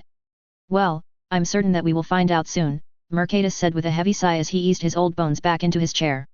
The Volus are currently launching hostile takeovers of many Asari industries that were based out of Ilium, so I would expect to see the coffers of the hierarchy increase fairly soon. We'll have to relegate more funds to research and development, Helion said as he pulled up a picture of a giant robot. We need some way to counter this, or we need to develop some of our own. We'll reconvene in 2 weeks' time, Mercatus interrupted. I believe that will give us enough time to gather enough information to make an informed decision as to the path that we will follow. Agreed, another Primarch said. We'll also be able to gauge the Asari's response and move on from there.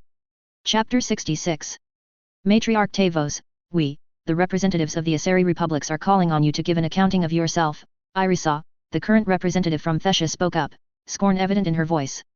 This should be interesting, Benazia commented offhand to her assistant matron Sheila.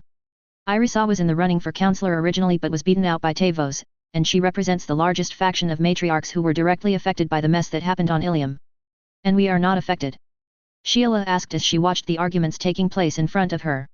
We typically stayed out of any business on Ilium, Benazia stated. And we are headquartered on many varying worlds so as to prevent total disaster from striking the vast fortunes of the T-Sony family low.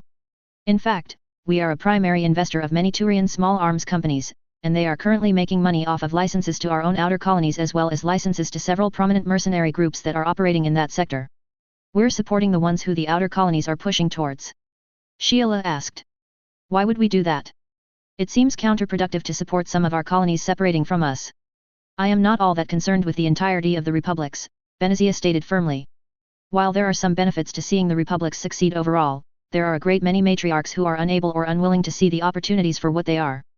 Why, Sainese Jan Iera, the matron who is in charge of the T-Sony finances has been ecstatic since Ilium was overtaken, she said, this is the greatest opportunity for growing wealth in centuries. I finally get to loosen the purse strings and grow rapidly instead of over many years. Fools, the lot of you, one of the few matriarchs who represented an outer colony of the Asari Republic stood up and said. My colony has been under attack from pirates and slavers for over 500 years, and you have done nothing. We have toiled and driven off bands of them for so long that we are able to predict their attacks and still are only able to push them back occasionally. We petitioned this very group for aid and there was none to be found. Yet, Ilium, one of the colonies that is nearly a criminal venture in and of itself finds itself in trouble and this council wishes to finally do something. Well, the rest of the outer colonies and I have had enough. You will assist us or we will depart from the republics. There were efforts made to curtail the pirates, Tavos spoke up, anxious to fix the problems before more cracks in the facade that was the Republic's began to appear. What efforts? Irisa smirked, eager to seize the opportunity to attempt to overshadow the current counselor. The Turians found themselves in a war while you seemed to be spending your time politicking and getting your family set up for the future by negotiating with criminals like Arya T-Lok. The Relay 314 incident was not my fault nor was it my responsibility, Tavos composed herself. In fact, we remedied that situation in quick succession and are now preparing for an economic boom that will result from our successful peace negotiations between the Turians and the humans. And you yourself voted for me to begin negotiating with T-Lok in the hopes of persuading her to help us bend the price of Element Zero in our favor. Negotiations, that worked for many decades I might add. Irisa simply backed off, realizing that this was a point that would make her look bad. Also, with the death of Vidal, the last thing we want is to change our counselor right now, a matriarch stated. It would make it seem like the Republics are not the bastion of peace and wisdom that we claim to be to the other species. Agreed, Benazia stood up. I believe that now is a time for the Republics to show unity, with the galaxy upset by two newcomers showing themselves. I might as well speak, given the way the sails are blowing, the normally silent adjudicator of the Republics spoke up. We have been so concerned with ourselves and those who might be our enemies here that we have not looked at some of the obvious showings and news of the species outside of ourselves. A picture of a blonde human giving a speech on Ilium displayed itself in the auditorium. There seem to be two groups of humans that have made themselves known, one of which seems to have evolved technologically away from utilizing MassEffect technology. And while our intelligence apparatus is not as good with signal interception as our Solarian counterparts are, we have been able to get some recordings of conversations between Ethida and the current leaders of the Commonwealth. A small audio and video recording from what appeared to be a dockworker began to play on all of the matriarch's screens. Now that is an interesting ship, Ethida remarked as she looked at the Serenity, the Sting-class gunship that was being used as a test bed for how effective the mating of our technology would be with the technology based off on Element Zero. I like it, I smiled underneath my armor. This one has been in service for over 300 years, I patted the side of it. I bought her and hired her crew of ex-smugglers around 50 years ago. The crew has since retired, but we kept some of the internal modifications that they made before doing a complete refit of the ship. She looks like she's done a lot in her years, Ethida said as she touched the side of the gunship before walking around and looking at the weapons emplacements that were plainly visible. How much to buy one of these? She asked as her eyes widened at the sheer amount of guns that were on the Serenity. There are some things to work out before we start production on new versions, I told the matriarch. But once those kinks are worked out we can discuss things further. Don't trust me enough to give anything away, hey? Ethida asked. That's all right, I wouldn't trust another matriarch either. She spat on the ground. As far as I'm concerned, most of the other girls my age are too set in their own ways, expecting the galaxy to bend to our will because we are the elder species. Now, we must devote time, energy, and resources to figuring out the primary motivations of this new power block that is forming in the Terminus. For far too long have we been content to allow the Terminus to remain out of our influence. We must first deal with the fallout from Ilium, Irisa spoke up, cutting off the adjudicator. I motion that we begin with sanctions against the Terminus Commonwealth until Ilium is allowed to become a corporate entity again. And now we see as it falls apart, Benazia sighed. We should be focusing on trying to figure out why there seem to be two separate branches of humanity, but instead we have a bunch of old Asari arguing over what funding and issues there are to be had. Benazia stood up and made her way out of the room, Sheila following closely behind. Benazia, Sainese Janiyara greeted the other matriarch. Have you come to persuade me and my compatriots to stay? No, I understand you and your stance, even if I do not agree with it, Benazia smiled softly. I merely came to invite you out for dinner one last time on Thesha before you depart for the colonies. I've got negotiations with some mercenaries, Janiyara said with a small smile. But I'm certain I can find an opening in my busy schedule for an old friend such as yourself. Author's note, so, the good news is that I don't have a tear in my bicep. The bad news is that I strained it very badly. So I can continue writing, but may have to either take light duty off of work, or might not even be able to work for a little bit. Which leads me to my next subject. I am going to be posting a Patreon link here in a little bit for commissions. Whether it's a side story piece or a point of view shift that you think I might have missed. I'm even willing to cover the lives of characters that I might only barely touch on in this story and expand on them in the side story sections. This also extends to the Apocrypha stuff if you want me to continue that. None of my regular content will ever be locked behind a paywall or anything else. This is merely a way to help me make ends meet as I continue making content that people enjoy. Chapter 67. Would someone care to explain to me how the fuck we missed this? Jack Harper asked the heads of the various intelligence agencies that the Systems Alliance had. I currently have every available staff member that we have working for our diplomatic corps working overtime to run damage controls so that we're not seen as the ones responsible for having just invaded and conquered one of the most prominent of Asari worlds.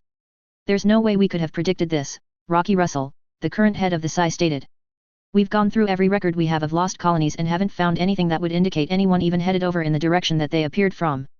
Agreed, one of the lead researchers and scientists said. We have several theories that involve the proteins moving some of our ancestors to other facilities to conduct more research.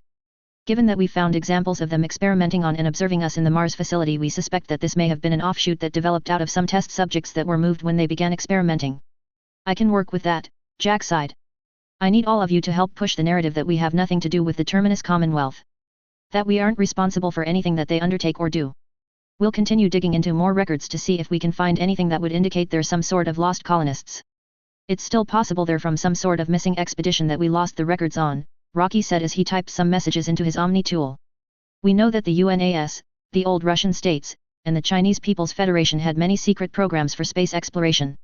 We'll have to burn some assets, but we may be able to find some of the things they've kept hidden that might have the key to what we're looking for, he shrugged. Or at least something that may point us in the right direction. We'll start combing through the beacon for data specific to the test subjects and try to find out if there's anything about some of them being removed from the Sol system to another location, the scientist said with a slight frown. The problem is that it may take several years for us to find any information that will help us out. It'll still help deflect the attention off of us, Harper said as he pulled out a cigar and lit it. Now, I'm giving you 3 weeks to give me more information to work with. We've got a lot to accomplish and very little time to do it in if we want to get ahead of the narrative. Thanks for all of the data, Anita said to Jack from the comfort of her office on the Citadel. I've been able to persuade both the Solarian and Turian counselors that we had no idea this branch of humanity existed. You're welcome, Jack sagged in relief as if a weight had been relieved from his shoulders. The PSI had to burn quite a few agents who were embedded into the UNAS and the rest of the Earthborn nations to pull some of the data that would help prove that the Commonwealth has nothing to do with the Systems Alliance. Well, the data was most useful, Anita said with a smile. It certainly leveled the playing field when some of our detractors tried to push against us continuing to represent humanity on the Citadel. Well, we've gotten some data from the Turians on the weapons that the Commonwealth has used, Anita said. I'm forwarding what limited data we have on it now. What kind of sick joke is this? Jack asked with a raised eyebrow as he looked at the bipedal robot that was walking through the streets of Ilium. I didn't know you were into old Japanese cartoons. I'm completely serious here, Anita chuckled. They've managed to somehow make these monstrosities, and they've also got some really good armored support to go back with it. Enough that we may want to look into developing AFVs to go with our IFV programs. I'll have to look further into what data you just sent me, Jack sighed as he pinched the bridge of his nose. As well as get our scientists to take a look at some really old projects that were set to the side decades ago. That's something you'll have to work out, Anita said. I've done what I can to get us ahead of any damage to our PR. All that's left is to maybe push a project or product that can completely cement our image. There is one thing that the CERTA Foundation is working on, Jack mused out loud. We may have to grease some wheels, but I think we have just the thing that might completely change the view of the Systems Alliance away from the Terminus Commonwealth. Chapter 68. All right. So we've got a bit of a mess on our hands, I said with a sigh as I looked at the total projected revenue that we would be bringing in from all of the various worlds that had joined the Terminus Commonwealth. With the inclusion of Ilium, we've got enough money to start funding a proper military and start standardizing gear across the systems that are in the Commonwealth. Given that it's the only thing we're letting you work on for the next few months while you recover from being held captive, I expect that you'll have everything worked out properly in a month or so, Melissa said smugly as she showed me the current budget that she had planned. Enjoy number crunching and coordinating with the engineers and R&D. I'll get started on it, I said with a small smile. The shipyards over Ilium were owned by the corporations that we suborned. So we're going to have to figure out how we're going to approach the shipyards and what they build before we trust them to assist with our navy. Now, our shipyards over Corliss are currently operating at full capacity in producing the Glamdring, which means that we're getting a little over 8 of them a year from the 2 shipyards there. Hopefully that number will go up as we bring more yards online to support civilian as well as military vessels, Dr. Kelly said as he looked at the hard data in front of him. We're not currently counting anything produced over Vale as a part of the Commonwealth's main assets. Our intention is to continue building up ships that have KF drives and Element 0 cores over Vale, thus limiting the ability for people to potentially capture the specifications for our KF drives and reverse engineer them. OPSEC is a good thing to have, I agreed. I'm not sure what the Asari pulled from my mind, but we have to be prepared for something to be different about some of the Asari vessels we might encounter. We're going to have to operate under the assumption that they didn't manage to snag KF tech from your brain, Dr. Rogers said with a small smile on her face. Especially given you're not exactly a scientist. I know enough to have gotten the Manassas jumped across the inner sphere on my own, I argued. I might not know the exact details on how everything works behind the scenes, but I'm fairly competent at the engineering part. Well, I'm going to have some of our accountants double and triple checking to make sure that everything you want planned will work, Melissa said as she prepared to leave the office. Going over budget is not preferred, but people will understand it given that we're prepping the defenses of an entirely new nation. So, the plan is to standardize over the next 2 decades. I pointed out the yearly budget and how much of it we were going to spend on recruitment, training, and the like. We'll slowly phase the older hulls to training and backup security details as we get new hulls into the hands of experienced crews. Infantry and tank forces are going to be using the newly upgraded Marsden IVs as their main battle tank, with militia getting the King Tiger as their main tank, with APCs being whatever they can produce on world. We're currently developing PA-L for all of the various species that are a part of the Commonwealth, but we estimate it'll take at least 5 years before we get all of the kinks worked out of that. And this is where I take over, Dr. Kelly spoke up. We're going to be refitting all of our current tanks and ASF with kinetic barriers, and any that are using ice will be refitted to use fusion engines. Trust me, you're going to want the power for your barriers. We're currently working on getting kinetic barriers fitted to mechs, but we've been having some difficulty getting them to work properly with the Myanmar. It may take us a couple of years before we manage to get all of that ironed out. Are the militia getting tanks with fusion engines? One of the engineers asked. Isn't there a chance someone could steal our designs? There's always a chance of that, I responded to that question. But we have to extend trust and faith somewhere. And we're starting with our defenses. The sting is being shifted primarily over to gunship and infantry delivery, Dr. Kelly said. While we're going to be continuing production of them for the foreseeable future given their utility, our other dropships are going to have to fall by the wayside as most of our mechs are shifted over to defensive duties until we can design a new delivery platform that's suitable. Now we get to dive down into the fine details of what we all hate, I said with a shake of my head. We get to start standardizing small arms across the entirety of the Commonwealth. Are we going to start using the weaponry of this galaxy? One of the engineers asked. We're thinking of mating the weapon blocks to our current gauze weapons, Dr. Kelly said. With our current ability to cool weapons off, we can shave larger chunks of tungsten off of the ammunition block for better stopping power, with a much lower chance of overheating the weapon than the current weapons that the galaxy uses. Now, we will have to start looking into adapting the ammunition blocks to be as easily exchanged as magazines. Otherwise, we may start seeing issues, but this should still simplify logistics as we can simply downsize the weapons for anyone not in powered armor. We'll be helping every world in the Commonwealth set up factories for the small arms and the tanks we want produced, I said to many groans in the audience. But once we get said people trained and the factories set up, we'll have a lot more redundancy and have a lot more security and faith from the people that are still unsure about whether joining up with us was the right idea. Now, if there are any questions, we'll begin to address them before dividing you up into groups to start separating the work according to your specialties, Dr. Kelly said as he started to close the meeting down. Chapter 69. Corliss, Emir System, November 2167. So, how long until she's rebuilt? I asked as we floated around the wreckage of the Manassas.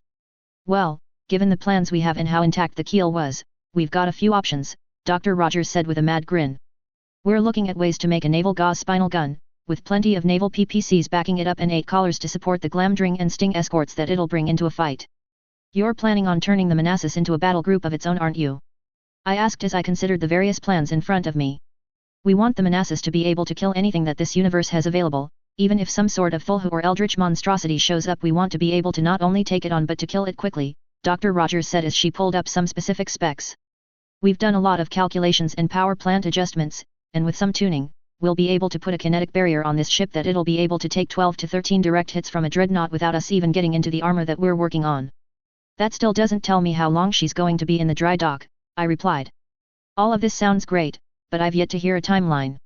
It'll be around 10 years until we're finished and ready for a shakedown run, Dr. Rogers admitted with a chagrined expression on her face. There's still a lot of work to be done in order to refine the tech we want to put into the Manassas, and if we actually want it to be state-of-the-art when we're finished, then we're going to have to upgrade it as we go along. Which shipyard are we going to use? I asked as I looked at the amount of funding we were going to be putting into this. Because I thought we couldn't tow the wreckage to Vale for any of the secretive stuff. We're going to be working on it in the shipyards here over Corliss, Rogers said. The citizens of Corliss were actually the ones who requested that we rebuild it here. They're taking it as a point of pride that the ship that helped protect them is being rebuilt in the system. They even volunteered to pay the entire cost of the ship, including the R&D that's going into making it. So this isn't coming out of the ship acquisitions budget? I asked. Because this is an expensive warship we're building here. It's subsidized by us using some of the Omni Forges down on Corliss to help, and it's allowing us to slowly work some of the local species into our trained engineers and scientists. It's also helping us figure out whether they're spying or not, because we're starting them on things that seem critically important to figure out, and if a leak occurs we can plug it before it gets too big. Well, it seems that I'm behind on this, I said as I looked at the design once again. I'll be keeping an eye on the construction and maybe dropping by for surprise inspections. I'm sorry that it took me so long to make it here, I said to the memorial that had been built on Vale for Matthias and the rest of the fallen ducal guard. You were a loyal friend and someone who had my back in everything. I knelt down for a minute in front of the memorial. Goodbye, old friend. You will be missed. A single tear dripped down my face as I clenched my hands together.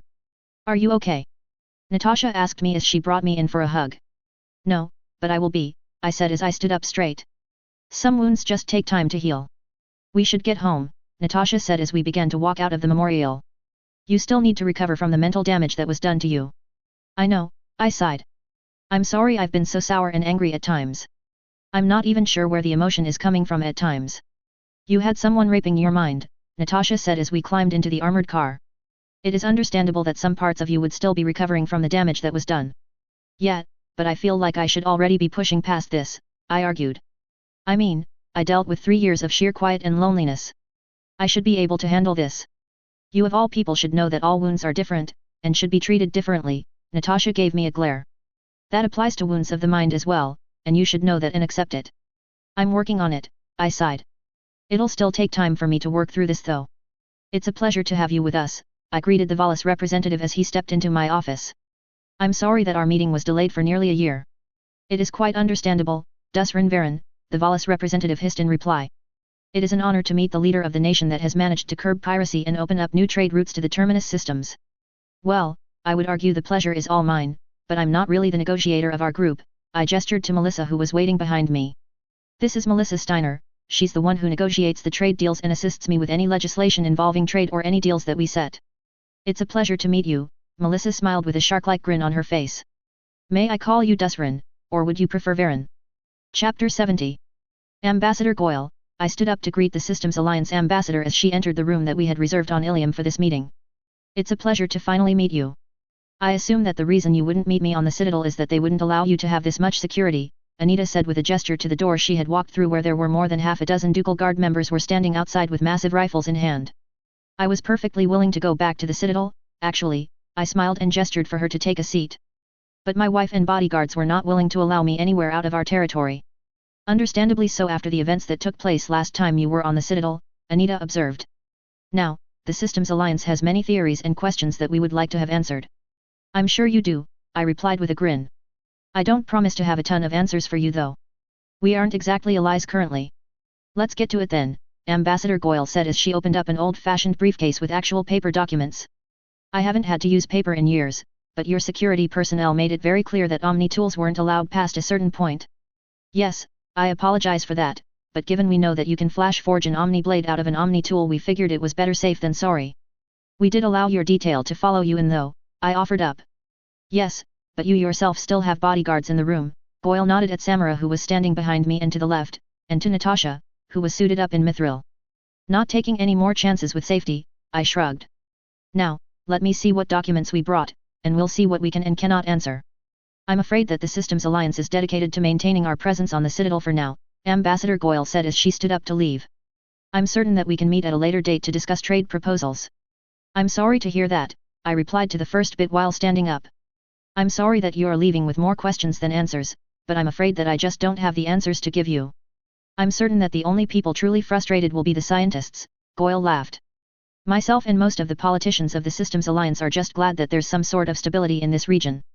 I wouldn't count on stability for long, I replied. The Sioux on Omega vanished, and I fully expect something to start happening once the Batarians are done with their civil war. We'll just have to wait and see, won't we? Goyle politely smiled as she shook my hand before leaving the room.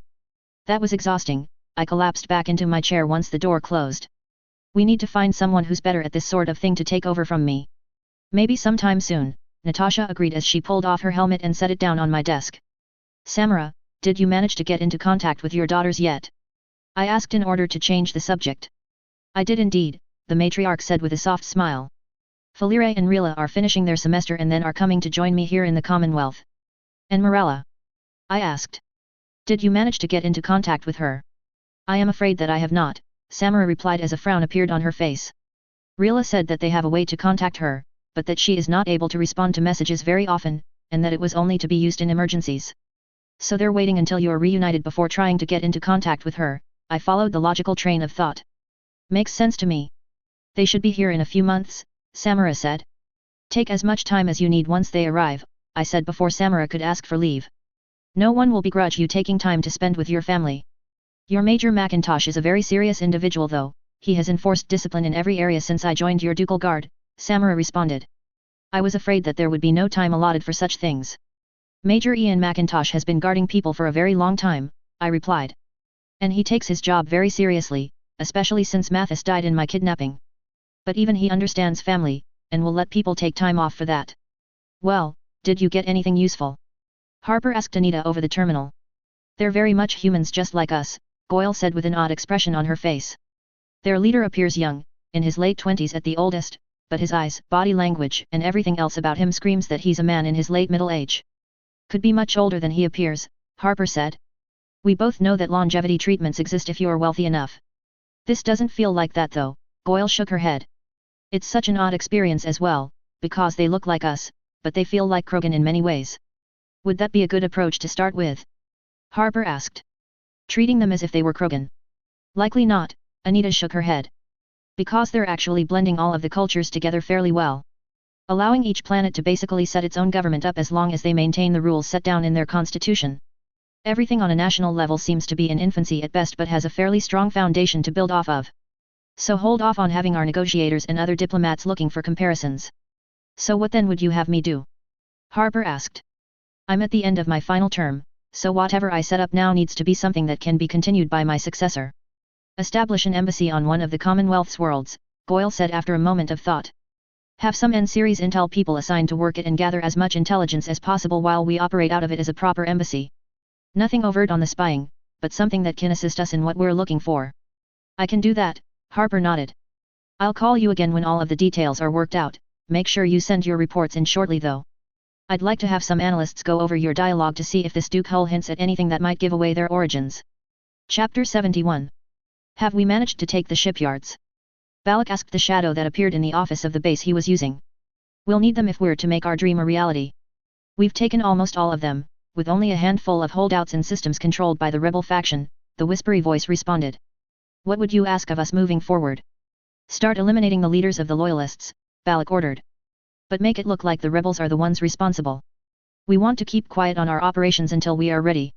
It will be done, the voice responded as the shadow then disappeared. Now, time to get the rest of the Sioux into the proper positions, Balak mused to himself as he considered the map of the Batarian hegemony that appeared on his terminal. Which planet is best to take over? Have Commander Kemdrar Regar sent to my office, Balak said to the non-com that worked as his secretary. I need to get more information on his home world. Commander, Balak greeted his subordinate. Tell me about your home world.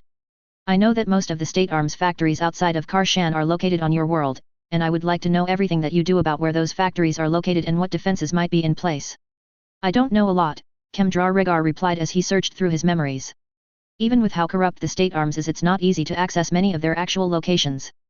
But I do know where the factories are, and what they manufacture. Any information is better than going in blind, Balak stated. Give me what you can, and I'll have the shadows dig up the rest, then we'll seize the planet along with the factories before moving on. Our first overt move must be to take the means of resupply away from both factions. Then you're going to want to take the orbital foundries as well, Commander Drar Regar replied. They're the most important part of the factories because they supply the raw materials needed for the refineries that feed the factories. The shadows are already moving squads in position to do just that, Balak informed the commander. I merely wish to capture the factories as intact as possible so that we do not waste time in getting the factories producing for the Sioux. Then you're going to want to move very quickly, the commander responded. Any and all forces that are a part of the regular military have standing orders to destroy the facilities there if it seems that anyone may have a chance to seize them. Then move quickly we shall, Balak smiled at the other Batarian. After all, we are the Sioux, and what better time for intervention is there than this? Questionable greeting, we are surprised that you would be willing to negotiate trade deals with us, Winkana the Elcor negotiator said as he entered the office that was currently used for the trade negotiations with the Terminus Commonwealth. Why is that? Melissa asked as she greeted the large alien. You have resources and other things that are worth trading in, why wouldn't we want to trade with you? Honest statement, most find our pattern of speaking unusual, and are unable or unwilling to accommodate our size, the Elcor replied. I find it a bit relieving honestly, Melissa replied. The Commonwealth is willing to trade with pretty much anyone who approaches us honestly anyway. So long as you expect good negotiations that lead to both of us winning, that is. Fearful statement, we have heard of how you managed to get a favorable deal out of the Valis, and are worried that we may end up losing money in any deal we make. The Valis aren't losing money off of this deal, Melissa said honestly. They were just hoping to take advantage of us and ended up with a far more equitable deal than they are used to. Agreeable statement, then let us find out how we may benefit each other, Winkana said as she stepped closer to the desk. You'll pay for this, Balak, Ram Gaskavan, the current governor of the world of Tuniran Van, spat at the leader of the Sioux as he struggled against his bindings. I don't believe that I will, Balak said as he stopped before the governor. I am the head of the Special Intervention Unit. What did you think our mandate was? To intervene in the affairs of other nations. Balak shook his head. No, while we do such operations to ensure the survival of the hegemony at times, our origin lies elsewhere. You see, Governor Gaskavan, our sole purpose is to intervene as necessary to ensure the survival of both the Battarian hegemony and the Battarian people. This civil war threatens that very thing, and so we're taking over now. To ensure that the hegemony survives to see another dawn. You're all mad, Gaskavan said as he twisted his wrist and a blade popped out of his Omni tool that he used to cut his bindings and lunge at the current head of the Sioux. You and every one of your followers. Mad? Balak mused as he drew his sidearm and shot the governor in the throat, causing the other Battarian to collapse as he tried to prevent himself from bleeding out. Yes, I may be mad, but I have a vision for the future. Something that the hegemony has lacked for generations. But do not worry, I'm not the monster that you make me out to be. I'm not going to target your family. Nor will I eliminate the families of my enemies. No, they will be given the best training and education that we can find, and when they grow up, they'll be loyal followers of the new order. Whether they realize it or not. Gaskavan struggled to bring the blade up to kill Balak, but his arm failed, one last gasp leaving the governor as he died. I'm not one to harm someone's way to paradise, Balak said as he closed the eyes of Gaskavan. No one should be deprived of such a journey. You are too merciful, a voice said out of the shadows. Better to have him humiliated in public. Maybe that is so, Balak nodded. But I am not a barbarian, and I refuse to act like one. Chapter 72. Welcome back, Spiritus greeted Tavos as she walked into the council chambers for the first time in months. I was worried I would be the only one left on the council for a minute there. I was able to retain my position, Tavos replied with a wan smile. Have the Solarians decided on a replacement for Vidal yet?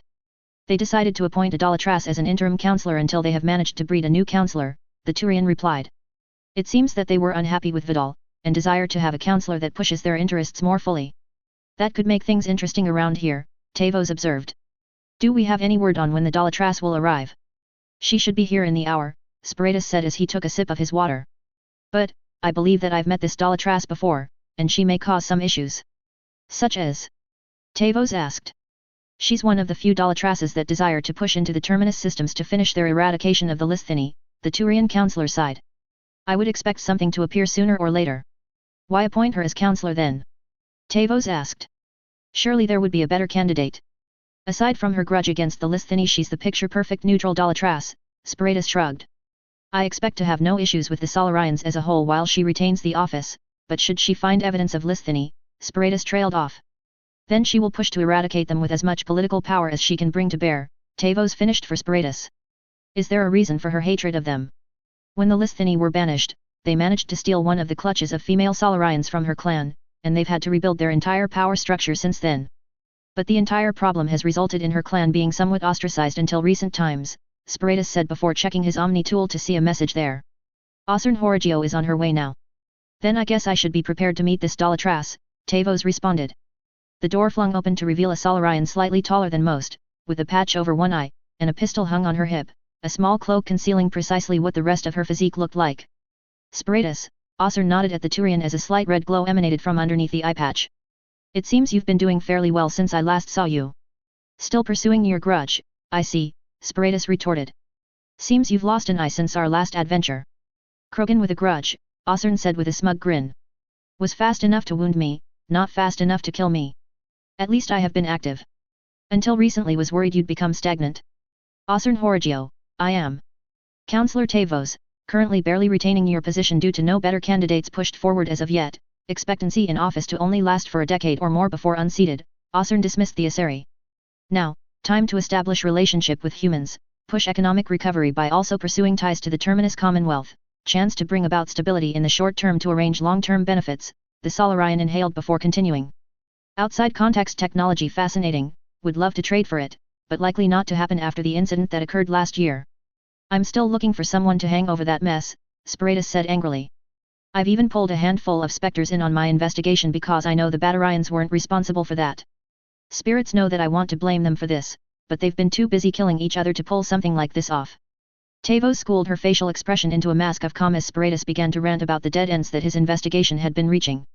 Spiritus, not the time for anger, Osern cut the Turian off. We have much work to do, yet little time to do it. Must meet with human ambassador to establish relationship, then must meet with the Valis and Elcor, need to see what sort of trade deals were worked out.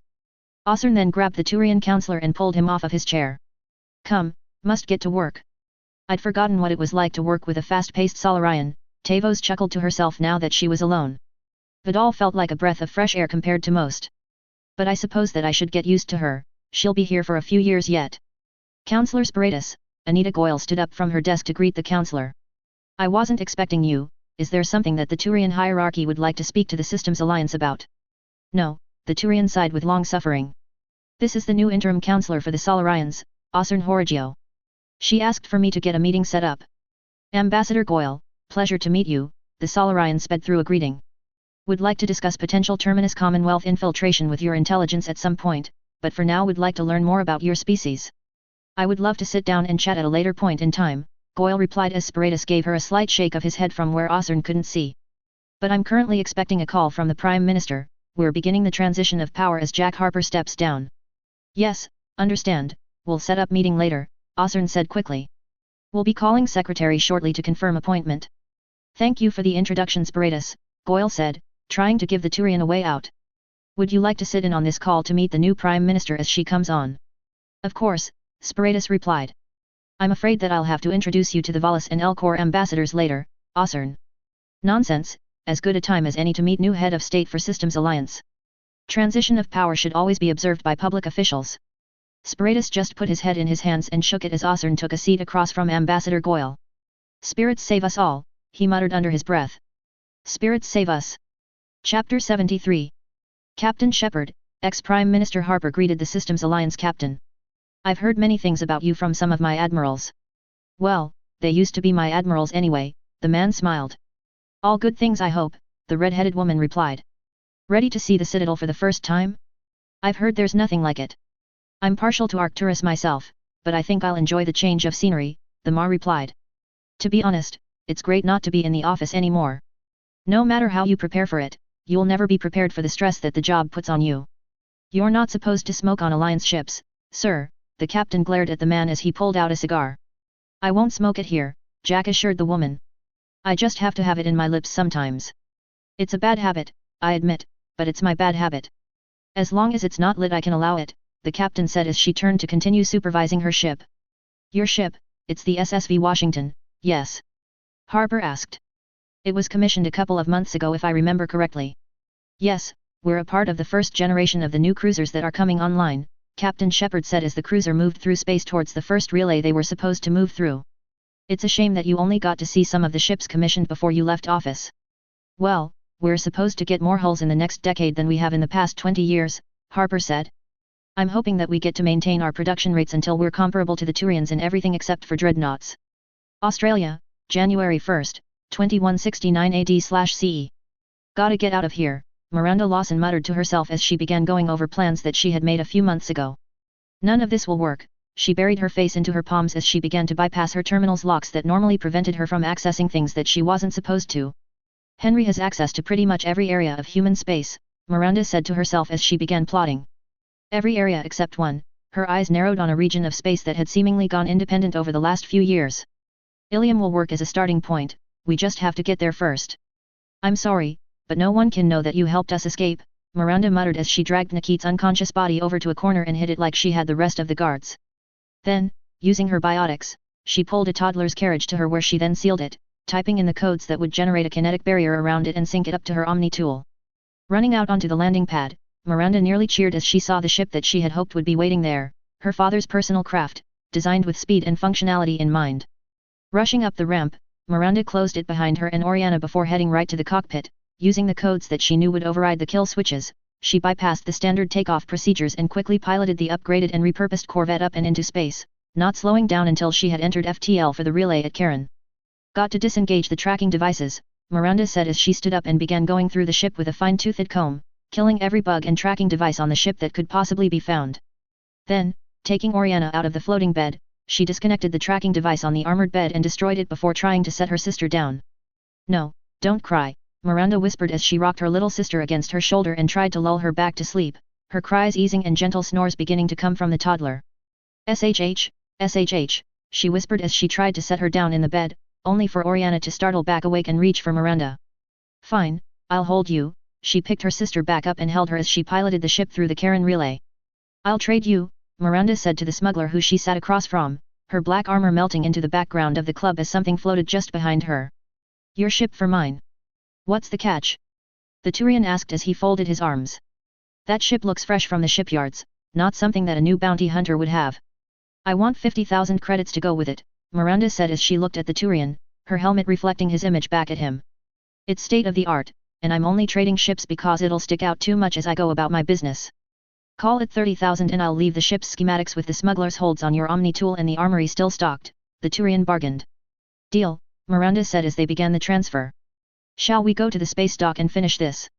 "Agreed," the Turian said as they both stood up from the table they were at. "I'll meet you at Dock 13. "I'm looking for Sulin Pedri," a dark armored figure said to a bartender. "She's over there," the Batarian indicated. "You got business with her?" "Of a sorts," the figure responded as it moved over to the table where the Asari sat. "Sulin Pedri, wanted in the Asari Republics for murder, arson and identity theft," the figure stated as it tossed a holographic wanted poster on the table. "Look, I'm sure we can work something out," Sulin said as she raised her hands. "I can bring you in warm, or I can bring you in cold," the figure replied as her hand massaged the handle of her pistol. Chapter 74.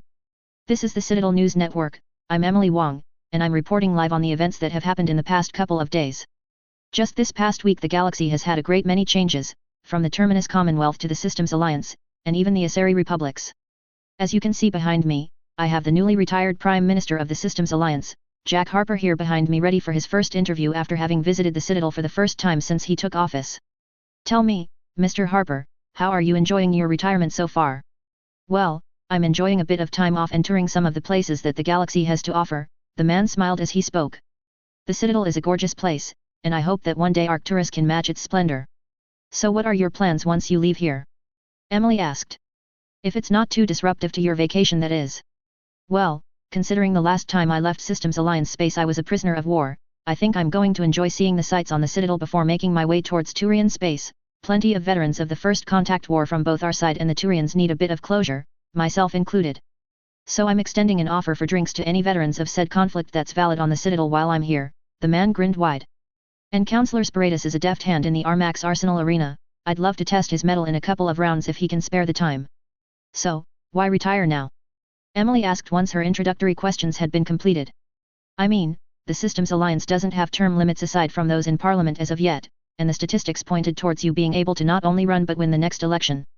Sometimes it's good to let the younger generations take over where you left off," Jack said after a minute of thinking. "My time is past aside from a potential advisory role. I led the Systems Alliance into a time that I hope will continue to be peaceful and productive," he shrugged. "And I'm a bit tired of wrangling politicians around to what should be common sense. Budgets should be balanced and yet they act as if they've never been a college student before," Jack exaggerated with a roll of his eyes.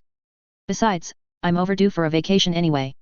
Unfortunately, that concludes our time for today. We'll now transition back over to the anchors for the rest of today's current events," Emily said with a bright smile. "Thank you, Emily, for a fantastic job as per usual," a Turian said as a screen lit up behind him. In other news, we've now had the first Turian planet decide to join the Urban Combat Championship League. They're mostly funded by their sponsor Armax Arsenal and were formed out of some of the veterans of the Relay 314 incident.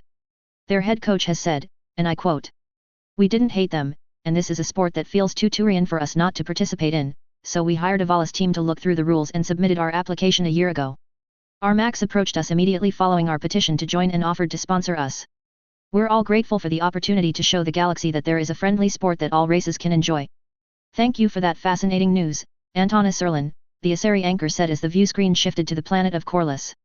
And finally, the breaking news of the day.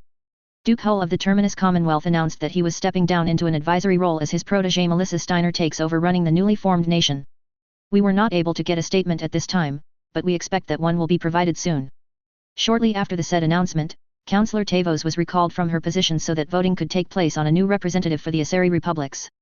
While there is some speculation as to what the short and long-term effects of this might be, that segment is best left to the professionals. Thank you Citadel, and have a good night.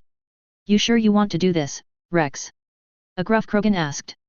I'm sure if the Turians can get a positive reputation out of this, so can we, the Battlemaster replied. Besides, it's combat, it'll be fun even if there are rules to it. Well, if you're convinced then so am I, Cruxardnot said with a grin. You do know that we're going to have to cough up the funds for this ourselves at first. I've got enough put away to get us started, Rex grinned. You get the Krant together, and I'll put together the funding and get the lawyers lined up. I've got a few favors that I'm still owed after all.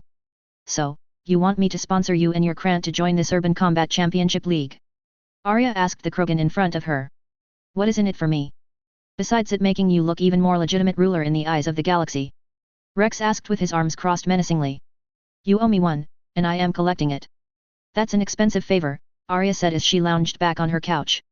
What even makes you think I can get you hooked up with the right armor and weapons? You've got the right connections, Rex replied. And besides, you know that there are some sections of Omega that would be perfect for hosting some of the games. Think of the revenue and popularity boost that comes with hosting this sort of thing. You've sold me on it, Arya sighed after a minute.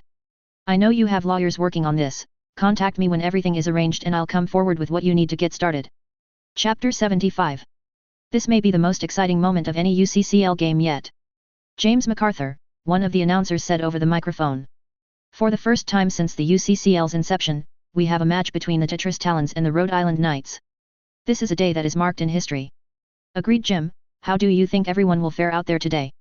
Johnny Lake the CO announcer asked. Well, John, the Talons might be a new team, but they're absolutely dominating in both training and equipment so far, given this is their first match and it's against one of the top-rated teams in the Systems Alliance. And while this is merely a testing match to see where they rank, I fully expect the match of the year.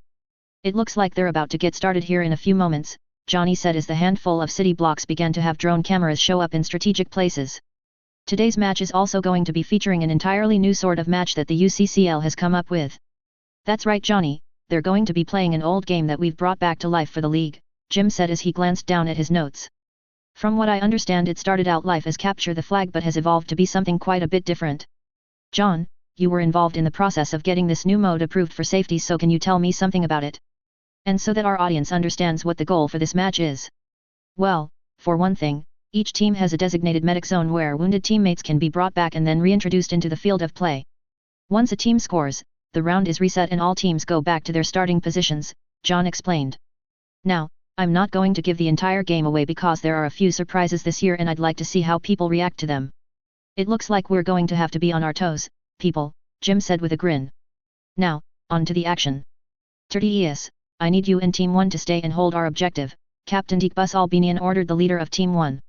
Teams 2 and 3 will push up to try and take the objective. Copy that, Tertius replied. Cambilius, I need turrets set up in defensive locations here, here, and here. He indicated a couple of locations on the maps that were synced between all of their Omni tools. We've got to hold this down while our other squads go secure the enemy flag. Moving, Cambilius responded as he grabbed his partner and began moving to set up some remote defenses. Albucus, I want you on Overwatch, make sure that your vantage point is hidden though, we don't want to end up without covering fire. Roger, setting up shop, the sniper replied as he began climbing up a building to get to a higher vantage point, occasionally using his biotics to boost himself to areas he couldn't naturally jump to. This is Albucus, I've eliminated their sniper, shifting positions now, the sniper reported. Good, we've got this locked down, Tertius confirmed. Just lay low until you're in a good position to provide support. Copy, doing dark. They're pushing up. Cambilius reported as he exchanged fire with one of the Rhode Island Knights, dropping him down into the wounded status before two other knights pulled off a hellish crossfire, managing to kill both Cambilius and the turrets that he was responsible for. Sorry boys, a voice said over the comms. But we've got a reputation to protect. Two grenades bounced into the room and rendered everyone but Tertius down as per the rules before two knights rushed up and grabbed the flag before rushing out of the room, one going down to a sniper round from Albucus while the other continued sprinting into cover. Round 1 is over, and boy was it a close round, Jim said as behind him played some of the first round's best moments. The Turians were able to take out the defenses on the Knights' flag and secure it but ran into problems when the Knights were returning with the Turian flag. That's right Jim, and it's games like this one where the true champions are forged, with both sides having an opportunity to win this. It's anyone's game out there. That was great. Oliver Price, the captain of the Rhode Island Knights, patted Captain Albanian on the back while they were in the locker rooms. For people new to the game, y'all play really well. Thanks, the Turian replied. Even though we tied, it was still fun. Look, normally I take the nights out for drinks, but we wanted to invite y'all out tonight too, Price said as he pulled on a pair of jeans and a jacket with the Rhode Island Knights emblem on it. We're not looking to party, just pick brains for a better way to do our jobs.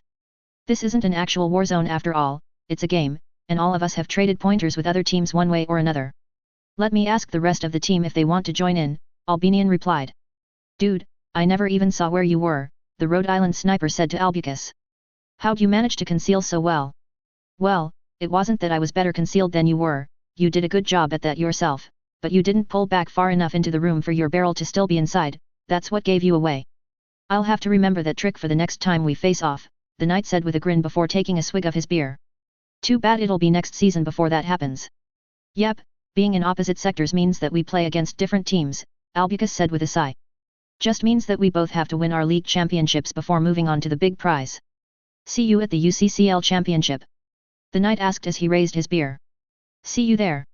Chapter 76. Are you sure you don't want to step out of retirement again? Melissa asked. I'm sure, I said as I tossed another log onto the fire that we were all sitting around, this being the beginning of what Natasha and I were going to be doing instead of piloting mechs and running around trying to put fires out. I'm not normally one for camping, but it's always interesting to me how the stars change on every planet. You look up, expecting the same stars that you get familiar with from your home world, but when you look, everything seems unfamiliar. It's a reminder of how vast the universe is, and how incredible it is that we're here at all. If any one specific thing had gone even the slightest bit wrong, we wouldn't be here. So you're telling me that you're not planning on taking up your position again, Melissa said with a grin. Got it. Sorry, I said with a smile as Natasha leaned on me. I'm trying to do something that I should have done a long time ago. And what's that? Melissa asked. Pass on the torch to the next generation. I'll still be around for advice and such, but y'all don't need me to make this work, I replied as I closed my eyes and just enjoyed the warmth of the fire. I know I look like I'm still in my 20s, but Melissa, I'm old. I'll be around 80 this year, and we were supposed to have retired years ago. All right, old man, Melissa said as she reached behind her log and pulled out a container with some marshmallows. But I expect you to still hang around and give life advice and other things until I'm ready to retire. No promises, I chuckled. But we'll see what we can do. Arthur will receive training from both of us should he desire it, Natasha spoke up. And do not be afraid to call on us if it is needed. Despite my husband's words, he shall want something to keep himself busy. So you want to stop terraforming sections of Corliss and use them for Solaris-style games?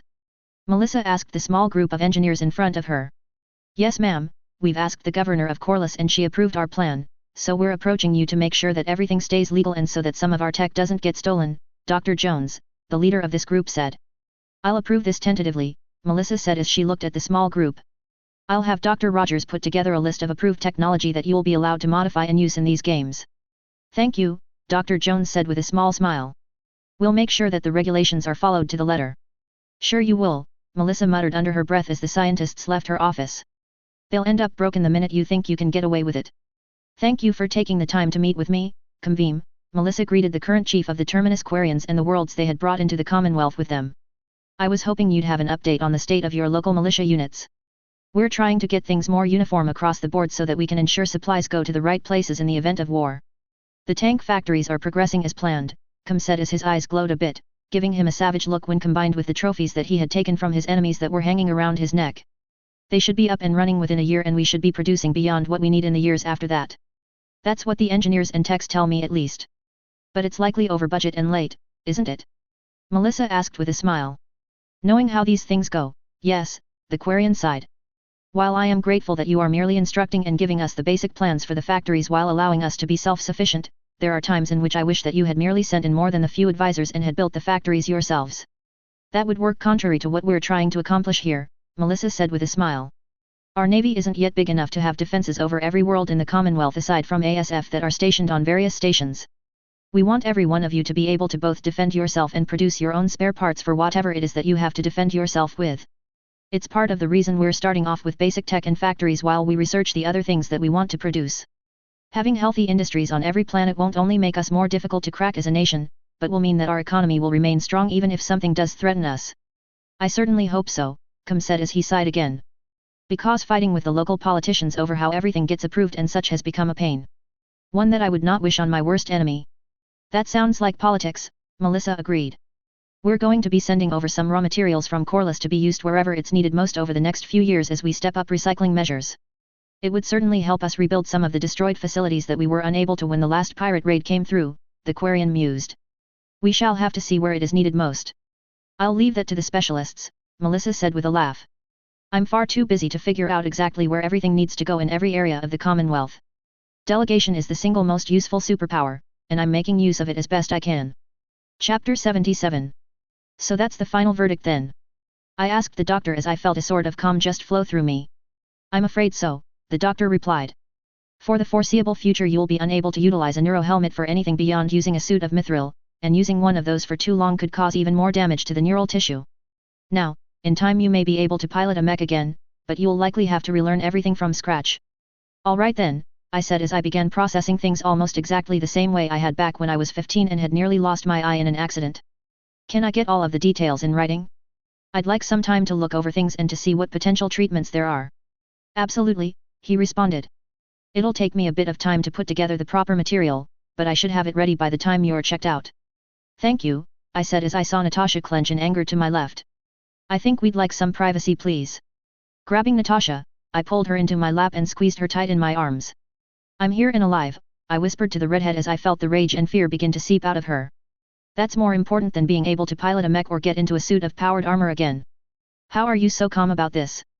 Natasha asked as she forced herself into a standing position where I could see her eyes blazing in fury. Those Asari broke a part of your mind, and you are just going to sit there calmly. I'll probably have a breakdown later, I admitted with a wry grin and a shrug. But this isn't the first time my life or plans have been wrecked by something outside of my control. Being angry about it won't get me very far, and I know that there's a chance I can regain what was lost. I looked my wife in the eyes as I stood up. If I sit and feel sorry for myself, or wallow in self-pity, then I become immobile and will inevitably self-destruct. I have too much to live for and to look forward to for that to happen. Sure, it would be easy to just blame everything on the Asari who did this and just wallow in misery, but the easy path isn't always the way forward. I'm going to take the hard, long, slow path that may not even end with me regaining the ability to pilot a mech. Sometimes I wish you would be angry, Natasha said as she stormed out of the room, the door slamming shut behind her. Well, I sighed. That went well. Is there a reason you asked me to meet you on the Citadel when you haven't wanted anything to do with me for nearly a century? Ethida asked Benazia with crossed arms. I want you to serve as my advisor, Benazia said with a sigh as she met her once lover's eyes. I'm to replace Tavos as counselor, and I could use your expertise. No, Ethida stated firmly as she shook her head. No, that ship has sailed, as my newfound friends would say. Why chose someone who does not know you over me though? Over Lyra? Benazia asked. Because for once I've found people that understand exactly what I stand for, Ethida replied as anger caused her biotics to flare behind her eyes for a moment. And don't bring Lyra into this. From what I understand, she doesn't even know that I exist. Which is just the way that you wanted it. But things can be different now, Benazia pleaded. Surely you can see that. I can see that you are just the same as ever. Ethida finished her drink before motioning a waiter over to their private booth. I'll take the check, I think we're done here. Just wait a moment, Benazia asked, almost physically dragging Ethida down into the booth. What would it take for you to accept? Anything you could have offered would have had to take place years ago, Ethida said coldly. I respected you once, but now I see that you are just the same as all of the other matriarchs that cast me out, and I don't want anything more to do with it. Ethida stood up and handed a credit chit to the Solarian waiter, a sizable tip on it for him. Enjoy your dinner, Benazia, I'm afraid I've got other places to be. And with those parting words, the matriarch walked out of the restaurant and into the foot traffic of the Citadel, disappearing into the crowds as she made her way to the space docks. You know, this isn't where I expected to find you, Macintosh said as he sat down on the row of chairs behind me. I haven't exactly been the most faithful churchgoer in a while, I admitted as I closed the Bible that I had been reading. I've kept up my reading and my prayers, but I admit that I've sorely forsaken the gathering, I laughed with a touch of bitterness. It's actually kind of funny when you think about it. I was a youth pastor for a while, thought that it was going to be what I would do for the rest of my life. What happened? The Black Watch Major asked as he leaned back. A lot of things that aren't important now, I said as I set the Bible down on the chair next to me. Natasha still isn't talking to me. I think this is the angriest she's ever been with me. You do seem rather calm about this whole situation, Macintosh pointed out. It feels a bit odd to most people. Being angry requires energy, I smiled sadly. Energy that I don't have right now. Ian, my nervous system is really messed up, and I'm lucky that I'm not wheelchair bound for the rest of my life. What options are there to help? Ian asked. Finding an Asari mind healer that we can trust and spending the next decade rebuilding my responses to various stimuli, I replied. Despite all of the miracles of modern technology, there's still so much that we don't understand. Damn, Ian winced. Does Melissa know yet? I'm not telling her until she's firmly settled into her position, I said as I started to gather up the things I had brought with me. No need to burden her with more than she can handle right now. Well, I hope you enjoy retirement, Ian tried to change the subject. I'm not just going to be retired, I said with a laugh as I slung my bag onto my back. I'm retired and extremely dangerous. Chapter 78. Here to end it. Jack Harper asked as he stared outside the window of the hotel he had been staying in on Palawan. I'd have thought you'd have come a bit sooner. That is what my brother sent me here to do, a Turian voice said from behind the once Prime Minister. But you seem to be done with life anyway. Killing you would a mercy compared to what lies ahead. You've seen the visions too, Harper muttered. You know what we have to prepare for. No, that would be my brother, the Turian replied. I'm merely here to get a different viewpoint. I've done what I can to prepare the system's alliance for the coming storm, Harper said as he continued to look out at the dark planet below him. I'm not willing to succumb to the coming darkness yet. Interesting, the voice said with some amusement. My brother is willing to sacrifice much to avoid what he sees as the end. But here you are, holding on to hope that you will somehow escape the coming judgment. There's a quote from our fiction that always feels appropriate, Harper said as he lit up a cigar and puffed on it. It is an undeniable, and may I say fundamental quality of man, that when faced with extinction, every alternative is preferable. Harper exhaled a small cloud of smoke. It is when we are backed into a corner that we find out who we really are. Jack turned around and looked at Saren Arterias. I already know what kind of person your brother is, one who is willing to sacrifice others for his own agenda when backed into what he believes to be a corner. The man smiled to himself as he stuck the cigar between his lips again. The question is, what is Saren Arterias made of? Yes, I understand, the figure spoke into its Omni tool. I'll see to it that it is done immediately. I still have many contacts left, I have no need of the funding that you wish to provide. And I'll be sending some of my people out to scout the target soon. I think that I can persuade them to be of service to us. Yes, I am aware that they are savages, but they are something that we can make use of.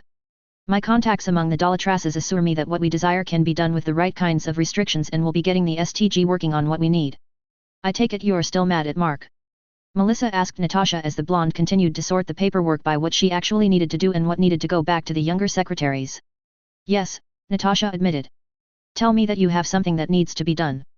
There's some potential pirate issues that might crop up on Com's Worlds, Melissa offered hesitantly. Nothing concrete, but we've been getting a QRF ready all the same. I shall take it, Natasha said as she stood up. I will return once I have worked out what exactly it is that I feel. Just try not to stay apart from him too long, Melissa offered with a sincere smile.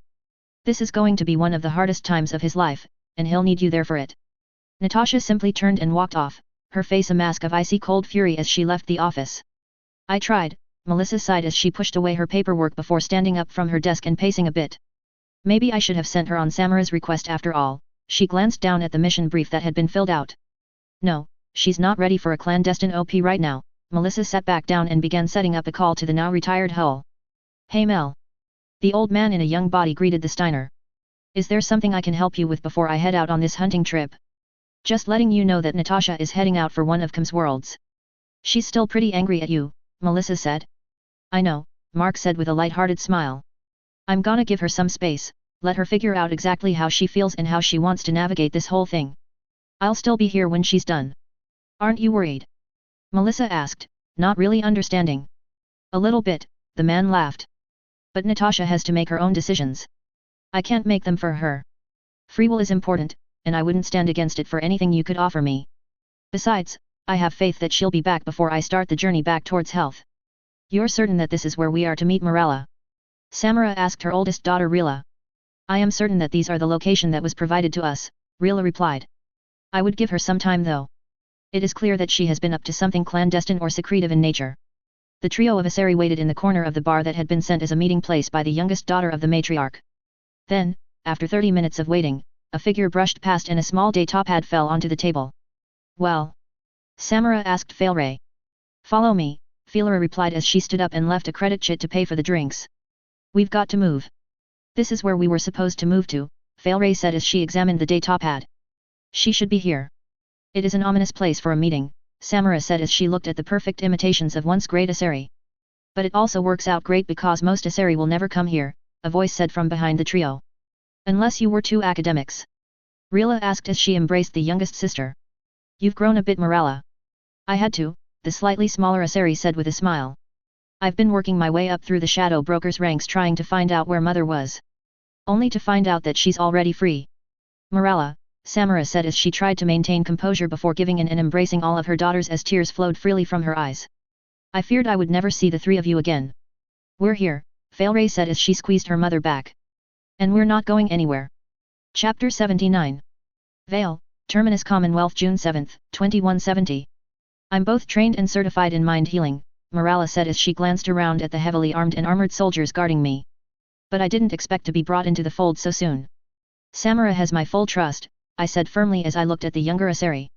You do not yet, hence the bodyguards. But I need to work on recovering, and we aren't exactly sitting on a wellspring of mind healers that we can trust.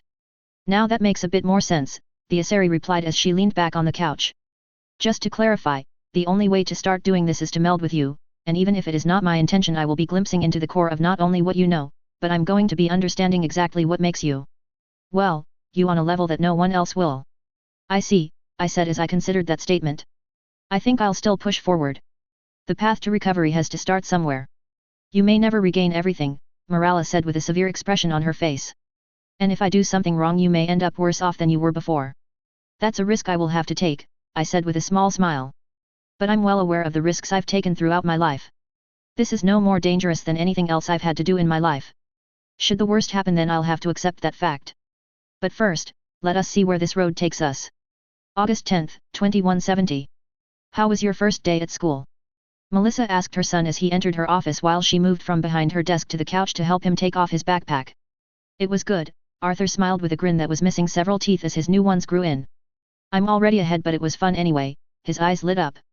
The playground was awesome. He said as his mind went back to what he had done on it. Can we get one for the house? Maybe, Melissa said with a smile. We'll see how you do in school first. You have to earn these sorts of things, you know. No fair, Arthur retorted. We have the money, we could easily do it. Sure Arthur, Melissa said as she pulled her son up into her lap. We have the money, but that money would be better spent elsewhere. Come on, I've got something to show you. Where are we going? Arthur asked as the unmarked sedan pulled off to a stop in the middle of Corliss. You'll see, Melissa said as she stepped out of the vehicle, helped by a member of the 4th Royal Guards. Before the current head of the Terminus Commonwealth and her son was a series of buildings being constructed underneath a dome. The workers were hard at work measuring and ensuring everything was up to code as they worked at constructing the prefabricated structures that would be home to many people currently living out in domes that were being rebuilt. Come on, walk with me, Melissa said as she pulled at her son's hand, leading him to an area that seemed dark. Mary. A giant of a Krogan ran up and scooped the woman up into a hug. I see you brought a little one with you today. Here to teach him what we're putting all of our personal wealth into, Melissa smiled in reply. Oh, well we've finally managed to get the 8th level's lighting fixed, so you should be able to go down that far. But the 9th and below haven't been cleared out yet, Rordan Kerm replied as he scratched his chin. Thank you Rordan, Melissa said. I'll make my way over now. With that, the Krogan departed for whatever his destination was beforehand. Arthur just remained silent as the dome got more decrepit as they moved along. The buildings now just used up spaceship hulls with homes carved into them with dirt paths in between, and open-air stores with homemade signs explaining what goods they were selling. What is this place? Arthur asked. This is what Corliss used to look like all over, Melissa explained as they entered what appeared to be the remnants of a dreadnought. And this is merely one group of many who refused government aid with clearing everything out before it gets recycled and rebuilt. I come down here at least twice a week and help them out by providing tools and whatever assistance they need to progress. Whether it be swinging a sledgehammer or using a varmint rifle to clear out pests. But why not force them to clear it out? Arthur asked. Wouldn't that be faster? Sure it would, a Turian voice flanged out in answer. But it would break the spirit of these folks, and destroy what they've made with their own 2 hands. They know that they're not as fast as the crews that are working on the rest of it. But they don't care, this is the work that they want to do, them and their families. Katie, Melissa greeted the Turian. How are the inspections going? The new work they're doing is up to code, the old bare-faced Turian replied. Pace they're at, this area will be cleaned out in the next decade or so. That old Asari dreadnought still the lone issue? Melissa asked with a sigh. That's right, the Turian leaned against the wall. They might have to bring in outside help as they move further in, there's still enough hazmat down there that regs won't permit them to remove some of it. I'll see who I can free up to help out, Melissa said as she pinched the bridge of her nose. Most of my people are back helping out some of the other archaeologies. We'll take what we can get, Katie said with a shrug. It's not like they're in any rush right now to clear out the other levels yet. Thanks, Katie, Melissa said as she accepted the slate with the data on it for the inspections. I'll get back to you with an update soon. You know they're going to figure out who you are eventually, Katie said as he stood up properly. And when it happens that they won't let you help anymore. I know, Melissa said with a bitter smile. But it's still something that needs to be done. And they won't accept any government assistance. So I'm doing what I can personally. Just warning you, Katie said as he turned his back. People like this won't accept the help anymore afterward. Chapter 80. Corliss, Terminus Commonwealth January 15, 2175. Thank you for being able to watch Arthur, Melissa said to me as the 11-year-old ran in to play with the toys that I had set aside. It's not a problem, I said as I smiled at the two children playing. Yvonne and Ian dropped off Elizabeth so they could go on a date anyway. Natasha's not home yet? Melissa asked as she stepped inside for a minute. I thought she'd have already left to come here. She stopped to pick up some groceries, I replied. I hadn't realized that I was out of some crucial ingredients needed to bake cookies. Hopefully we adults can get some of those cookies as well. Melissa asked with a hopeful expression. Depends on if there are any left, I replied with a wink and a smile. I do have a couple of people here with snack-sized stomachs for this sort of thing. Well, I'll see what's left when I'm back then, Melissa said before turning over to address Arthur. I love you. I'll see you when I get back. I love you too, Arthur said as he gave Melissa a hug. I'll see you later. SHHH, Natasha said to the trio as they walked into the room. They are both sleeping. Okay, Melissa said as she closed the door quietly behind her and the other two parents. How was Arthur? He was good, I replied as I pulled out a seat for the current head of the Terminus Commonwealth. Elizabeth was good too, I told Yvonne and Ian. Cookie. I picked up the plate of cookies and showed them off. Sure, Ian said as he picked up a cookie off the plate. The kids helped make these. They did, Natasha said with a smile. Then we managed to work all their energy out with some games before bedtime. Thank you, Yvonne breathed with a look of relief on her face. We needed the time away. Trust me, we understand, I said with a laugh. We did raise a few children of our own. You sure you don't want your position back? Melissa asked with a sigh. I'm sure, I replied. I'm still working through my nervous system stuff with Morala anyway. Is it going well? Ian asked. It is not going bad, Natasha replied with a glance at me. There are some things we've learned in this process, and it has made our relationship a bit stronger as well. Turns out that you have to do deep dives back into memories of the past, I said with a humorless smile. Your body remembers the things that happened even if your mind's forgotten some of them. It's why I'm wearing the eye patch today. Went back over some teenage memories, and my body is having to remember that my eye works fine. Aside from remembering traumatizing events, we have been able to recover his system to a little more than half of what it is supposed to be, Natasha explained. Should we continue he will be able to pilot a mech again, but he won't be nearly as compatible with neurohelmets as he was before. Thankfully, our neurohelmets are good and able to cover the gaps where I might have issues. If we were still using the Succession Wars era neurohelmets then I would never be able to pilot again. How long until the healing process is complete? Melissa asked as she munched on a cookie.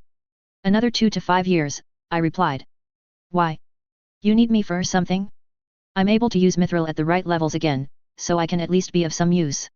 I need someone to help advise me on some negotiations we're taking with the Citadel species, Melissa said with a sigh as she sent the relevant data over to my slate. We're currently stonewalled, with the Asari Councillor Benazia trying to push for sanctions on us while the Turians are trying to increase trade with us. And the Solarian Councillor is sitting on the fence. I asked. No, Melissa shook her head. That's the odd thing, Osern Horigio has been keeping out of it entirely while focusing on building relations with the other Citadel species. Well, I'll do what I can, I said. But Natasha is going to come with, and I'm not going anywhere without a rifle and a bodyguard. I'm not crazy, Melissa rolled her eyes. Of course, we're not setting food anywhere on the Citadel. We're meeting in a neutral and as of yet, undisclosed location. Unpublicized meeting. I asked. All right, count us in, but we might bring along Samara and Ethida. I might be running your intel department until someone else comes along, but Ethida is the one with the most contacts. And Samara? Yvonne asked. She's the bodyguard, I shrugged. She normally doesn't let me out of her sight unless her daughters are visiting. Well, Ian yawned as he stretched. I think it's time we take Elizabeth and head off to bed. Have a good night, Natasha said as she stood up and helped them pick up the 10-year-old. Anyway, Melissa stood up to start collecting her son. I'll get with you on the details later, I just didn't want to spring this on you at the last moment. I'm here for whatever help you need, Mel, I replied. I'm retired, not decrepit. Chapter 81. Corliss, Terminus Commonwealth, 2180. You're sure this is the career path you want to choose? Melissa asked the teenager as they sat and glanced over the paperwork that was in front of them. You can go anywhere and do anything. I'm sure, Arthur said as he leaned over the table and signed his name to the documents. I'm not content with merely piloting a tank like you or a mech like Uncle Mark and Aunt Annette. I'm going Special Forces. It's not going to be an easy road, Melissa sighed. And if you really want to start preparing for it, then we'll start working you in with some of Major McIntosh's sessions. He's currently the head of our Special Forces now that Yvonne has taken over the Ducal Guard and 4th Royal Guards. I'm aware of that, Arthur said as he considered the rest of the paperwork that would set his career track for the rest of his life. I'm set on this, Mom, I won't be persuaded otherwise. If that's your decision, Melissa said with a small smile. Then I'll honor it, just remember to pick some of the brains of people who have been serving for a long time. And remember that we've got more than just humans who have served for a long time. There are plenty of Krogan and Asari who have valuable experience too. I'll keep that in mind, Arthur said as he finished the last of the paperwork that would put him on the same career track as his best friend Elizabeth McIntosh. We both want to do this, and we know what the risks associated are. We're ready for this, Mom. No, you're really not, Melissa said as she chuckled for a minute. You're really not. Get down and push the deck. A drill instructor screamed at the blonde and redhead as they did push-ups. You think you're capable of joining the Terminus Commonwealth Armed Forces with how weak you are? Out of breath and unable to respond at the moment, both Elizabeth and Arthur continued doing the push-ups as instructed by the Krogan drill instructor. Get up! Jordak Braga barked. We're moving back to the classroom. The group of early entry military trainees jumped up to their feet and began jogging back toward the compound where they were to go through the day's learning sessions. You good? Arthur mouthed at Elizabeth. The tall redhead simply nodded at her best friend as they joined the rest of the group. Good morning, cadets. Nadia Winson greeted the group of young adults. Today we will be covering the subject that everyone loves, advanced physics and applied mathematics. Anything is better than report writing, a Turian muttered as he sat in his seat. Agreed, a Solarian whispered as Nadia passed the torch off to the lecturer for the day. Corliss, Terminus Commonwealth, 2182. Remember, we need to be sneaky and quiet, Arthur said to his fire team. We both know how Lisa's team likes to roll. Loud and fast, eat all Ceylon, the Solarian XO agreed. We've got the advantage in range, but we're outnumbered. This OP isn't about us winning the fight, Antonetta Ninayan, the Turian sharpshooter observed as she checked to make sure her optics were synced up with her geet. It's about getting the intel out for the main formation to roll them up. Exactly, Arthur agreed. We have 3 routes we can take. But we'll have to make sure that at least one of us makes it out to get the intel back to main base. Any idea what kind of firepower she has available? Michael Lewis, the tech of the team asked. She's your best friend, after all. You know we don't share information when in an exercise, Arthur replied with a grin. We're here to see who's better at this sort of thing. Fair enough, the other cadet shrugged. Just figured it was worth asking. Looks like splitting our fire teams up will make this work the best, Paul said as he looked at the map. Assuming our mapping program is correct, we should be able to converge once all of us are in, and if one team doesn't make it then the others likely will. There's 12 of us, Arthur agreed. 13 if I'm included, we'll split up into 2 teams of 4, and 1 of 5. Paul, Antona, you're in charge of green and red teams, I'll take blue team and hit the entrance most likely to be watched. Best case scenario, we all make it in, worst case, one team slips through and is able to get the data back. Copy that, Paul said as he shouldered his rifle. Wilco, Antona said as she adjusted her visor one last time. Then let's get to it, Arthur grinned. Looks like there are motion sensors surrounding this entrance, Maetras, the Turian tech reported. I might be able to fool them if you give me a minute or 2. Guards secured, Abigail reported as she dragged 2 cadets' bodies into the room. The 2 of them were playing dead because they had been killed and were generally making a nuisance of themselves. But I don't think my auto-reporting program will work for longer than 5 minutes or so. Lisa doesn't just assume things are going well though, Arthur muttered as he considered the problem in front of him. She checks on things. Hack the sensors, and let's move quickly. I have a feeling that our other 2 teams are going to need a distraction. Want me to go loud then? Maetras asked. Negative, continue with stealth, Arthur ordered. We'll go loud where it'll cause the most damage.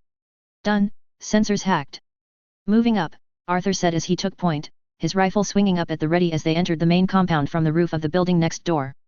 Abigail, Roger, I want a zipline across now.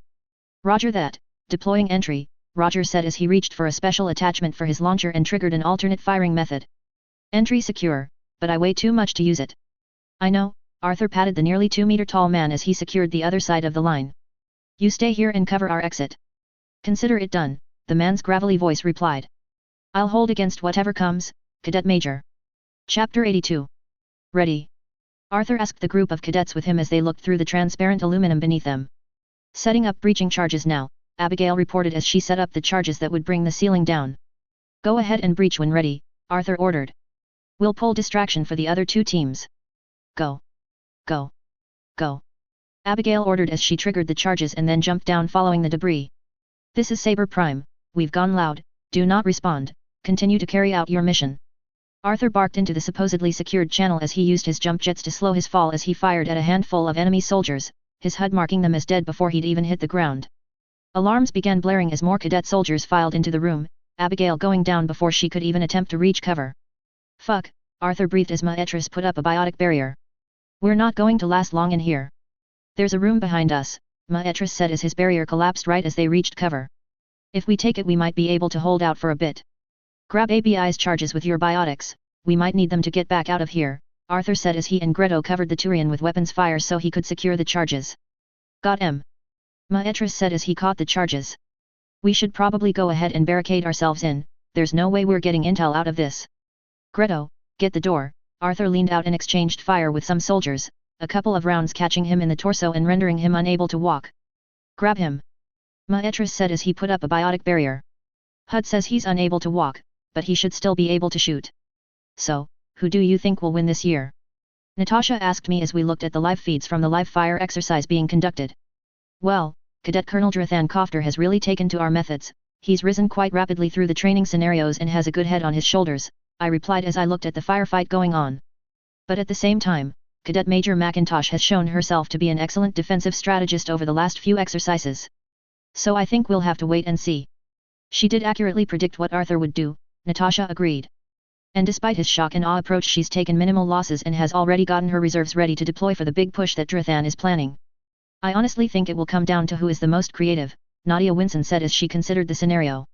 McIntosh is backed into a corner, she's not able to evac unless she's given authorization, and reinforcements and resupply are going to be few and far in between. We set aside several weeks for this exercise, Melissa reminded all of us. I expect we'll see quite a bit of interesting things from the cadets this year. This will end in disaster, Sparatus said as he glared at Benazia. The Terminus Commonwealth has many economic ties to the hierarchy at this time, putting sanctions on them will only hurt this council, not make it better. The decision does not lie with me, Benazia sighed. The republics have voted, and I am to enforce their decisions. This will kill the relationship we were building, Sparatus sighed. It took us years to convince their diplomats and negotiators to start some joint projects with us. I'll see what I can to mitigate this, Benazia replied. But the republics are firm in this. The Theschion bloc has gained a lot of momentum over the last decade. Some of our joint projects will probably still go through, Osern pointed out. But many relied on shared understanding and economic ties to function. This is Emily Wong with the Citadel News Network, bringing you the latest information from across the galaxy. Today, I'm here with a piece of news that is particularly interesting. The Pope, Urban 15 has decided to pay a visit to some of the Catholic churches that are located in the Terminus Commonwealth. The reason given to us by his press team was to, and I quote, ensure that the doctrine and core belief structure of the Church as it has been found in this nation is solid and without error. This will be the first time a Pope has left Systems Alliance space, marking this as something to be watched. Emily glanced down at her Omni tool. And in other news, there has finally been some communication from the Batarian hegemony. A new regime appears to have taken over after winning the civil war and has apparently been restructuring and rebuilding the hegemony afterward. Stay tuned for further information as we try and keep you up to date. Until next time, this is the Citadel News Network, your source for information. Cadet Major, take a seat, Nadia Winson said from where she was seated at her desk. Do you know why you have been called here today? I assume it's my debrief of the training exercises conducted, Arthur replied. You would be correct in that, Winson said as she glanced down at the report. While most of your tasks and orders were completed in a fashion that was considered well done by the observing parties, there were some issues taken with your actions regarding the loss of personnel.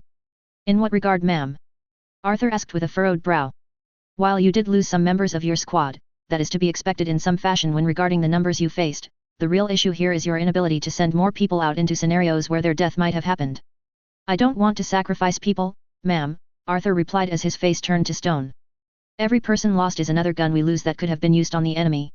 Arthur, you have an impressive intellect, and are a genius in asymmetrical warfare, but there is something that you have not learned yet, Winston sighed.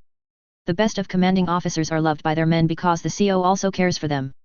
But something fundamental that you must understand is that there will be times when you must spend the lives of the men and women under your command. We want our officers and soldiers to understand this before they graduate from this academy. Not because we are cruel, but because it will make you and the people under your command the greater for it. You are dismissed, Cadet Major, Winston said after a moment of silence. Send Cadet Major McIntosh in on your way out. Cadet Major McIntosh, Winston said once the tall young woman had taken a seat. Why did you attack when you were ordered expressly to hold and defend a given area? I gave the order to attack when communications with HQ were cut short, Elizabeth replied. In the absence of orders to the contrary, being on the offensive is a much better option than being pinned down in an area where you are more likely to lose the men and materials under your command. Given that we were also surrounded on all sides at the time with no hope for reinforcements, it was my hope that I could push through in one area and cause mass confusion and panic among the enemy forces. Given that we have been training you to attack in the absence of orders to the contrary, you are being commended for the position of commanding officer for next year's cadets, Winston said as she looked at the cadet.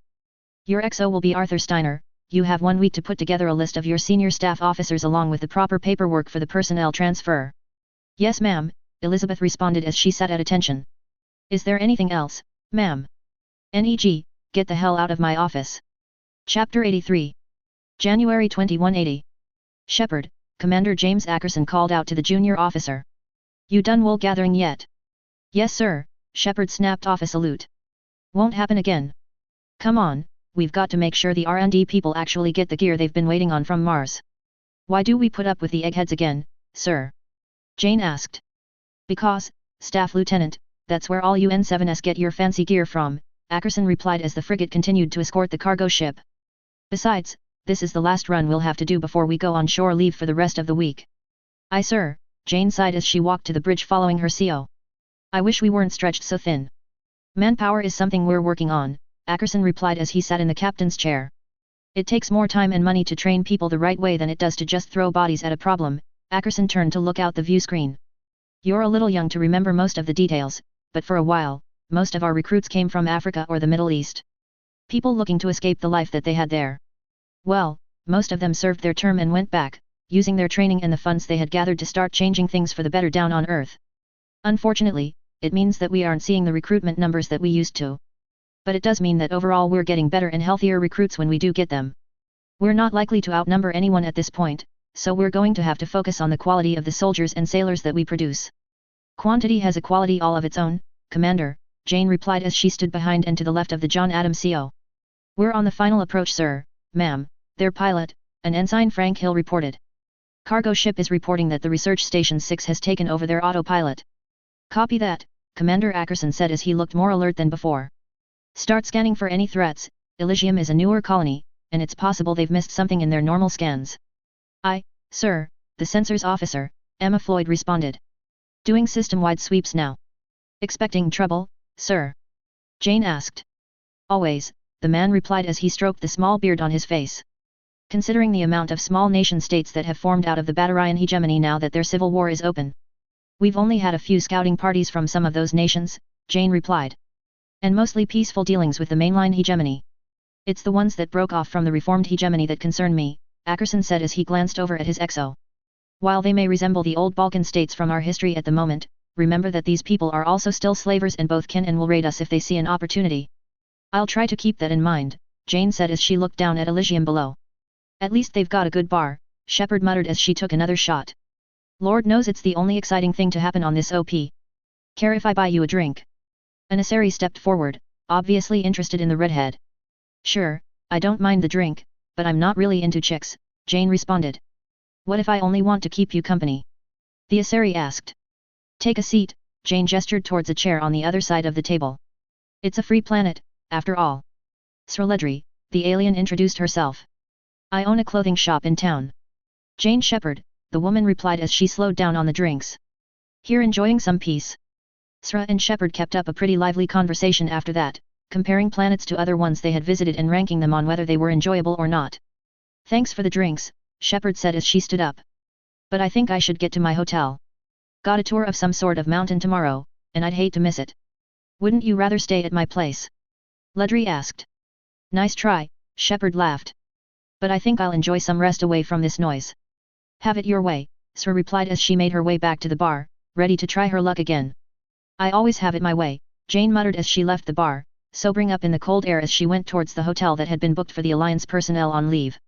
Turn it off, Jane threw the pillow at what she thought was an alarm clock, the cushion hitting the wall and not causing the noise level to decrease. Then, after another few seconds of processing, a jolt of adrenaline shot through her body, causing her to sit up and grab for her Omni tool. That's the fucking raid alarm, Jane muttered as she grabbed a hoodie and some sweatpants, swearing at herself for not having packed her armor. Should have been fucking prepared, Jane, she muttered as she grabbed her kinetic bartier belt and threw it on over the hoodie along with her concealed pistol. Let's hope they're shitty shots, Jane said as she opened the door, revealing a scene that looked fresh out of a disaster or horror movie. Everyone on this floor was Alliance but on shore leave, Jane muttered.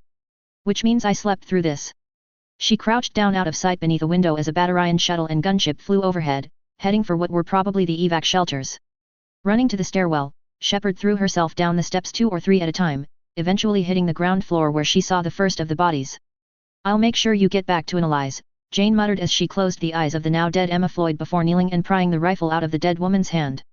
Standing up, Jane shook with rage as she walked out of the hotel room, her body regaining calm as she left the hotel and encountered the first group of mixed Battarians and pirates that were chasing down a group of civilians. Pulling the mattock up to her shoulder, Jane squeezed the trigger, sending the first of many rounds downrange toward the pirates. Get to cover! She yelled at the civilians as she began killing the pirates with precise shots, the heavy rounds breaking their barriers first and then penetrating armor.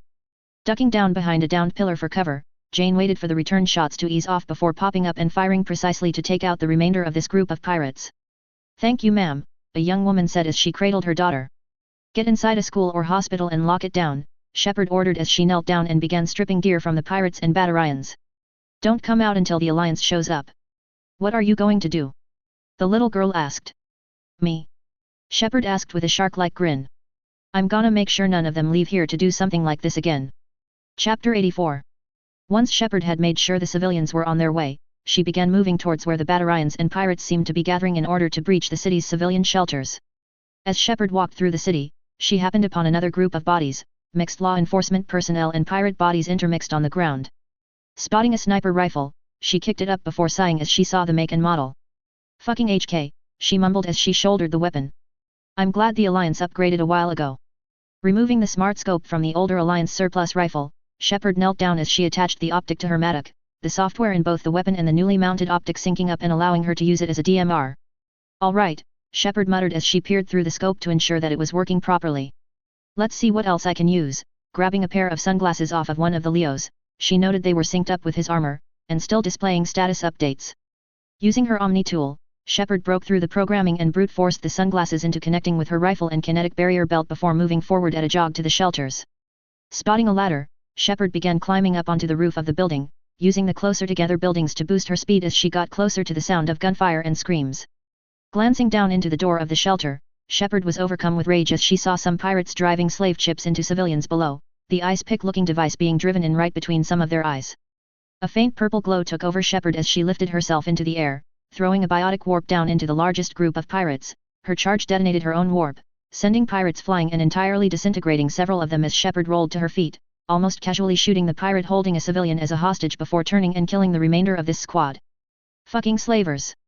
Shepard spat as she noticed that only a few of the civilians were still alive. Did they breach the shelter? She asked the lone Asari, quivering in fear as she held a human child behind her. Yes, the Asari said as she shook, still trying to understand what was going on.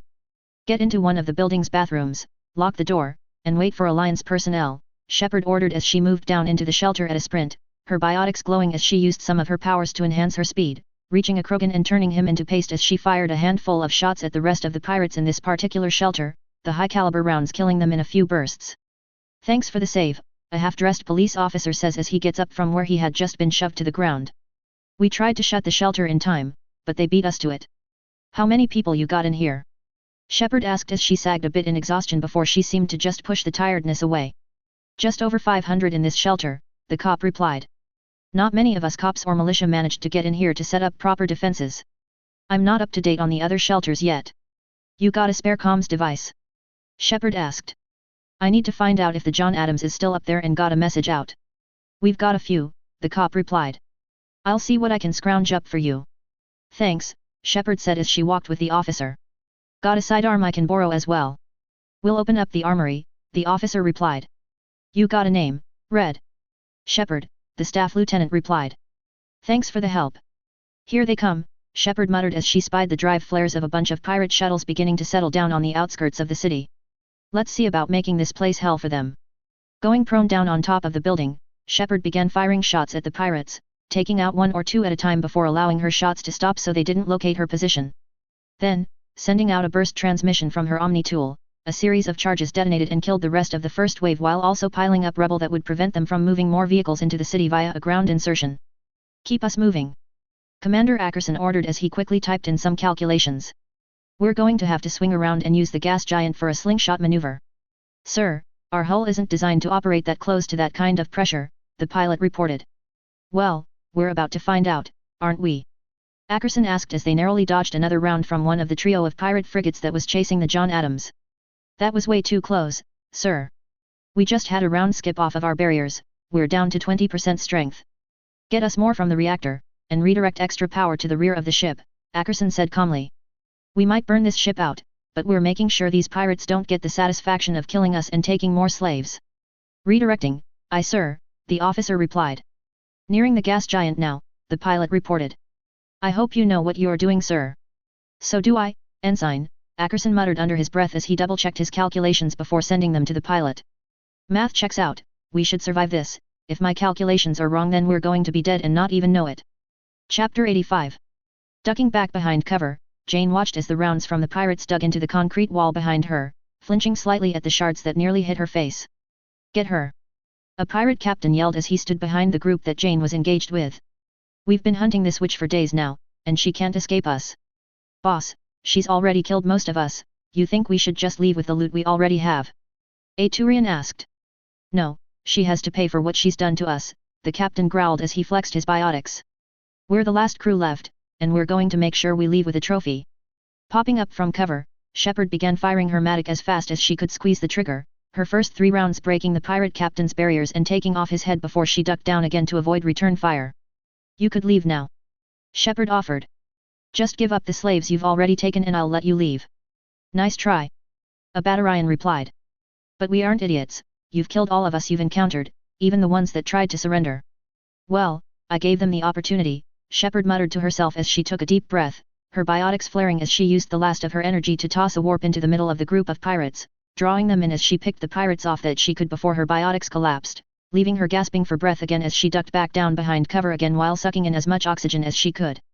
Running low on energy. A gruff Krogan voice asked as he and the other remaining pirate moved up. You did good, but I think you're done now. Grabbing a grenade from the scraps of her hoodie pocket, Shepard tossed the disc out and triggered the detonation as it stuck to the Krogan, diving backward as she broke his barriers just before the explosion took him out. Wait, I give up, the last remaining pirate pleaded as he dropped his shotgun and knelt down. I don't want to die. Should have chosen a different career then, Shepard muttered as she executed the Solarian, collapsing back onto the ground, looking up as shuttles began descending from the heavens. Hee, Shepard began laughing. Now you show up after the fighting's done, she closed her eyes and drifted off to sleep, confident that she had done what needed to be done. She'll never fly again, sir, the pilot reported as the John Adams drifted in space, emergency power the only thing keeping the remaining crew alive. I know, Ensign, Ackerson said as he looked out the viewscreen at the 3 dead pirate ships out in the void. But we did our job. Now it's up to the Alliance to get here in time. Our beacon's already out, the sensors officer reported. And they should have gotten our transmission at the beginning of this, they should be here any time now. How much air do we have? Ackerson asked. About 2 hours left, sir. Get everyone into hard suits, Ackerson ordered. They have their own backup air supply and scrubbers, we should be able to hold out for a few hours after the ship's air supply is out. Do you think the Alliance will get here in time? The young pilot asked. They should, Ackerson reassured him. But I want us in our hard suits just in case. Standing up from the captain's chair, Ackerson moved to the hard suit lockers and began passing out hard suits to the bridge crew, assisting them in putting them on as needed until they were all outfitted in the void-rated armor. Where's your hard suit, Commander? The sensors officer asked. It seems that in their infinite wisdom, Alliance Navcom only issued enough suits for the bridge crew, Ackerson joked with a wry grin. They just didn't include the captain of the ship in their numbers, holding up a hand he staved off the rest of the conversation. I have a backup hard suit in my quarters, I can go get it at any point that I deem it necessary. But sir, that area is exposed to the void, there's no atmosphere there. I know that, Lieutenant, Ackerson replied. But the Alliance needs more men and women like you, and fewer old men like me. I've served my time, and I'm set to retire anyway. This was just my last run before recommending Staff Lieutenant Shepard for Lieutenant Commander. Commander, you're not going out there? Are you? I would rather not die to the void today, Ackerson replied. But we can't open the bulkhead doors to get me a suit without sacrificing me anyway, so if it's necessary for rescue you will open the doors and get out anyway, you understand?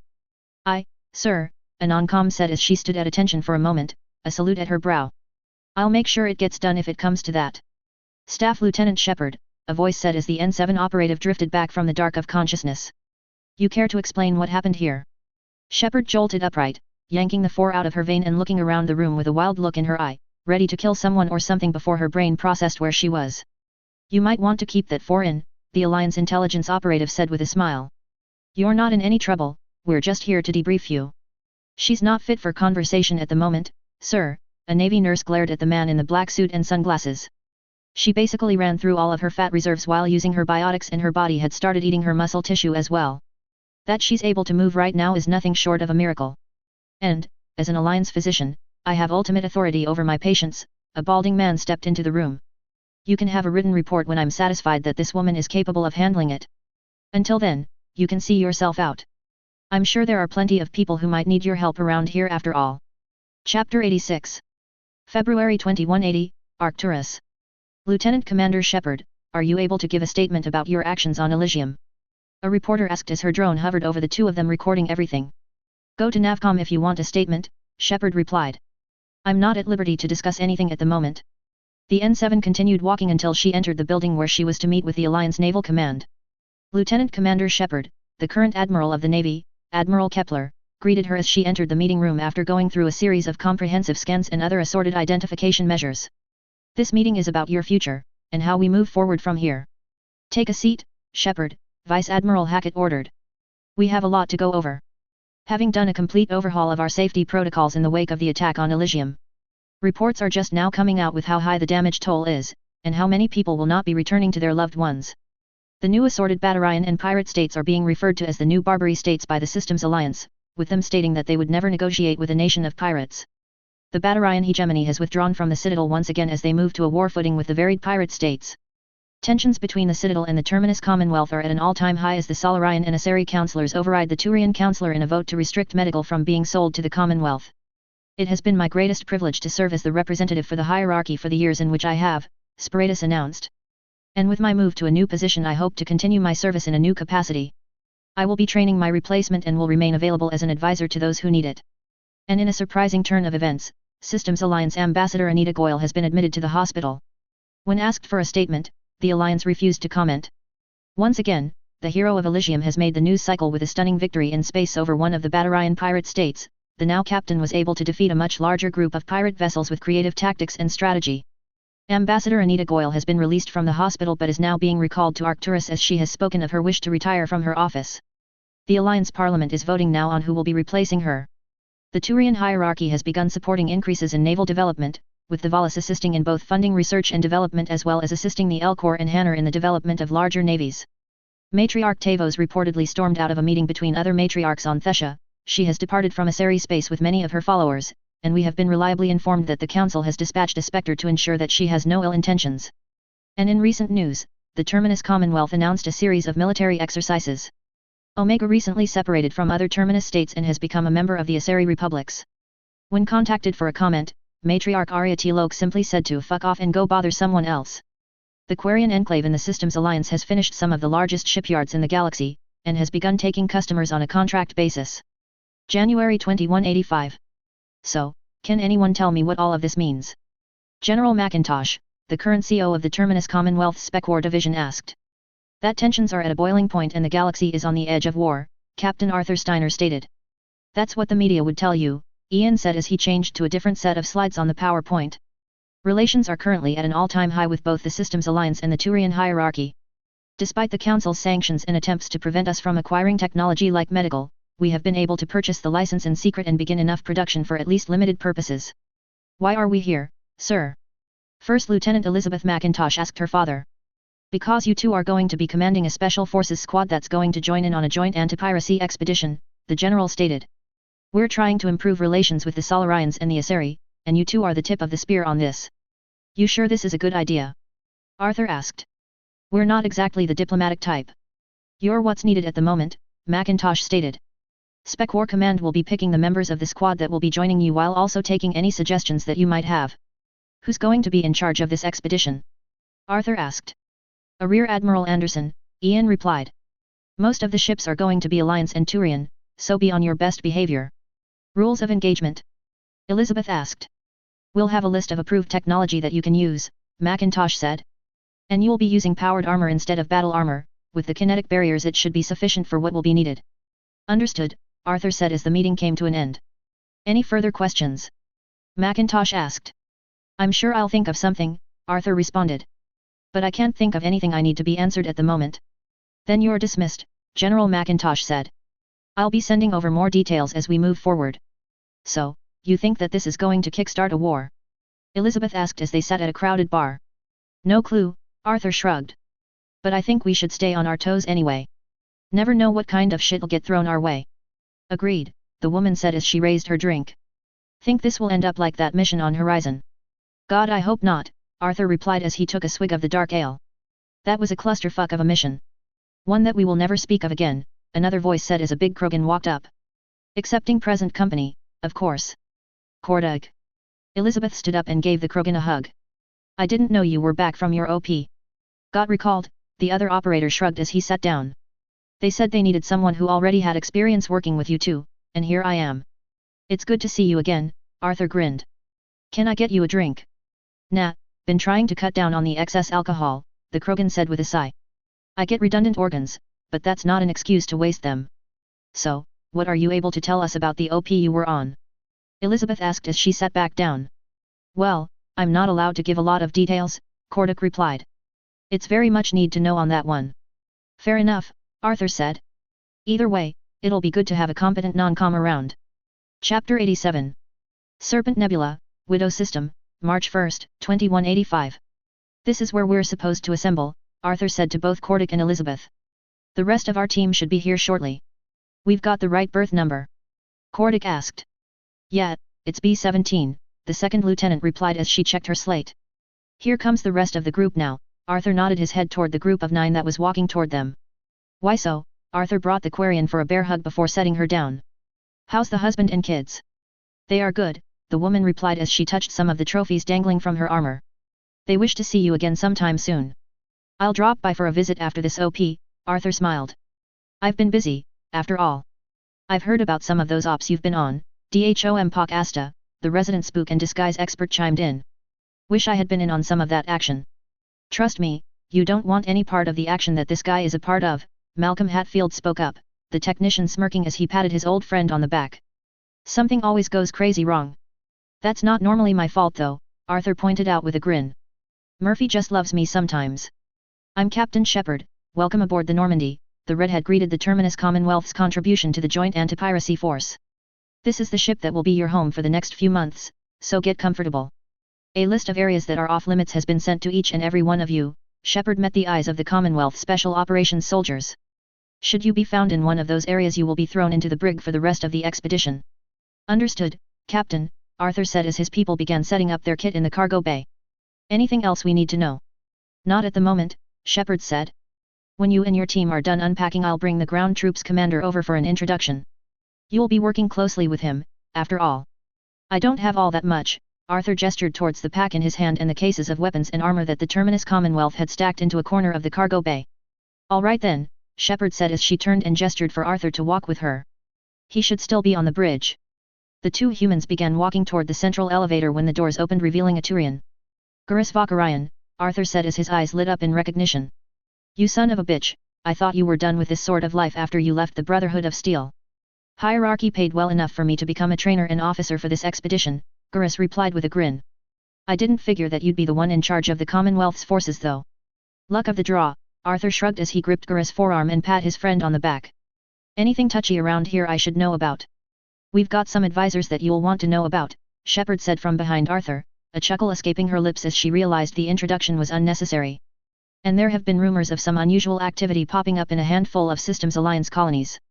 Most people here are straightforward enough that there shouldn't be any problems, Gurus agreed. We're really just waiting for Admiral Anderson to finish the plan before we move the battle group out. Am I allowed to know anything about the ship, ma'am? Arthur asked. This one doesn't match the specs on the usual Alliance frigate. This'll be her shakedown cruise, Shepard stated as she looked at the man. The Normandy is the first of her class, and we'll be putting her through her paces. I'll reveal more as it becomes necessary, Shepard shrugged. That said, you're now a part of my crew, and I take care of my crew. So let me know if you need anything and I'll do my best to make sure you get it. Wilco, Arthur said as he glanced at the Commonwealth soldiers that were unpacking their kit. I'll let you know if we need anything. So Eden Prime first? Anderson asked Spiritus as the advisor looked at the galaxy map in front of them. Yes, better to get the beacon to Allied hands before some pirate decides that they'd rather sell it to a private collector, Spiritus replied. I would hate for one of the pirate states to get more advanced technology. That could lead to the kind of war we don't want to fight right now. Then we start with Eden Prime, and make our way to the borders next, Anderson said as he charted the route they would be taking. We'll need to try and find areas of resupply outside of the Citadel, Spiritus said as he looked at the route. We may want to establish our own supply chains while we're out there. Our respective governments will send what they can, but that new Solarian Councillor Valerne and Councillor Benezia are in lockstep with regards to trying to push the Terminus Commonwealth out of our political sphere entirely. It's that bad? Anderson asked softly.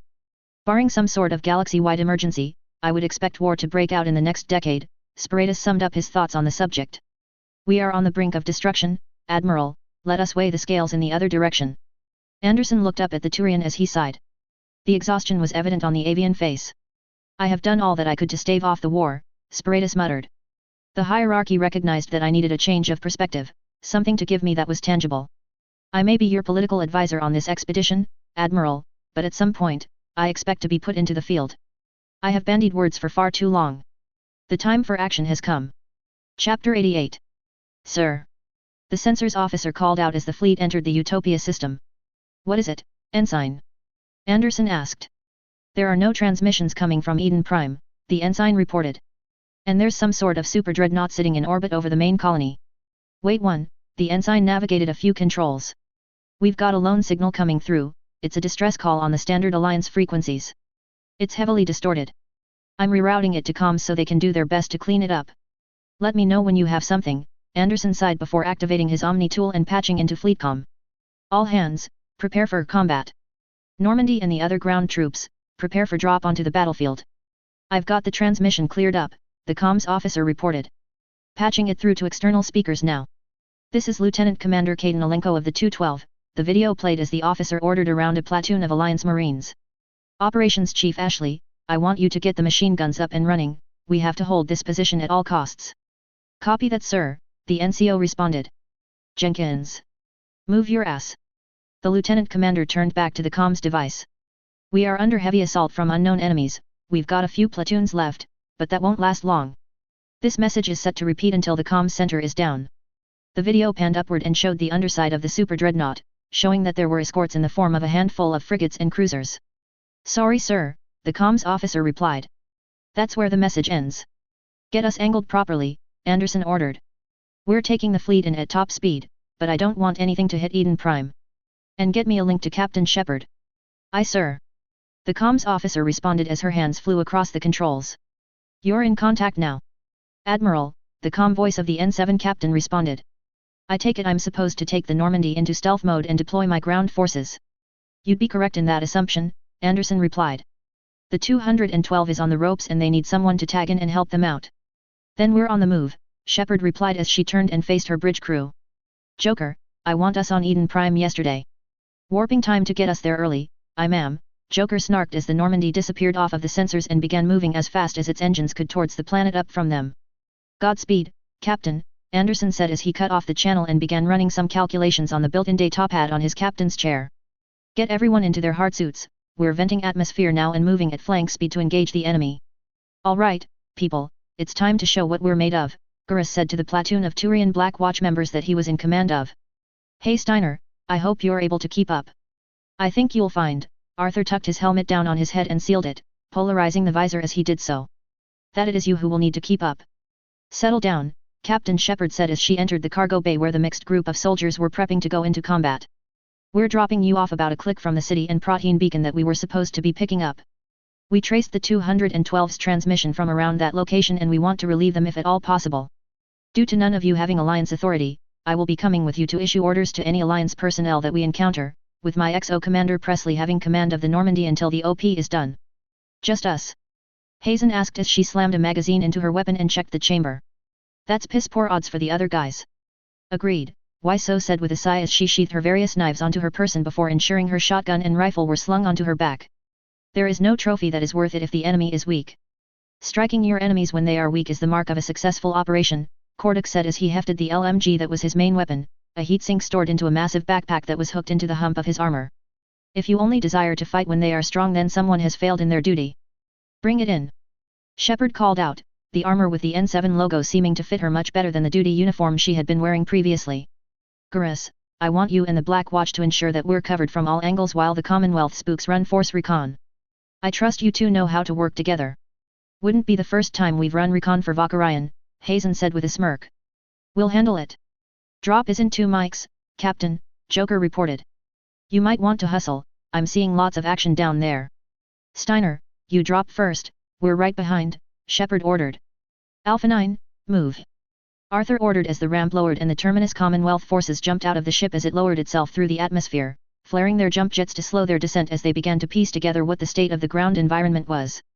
Hazen, Wiseau, I want you two on overwatch, Arthur ordered as he indicated a hill. Set up shop while Pak Asta goes in and gets a closer look at the beacon and the 212. Hatfield, Kordak, you're with me. Satrap, Alpha 9, Shepard asked as she and the Turian platoon moved through what looked like farmland. You've got some drones ahead of you, Hazen reported before 2 sharp cracks echoed in the air. Way forward is clear. There's a cluster of buildings ahead, I'm not seeing any tangos though. Copy that, we're moving forward, Shepard replied as they heard short bursts of gunfire over the hill. Belay that last statement, Hazen reported. I've got Alliance Marines fighting someone I can't make out clearly. You heard the lady, Garrus said as he started moving forward rapidly. We've got some Alliance Marines that need rescuing. The group rounded the corner and witnessed a biotic detonation that killed off the attackers that the Marines were dealing with. This is Operations Chief Williams, identify. A voice came from behind them, a barrel pointing out of a perfectly concealed position.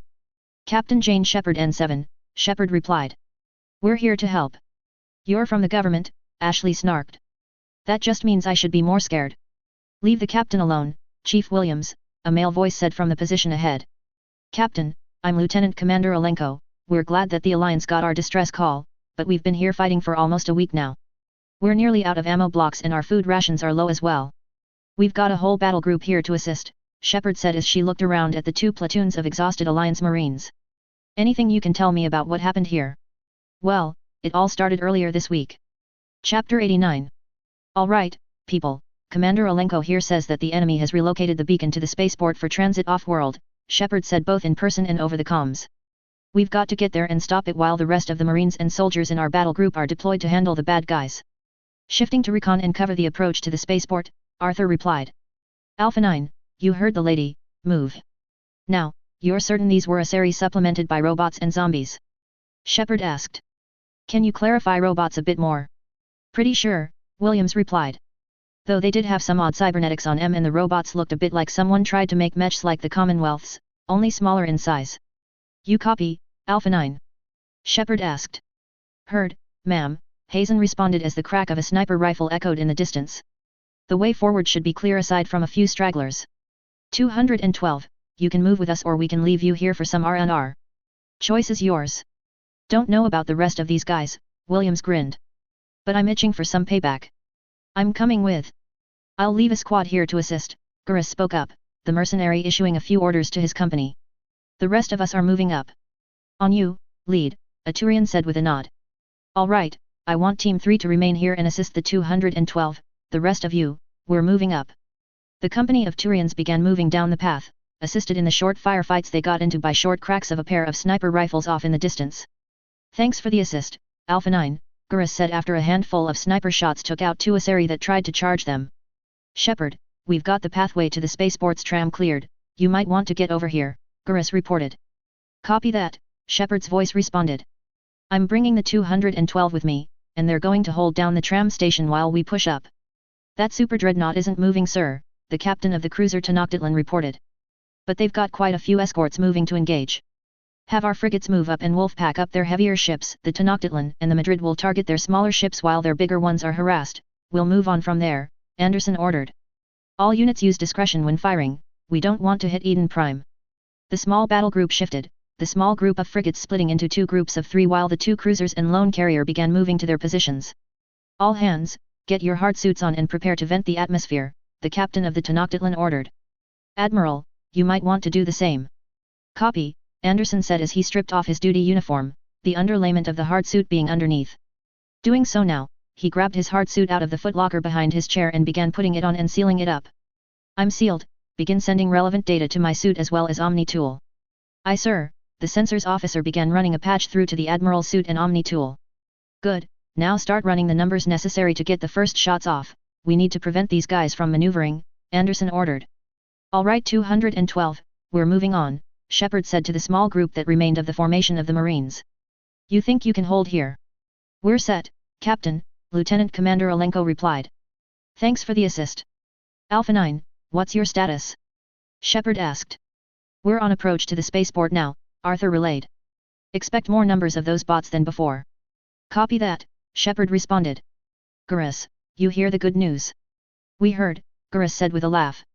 Hey Alpha 9, the one with the least amount of kills buys the drinks when we get leave again. You're on, Hazen laughed. Good luck and try not to eat our dust. We've got bots. Garrus said to his company of Black Watch members as they moved off of the train, the biotics creating shields to hide behind as the rest of them moved up under the cover generated. Shepard moved up behind them, and the small handful of 212 members that wanted to fight fell in line behind her.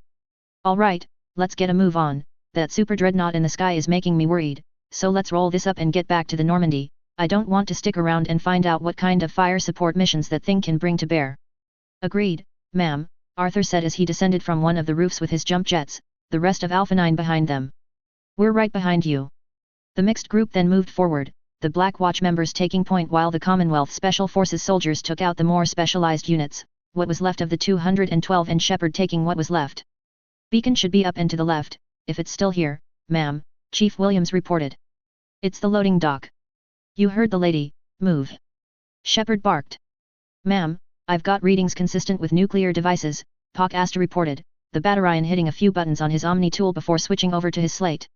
I'd like to take a team and work on disarming them, if those things go off, none of us are going to be here anymore.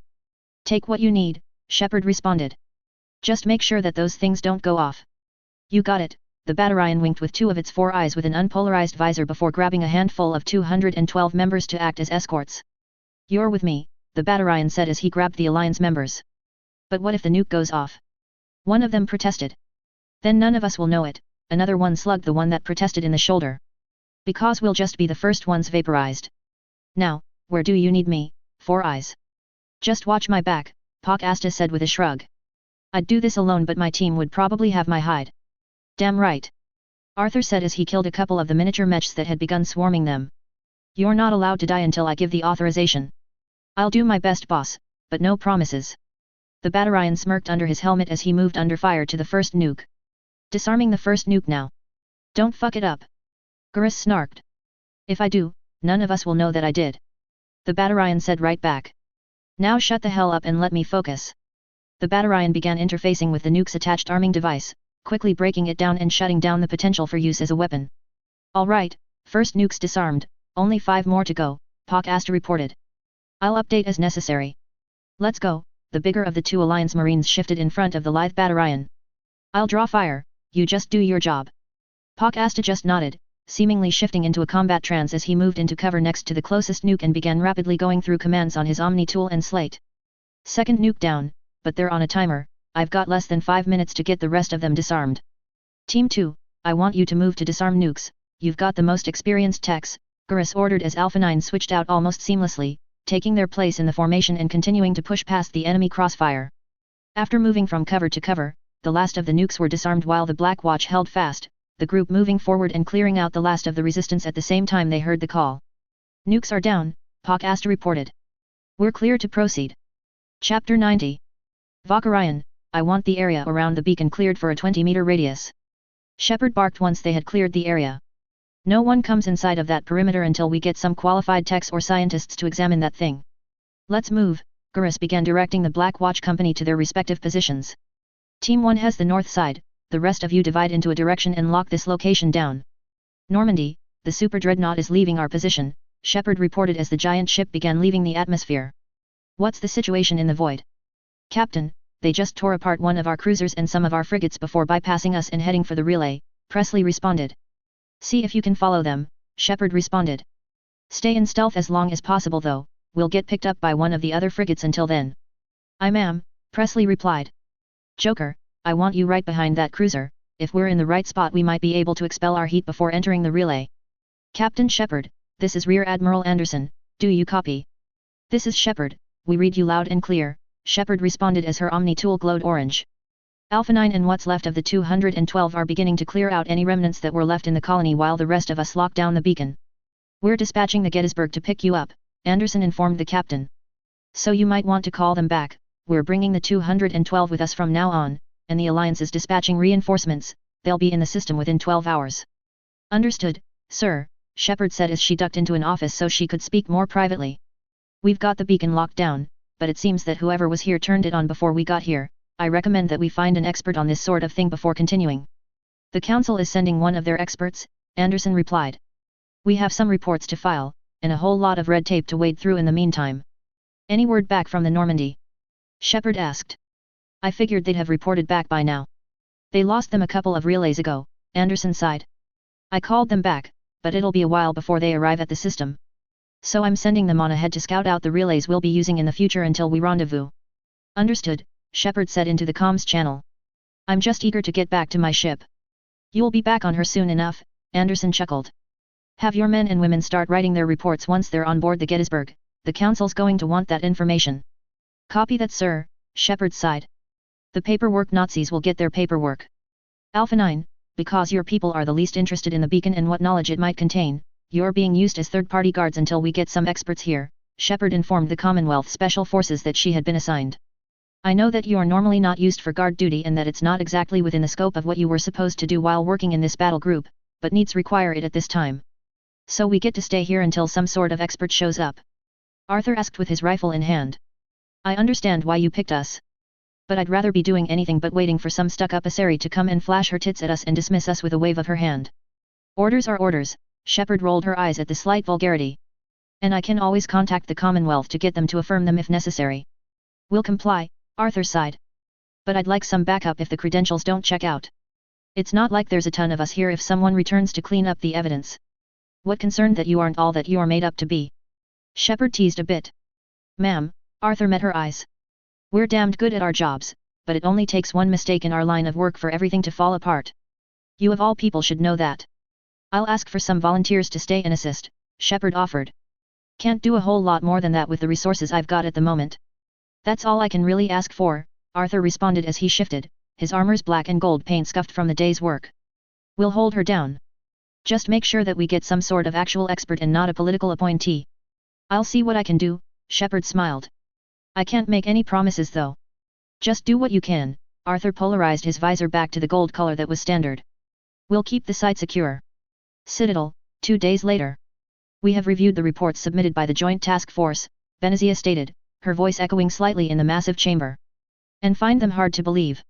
If not for data submitted that contained the recordings of ship's sensors and the remaining orbital satellites would be thrown out as fabrication, Valerne agreed. This is a trustworthy group of individuals, Sparatus took a spot in front of the senior officers that had been gathered. And while I am retired from office now, I would hope that my judgment is not in question. Of course not, Benazia assured the Turian. But all the same, we will be sending a handful of independent investigators along with a Spectre to ensure the safe delivery of the beacon and its contents. Have already selected proper team, Valerne spoke up. Your services no longer required. The Commonwealth isn't going to like this, Shepard muttered to Anderson once they were secure in the Alliance's embassy. And we left a team of their special forces behind to guard the beacon. It's out of our hands now, Captain, Ambassador Yudin aside. Should they cause an incident it's on their heads, not ours. Those men and women were under my authority and are my responsibility, Jane argued. And they're about to get blindsided by backroom politics. We know that, Yudin replied. And I've begun communicating the potential scenario using the channels that we have for this sort of thing. The Commonwealth is going to be aware of the situation and will react accordingly. Admiral, Shepard turned to Anderson. Request permission to take the Normandy and keep an eye on the situation. Permission granted, Anderson smirked. We'll mark it down as a routine testing of the stealth system after potential strain from the engagement over Eden Prime. I'll do what I can to blur the lines, Yudina chimed in. But I'm hamstrung by rules and regs here. So denying any knowledge of this might be my best option. I'll go collect Spiritus, Anderson stroked his chin. He'll be a valuable asset to have on board should something political go down. I like it when a plan comes together, Shepard smirked. Now, we should probably plan for the worst-case scenario. Agreed, Yudina nodded. Just not in my office. I need to have some plausible deniability here, after all. Chapter 91. I hate jobs like this, Hazen said over the comms channel from her sniper's nest. How long does it take for them to have the people that were already supposed to inspect the beacon board a ship and come straight here? You know why it's taking so long, Pak Asta chimed in, the Batarian technician hiding somewhere. It's a joint project, and the Council is going to try and prove that they have the best experts to look at the beacon. The Asari will push their way in with some ancient matriarch who's been doing this for the last 5 centuries. The Solarians will cave as long as they can send a member of the STG in who will proceed to have bugged the Asari's tools. And the Turians? Kordic asked, the massive Krogan the one blocking the main pathway to the beacon. Bit of a wild card at the moment, Pak Asta replied. They've been extremely active in galactic affairs over the last decade or so, but with Spiritus retired they could push either way. I just don't know enough about their new counselor to give a good analysis. Well, remember to keep your brains on and your mouth shut, Arthur spoke up from next to Kordic. The last thing the Commonwealth needs is an intergalactic incident between us and the Asari. Our fleet is still less than a quarter of theirs, remember. Yes, they are still sore about losing Ilium, Wyso's accented voice said with some laughter in it. They are not willing to accept their defeat and have been our opponents ever since. One must always stand their ground, Kordic said quietly. Especially when it is about your beliefs.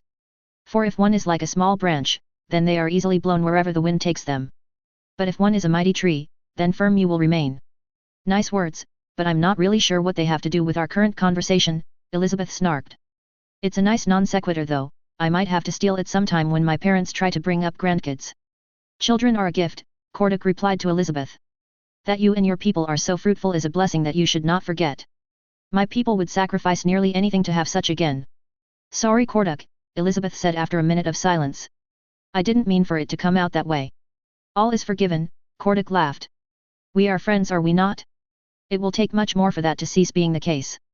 Love you big guy, Elizabeth laughed for a minute before her voice turned serious. We've got an incoming frigate analog. Looks to be Asari in design, be ready for further updates. Lyra shook with excitement as she waited near the airlock of the frigate. Be patient, Sheila said as she shook her head with an amused smirk on her face. Your chance to inspect the beacon will happen soon. I know, Lyra said as her eyes met her bodyguards. But this is the first time anyone as young as I am has been allowed to be the expert on such a thing. The youngest for an Asari, Sheila corrected. Lyra, you are older than many of the other experts that have accompanied us. But they're all so worldly and experienced, Lyra said as the ramp lowered and the airlock depressurized. Dr. Jones and Dr. Croft have been out in the field for years. They're also human, Sheila reminded the younger Asari. And one of them is from the Commonwealth while the other is from the Alliance, she lowered her voice. They also don't seem to get along very well. Listen here, Croft. I respect what you've gone through, and even the adventures you have had, but you're a tomb raider, not an archaeologist or anthropologist. I don't care what your degree says. As if you're any better, the woman scoffed. Most of your exhibits end up repossessed by the government.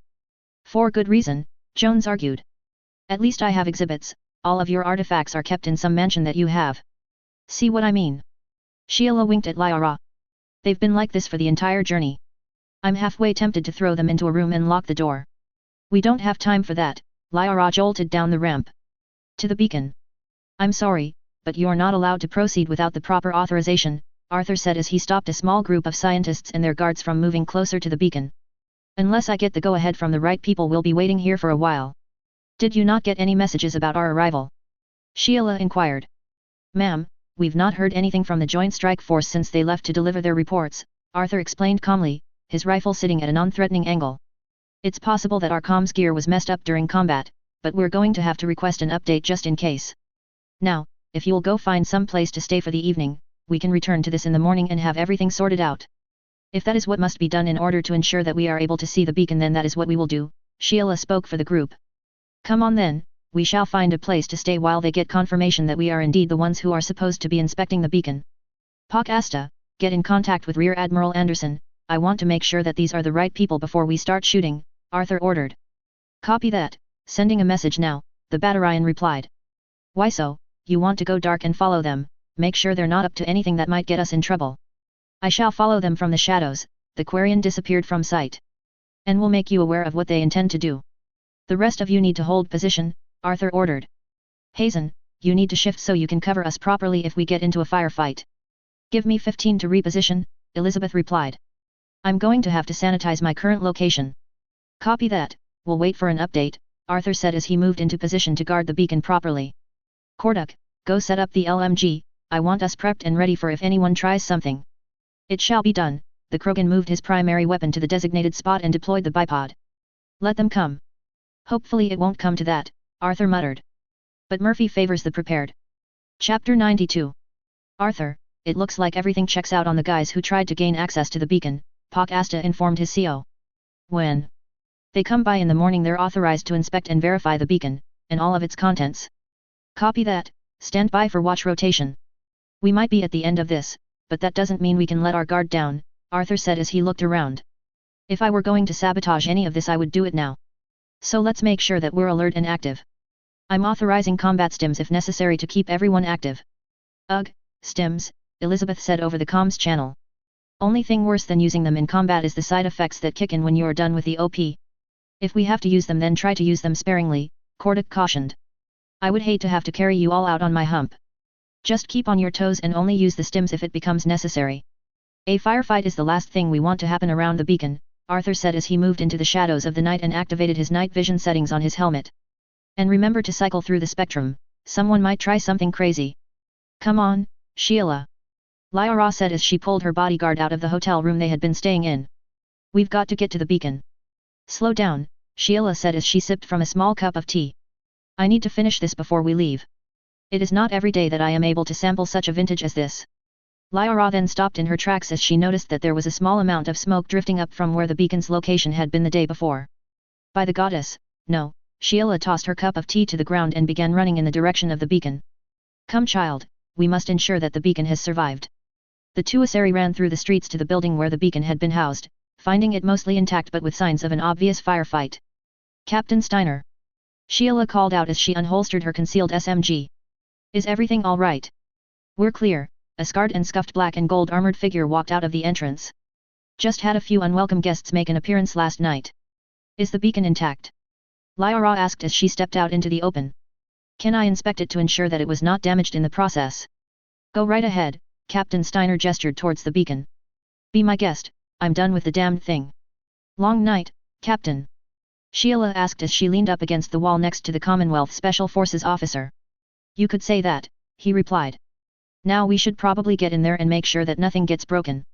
We haven't had anyone get closer than 20 meters aside from the forklift we used to move the thing. Captain. You need to get in here, now. Elizabeth yelled. The beacon's doing something. Moving. Steiner bolted into action, Sheila following close behind as they entered the room where the beacon was only to find Lyra suspended in some sort of energy field.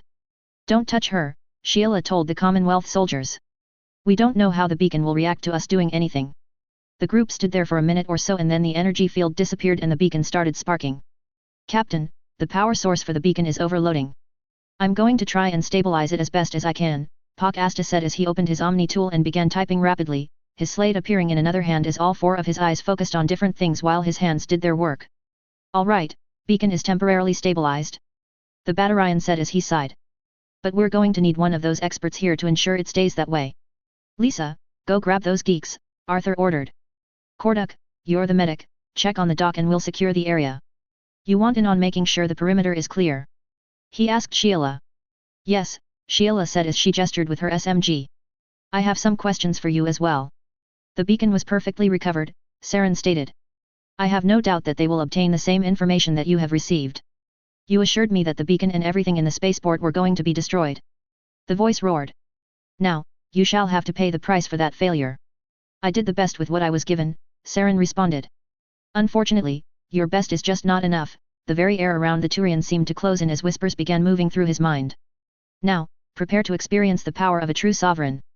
Saren felt his body fall to the floor as his vision faded to black. Good, you are awake, an Asari commando helped the Turian up from the small cot he was laying on. The surgery was a success. Surgery? Saren asked, confusion evident in the way he flared his mandibles. Yes, your combat abilities were enhanced as instructed, the commando said as she pointed to his arm, now fully cybernetic from his shoulder down. I see, Saren said as his mind screamed. I assume my Omni tool has been upgraded as well. Indeed, the commando smiled. No expense was spared. Thank you, Saren muttered. Now if you will give me a moment to establish a baseline for my new abilities. Of course. Some time to recover and work out how to properly utilize the cybernetics is expected. Saren waited until the commando had left before grabbing the closest thing to him and crushing it in his newly augmented hand. Something is wrong here, he said as he searched his mind for what had happened. I must try to find a way back to the council, they must know that I have failed in my mission. Then the whispers started again, causing the rational part of his mind to retreat and build walls to protect what was important to him. I am done with resting, Saren said after a minute, his rational mind firmly locked behind the protective barriers. There is much left to be done. Chapter 93. She's stable, Kordak sighed as he opened the door to Lyra's room. But I don't have the equipment to diagnose more accurately. The experts relocated the beacon onto the council ship, Sheila said as she sat down by Lyra's bedside. There is room for both your squad and Lyra to accompany us to the Citadel. I just might take you up on that, Arthur replied. We're gonna need a ride back anyway. I'll also ask that you continue safeguarding Lyra, Sheila requested. It is a short trip to the Citadel, but a beacon is the sort of target that many would want to acquire. We'll keep her safe until we get to the Citadel, Arthur shrugged. That's all that we can really promise at the moment. I shall accept what we can get, Sheila glanced at the lone squad of Asari commandos. Give us an hour to collect our kit, Arthur said. We'll meet you at the spaceport. This everything? Sheila asked, her head tilted in confusion. We've essentially only got what we came in with, Elizabeth said as she dragged a massive crate onto the ship. This is just what we picked up off of the guys who tried to take the beacon the other night. I must have misheard you, Sheila said as she saw the rest of the Commonwealth squad minus Wyso drag in much larger crates. This is what you took from the ones who attacked the beacon. Of course, Wyso's accented voice replied. Our salvage rights were determined well in advance before we accepted this joint venture. The scientists will love to inspect some of this gear, Pak Asta said as he sorted through some Omni tools. This is some high-end kit, and I'm sure there's a ton of intel to extract from it. Don't try to understand it, love, Lara Croft said from where she was leaning up against a wall looking at Dr. Jones speaking to some of the CSF as if they were old friends. Fucking Commonwealthers are odd. They're nothing like the rest of us respectable humans. Kordak. Jones laughed as he shook the hand of the massive Krogan. I haven't seen you since that OP on. We do not speak of that day, Kordak nodded at Elizabeth as she covered Dr. Jones' mouth.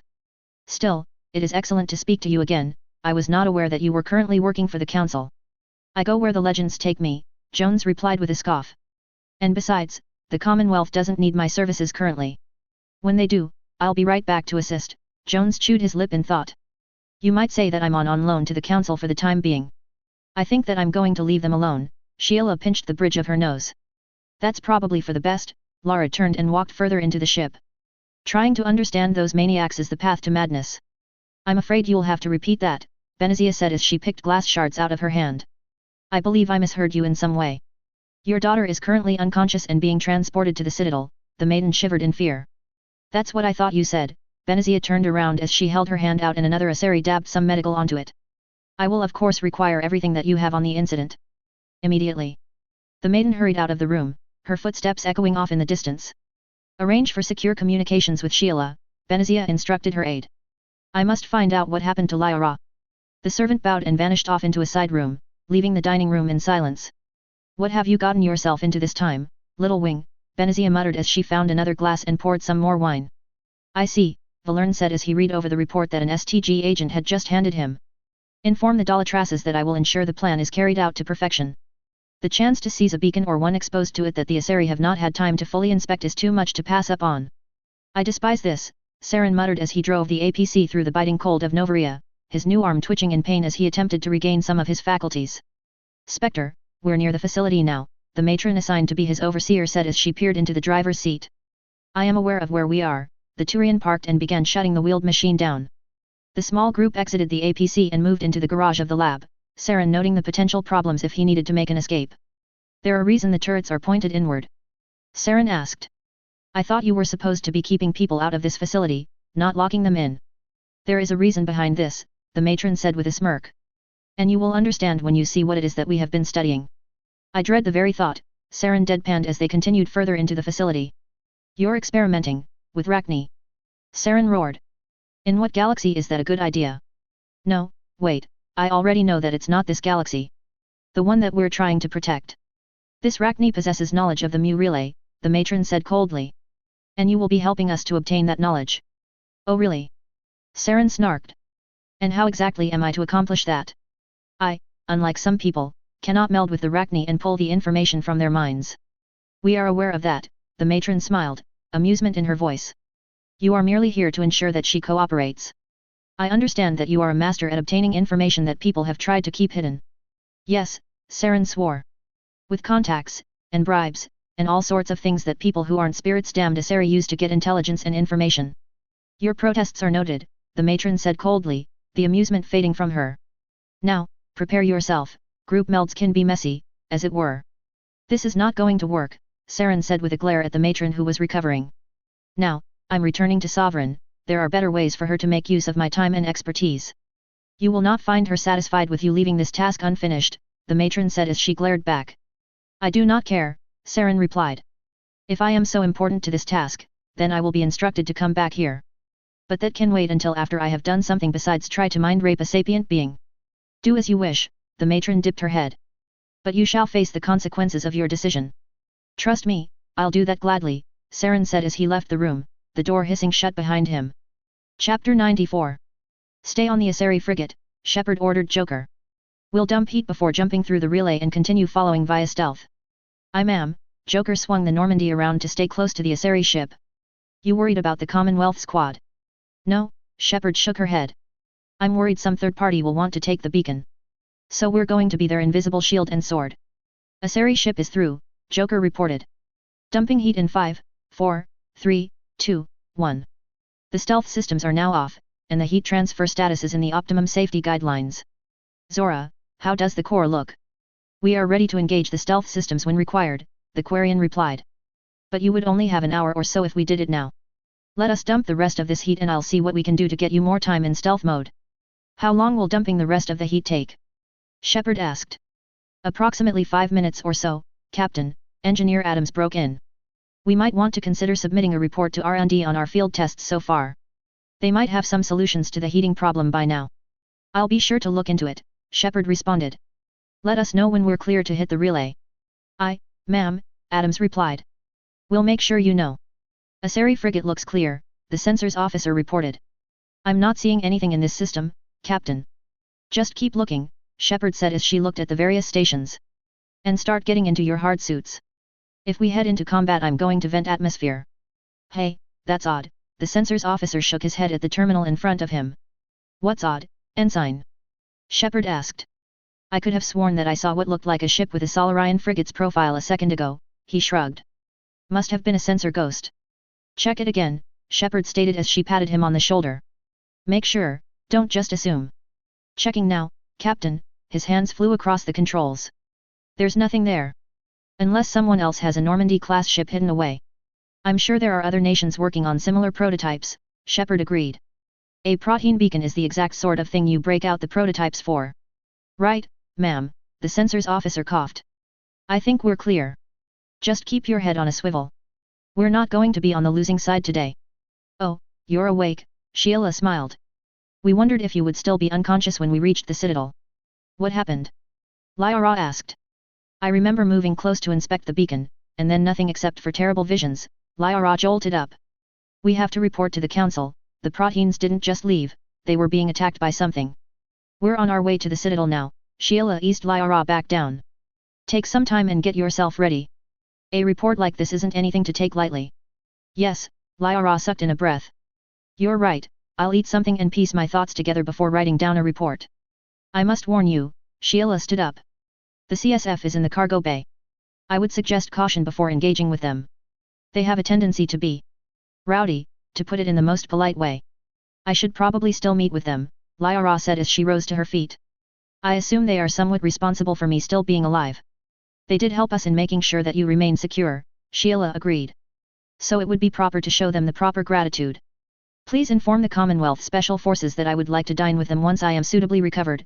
Lyra nodded at Sheila. Now, I assume the ship's doctor needs to examine me. Yes, I'll be on my way, Sheila smiled. It is good to see you back on your feet. What are they doing? Lyra asked as she watched two of the Commonwealth Special Forces operatives roll around on the ground. They're grappling, Pak Asta said from his spot behind them. Specifically, this is a style that's taught in our special forces that relies on universal weak points that most species in the galaxy share. And what might that be? Lyra asked as she leaned up against the wall to continue watching. Joints, Wyso spoke up. All of us, even Krogan, have vulnerable joints. If you are able to disable one or more of them, then it becomes a much more difficult fight for any who might try to close with us. You all learn this? Sheila asked as Elizabeth got the upper hand and forced Arthur to tap out. Yes, Wyso replied. It is something that all of our armed forces learn the basics of. Mastery only comes from those who are willing to put that much more time and effort into it though, Arthur said as he toweled off some sweat. Pak Asta, you're up. I hate grappling with Liz, the Batarian whined. We all do, Arthur agreed. That's why we make you do it anyway. When you are finished, I would like to dine with you all, Lyra said before they began grappling again. It is the least I can do for all of you. Belay that. Arthur said as the ship shook and alarms began to sound. Korduk, get Lyra some armor. Elizabeth, Wyso, and Pak Asta, set up a defensive position around the beacon. Sheila, you're with me, we're heading to the bridge. I want to know who we're fighting against. Agreed, Sheila nodded at the human. We should know the face of our enemy. We have an enemy frigate. It resembles a Solarian frigate, but this model is different. Are we sure they fired first? Shepard asked. Yes ma'am, the ensign replied. I'm saving the recording to a backup offsite now. All right, Shepard nodded. Joker, get ready to target the Solarian ship. But remember people, we need to be very precise. The last thing we want is for the Asari to have an issue with how we protected the beacon and the people on board. Just give the word, Joker grinned. I'm locked on and ready to roll. Punch it. Chapter 95. Why are you on my bridge? Captain Genrikonovius asked. I've got a battle to fight, she nodded at two armed and armored officers. Please remove them from this space until the battle is finished. Wait 1 second, please, Arthur said as the two Asari moved closer. One of those ships is the Normandy. Let me try and talk to them. They should be willing to assist. Fine, Genrik grunted. But make it quick and then remove yourself. Captain Shepard, this is Major Steiner. How copy? Solid copy, Major, Shepard's voice came back. Seems the ship you're on is in a bit of a jam, we'll try to unfuck it for you. I think we'd all appreciate the help, Arthur replied. I'll turn things over to the Asari now. I'm heading down to keep the beacon secure. We'll take things over from here, the comms officer nodded at Arthur. I hate this sort of thing, Korduk muttered as the ship shook around them. Waiting to find out if you are going to survive or not is no way to be at peace during a battle. It is unpleasant, Lyra said as lights flickered and the ship shuddered again. I have fought pirates on archaeological digs before, but I've never been on a ship when it was attacked. You're one of the lucky ones then, Dr. Jones said as he checked the magazine on his ancient pistol. Agreed, Croft nodded as she had Wyso check over her armor. The waiting is always the hardest part of being a soldier, Elizabeth sighed. It's not the thing that people write about in books or show in the vids. The action comes, but there is much waiting between bursts of actions. I've heard stories, Lyra said as she leaned in. But I've not been able to meet many soldiers aside from those who served my mother when she was a matriarch. And they probably sugarcoat things, Jones said as he holstered his pistol and accepted the rifle that Pak Asta handed to him. You want to get to know the real gritty shit, you've got to talk to people like the Commonwealth. And why is that? Lara Croft asked. Are you just that much better than us? No, Pak Asta shook his head. We're not better than you, we just understand something that the Council seems to have forgotten. And what is that? Sheila asked as she stepped into the room, Arthur following close behind. War is not civilized, the Batarian stated. It's bloody, it's visceral, and it always has a cost. The Council expects that people will react a certain way when faced with war or combat, and that is simply not the case. The Commonwealth, they've been at war recently, and the Systems Alliance has been as well. And so too with the hegemony. They understand that war doesn't truly end until one side stands on top of a pile of corpses and can force the other to fall in line through the force of arms. The Solarians and Asari think that we are a galaxy still at peace. No, we are not at peace. This is merely the calm before the storm. Soon, the galaxy will find itself in a war, and then we'll see who rises to the top. I want that ship dead in the water, Joker, Shepard said as the Normandy shook, around leaving her spinal gun as she moved closer to the enemy ship. We've got impact, I'm firing the disruptor torpedoes on our next pass, Joker reported. The three ships danced through the stars, the Asari frigate constantly pulling ahead of the strange Solarian frigate, narrowly dodging the fire while the Normandy whittled away at the ship's defenses. Fox 3, Joker relayed as he fired the disruptor torpedoes. Reload and hit them again, I need a hole to punch this round through. The enemy vessel seemed to freeze in place as the second wave of torpedoes hit the ship, a round from the Normandy hitting through the hole opened in the kinetic barriers and sending the ship spiraling off into the void. Follow that ship, Shepard ordered. We need to see if we can get any intel from it. As the words left her lips, the enemy frigate vanished in a flash of light. Belay that, Shepard sighed. Move into an escort pattern on the Asari frigate, we're making sure that the beacon gets to the Citadel. Copy that, Joker shifted his hands on the haptic interface. Moving to holding an escort pattern now. Dark Sister, we've eliminated the enemy frigate and are moving to escort you the rest of the way to the Citadel, Shepard nodded to the comms officer. Copy that Normandy, we're pushing on to the next relay, there was a long pause. And thanks for the assist. We never saw them coming. Wait to send out the cards until we're done, Shepard chuckled. We're not out of the woods yet. It seems that you have abandoned the task I assigned you, Saren shuddered as he tried to will himself to his feet but found his body no longer responded. I will not be responsible for that sort of atrocity, Saren spat. I know what lines I am willing to cross in order to protect those who need it and that is one that I will not bend on. You will have to break me if you want me to try that again. That can be arranged, the voice chuckled. But I have other things that you must accomplish first. Now, we will be arranging more upgrades for you before you depart. I recommend you find time to relax and enjoy yourself while you recover. For you will be busy for a good while afterward. Saren woke up and flared his mandibles in pain, a guttural roar resounding through the enclosed space as his nerves spread wildfire up his spine and pounded a spike into his brain. I will not lose myself, Saren muttered as he forced his body to cooperate. I am Turian, his eyes blazed as he began shielding what remained of his mind, the pain narrowing his focus on what was left of his mind and helping him build the wall around it again. I will not go quietly.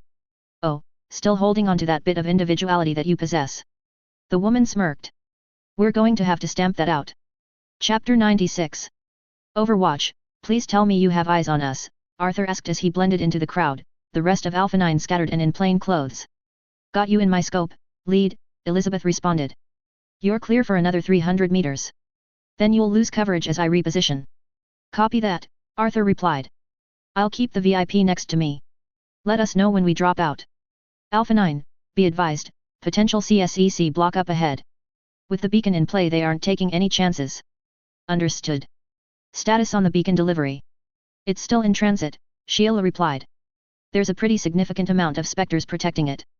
Let's hope that there aren't any more people that want a piece of it, Arthur said as he maneuvered Lyra through a group of civilians. I'm tired of having to repaint my gear. Just focus on getting Lyra to the council tower, Sheila said. Let me worry about the beacon. I need you and Cordic to remain alive, Arthur said as he boarded a bus, Lyra and the rest of Alpha 9 sitting in different seats. I'm pretty sure if this all goes sideways, we're all going with it. Is this seat taken? A Turian asks. No, please, Arthur replies as he stands up. I'd rather stand anyway. The Turian sat down and a small group of chattering Asari boarded just as the doors closed, the bus lifting off and heading for the appropriate floor. You know, one of the Asari moved close to Arthur. I've never seen a human in person before, you all look so ravishing, she licked her lips as she eyed him up. Why don't I take you home, and let you get to know Asari in a more intimate way? She indicated that her group would be joining in. Sorry, ma'am, Arthur set his face in stone. I'm not interested. I've already got someone that I'm interested in. Art. The smooth British accent of Lara Croft cut into the conversation. You didn't tell me that you were on the Citadel. It's been so long. Tell me, how have you been? The Asari scoffed and turned away, walking back to her clique as Arthur took advantage of the distraction. Thanks for the save, he said quietly. Sometimes Asari gets it into their heads that they're the most attractive species in the universe, Lara shook her head. I've had to run off more than a few of them who thought that I would be interested. They're not your type? Arthur asked. Actually, despite our arguments, I find Dr. Jones a refreshing breath of fresh air. If he were a few years younger I might try something. She smirked. Don't tell him that though, he'll get a big head. Your secret's safe with me, Arthur replied, shifting to look at the group of Asari more closely. Something feels off about those Asari though, that speech felt rehearsed. This is Avina, your sixth companion, do not be alarmed, but the Airbus is coming in for an emergency stop. Please exit the vehicle in an orderly fashion and be sure to follow all CSEC emergency guidelines. I guess we were overdue for a disaster, After all, Arthur muttered as he moved his hand closer to his waist, turning the kinetic barrier belt and jacket on as he did so. Be advised, Overwatch, we may have some company soon. Our bus had an emergency failure and we're touching down to board a new one. Copy that, lead. Elizabeth peered through her rifle scope. I see you. Just stay wary, I'm not ruling out foul play here. Everything was fine until 2 minutes ago, Asta said. I just scanned the bus and it should be running. Get ready for a fight, Arthur said. Be careful of civvies though, we don't want a MCE while we're here. I can leave the beacon if you require assistance, Cordic says. These specters should have everything in hand. We can't count on it, Arthur shakes his head. Just stay put. Whatever happens, we need to handle it. Spiritus, Jack Harper greeted the Turian. It's good to see you again. Likewise, they grasped each other's forearms. Sit, eat, we have much to discuss. About what exactly? Harper rolled his eyes. I'm retired, a washed-up has-been. I think we both know that you're more than that, Spiritus shook his head. You and I, we're figureheads. Whether we like it or not, we were the leaders into the new age. And that means that we possess a unique opportunity to help shape things for the better. Spiritus, Jack said as he pulled the pair of sunglasses off of his face. I'm not sure how much help I could be. I'm dying, too much direct exposure to EZO during the first contact war. So it's cancerous then. Nothing we've learned yet can fix it, Jack sighed. I'm an old man, leave me to my peace before I die, please. How long do you have left? The doctors gave me 3 months, Jack smirked. That was a year ago. He pulled out a cigar and lit it, taking a sip of whiskey right after. Now, if you'll tell me what it is that you need, I can see about sending someone your way, but I won't be attending to it personally. I'm afraid that you won't be planning anything anymore, a voice said from the shadows as a Turian stepped out. Saren, Jack tossed back the rest of his whiskey. I see you're here to finish the job. I would rather leave you both be, Saren flared his mandibles. But my orders are clear, and though I struggle against them, I find that they are becoming harder to resist. Please, do not struggle, I do not wish for this to be a painful death. Jack simply shrugged, his cigar dangling from his lips as a concealed pistol appeared in his hands. I'm already dead, son. I have no problem with dying loud. I was afraid it would go this way, Saren sighed as he pulled an odd assault rifle from his back. But by now, I should know that it always goes this way. Spirits forgive me, because the galaxy won't. Chapter 97. It didn't have to end this way, Saren sighed as he pointed his pistol down at Jack Harper. You could have died at peace. Jack just chuckled, blood pooling underneath him as he puffed on his cigar one last time before the life faded from his eyes. And as for you, Saren turned to the corpse of Spiritus. It's a shame that I had to end your alliance. It was probably the only chance the galaxy had. Saren planted the Geth pulse rifle he had used on the ground before removing any traces of his existence from the scene of the crime.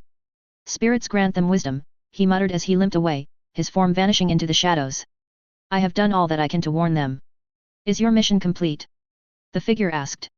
The objectives were accomplished as instructed, Saren stated outwardly as what was left of him began fighting against the control. Good, she smiled. Come back to Sovereign for debriefing, I believe it is time for us to complete your programming. You have struggled for long enough. I believe I am more valuable as I am, Saren bit out. Further programming would prevent you from benefiting from my mindset and skills. That has not been decided as of yet, she crossed her arms. But we will have made a decision upon your arrival. Arthur prepared himself for the worst, setting his feet in a CQB stance as he glanced around. I've got clear shots, Elizabeth reported. Just say the word. The small group of Asari began chattering, some of them taking photos with their Omni tools and posing in front of the bus. Belay that, Arthur muttered. They're a bunch of college kids. ETA on a new bus is 30 minutes, Asta reported. It'll take less time to get to the council building on our own. New intel. Elizabeth called out. Looks like Jack Harper and Spiritus were just assassinated. A lot of the talking heads are blaming it on the Commonwealth. I'm leaving the beacon, Cordic responds. Your orders, Major. We're going to ground, Arthur locked eyes with Wiseau and nodded. We can't take the risk of being captured by the council. Pocketing a flashbang, Wiseau depressed the time delay button before diving back into the bus. Need help? Lara asked. Not on this one, Arthur shook his head. Better that you and Lyra stay out of any potential heat. Godspeed, Lara mutters as Dr. Jones pulls Lyra away and helps cover her face. Go, Arthur ordered. Taking over from Avina, now, Asta replied as a flash of sound and light appeared outside of the bus. Get us to the lower levels, Wiseau said. We can vanish a bit easier there. Corduc, meet us in the wards, we'll leave the usual footprint. Liz, Stay on overwatch for as long as you can. Vanish if you need to and meet up with us later. The bus dove down into the lower levels of the citadel, leaving chaos in its wake. Corliss, March 25, 2185 CE. I need intel, Melissa said as she entered the room. We have a squad of Commonwealth Special Forces stranded on the citadel. We need to bring them home. Our embassy is currently being surrounded by protesters. Macintosh shook his head. Unless they manage to make it there, they'll need an alternative route off of the citadel. Do we know who killed Harper and Spiratus? Melissa asked bluntly. I know what the media is saying, but I want to know what the council members have said to our representatives. No identifying factors on the weapon, the Citadel liaison shrugged. The closest analog we have is a handful of centuries-old weapons of Quarian manufacture. Then why, exactly, are we the target of public perception? Because it's a new weapon, the liaison replied. And we're the new kids on the block. With new technology and fancy innovation. There's got to be more to it than that. There is, the liaison sighed. One of the mainstream media outlets is pushing the story that we did it and are covering it up. And they've broadcast the news so far and wide that the social media giants are running with it. So what do we do in the meantime? Melissa asks. I need solutions, people. Bump up production on our fleet, Admiral Jewel points at the numbers before her. We're outnumbered nearly 5 to 1 by the smallest navies out there. While we've got higher quality, they'll shred us in any honest engagement. Bring Mark and Natasha out of retirement, Nadia Winson says as she leans back in her chair. It will be good for morale, and they'll be able to point out something that we have missed somewhere. Mark is due to be back at Corliss in a few months, Melissa replied. I'll ask him to step out of retirement when they're both in the system. Doctor, how much more can we boost production of the fleet for? And how long before we have to start paying the price in quality and degradation of the yards themselves? Sustained around-the-clock production can be maintained for 6 to 8 months, Adamina Rogers consulted her notes. Then they'll need to be taken offline for a few weeks of maintenance. And training crews. Melissa raised an eyebrow. We'll be speeding up training and spreading the veterans throughout the fleet, Jewel shrugs. It's what we're going to have to do to keep our edge. That's settled then, Melissa produces her slate and types up a note. Macintosh, I want our team pulled off of the Citadel, ASAP. The last thing we need is for some of our special forces to be captured and interrogated. Understood, ma'am, Macintosh stands up. I'll start working on it now. We've all got our jobs, Melissa nods at her staff. Let's move people. The longer we wait, the less prepared we'll be. We couldn't do any better than the sewers. Pak Asta asks as he seals his armor and helmet. There are only a few people who work down here, why so shrugs. And the layout changes all of the time, the keepers shift things often enough that it's a maze down here. It's what we'll have to work with for now, Arthur sighed. We'll bunker down here until we can get a better picture of how to get off of the station. Embassy is right out, Korduk stated. It was surrounded earlier. We're lucky that Korduk has some smuggler connections that were willing to get our armor to us, Elizabeth checked her magazines. We'll likely have to disappear for long enough that they forget about us. Otherwise, a specter might come and clear us out. We'll burn that bridge when we come to it, Arthur says as he sits down and leans against the wall. I'm grabbing some shut-eye. Wake me if there are any problems. Chapter 98. I am Saren Arterias, the specter struggled against his bonds. I am Turian. Saren fought against the weight that pressed against his mind and spirit, the darkness slowly eroding the walls he had built. No, Saren continued to fight. Saren stilled as he pulled back into the last bit of light left, his spirit and mind giving way to the darkness as his heartbeat began to slow and then stop. Can those things be any creepier? Arthur asked as one of the keepers continued on its path, neatly circumventing the squad. Most of the Citadel dwellers just ignore them, Pak Asta shrugged. They don't do much more than maintenance. So it's easy to ignore them. Well, something seems off about them, Elizabeth agreed with Arthur. I'm not sure that we should stay on the Citadel for much longer. We've got Korduk working on our exit, why so shook her head. What a strange world we live in. Where the Krogan is our undercover agent. Welp, it's the world that we live in, I'm afraid, Arthur sighed. We'll just have to wait and see what he managed to come up with. Liz, you got a spare deck on you. Why so leaned back against the wall. Yeah, the woman replied. It's a pretty beat up deck though. ERS sound good to everyone. It's not like we have the time for anything involving gambling, Pak Asta sat down next to the other two while Arthur moved to keep watch. Better something that requires a bit less thought. We're just asking for the body to be returned. Yudina yelled at the counselors. It has been days, and we both know that the excuses you have given me are bullshit. Jack Harper is a hero to the Systems Alliance, and I will see his body returned for proper burial. Come now, Benazia attempted to calm the man. Surely there we can hold the body for a few more days. You've had it for nearly a week, Yudina seethed. CSCC's examiners told me that they weren't going to get more information from the body days ago. I was under the impression that the Alliance had requested more testing be done, Quentius said as he flipped through his files. Did you not wish that to be done here on the Citadel? I've been told to bring his body home, Udina glared at Benazia. And that's what I'm going to do. One more day, Valerne finally spoke. Allow our people one more day. You have 24 hours, Udina turned away and left the room. I thought we had already authorized the release of the bodies, Quentius sighed. Why must you antagonize the Systems Alliance so? My daughter is missing, Benazia's eyes flared purple. And humans were those responsible for her safety. I am angry and I am right to be so. A younger Asari then entered the room, her armor scuffed and showing the signs of battle. The beacon has been delivered, Sheila gasped out. Fuck the beacon, Benazia said in a rare moment of honesty. Where is Lyra? I last received word that she was on her way to the council chambers, Sheila replied, shying away from the angry matriarch. Find her, Benazia ordered. Or do not return to my service at all. How is he doing? She asked as she looked through the glass. He resisted greatly at first, but he seems to be taking to the treatment, the doctor reported. He should be awake and ready to be seen in a handful of hours. I have other matters to attend to, she replied as she turned away. Inform me of when he has been awakened, I am eager to see the results of the handiwork. The matriarch disappeared further into the depths of the giant ship, with a small group of huntresses following. Get me the latest information from Novaria, she snapped at one of the maidens. I'll rip the location of the Mu relay from the Queen's head myself if I have to. And find a member of the sect of Athame, the matriarch smirked. I think it is time that we expanded our numbers by bringing the unwilling into the fold. Saren stood up and faced the matriarch, moving closer before kneeling in front of her. It seems that you have finally broken him, she said as she looked at the bare-faced Turian. It is a shame that so much of his original self had to be reconstructed. What is your bidding? Saren asked. You will be made aware when it is the correct time, she replied. Now follow, we have much work to do. Of course, Saren bowed his head. But are we going? Omega, Tavos smirked. There are some people that need to be educated on the correct path. Standing up, Saren followed the matriarch as she walked down Sovereign's halls, the sharp metal of his new talons clinking against the bulkhead with every single step. Final update and summary. Final update and summary. I'm not going to be continuing beyond the horizon for the foreseeable future. I might rewrite it like I am blood on the horizon at some point in the future, but I'm not likely to continue it in its current state. I tried to do too much at first. And spread things out with too many characters in too many different ways for me to keep track of even in my own head without the outline that I've got. So, I'm going to explain where I was going to go with this FIC and how I planned on ending the first book per SE.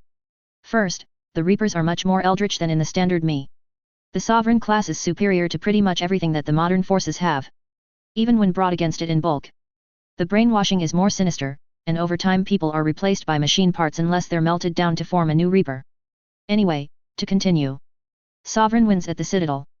Tavos knows more about the Council and the secrets that they've hidden in their chambers than anyone else alive at present. So they break through and Saren has basically been completely overtaken by the cybernetics barring a few areas. Saren has managed to save a small piece of himself, but it's only just enough for him to resist and kill both Tavos and himself as the final act that he performs.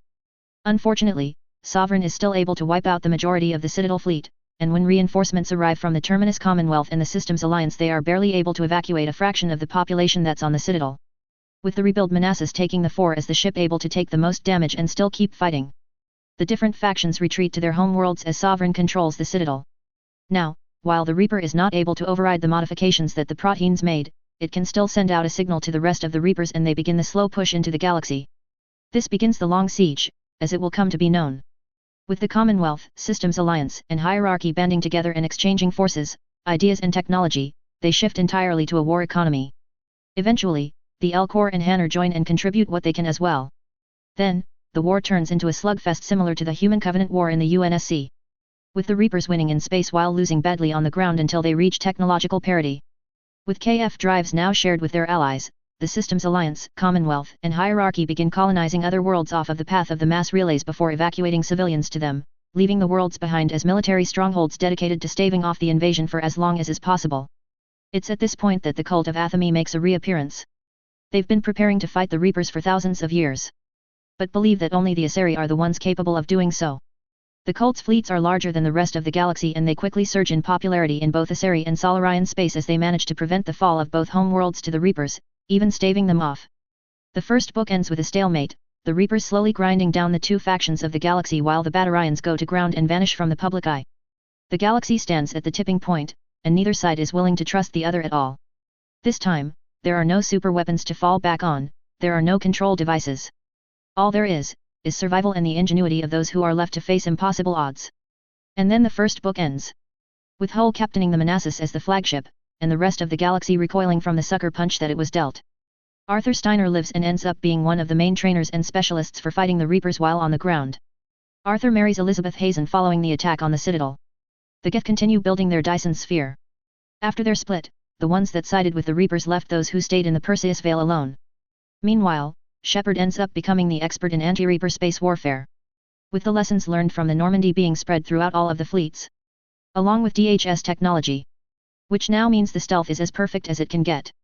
From this point on, it becomes the story of worlds as they hold out against the Reapers while waiting to be reinforced.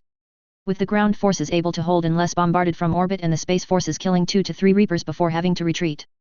Book 2 focuses on desperation. With a time skip of several years.